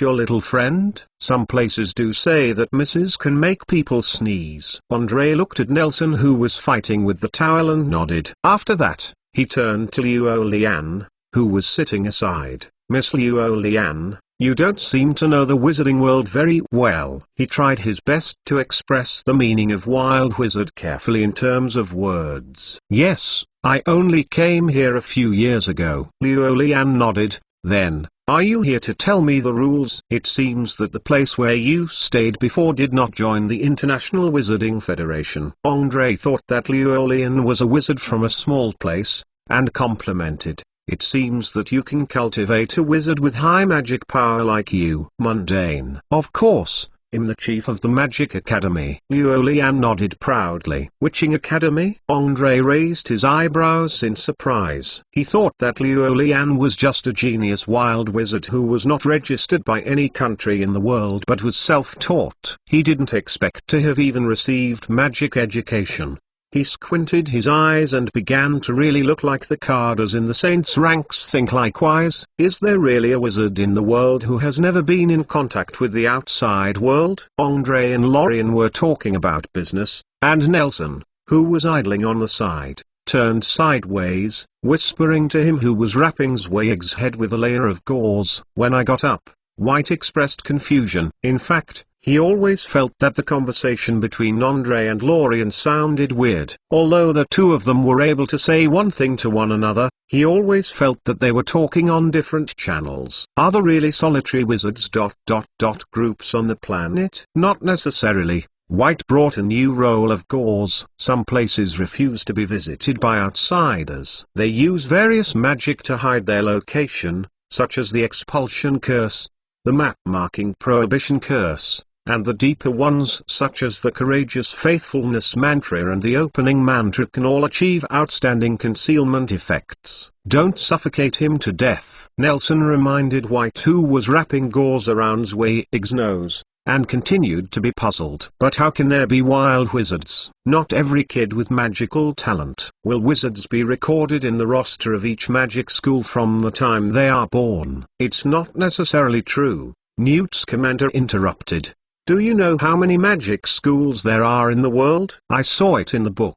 It was the 11th. Then do you know how many countries there are in the world? Newt Scamander asked. 63? That's right. How can 11 magic schools in 63 countries, 5 continents, 3 oceans, and 11 schools of magic be completely covered? What's more, the roster of new students in magic schools is also magic. There is a loophole. Think about it. If there is an island in the Pacific Ocean, it is not recorded by any map, and is not included in any magic school. Then there is a group of isolated wizards on the island. When things here are over, you might as well go with me and I will show you to the world. Senior Newt still did not give up his plan to bring Nelson back to the right path. The secrecy law stipulates that we wizards cannot expose our existence to moles. On the other hand, Andre is giving Lorien a lesson. Moles are those who can't make magic. Do you still care about the secrecy law? Newt Scamander sneered. I am afraid that there is no wizard in this world who cares about the secrecy law less than you. The giant monsters in the mountains may know what the secrecy law is better than you. Introduce myself. My name is Andre Schiller. I am one of the saints who follow Master Grindelwald. We are committed to creating a place where everyone can perform their duties and shine in their respective positions. The world. Andre ignored Newt and continued. We have cooperation with the Mole government in Germany. Now this is their control area, so we have an obligation to help them solve the magical incident in this land. Lorien, miss, we have absolutely no malice, but you and your ... long shocked the moles too much. There is a huge difference between the order he received and what he said. But Liulian, who was not deeply involved in the world, nodded seriously after hearing this leaky speech. As a magician, I really shouldn't trouble people who don't know how to magic. Liulian nodded. So do you have a way to send me back? I have been finding my way back for so many years. Go back. Andra's eyes rolled. A magical force that has never been exposed in the world, and can cultivate such a powerful wizard, if he can cooperate with them. He coughed slightly and asked warmly, where is your hometown? We must find a way for you. Chapter 93 Riddles Tragedy. Andre and Lorien were chatting enthusiastically, but Nelson stared at Lorien's face and fell into contemplation. He was called Magic and had no knowledge of the magical world. On the way home, Jonas once brought him back from Poland. His notebook ... These bits and pieces made him have a bold guess in his heart. This witch may be a foreigner like him. Wait, taking advantage of Andra's organizational language gap, he interrupted, Miss Liulian, have you ever given someone a note? Let me think about. Liulian raised her right hand, pinched her chin, and muttered for a moment before slowly speaking. Last year, this time, when a reporter came here to visit me later, he said his nephew he is also a wizard. It doesn't sound like a fake. I gave him my notebook from that year. That was the first time I heard that there were other spellcasters here. What's his name? Liulian pinched his chin, thinking hard. His name is...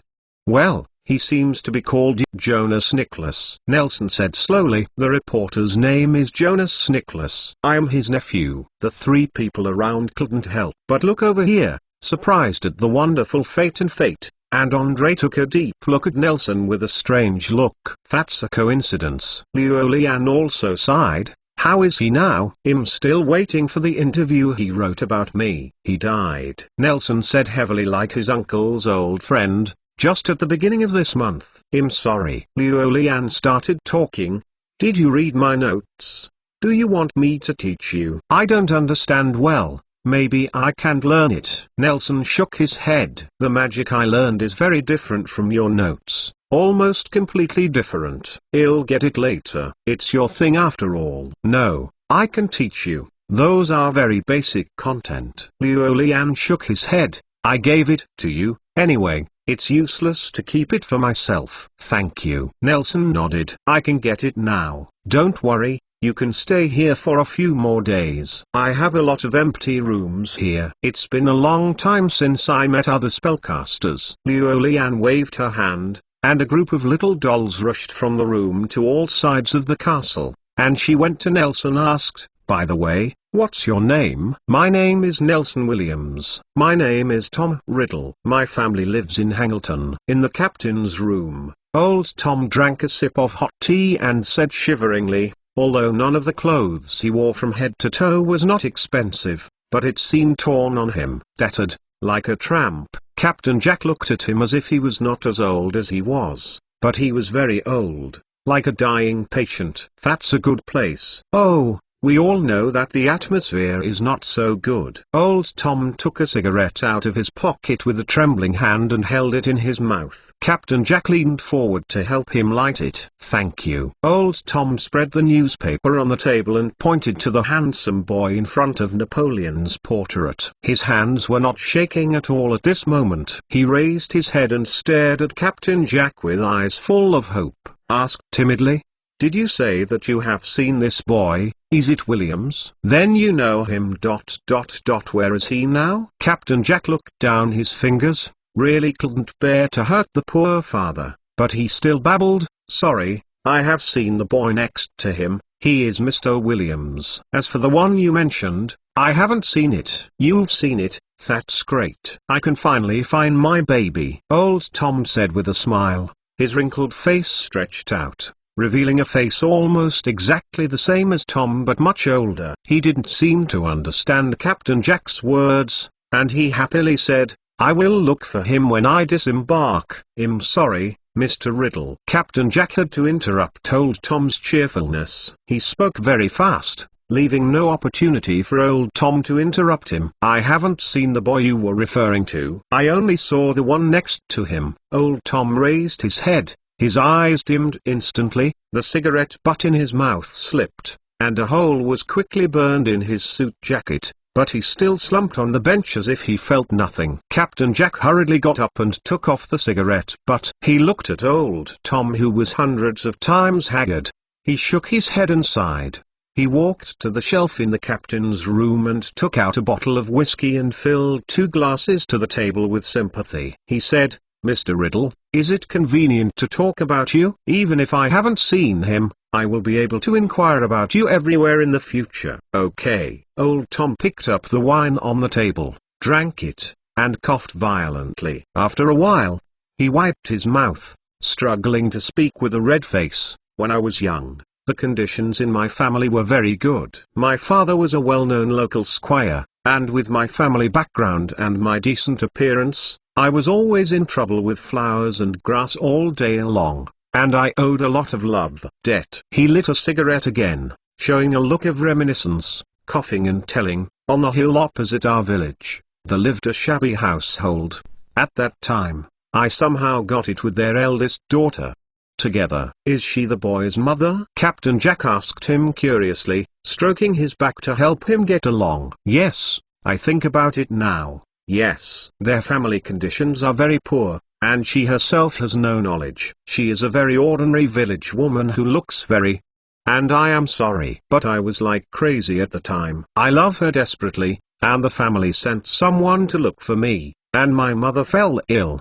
Old Tom swallowed, took a sip from the wine glass, until one day, I suddenly became sober. Yes. You may not understand the feeling, it's like returning to reality from a weird dream, and then you can no longer distinguish between dream and reality. That morning, I woke up and walked to the restaurant of our small apartment. When I saw her face, it was not at all the face I was obsessed with, replaced by the disgust and nausea that should be in normal circumstances, and I understood that I woke up. Oh, although Captain Jack didn't understand what he was talking about, it didn't prevent him from hearing that the man in front of him was a scumbag. He didn't want to judge others too much. He just wanted to listen to gossip. That morning, I suppressed the disgust for her ordinary to ugly face, and stuffed rice in my mouth. Suddenly, she told me that she was pregnant. Old Tom took a sip of whiskey and gave his face. Zoo was flushed, and he held his head in pain. I ran away. Even now,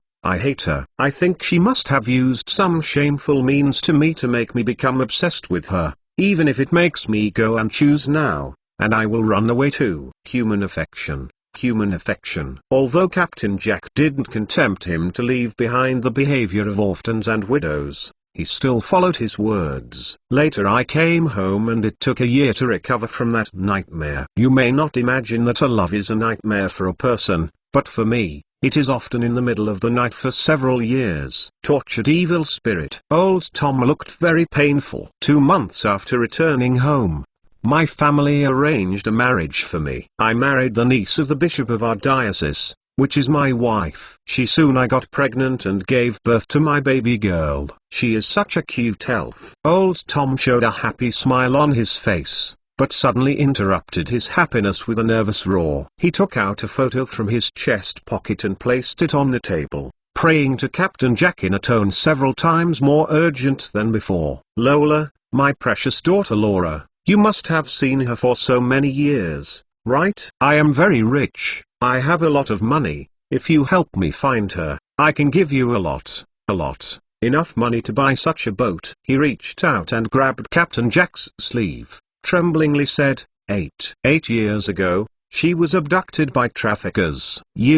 You must have seen her. Sorry. I know you are very rich. Captain Jack took a lot of effort to remove his hand from his arm. It is hard to imagine that this haggard man has such power to lose his second child. It may be God's punishment for abandoning his first child. He crossed his chest and shook his head. If the traffickers abducted, 80% of them are still in the UK. I went to the ocean and I have never seen her. Really? Old Tom lost his strength in an instant, and once again collapsed on the chair. He picked up the glass and poured the wine into his mouth. The pale yellow whiskey ran down the corner of his mouth, making his neckline muddy. She opened her mouth like a dried salted fish. 8 years ago, she was abducted by a trafficker. I spent 8 years looking for her. My wife also got sick from this incident and passed away the year before last. Until last year, I heard the news and found the trafficking gang that ran around in Hungerton. They have been arrested. I asked someone to interrogate them. They said that my Lola disappeared years ago. Maybe. He covered his face again and wept bitterly. Captain Jack felt a little strange. He kept talking about his daughter, but at first he found a boy, because he asked. Then this boy. Oh. Old Tom calmed down for a while before speaking slowly. I'm dying. I need an heir to inherit my family business, and I also need a bloodline to inherit the family. I also need him.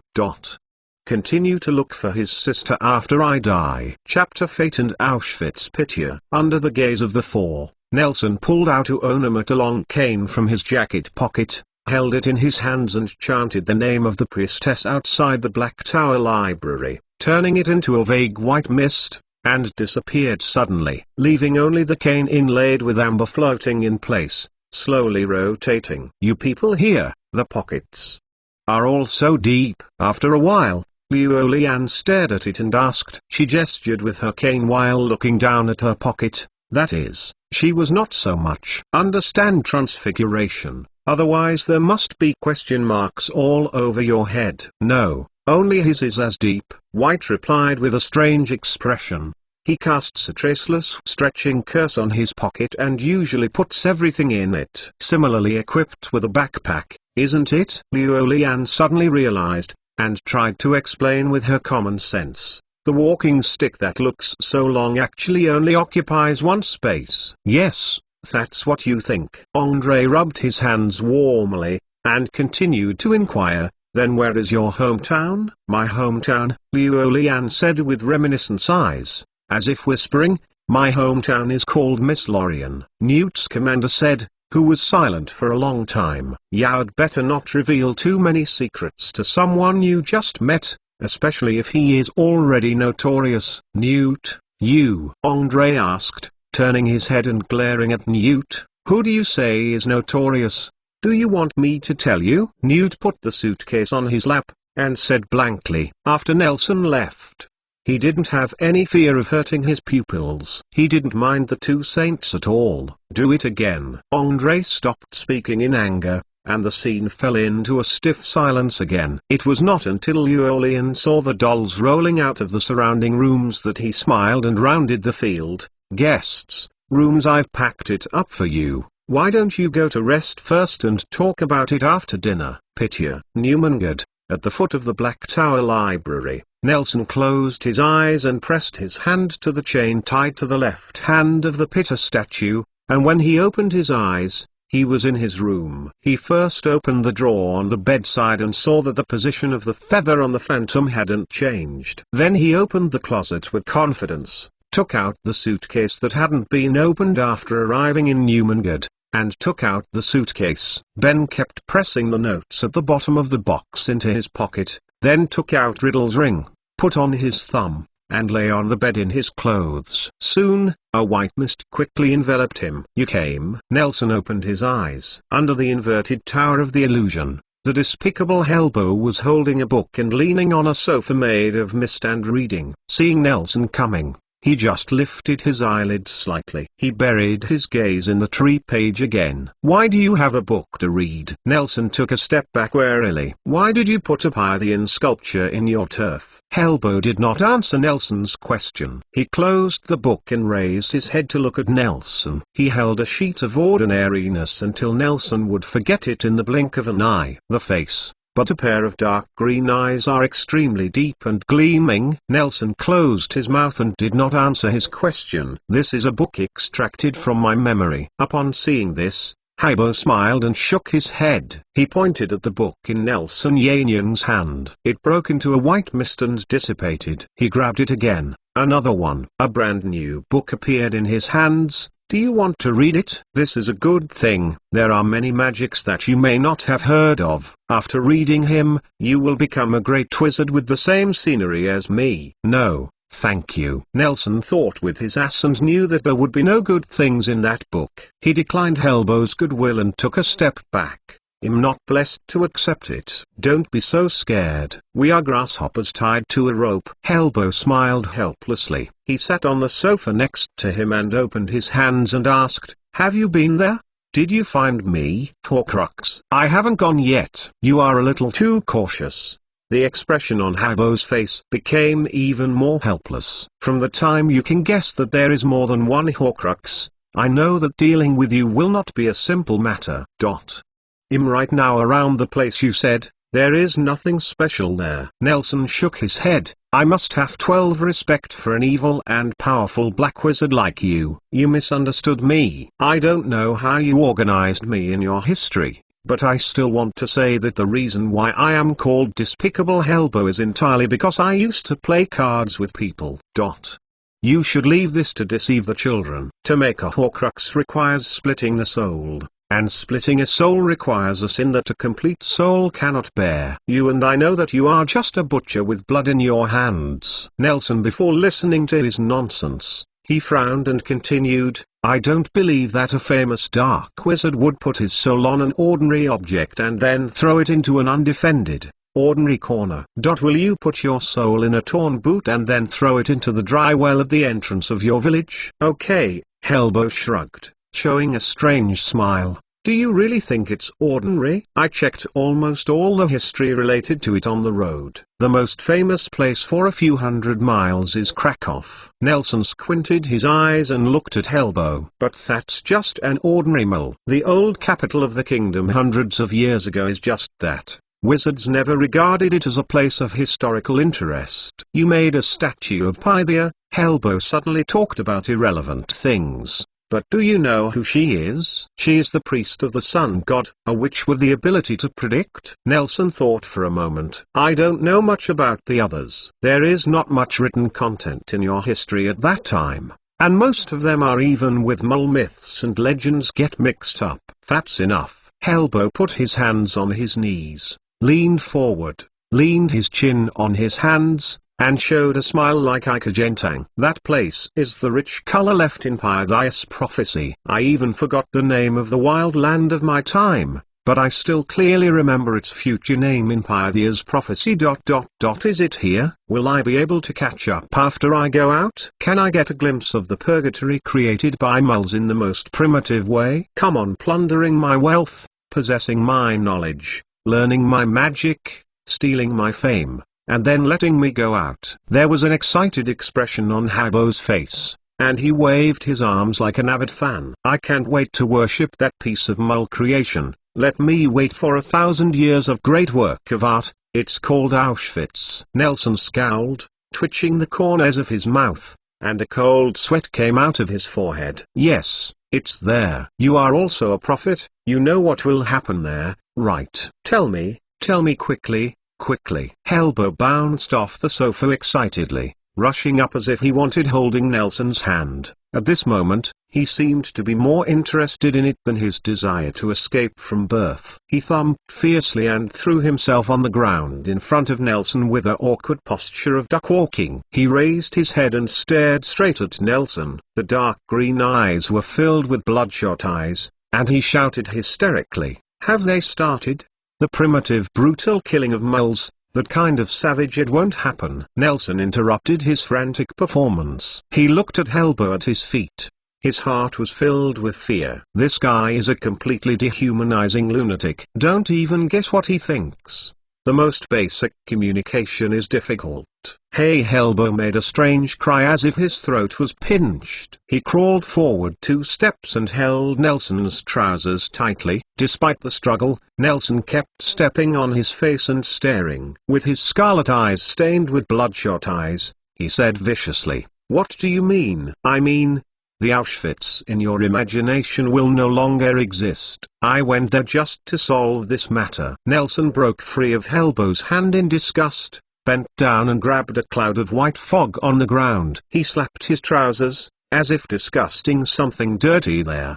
"How are you going to solve it? Why do you want to solve it?" Helbo showed a confused and incomprehensible expression. He first thought about the possibility that Nelson would sit down in this matter, and after a while, he said dejectedly, "You I know, see, this is no business. How could you, the stinky maggots in the stinking ditch, understand that there are still people of high moral character in the world?" Nelson shook his head and looked up at the sky, ignoring Helbo wriggling on the ground. "Actually, I don't understand, but I promised others to inherit his legacy, and his ideal is to avoid this kind of tragedy. How do you?" Helbo ringing. "You are not stupid. Help me out. Get me feed gifts and rewards, and how might save those stabbed mole. 2 things have anything comparable?" "It's really not comparable." Nelson lowered his head, facing the hopeful eyes of Helbo. "How do you compare to the cause of saving the victims in the war?" Helbo froze. He had never seen such a wizard who was not tempted by magic and wealth,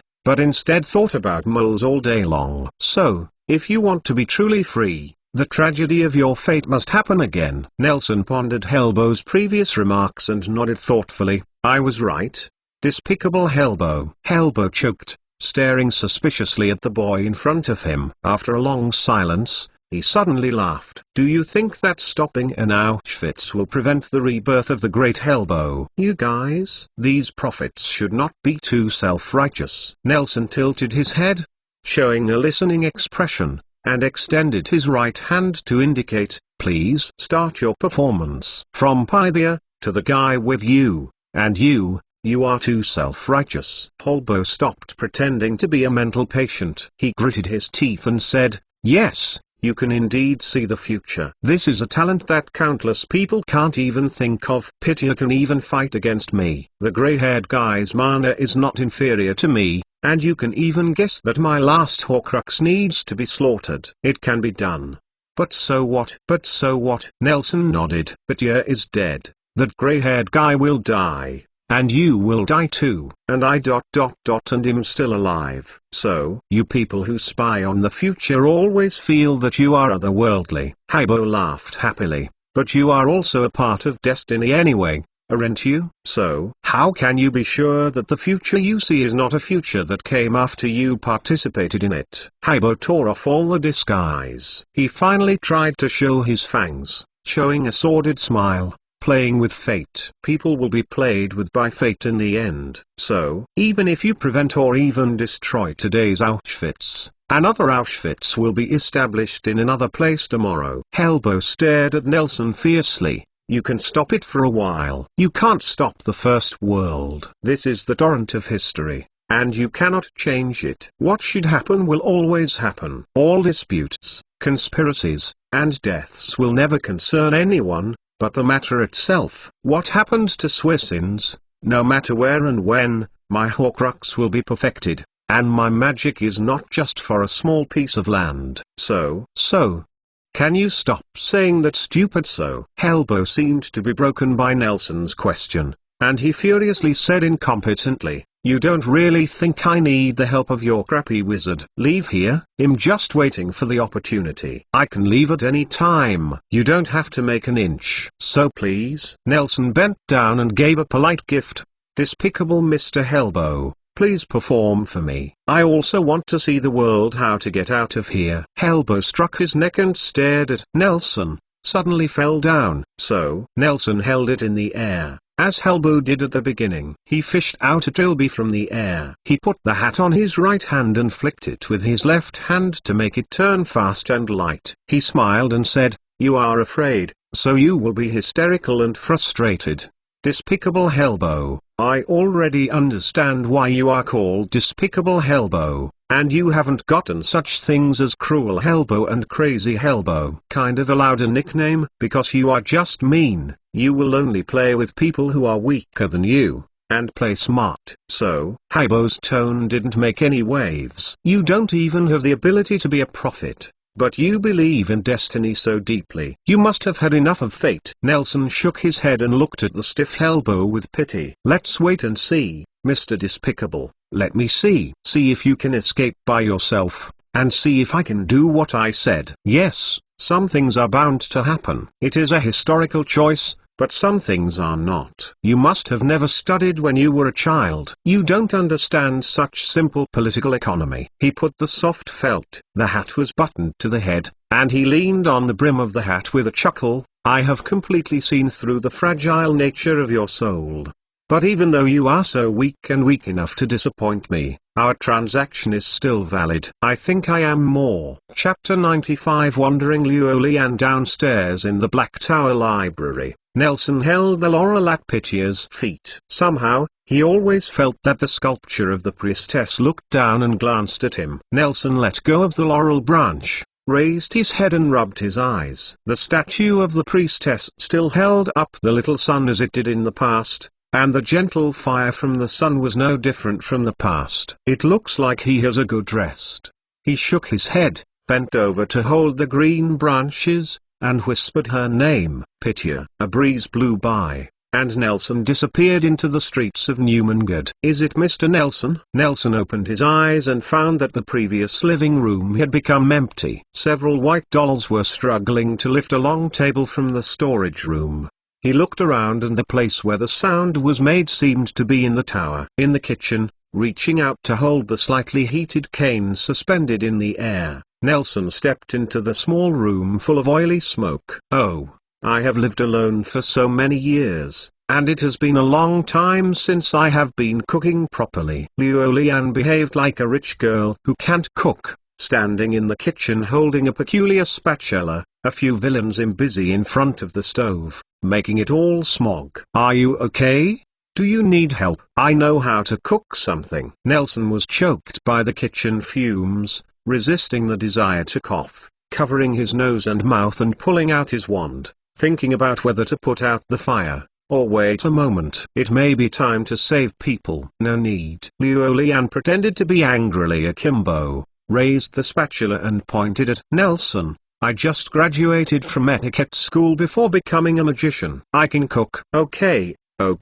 Nelson raised his hands to say forgiveness. He originally wanted to talk to Liulian, but seeing this environment is not suitable for chatting, he had to say, is there anything I can help? Well, let me think about it. Lori-Ann put the spatula on her chin and thought, and Nelson noticed that her spatula was not stained with oil. It seemed that she had been cooking for a long time and was actually lonely. She thought for a moment, then slowly said, Can you go down and help me pick some lettuce and pumpkins? I changed the garden downstairs into a small vegetable plot.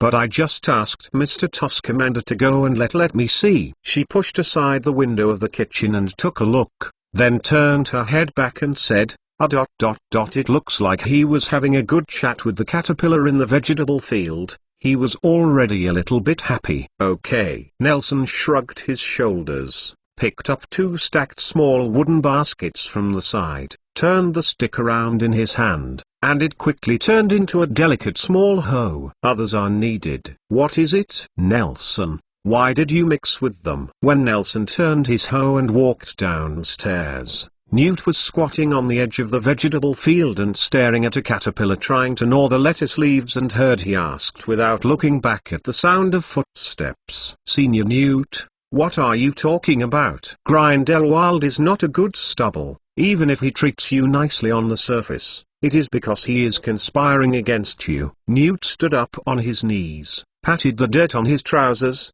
and turned to face Nelson. The last time I met you, I asked my friends in Hogwarts about you. What did they say? Those of my friends have become teachers, so they are not very clear about your campus life, nor why you chose to leave Hogwarts. Newt said slowly, my good friend Melissa X, do you know? She teaches spells at Hogwarts and is the Dean of Ravenclaw. She said that your grades are very good and you are an excellent student. I often deal with Professor Sykes. Nelson nodded. She taught me a lot. Really? Newt looked at Nelson with a scrutiny gaze, and said every word. She also told me that you and Albus had a conflict. What's the matter? Nelson said nothing, bent down and started digging for lettuce with a hoe. Senior Newt, you are also a person who left from Hogwarts. You should understand that there is always conflict between people and their ideas. I don't want to accuse Professor Dumbledore. On the contrary, I respect him. But 2 people with different ideas don't have to stay together. We are different. Newt shook his head. I think then you should understand more. Nelson pulled out a lettuce, threw it into the wooden basket, and found the next lettuce to continue fighting. Since you know we are different, you must know our choice. Every road always has its own reasons for having to go. Nelson Newt was a bit stupid and didn't know what to do, so he could only lick his lips and stare into the eyes of the young schoolboy. The vegetable garden quickly fell into silence, leaving only Nelson to dig vegetables. Sixie Suo's voice. Senior, do you regret leaving from Hogwarts? When the wooden basket was full, Nelson brought another one, moved it to the side of the pumpkin patch, and suddenly asked, Newt froze in place as if he had been cast by a body curse. He buried his head between his legs like an ostrich, and fell into a long silence. Sorry, Senior Newt. Nelson put down the cane that had become a scythe, cut off a pumpkin stem, and apologized in a low voice. No, it doesn't matter. Newt raised his head and said with open eyes, I actually regret it. The time when I was studying in Hufflepuff was the most carefree and almost the happiest years in my life. Newt said with a squat. He hadn't remembered that distant period for a long time. I've been a student of Hufflepuff. I've been wandering outside for so many years. I've always wondered if I didn't have any accidents, were not expelled from Hogwarts, and graduated from Hufflepuff smoothly, would I become the person of my dreams as a child? The person of my childhood dreams. Our lives always follow the flow, and no one knows what will happen in the next second. Newt stared into the sky, and the 6-winged Thunderbird was flapping its wings in the vast sky. His name is Frank. You think he is it majestic? It's very prestigious. Nelson squinted at the figure dancing in the electric light, nodded. I have never seen such an imposing bird, grasping thunder and lightning above the clouds. But do you know, he was rescued by me from an Egyptian bird dealer at the beginning. Newt's eyes showed nostalgia. At that time, he was not so prestigious. He was like a small one. A quaike baby chick flinches in a basket like yours, waiting to be sold into the hands of a cruel wizard. I really didn't expect. Do you think we are like him? Newt turned his head and stared at Nelson with scorching eyes. I don't persuade you to go back. After all, I don't have such a position. We are all rootless duckweed, but we are like him. We at least have the right to choose. Do we have it? Nelson couldn't help wondering. Isn't he the rootless stuckweed that is drifting with the flow at this moment? As a wizard, he was dragged into the tragedy caused by the Mole War by fate, so that he could not do anything when he lived here. The wand in his hand was not even as powerful as a pistol. Nelson, Albus told me that you are his favorite and most recognized student so far. This has nothing to do with your magical talent, but he heard you say a word. Newt said every word. 2. The greater the ability, the greater the responsibility. This is only Nelson. I don't know if you believe it or not, but I can't recognize it anymore. People nowadays, especially wizards, are always thinking about endlessly asking, gaining power, and earning wealth, and never want to take the corresponding responsibilities, but in fact, everyone living in the world has his own responsibilities. Even if a magical animal lives in nature, it also has the responsibilities it must fulfill. Newt said nothing. Confided, the more capable people are, the more they need to create greater careers. Instead of upsetting the order for selfish desire like Grindelwald, I have been annoyed for countless times that I have no such ability and there is no way to prevent some tragedies from happening. But I think you must understand this. There was a long silence in the pumpkin field, until Lorien on the top of the tower opened the window and shouted, "Mr. Nelson, you have to hurry up. Are you attracted by the caterpillar too?" "Here's up." Nelson shook his head, holding up the wooden basket full of lettuce on his hand and showing it to Liulian. "I've picked it." "Wait a moment, I'm coming." Newt took the heavy wooden basket in Nelson's hand and followed Nelson upstairs.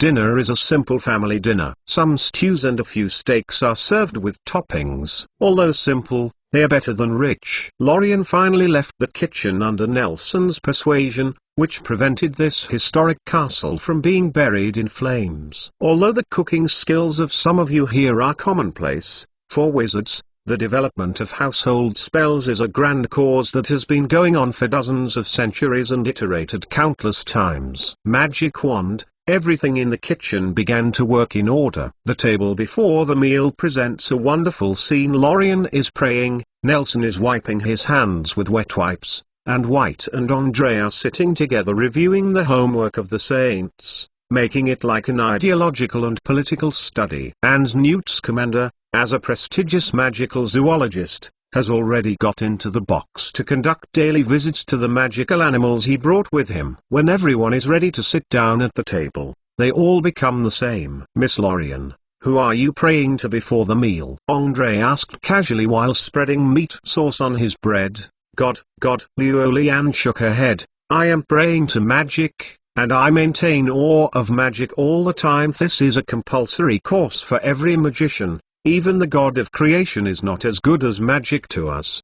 Importance. I must write this down, and I will teach them to those young people in the future. They always lack core of magic. Andre glanced at Newt and continued to ask, "Creation god, looks like Miss Lorien. Your religious beliefs are also very special." "Religion?" Liulian asked strangely, raising his head buried on the plate fighting with steak. "What religion? Why should I believe in him? I'm not a priest." Everyone didn't understand what she was talking about, and the dinner ended in such a confused atmosphere. After the meal, Nelson walked to the kitchen. Lorien was holding a porcelain plate, directing her little dolls to clean the tableware. When Nelson came in, she looked back and said, "Mr. Nelson, you don't need to help. I can still finish the work at this point. You can go back to your room and rest, and I will tell you my notes later." "No." Nelson looked at the orderly puppets, turned to look outside, brought the door back,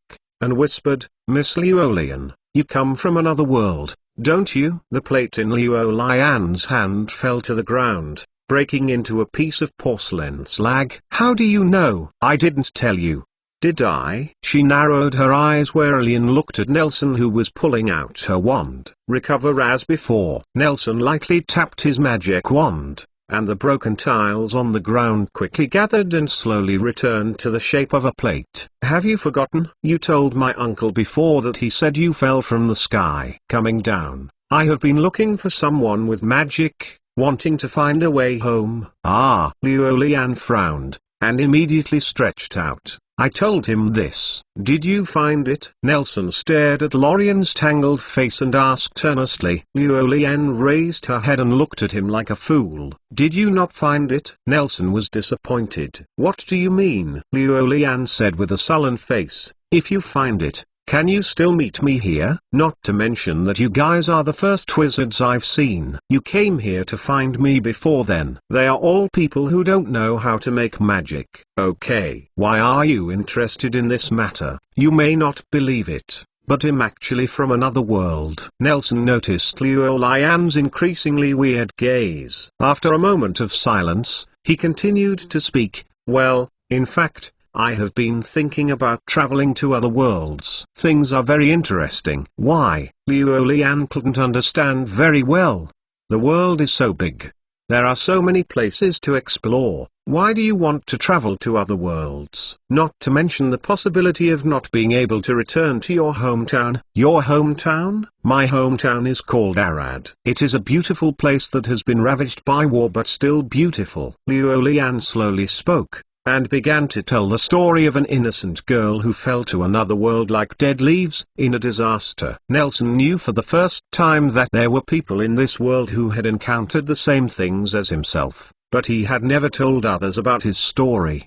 His past memories have long been blurred, and his childhood memories are hard to remember. Not to mention, what about those illusions lost in dreams? But at this moment he was relieved. No matter whether the vague memory was mental illness or only in the white fog of the illusion, he was relieved. Whether it was the childhood he grew up with Tom, or he was under the wheel of a semi-trailer, the blue sky that I saw were all precious things that couldn't be more real. Why are you crying? Luo Lian hurriedly flipped through her pockets looking for her handkerchief, and asked hurriedly, I'm sorry. I'm sorry. I don't know why. It's okay. Nelson raised his head. A big smile squeezed out of his tearful face. Nelson, what's the matter with you? Andre said anxiously. The door opened. The door opened. Rumble. The violent noise awakened the dust that had settled thousands of years ago, and the decayed smell and the withered sweetness peculiar to venom poured out of the pitch-black pit. At Hogwarts,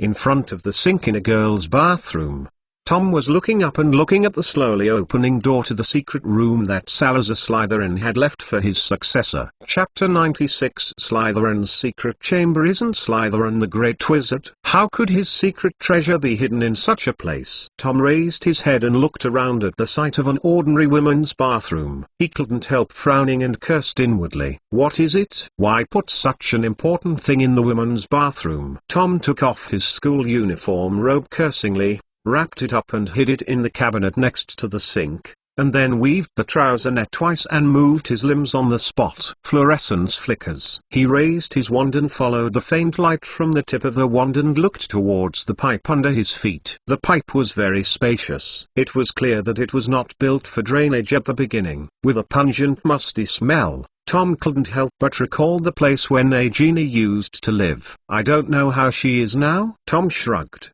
leapt in depth, and jumped into the dark hole. I don't know where Nar is now. The inside of the pipe was dark and dirty, and it had not been cleaned for a long time. Moss grew on the mold's corpse, and the mold was parasitic on the moss, which made the whole pipe slippery, and the unpleasant smell was even more pungent. Tom wants to end this disgusting journey as soon as possible, but this pipe seems to be endless. He looks at the other pipes extending from the huge pipe around them. They are separated from the main pipe by a rusty iron grid, but most of the nets were already brittle to pieces. Tom took a breath of disgust and ignored those branches. He didn't want to die young because of tetanus here. Twisted, rotated, and descended steeply. Tom doesn't know how long he has been sliding in the pipe, but he knows that the depth here is far deeper than the deepest dungeon underground at Hogwarts.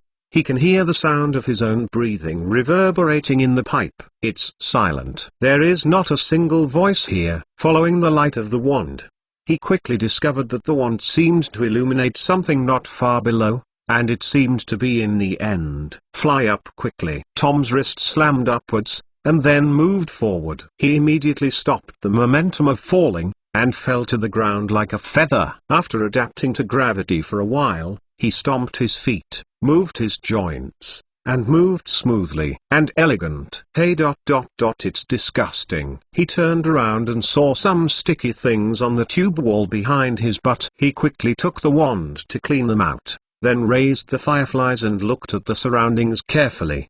Surroundings. I should be far away from school now. Tom thought about where he was falling, and noticed the water pipes crisscrossing like blood vessels above his head and the moss-covered walls around him. He said to himself, "It should be here, the outlet of the school drainage system, so I think I should be under the Black Lake. There are many magical things living in the Black Lake. It is reasonable that I have not been discovered for so many years. But opening the door in a snake-like manner is really not like a decent one." The wizard's approach. "What am I thinking?" Nell said that you can't judge a person's good or bad by a certain trait. Tom laughed mockingly. "Is he not here, and I'm going to show my true shape? Then he can't be laughed at." Dead. Tom raised his wand high, and the light from the fluorescent charm could not even illuminate the darkness ahead, so that the darkness seemed even more hazy. The secret room under the ground was too big. Tom walked on the wet ground and had to wait. It will take a while to hear the light echo of my footsteps. I feel like I'm really connected to the sewer. I can always find some strange things in the sewer. There was nothing in the secret room, and it looked like a real sewer.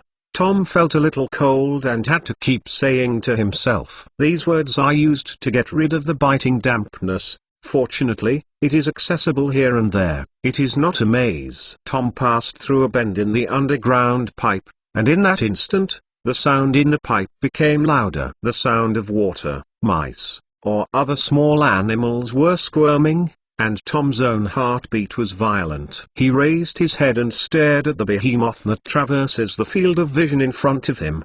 The thing has a huge and undulating curve like a mountain, entrenched in front of him, blocking all the way, leaving no gap to travel. Its surface reflected a faint green cold light under the irradiation of Tom's fluorescent charm. The bright green made him involuntarily cordial. "This is a huge snake skin, at least 20 feet long." The eye-catching bright green will make people who see it feel uncomfortable and even fear for the first time. The empty snake skin curls up and piles up in the middle of the sewer. Tom noticed there was some green mucus flowing in the gap drilled by the giant snake, glowing in the dark. "Isn't it?"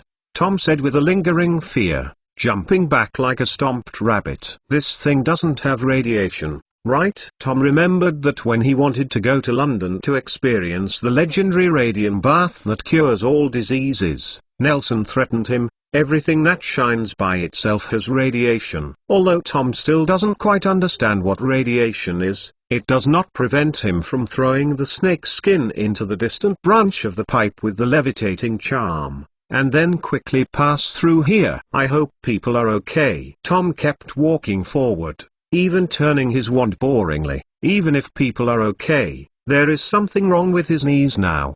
Tom found that the echo of his footsteps became louder and louder. He knew that he was near the end of the passage. He was extremely eager to find something meaningful at the end of the pipe. Finally, when he circumvented another bend, a solid stone wall stood in front of him. On the wall were carved two giant snakes entwined with each other. The eyes of the giant snake were inlaid with a few pure and sparkling giant greens.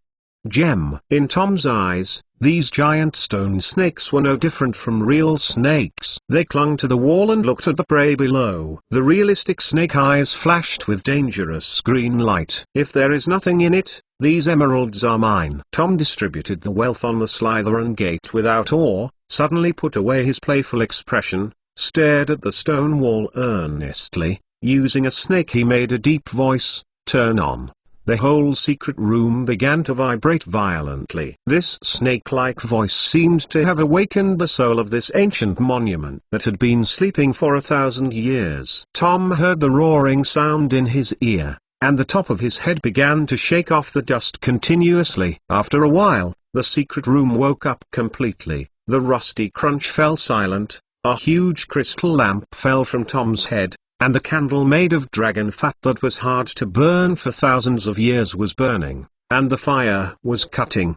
The exquisite crystal refracts the secret room with a mysterious radiance. "Very well," You are beautiful." Tom raised his head and stared at the precious crystal lamp above his head. "But when I come back, you will be mine." As soon as the voice fell, the two giant snakes entangled in front of them slid and separated. As the magic mechanism on the wall turned, the one on the left raised its head and looked down at Tom, while the other leaned down coldly from below, watching him. As the two snakes separated, the tall wall split from the middle, and the two half-walls steadily cut apart from the middle, disappearing without a trace. Tom raised his head and saw a more spacious, darker, and more mysterious stone room in front of him. "It's a mystery." He smiled disdainfully, stretched out his hand and pulled out a silver pendant inlaid with emeralds from his sweater. The black velvet at the bottom looked unusually bright in such a dim environment, and the runes engraved on the chain shone with warmth. With the light,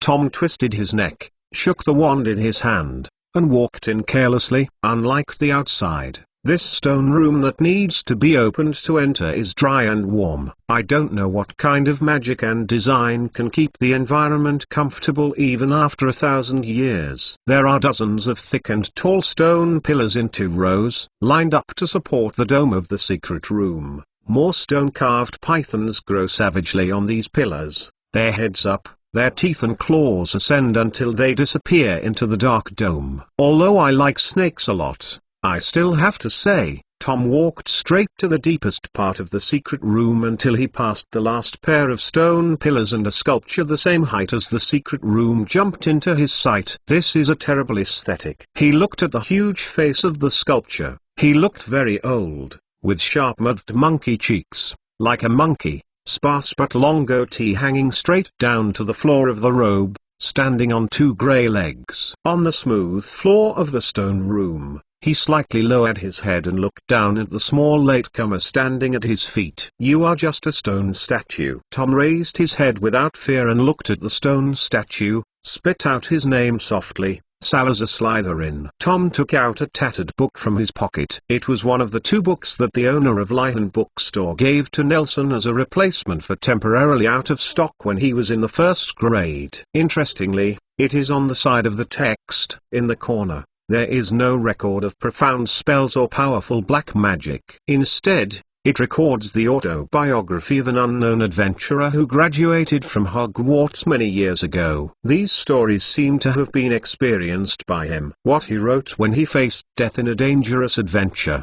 At that time, he didn't know why there was only such a textbook left by his deceased wife. And this book drifted to the pile of second-hand books in Lyhan Bookstore until many years later was handed over to Nelson's hands. Exploring treasures is a difficult but enjoyable job. It not only requires the explorer to have strong magic and skill, but also has to have historical knowledge that is not inferior to academics, because the whereabouts of many secret treasures are often hidden in people do not know. The hidden corner of the house. Tom slowly opened the book to the position where he had marked it, and read this long paragraph. "Of course, the most important thing is luck. Salazar Slytherin is one of the founders of Hogwarts. There are different opinions about the reason why he left Hogwarts, but his contribution to this school is beyond doubt. He pioneered the teaching system for the defense against the dark arts that is still in use today, and even Hogwarts Castle belonged to him earlier,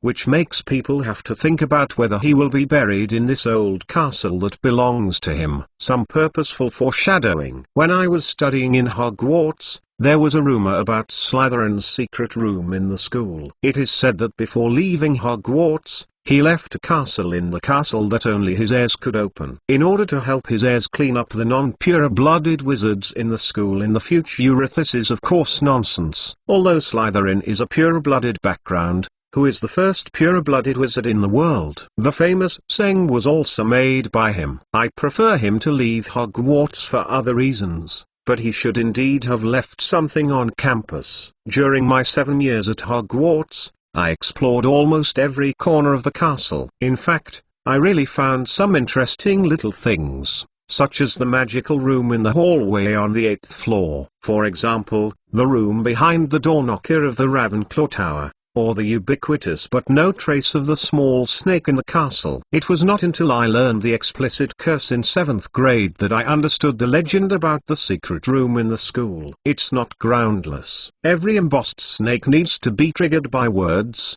which may inspire different organs, but I couldn't guess the password. But I have some guesses based on Slytherin's personality and preferences. Record the position of the relief. Hope someone will see it later. Right. Tom stepped forward and faced the huge Slytherin sculpture, with a gleam of red light in his eyes. He turned to the next page and chanted in a serpentine voice softly to the unknown predecessor. Get all the mantras come, Slytherin, great legendary mage. Master of Hogwarts, the great Salazar Slytherin, your heir is here to pay his respects. Open your eyes and take a look, Slytherin, Hogwarts Supreme. Tom didn't know how many beautiful words of compliment he had read. Even he himself felt that he was too greasy, but he still resisted the discomfort. He had to say that the old senior's guess about Slytherin was correct. Sure enough, he is a person who focuses on honor and likes to listen to people's praise. With a toothy clicking sound, the eyes of the Slytherin statue slowly looked straight ahead. When the pupil was in the middle of the eye, it began to spin and emit a faint green light, and the whole secret room was enveloped. Among them, brightened up. Tom turned around and noticed that the originally black dome was also clear. Slytherin's eyes were like the switch of the light source in the entire secret room. Only then did he realize that the structure of the secret room was exactly the same as the auditorium hall of Hogwarts Castle. And the dome above his head also has the same function as the auditorium hall. The huge squid swims among the thick water plants, the bright fishes walk through them in groups, and the stars shine through the pure water of the Black Lake, turning into little stars and falling on the stone pillars in the secret room. The giant snakes on them also came alive, forming a letter. Each pillar represents a word. Tom looked at the stone pillars.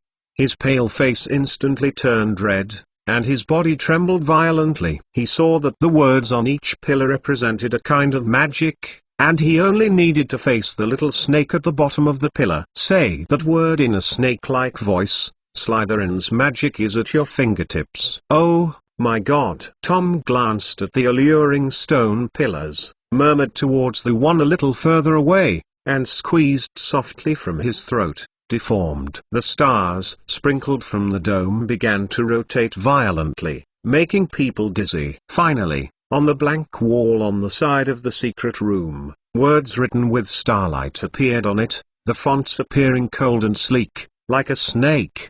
How about magic? But it's too cool. Tom raised his head and saw that the stars in the Black Lake had dimmed, realizing it was already late, and resisting the desire to stay here to study, turning and leaving without looking back. The moment he stepped out of the secret room, Slytherin's sculpture lowered his eyes, and the door of the secret room was closed behind him, shaking off a lot of dust. Tom turned around and looked at the two giant snakes on the wall that had recovered. The gleaming green eyes made the stone snake tremble. Not really, Tom whistled excitedly, and couldn't wait to go back and write a letter to tell Nelson the good news. In order to speed up, he raised his wand and floated slowly into the air. His lower body, agitated with black smoke, quickly flew in the direction of the arrival. This magic is very useful. Tom drilled out of the hole and found the school uniform gown he had hidden before putting it on his body, and the sink slowly returned to its original shape behind him. The needle does not poke, you can use it in the future. He lifted his leg and was about to leave, when he heard the cry of Babel from the bathroom next door. Tom couldn't help but glanced sideways, but he was facing Myrtle's red eyes under the glasses. Myrtle raised her head and glanced timidly at the sign above her head. It was the women's bathroom. Tom's head was a half circle. Following the principle of preemption, he frowned and said, "Metal, why are you here? Metal, why are you here?" Myrtle stopped sobbing, showing a brilliant smile at Tom, but she looked very funny because she couldn't stop tears all over her cheeks. I have to say that Tom's preemptive strike is very effective. Myrtle has ignored why he came out of the women's bathroom, but initially explained, I'm fine. I like it when I'm fine. Come here alone for a while. Really? Tom squinted at Myrtle's misty spectacles, letting go of his worries. Even if he was facing classmates of the same grade, he reprimanded with an arrogant posture. "It's so late now, and you're still out at night alone. It's against school rules and it's not safe." Myrtle froze for a long time, and suddenly burst into tears, and frightened Tom. "I'm sorry, I shouldn't have appeared in front of you. I thought I was the only one in this bathroom, but I didn't expect you to be there." Inside, I'm sorry. What's the matter with you? Why do you cry here alone in the middle of the night? Tom couldn't bear the cry of others in front of him. He broke his work in an instant. The appearance of Myrtle reminded him of a girl in the orphanage before. He still remembered that her name was Martha. Because she was small and thin, she was always bullied by other older children, and Tom almost became the big group. One of the children, he frowned and asked mildly, "Is anyone bullying you?" "No." Myrtle turned her back, squatting on the ground and sobbing silently. "You go back and leave me alone." "It looks like it is." Hiss. This kind of crying is really tricky. Tom had a judgment in his heart. He didn't dare to go around to look at the crying face of the little girl. After thinking about it, he took out a new handkerchief he had just bought and put it on Myrtle's shoulder, trying to soften his voice. "You are the first Hogwarts classmate that Na knows, and we are considered friends like this. I don't want to say that it's okay, but if there is something that cannot be solved, you must come to me. You don't care about me. If Na is here, he will take care of it. Since he is not here, let me take care of the nosy he wants to take care of." Although Tom is taller than his peers, he is a child after all. He patted his chest and pretended to be a child. The look is very reliable. The contrast between the look and the action is particularly funny and cute. Besides, I have always been a helpful person. "Thank you." Myrtle nodded. Although she still turned her back to Tom, she felt that she looked much better and her emotions stabilized. "I'm getting better. Can you let me stay for a while?" "I'll wait. I'll go back later. The administrator will not visit here at night." "Well, you remember to go back early, right?" Myrtle suddenly remembered something, and turned to stop Tom, who was about to leave. "Where has Nelson gone? Isn't he going to come back?" I came here to fetch things.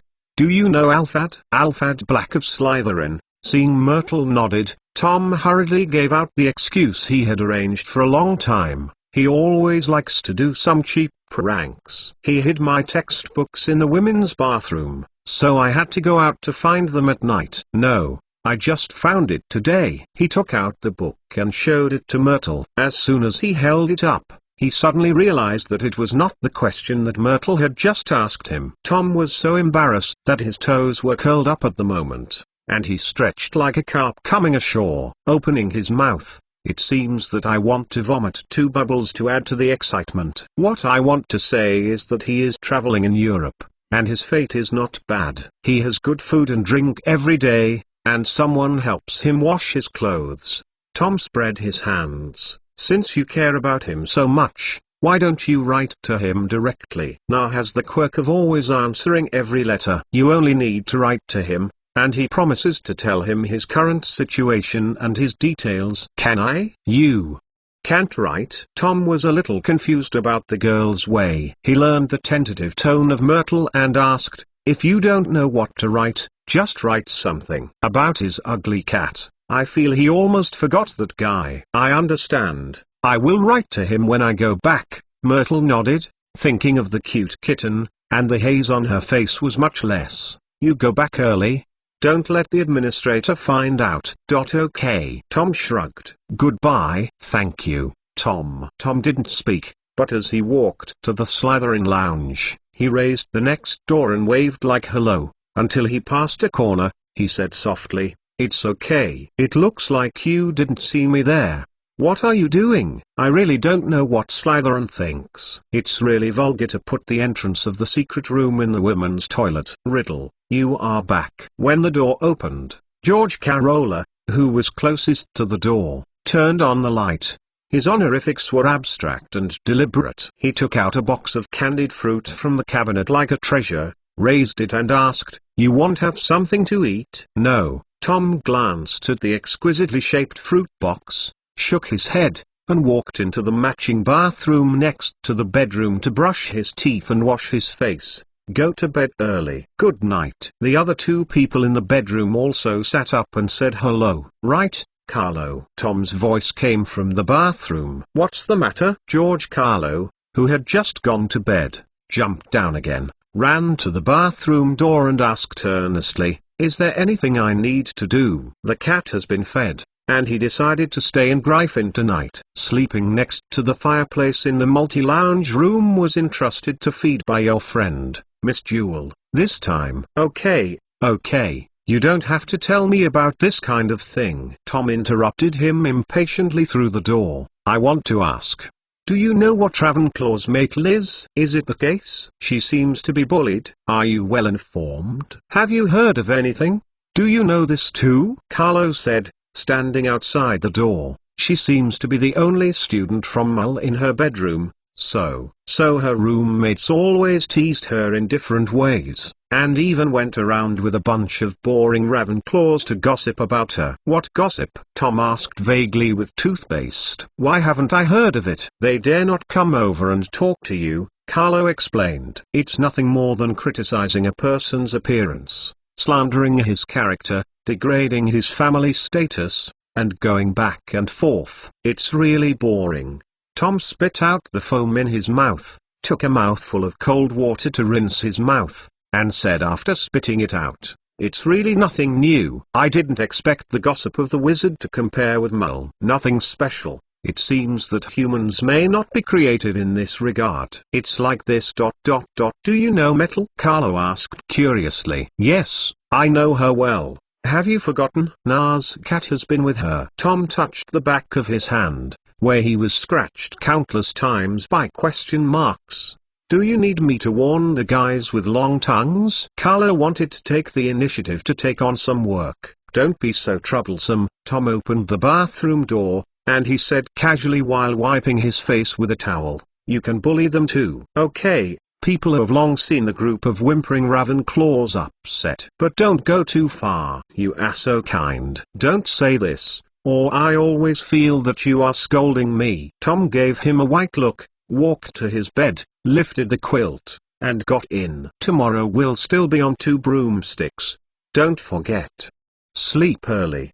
Do you want to call your friend? Carlo turned off the light and went to bed. Who? Miss Jewel? No. She's a Gryffindor. In the darkness, Tom shook his head disappointedly. Nelson, what's the matter with you? Hearing Nelson's voice, Andre hurriedly opened the door and rushed into the kitchen, looking at Lorien vigilantly. I'm okay. I just remembered some things from the past. Nelson shook his head helplessly. It's okay. It's okay. Don't be so nervous. It has nothing to do with Miss Lorien. Well, we are waiting for you in the living room. Andre put on a serious business expression, but with his scar on his face.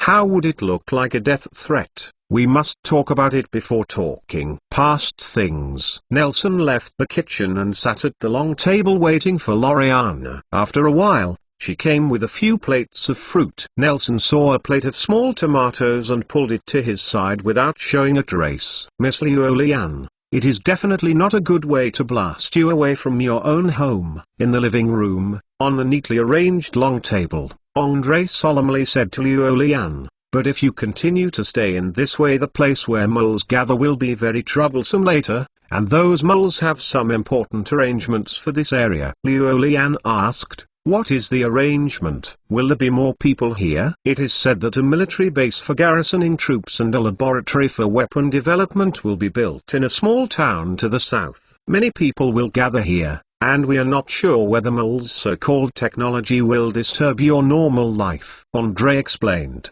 Our leader, Lord Grindelwald, said that he showed us the mole weapons he saw from his destiny. Although rough, they are very powerful. I understand. Loriana nodded solemnly. I know several gunmen in the heavens. Their weapons are very similar to the guns I have seen used by the soldiers before. Although he still didn't understand the weird words of Loriana, Andre still heard that Loriana understood the importance of this matter. He nodded and patted Nelson. who was struggling with little Tomato next to him, and said, "For the current moles, Nelson knows more. If you have any questions, you can ask him." The question now is whether you would like to stay with us in Newmangad for a while, where it is safe and will not be disturbed. Don't go. Newt will always come out to disrupt the situation at such a juncture. There is no good person there. He must have taken a fancy to your magic. You might as well seek help from the local Ministry of Magic. Sorry, the Polish Ministry of Magic is all ours.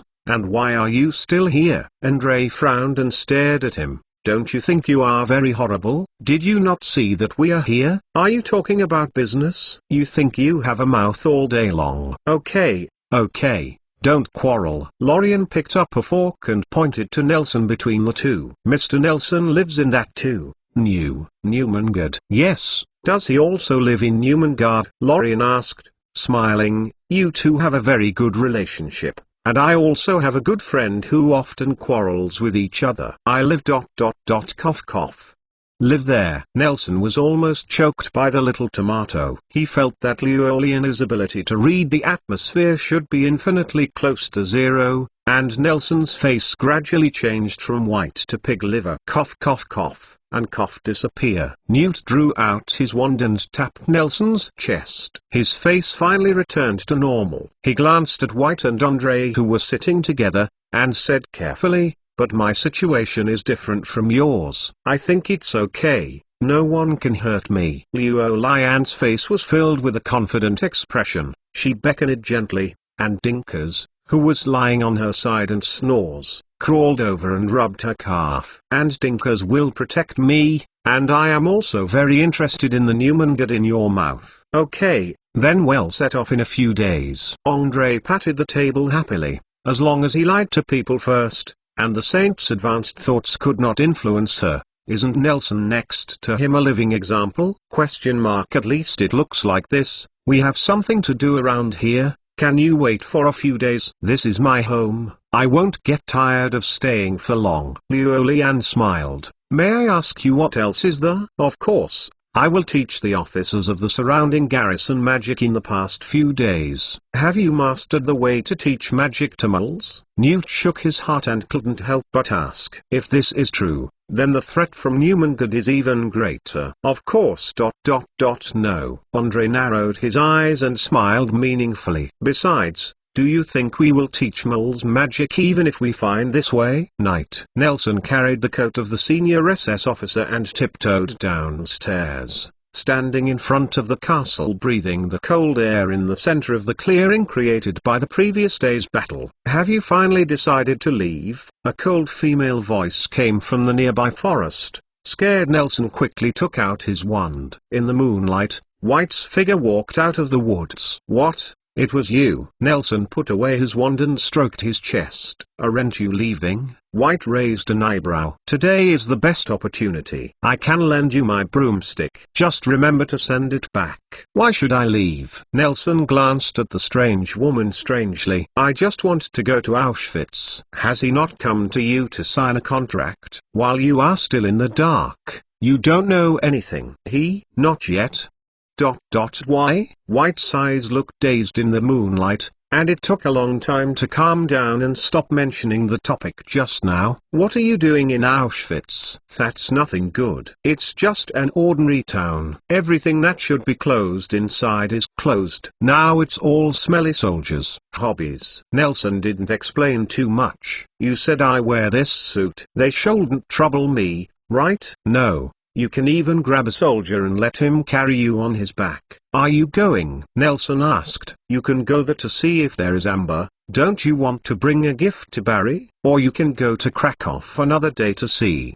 There should be more things left there. No, I plan to bring him a center back. White shook his head solemnly. Huh? Nelson waved his hand quickly. He looked at the serious White and quickly explained. I'm kidding. Me too. White nodded solemnly. Nelson rolled his eyes silently. Ha ha ha ha, I still have a sense of humor, don't I? It looks like the time you met on the boat now. Nelson felt that he had never been so speechless in his life. I'm leaving. Good night. I'll take you. With a smile, White took a flying broomstick from his bag, sat on it, and moved forward to make room for it. "You are going to go to next month. This is too much trouble for you. Let's go. Don't be fussy." White raised the head of the broom, and flicked and stopped in front of Nelson. "Come on, I'm a night owl." Nelson leaned forward. His broom shook as if he had been hit hard. "How much do you put in your pocket?" White turned his head and looked at Nelson's uniform in shock. "Have you cast a spell on this one too? Is it heavy?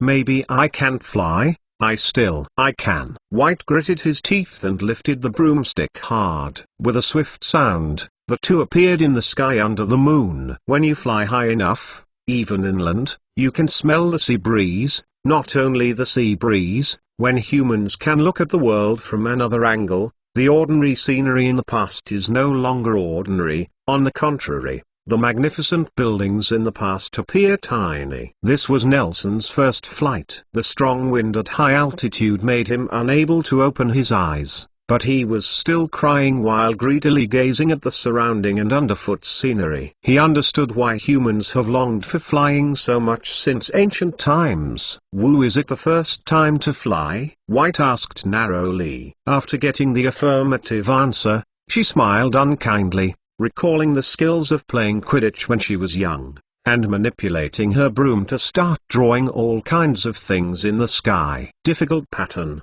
Then turned his head, ready to appreciate Nelson's dizzy expression. But whoever thought Nelson was even more excited. "I suggest that you and Barry's wedding be held in the air, and everyone eats on a broomstick." Nelson opened his mouth, and the wind blew his face wide. He yelled in the roar of the wind, "That must be very interesting." "What are you talking about?" White came to wagging his tail and almost threw Nelson off. I was wrong. Nelson leaned on the broom and hurriedly told Mercy. "It's still a traditional wedding for you." White blushed, but stopped playing acrobatics, but stopped accepting Urson's stubbornness. After a while, Nelson has completely adapted to the feeling of flying, and White turned his head and said, "The town in front is Auschwitz. You see, it's very shabby. Let's land on that hill." Nelson pointed to a small hill ahead and shouted in her ear, "It's the hill in front, the hill surrounded by buildings. I think on the top of the hill, you should be able to see Auschwitz, the whole picture of the town." "Okay." White controlled his broom to land slowly, and when Nelson was 1 meter away from the ground, Nelson turned and jumped down and walked to a viewing platform overlooking the scenery below the mountain. "It's okay." Nelson leaned on the railing and gently attached a snake-shaped sticker to the underside of the railing. "Indeed, it's just a very ordinary town." White walked to his side and took a bird's-eye view of the ordinary town under his feet. Chapter 99. The Death Eater's first serious meeting is actually studying the Iron Armor curse. Auschwitz is an ordinary town. It is not big or small. It is neither prosperous nor dilapidated. It is not well known and not so unknown. In peaceful times, it is responsible for transporting land and sea goods for Krakow, the geographic center of Europe. Responsibilities, and now, the exchange of military supplies seems to be more lively. There are many towns like it in Europe, built around the mountains and rivers. There are churches and government buildings in the center of the city. Some old towns will also build a theater next to it. Anyway, as long as you have seen a small town in Europe, then you can basically understand the appearance of other small towns. What an ordinary town. Nelson clung to the railings. The residential buildings in the town were intact, and the scene of peace was shining dots of light. There were also young people in 2s and 3s strolling under the street lights. The night market in the southeast corner of the town was also open, and there were vendors inside. They are all good too. Maybe the only unusual thing is their clothes. He shook his head. The buildings in Auschwitz were full of German officers. The young people walking on the streets were actually soldiers on patrol. The night market in the southeast corner was actually the construction site is in full swing, but the original residents here buried their heads in the cold nights to dig the foundation. On this foundation where its grand plan is faintly visible, prisons and graves for them will soon rise up in the town. Before the people built their homes with their own hands, they had to wrong them to sleep outside. They are very efficient, White said approvingly. This saves us a lot of time. I have to say that this idea of letting the prisoners dig their own graves is very genius. It only takes a little bit of hope to survive. It can dispel all their thoughts of resistance. Oh, maybe. Nelson was short of interest. You seem to sympathize with those moles. White glanced sideways at him, jokingly. I don't see that you are such a compassionate person. No. Nelson shook his head. I am a mole. Really interesting, isn't that saying that I was tied up by moles on the cruise ship? Am not even as good as moles. White chuckled. How can there be such a crappy wizard? Your fiancé? Nelson turned his head and glanced at her carelessly. I'm just curious, Nelson said to himself. Why don't they resist? There are only 2 soldiers who are clearly assigned to guard the hundreds of people. Each of them only has a Morse gun with an ammunition bag, except besides, soldiers are just ordinary people. No, people are most afraid of people. White raised her eyebrows. She didn't agree with Nelson's point of view. Do you have any animals that you are afraid of? Me? Nelson thought for a while. It doesn't seem to be particularly afraid of ... just spiders. That kind of furry spider makes me feel sick. Does it matter? He stared at White's hand warily, as if she would suddenly pull a spider out of her pocket. Did you know? In the last world, a total of 27 wizards in the world died of poisonous spiders, including being bitten and dying from their venom through other means, White said in great detail, making Nelson's heart faint. Seeing Nelson's appearance, she curled her lips and said, I still know about these poisons, but it's not important. The numbers just sounded a lot, but you can imagine how many wizards died in the hands of wizards?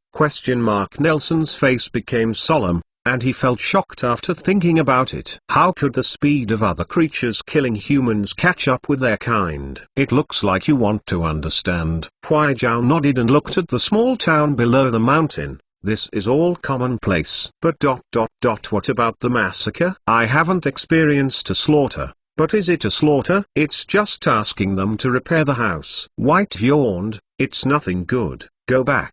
In a short while, a dangling broom carried 2 wizards flying towards the moon, and finally landed on the balcony of an old castle, just like a scene in a fairy tale. Did you originally travel on a broomstick? Coincidentally, Liu Lian was standing on the balcony watching the stars. Would you like to pour you some water? Riding a broomstick in the sky will make your mouth dry. Thank you, no more. White declined politely, and asked, Miss Lorian can't ride a broomstick. You can try it. You will be obsessed with the feeling of flying in the sky. Ha ha, I understand. She pointed to the puppy who was napping in her arms, speaking in a low voice for fear of disturbing it. I have Dinkers. He doesn't fly too slowly. Think about it. Nelson recalled the rapid leaping to the horizon when Dinkers was still in the form of a dragon, and cast an enviable look at Lorian. Go back to bed. The fireplace is just right. It's cooling down recently. It's getting colder and colder. Sophomores are already free to enter and exit Hogsmeade on weekends. At the door of the 2 broomstick bars, Tom is standing in the snow with a scarf and covering his mouth with his hands. A group of young Slytherins crowded around him. Looking around, there were more than 30 young figures, more than the Slytherins who participated in the night tour alley last year. In a year, Tom did not spend much mind to run his own small club. There are more and more people, he thought with satisfaction, and was suddenly shaken by a snowflake that got into his collar. Riddle. I have dragon leather gloves here. I don't know. Thank you, Abbott. Tom patted the snow on his shoulders, opened the curtain and walked into the bar. Tom's roommate George Carrow ran to the bar first, took out his purse and shouted, open a box for us, and then take 3 dozen. Sorry sir. The bartender poked his head out from under the bar. He interrupted Carlos' speech, glanced roughly at the number of people in the group, and said, our bar is under renovation these days, and only the outside seats are available. Riddle. Carlo took a look at the bar, and saw that it was full of construction materials. He turned around to look at Tom in a panic. We ... them. There is no. What's the rush? Why can't you even speak? What it looks like?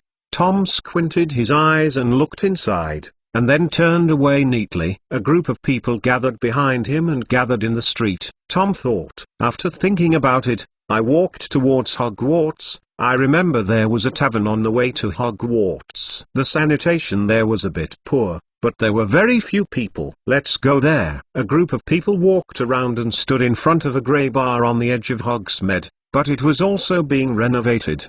It even looked messier than the renovated private room with 2 broomsticks. On the old signboard, almost all the letters were deducted, and only the word bar remained on the door lintel. And the door under the sign was also removed, leaving only an empty doorway where you can directly see the dusty tables, chairs and benches inside. Tom tentatively asked, "Is anyone there?" "Yes." A thin old man with sparse hair stood up behind the stained bar. He was quite clean. "Are you here for something to drink? Are there any boxes? We want to find a warmer place for a drink, and there are more people." "Oh, even if you don't tell me, I would recommend you to go to the box. There happens to be a box in the bar that is not messed up." The old man nodded. "What do you want to drink?" "Butterbeer. Do you have it?" The old man took out a pair of gold glasses from his chest pocket and put it on the bridge of his nose, looking at the group of people entering the bar. "You are students of Hogwarts? No wonder. Then you can only drink butterbeer. This is the only non-alcoholic drink here. The butterbeers are piled over there." He raised his arms and pointed to the wooden boxes on the corner of the wall, and said in a sense of sorrow, "You guys can drink them all. Just give me some money." "You won't lose your money." Tom winked, and soon a few attentive young men ran to carry the boxes. He took out his wallet, roughly calculated the price of those boxes of butterbeer, and asked the boss, "Is this shop closed?" "I'm still here for the first time." "Open." "It's just that I want to sell the shop," the old man said bitterly. "My son always wants me to move to Devonshire to live with their family. He only found a buyer a few days ago." "No, it's right away." "Going away." "What's the name of this bar?" "The signs are removed, and the name is gone." The old man still twisted his bitter melon face, chattering like every old man would do. "As for the buyer, I don't know what it is called. I don't even know if there will continue to be bars here. But if there are no bars, it would be a pity. I will ask when the buyer comes in the afternoon." "Why do you have to open a bar?" Tom asked curiously. "Anything to say?" "It's nothing, but it was a bar hundreds of years ago," the old man explained. "When I ordered it from the previous boss, he told me that this is the headquarters of the rebellion when you goblins rebelled. It's a place of historical interest. Since then, it has been a bar." The old man's brows suddenly stretched out, revealing an expression that suddenly realized after being deceived. "I said, no wonder business has not been good for decades. How unlucky this is." "I must remind the buyer." Tsk Tusk. Looking at the old man's self-talking back, Tom sighed and got into the box. "Today, we are learning the Iron Armor Curse." Tom sat on the top of the long table, tapped the table with one hand, took a sip of the poured butter beer that Carlo handed over. "This is when Na and I were just in the first grade. A magic that can be easily used when entering school. I didn't expect that someone in the second grade would still have a little understanding of spells." The next classmates put on a student posture and bowed their heads in shame. "What shocks me even more is that my brothers, as young wizards from a noble pure-blooded family, always want to sit back and enjoy their lives and neglect to exercise their magic." Tom recalled that politicians came to the orphanage for condolences. "She speaks, shaking his head and saying, I think I need to provide you with a little help. Start with the simplest defensive magic, the Iron Armor Curse. After all, you can only use other magic if you are alive." He looked around, watching the expectant eyes that everyone cast at him, and gently said the last words that everyone was looking forward to. "After laying the foundation, we can carry out some more in-depth learning. For example, some small magic and small evil spells that everyone is interested in. I believe this will be better than the ones we learned in school. Rust's spell is much more useful. Learning, everyone has their own habits and high efficiency that is suitable for their own learning habits. When these little snakes are most efficient, they gather around someone to study, such as in the classroom or now.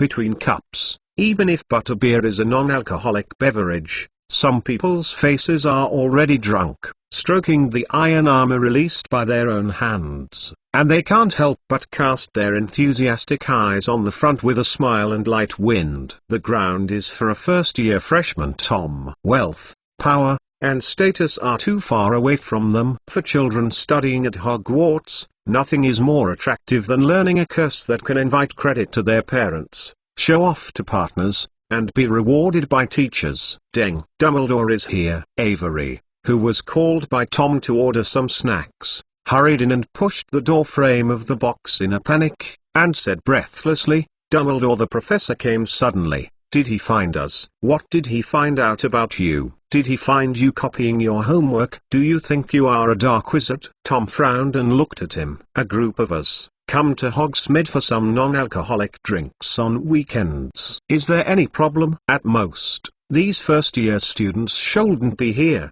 but what about it? What are we learning together?" "It's the iron armor curse, not the life curse." "Avery, why are you not calm at all?" Tom straightened his collar, walked out of the box with his head high, and closed the door with his hands. "I'm going to meet Wilhelm." As soon as the door was closed, Tom saw Dumbledore's lanky figure.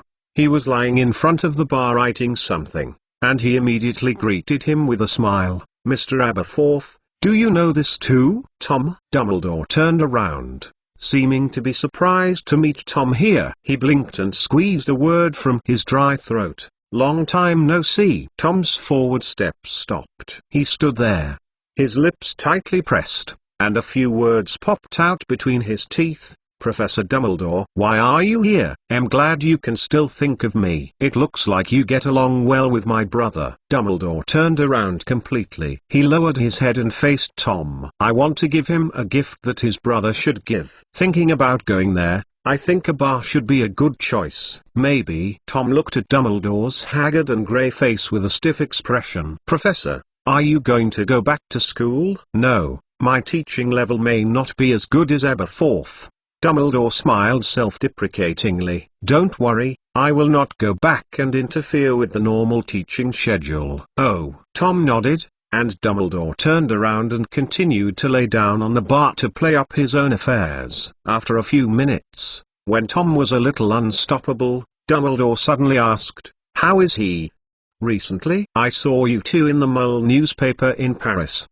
Tom opened his eyes and pretended not to understand what Dumbledore was saying, and asked ignorantly, "Who is he, Professor? What are you talking about?" "I'm sorry." Dumbledore's face was thickly worried. "I mean Nelson." Tom nodded slightly, then rolled his eyes and looked at Dumbledore from below, frowning. "His name is Nelson Williams, Professor."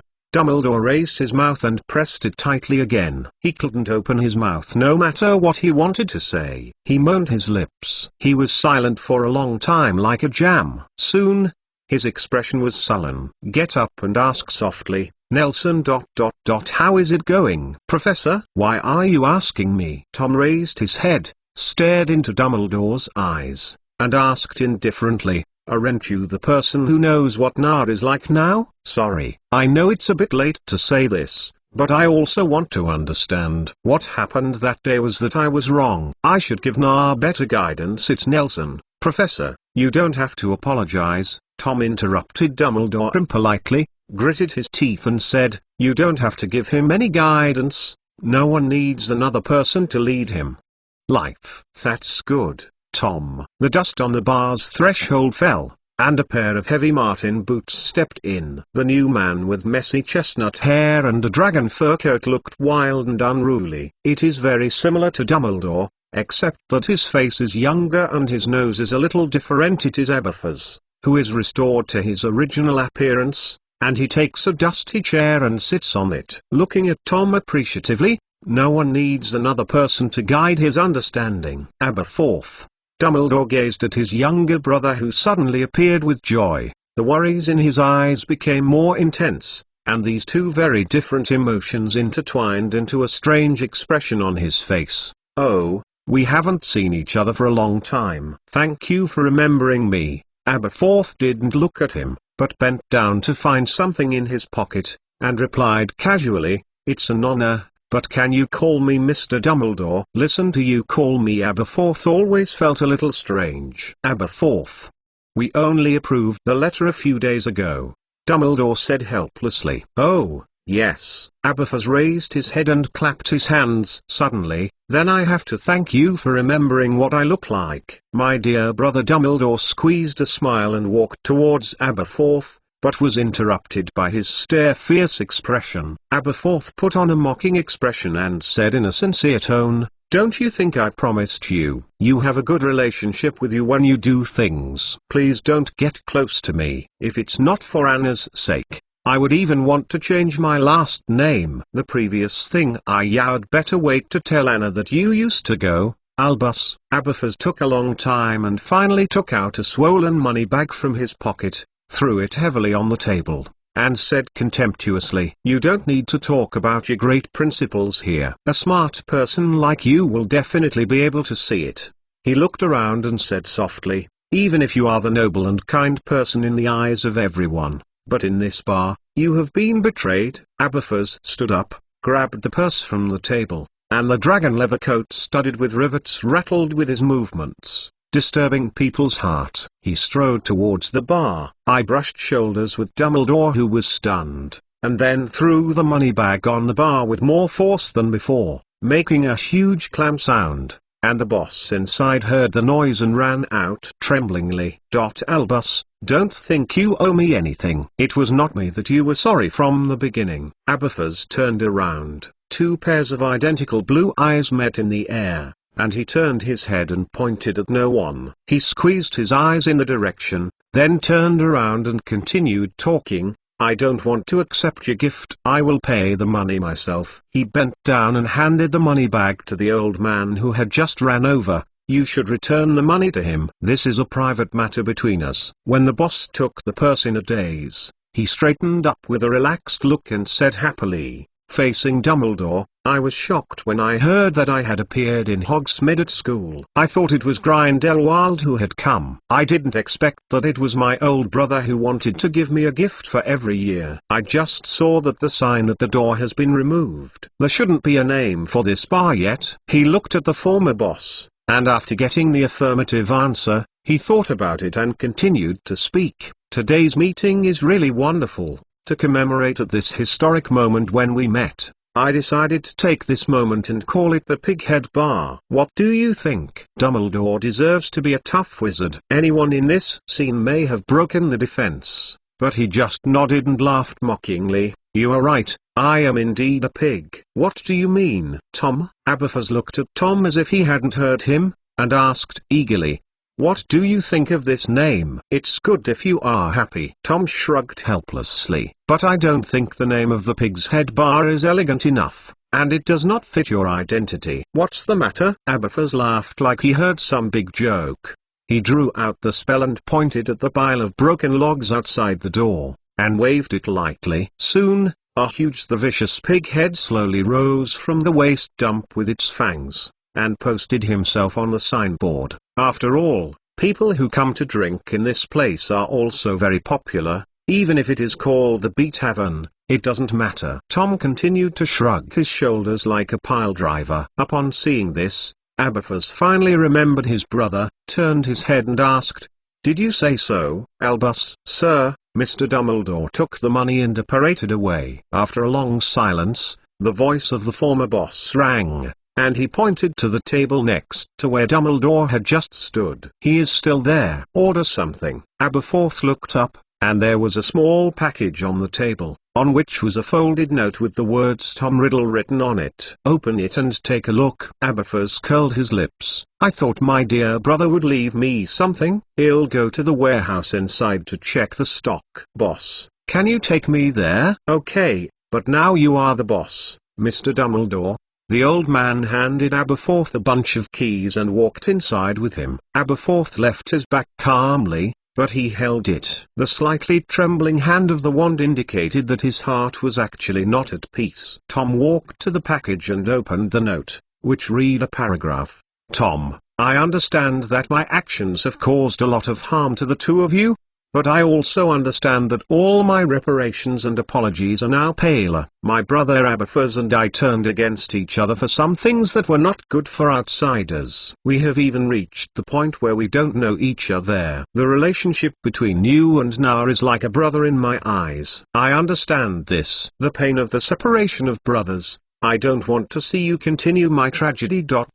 So I brought you a double-sided mirror. This is two connected mirrors. You need to send the other side to Nar. As long as one of you calls the other person's name in the mirror, the two mirrors can be connected to each other, and the images and sounds reflected in the mirror can be stored and sent to the other one person. This is a variant of the change curse. Forgive me for not getting rid of my faults as a good teacher. But I sincerely hope that these two mirrors can help you, and you can also bring your mirror to class. This way Nar wouldn't lose his homework even if he was drifting away. Sorry, Tom. Albus Dumbledore. Dumbledore's handwriting is full of recognizability. The letters are long and slender, with circles in circles.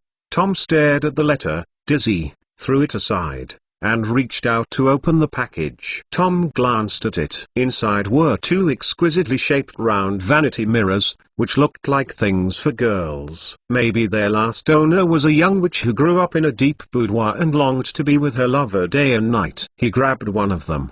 The back of the mirror was painted with complicated patterns, and the blooming rose flowers were surrounded by a complicated emblem with B written on it, which may be the family crest of a certain wizard family. Okay. Tom called Nelson's name into the mirror in his hand with some confusion. Noel, can you hear me? What? After checking the inventory, Aberfers wandered out of it alone. As he approached Tom, he craned his neck and looked at him curiously.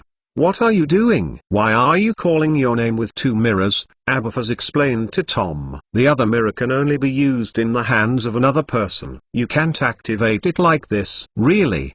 Do you know how it works, Mr. Aberfers? Yes, this thing was quite popular in our era, but since the flu network was updated and it became possible to just stick your head in, this thing was slowly eliminated, giving the two mirrors a long-term and effective connection. Changing the curse is a very laborious task, which stumps most wizards. In addition, this magic has high material requirements for the mirror as the carrier, so it has always been sold very expensive. Aberforth picked up another. A mirror, whispered at it, Tom Riddle. Tom lowered his head, and Aberforth's red eyes appeared in the mirror in his hand. Aberforth Dumbledore. Tom also cried out Aberforth's name into the mirror in a pedantic manner. He raised his head. Aberforth was handing the mirror in front of him, and he saw himself in it. Face. Actually, you can study this curse. Sometimes it is much better than sending a head through the flu network. Aberfers nodded, buckled the mirror upside down in the package, and asked in passing, I am this morning seeing your little attendant running around the castle. I asked, it seems to be looking for someone for you. Yes, Mr. Aberfers. Tom nodded, and said, I organized a study salon to take advantage of the weekend to Hogsmeade to help some friends with poor academic performance to do their homework and let their grades good classmates have a place for extracurricular exchanges. Today is the first gathering. We are studying the Iron Armor Curse, and it happens to be in your Pighead Bar. Oh, Aberfers raised his eyebrows in surprise. Yes, it should be. Tom nodded implicitly. Noel also said that economic development must first lead to wealth and then become rich. We must also take the initiative to help the less advanced classmates with good grades in our studies. Oh, Aberfers became more surprised. No wonder Albus is so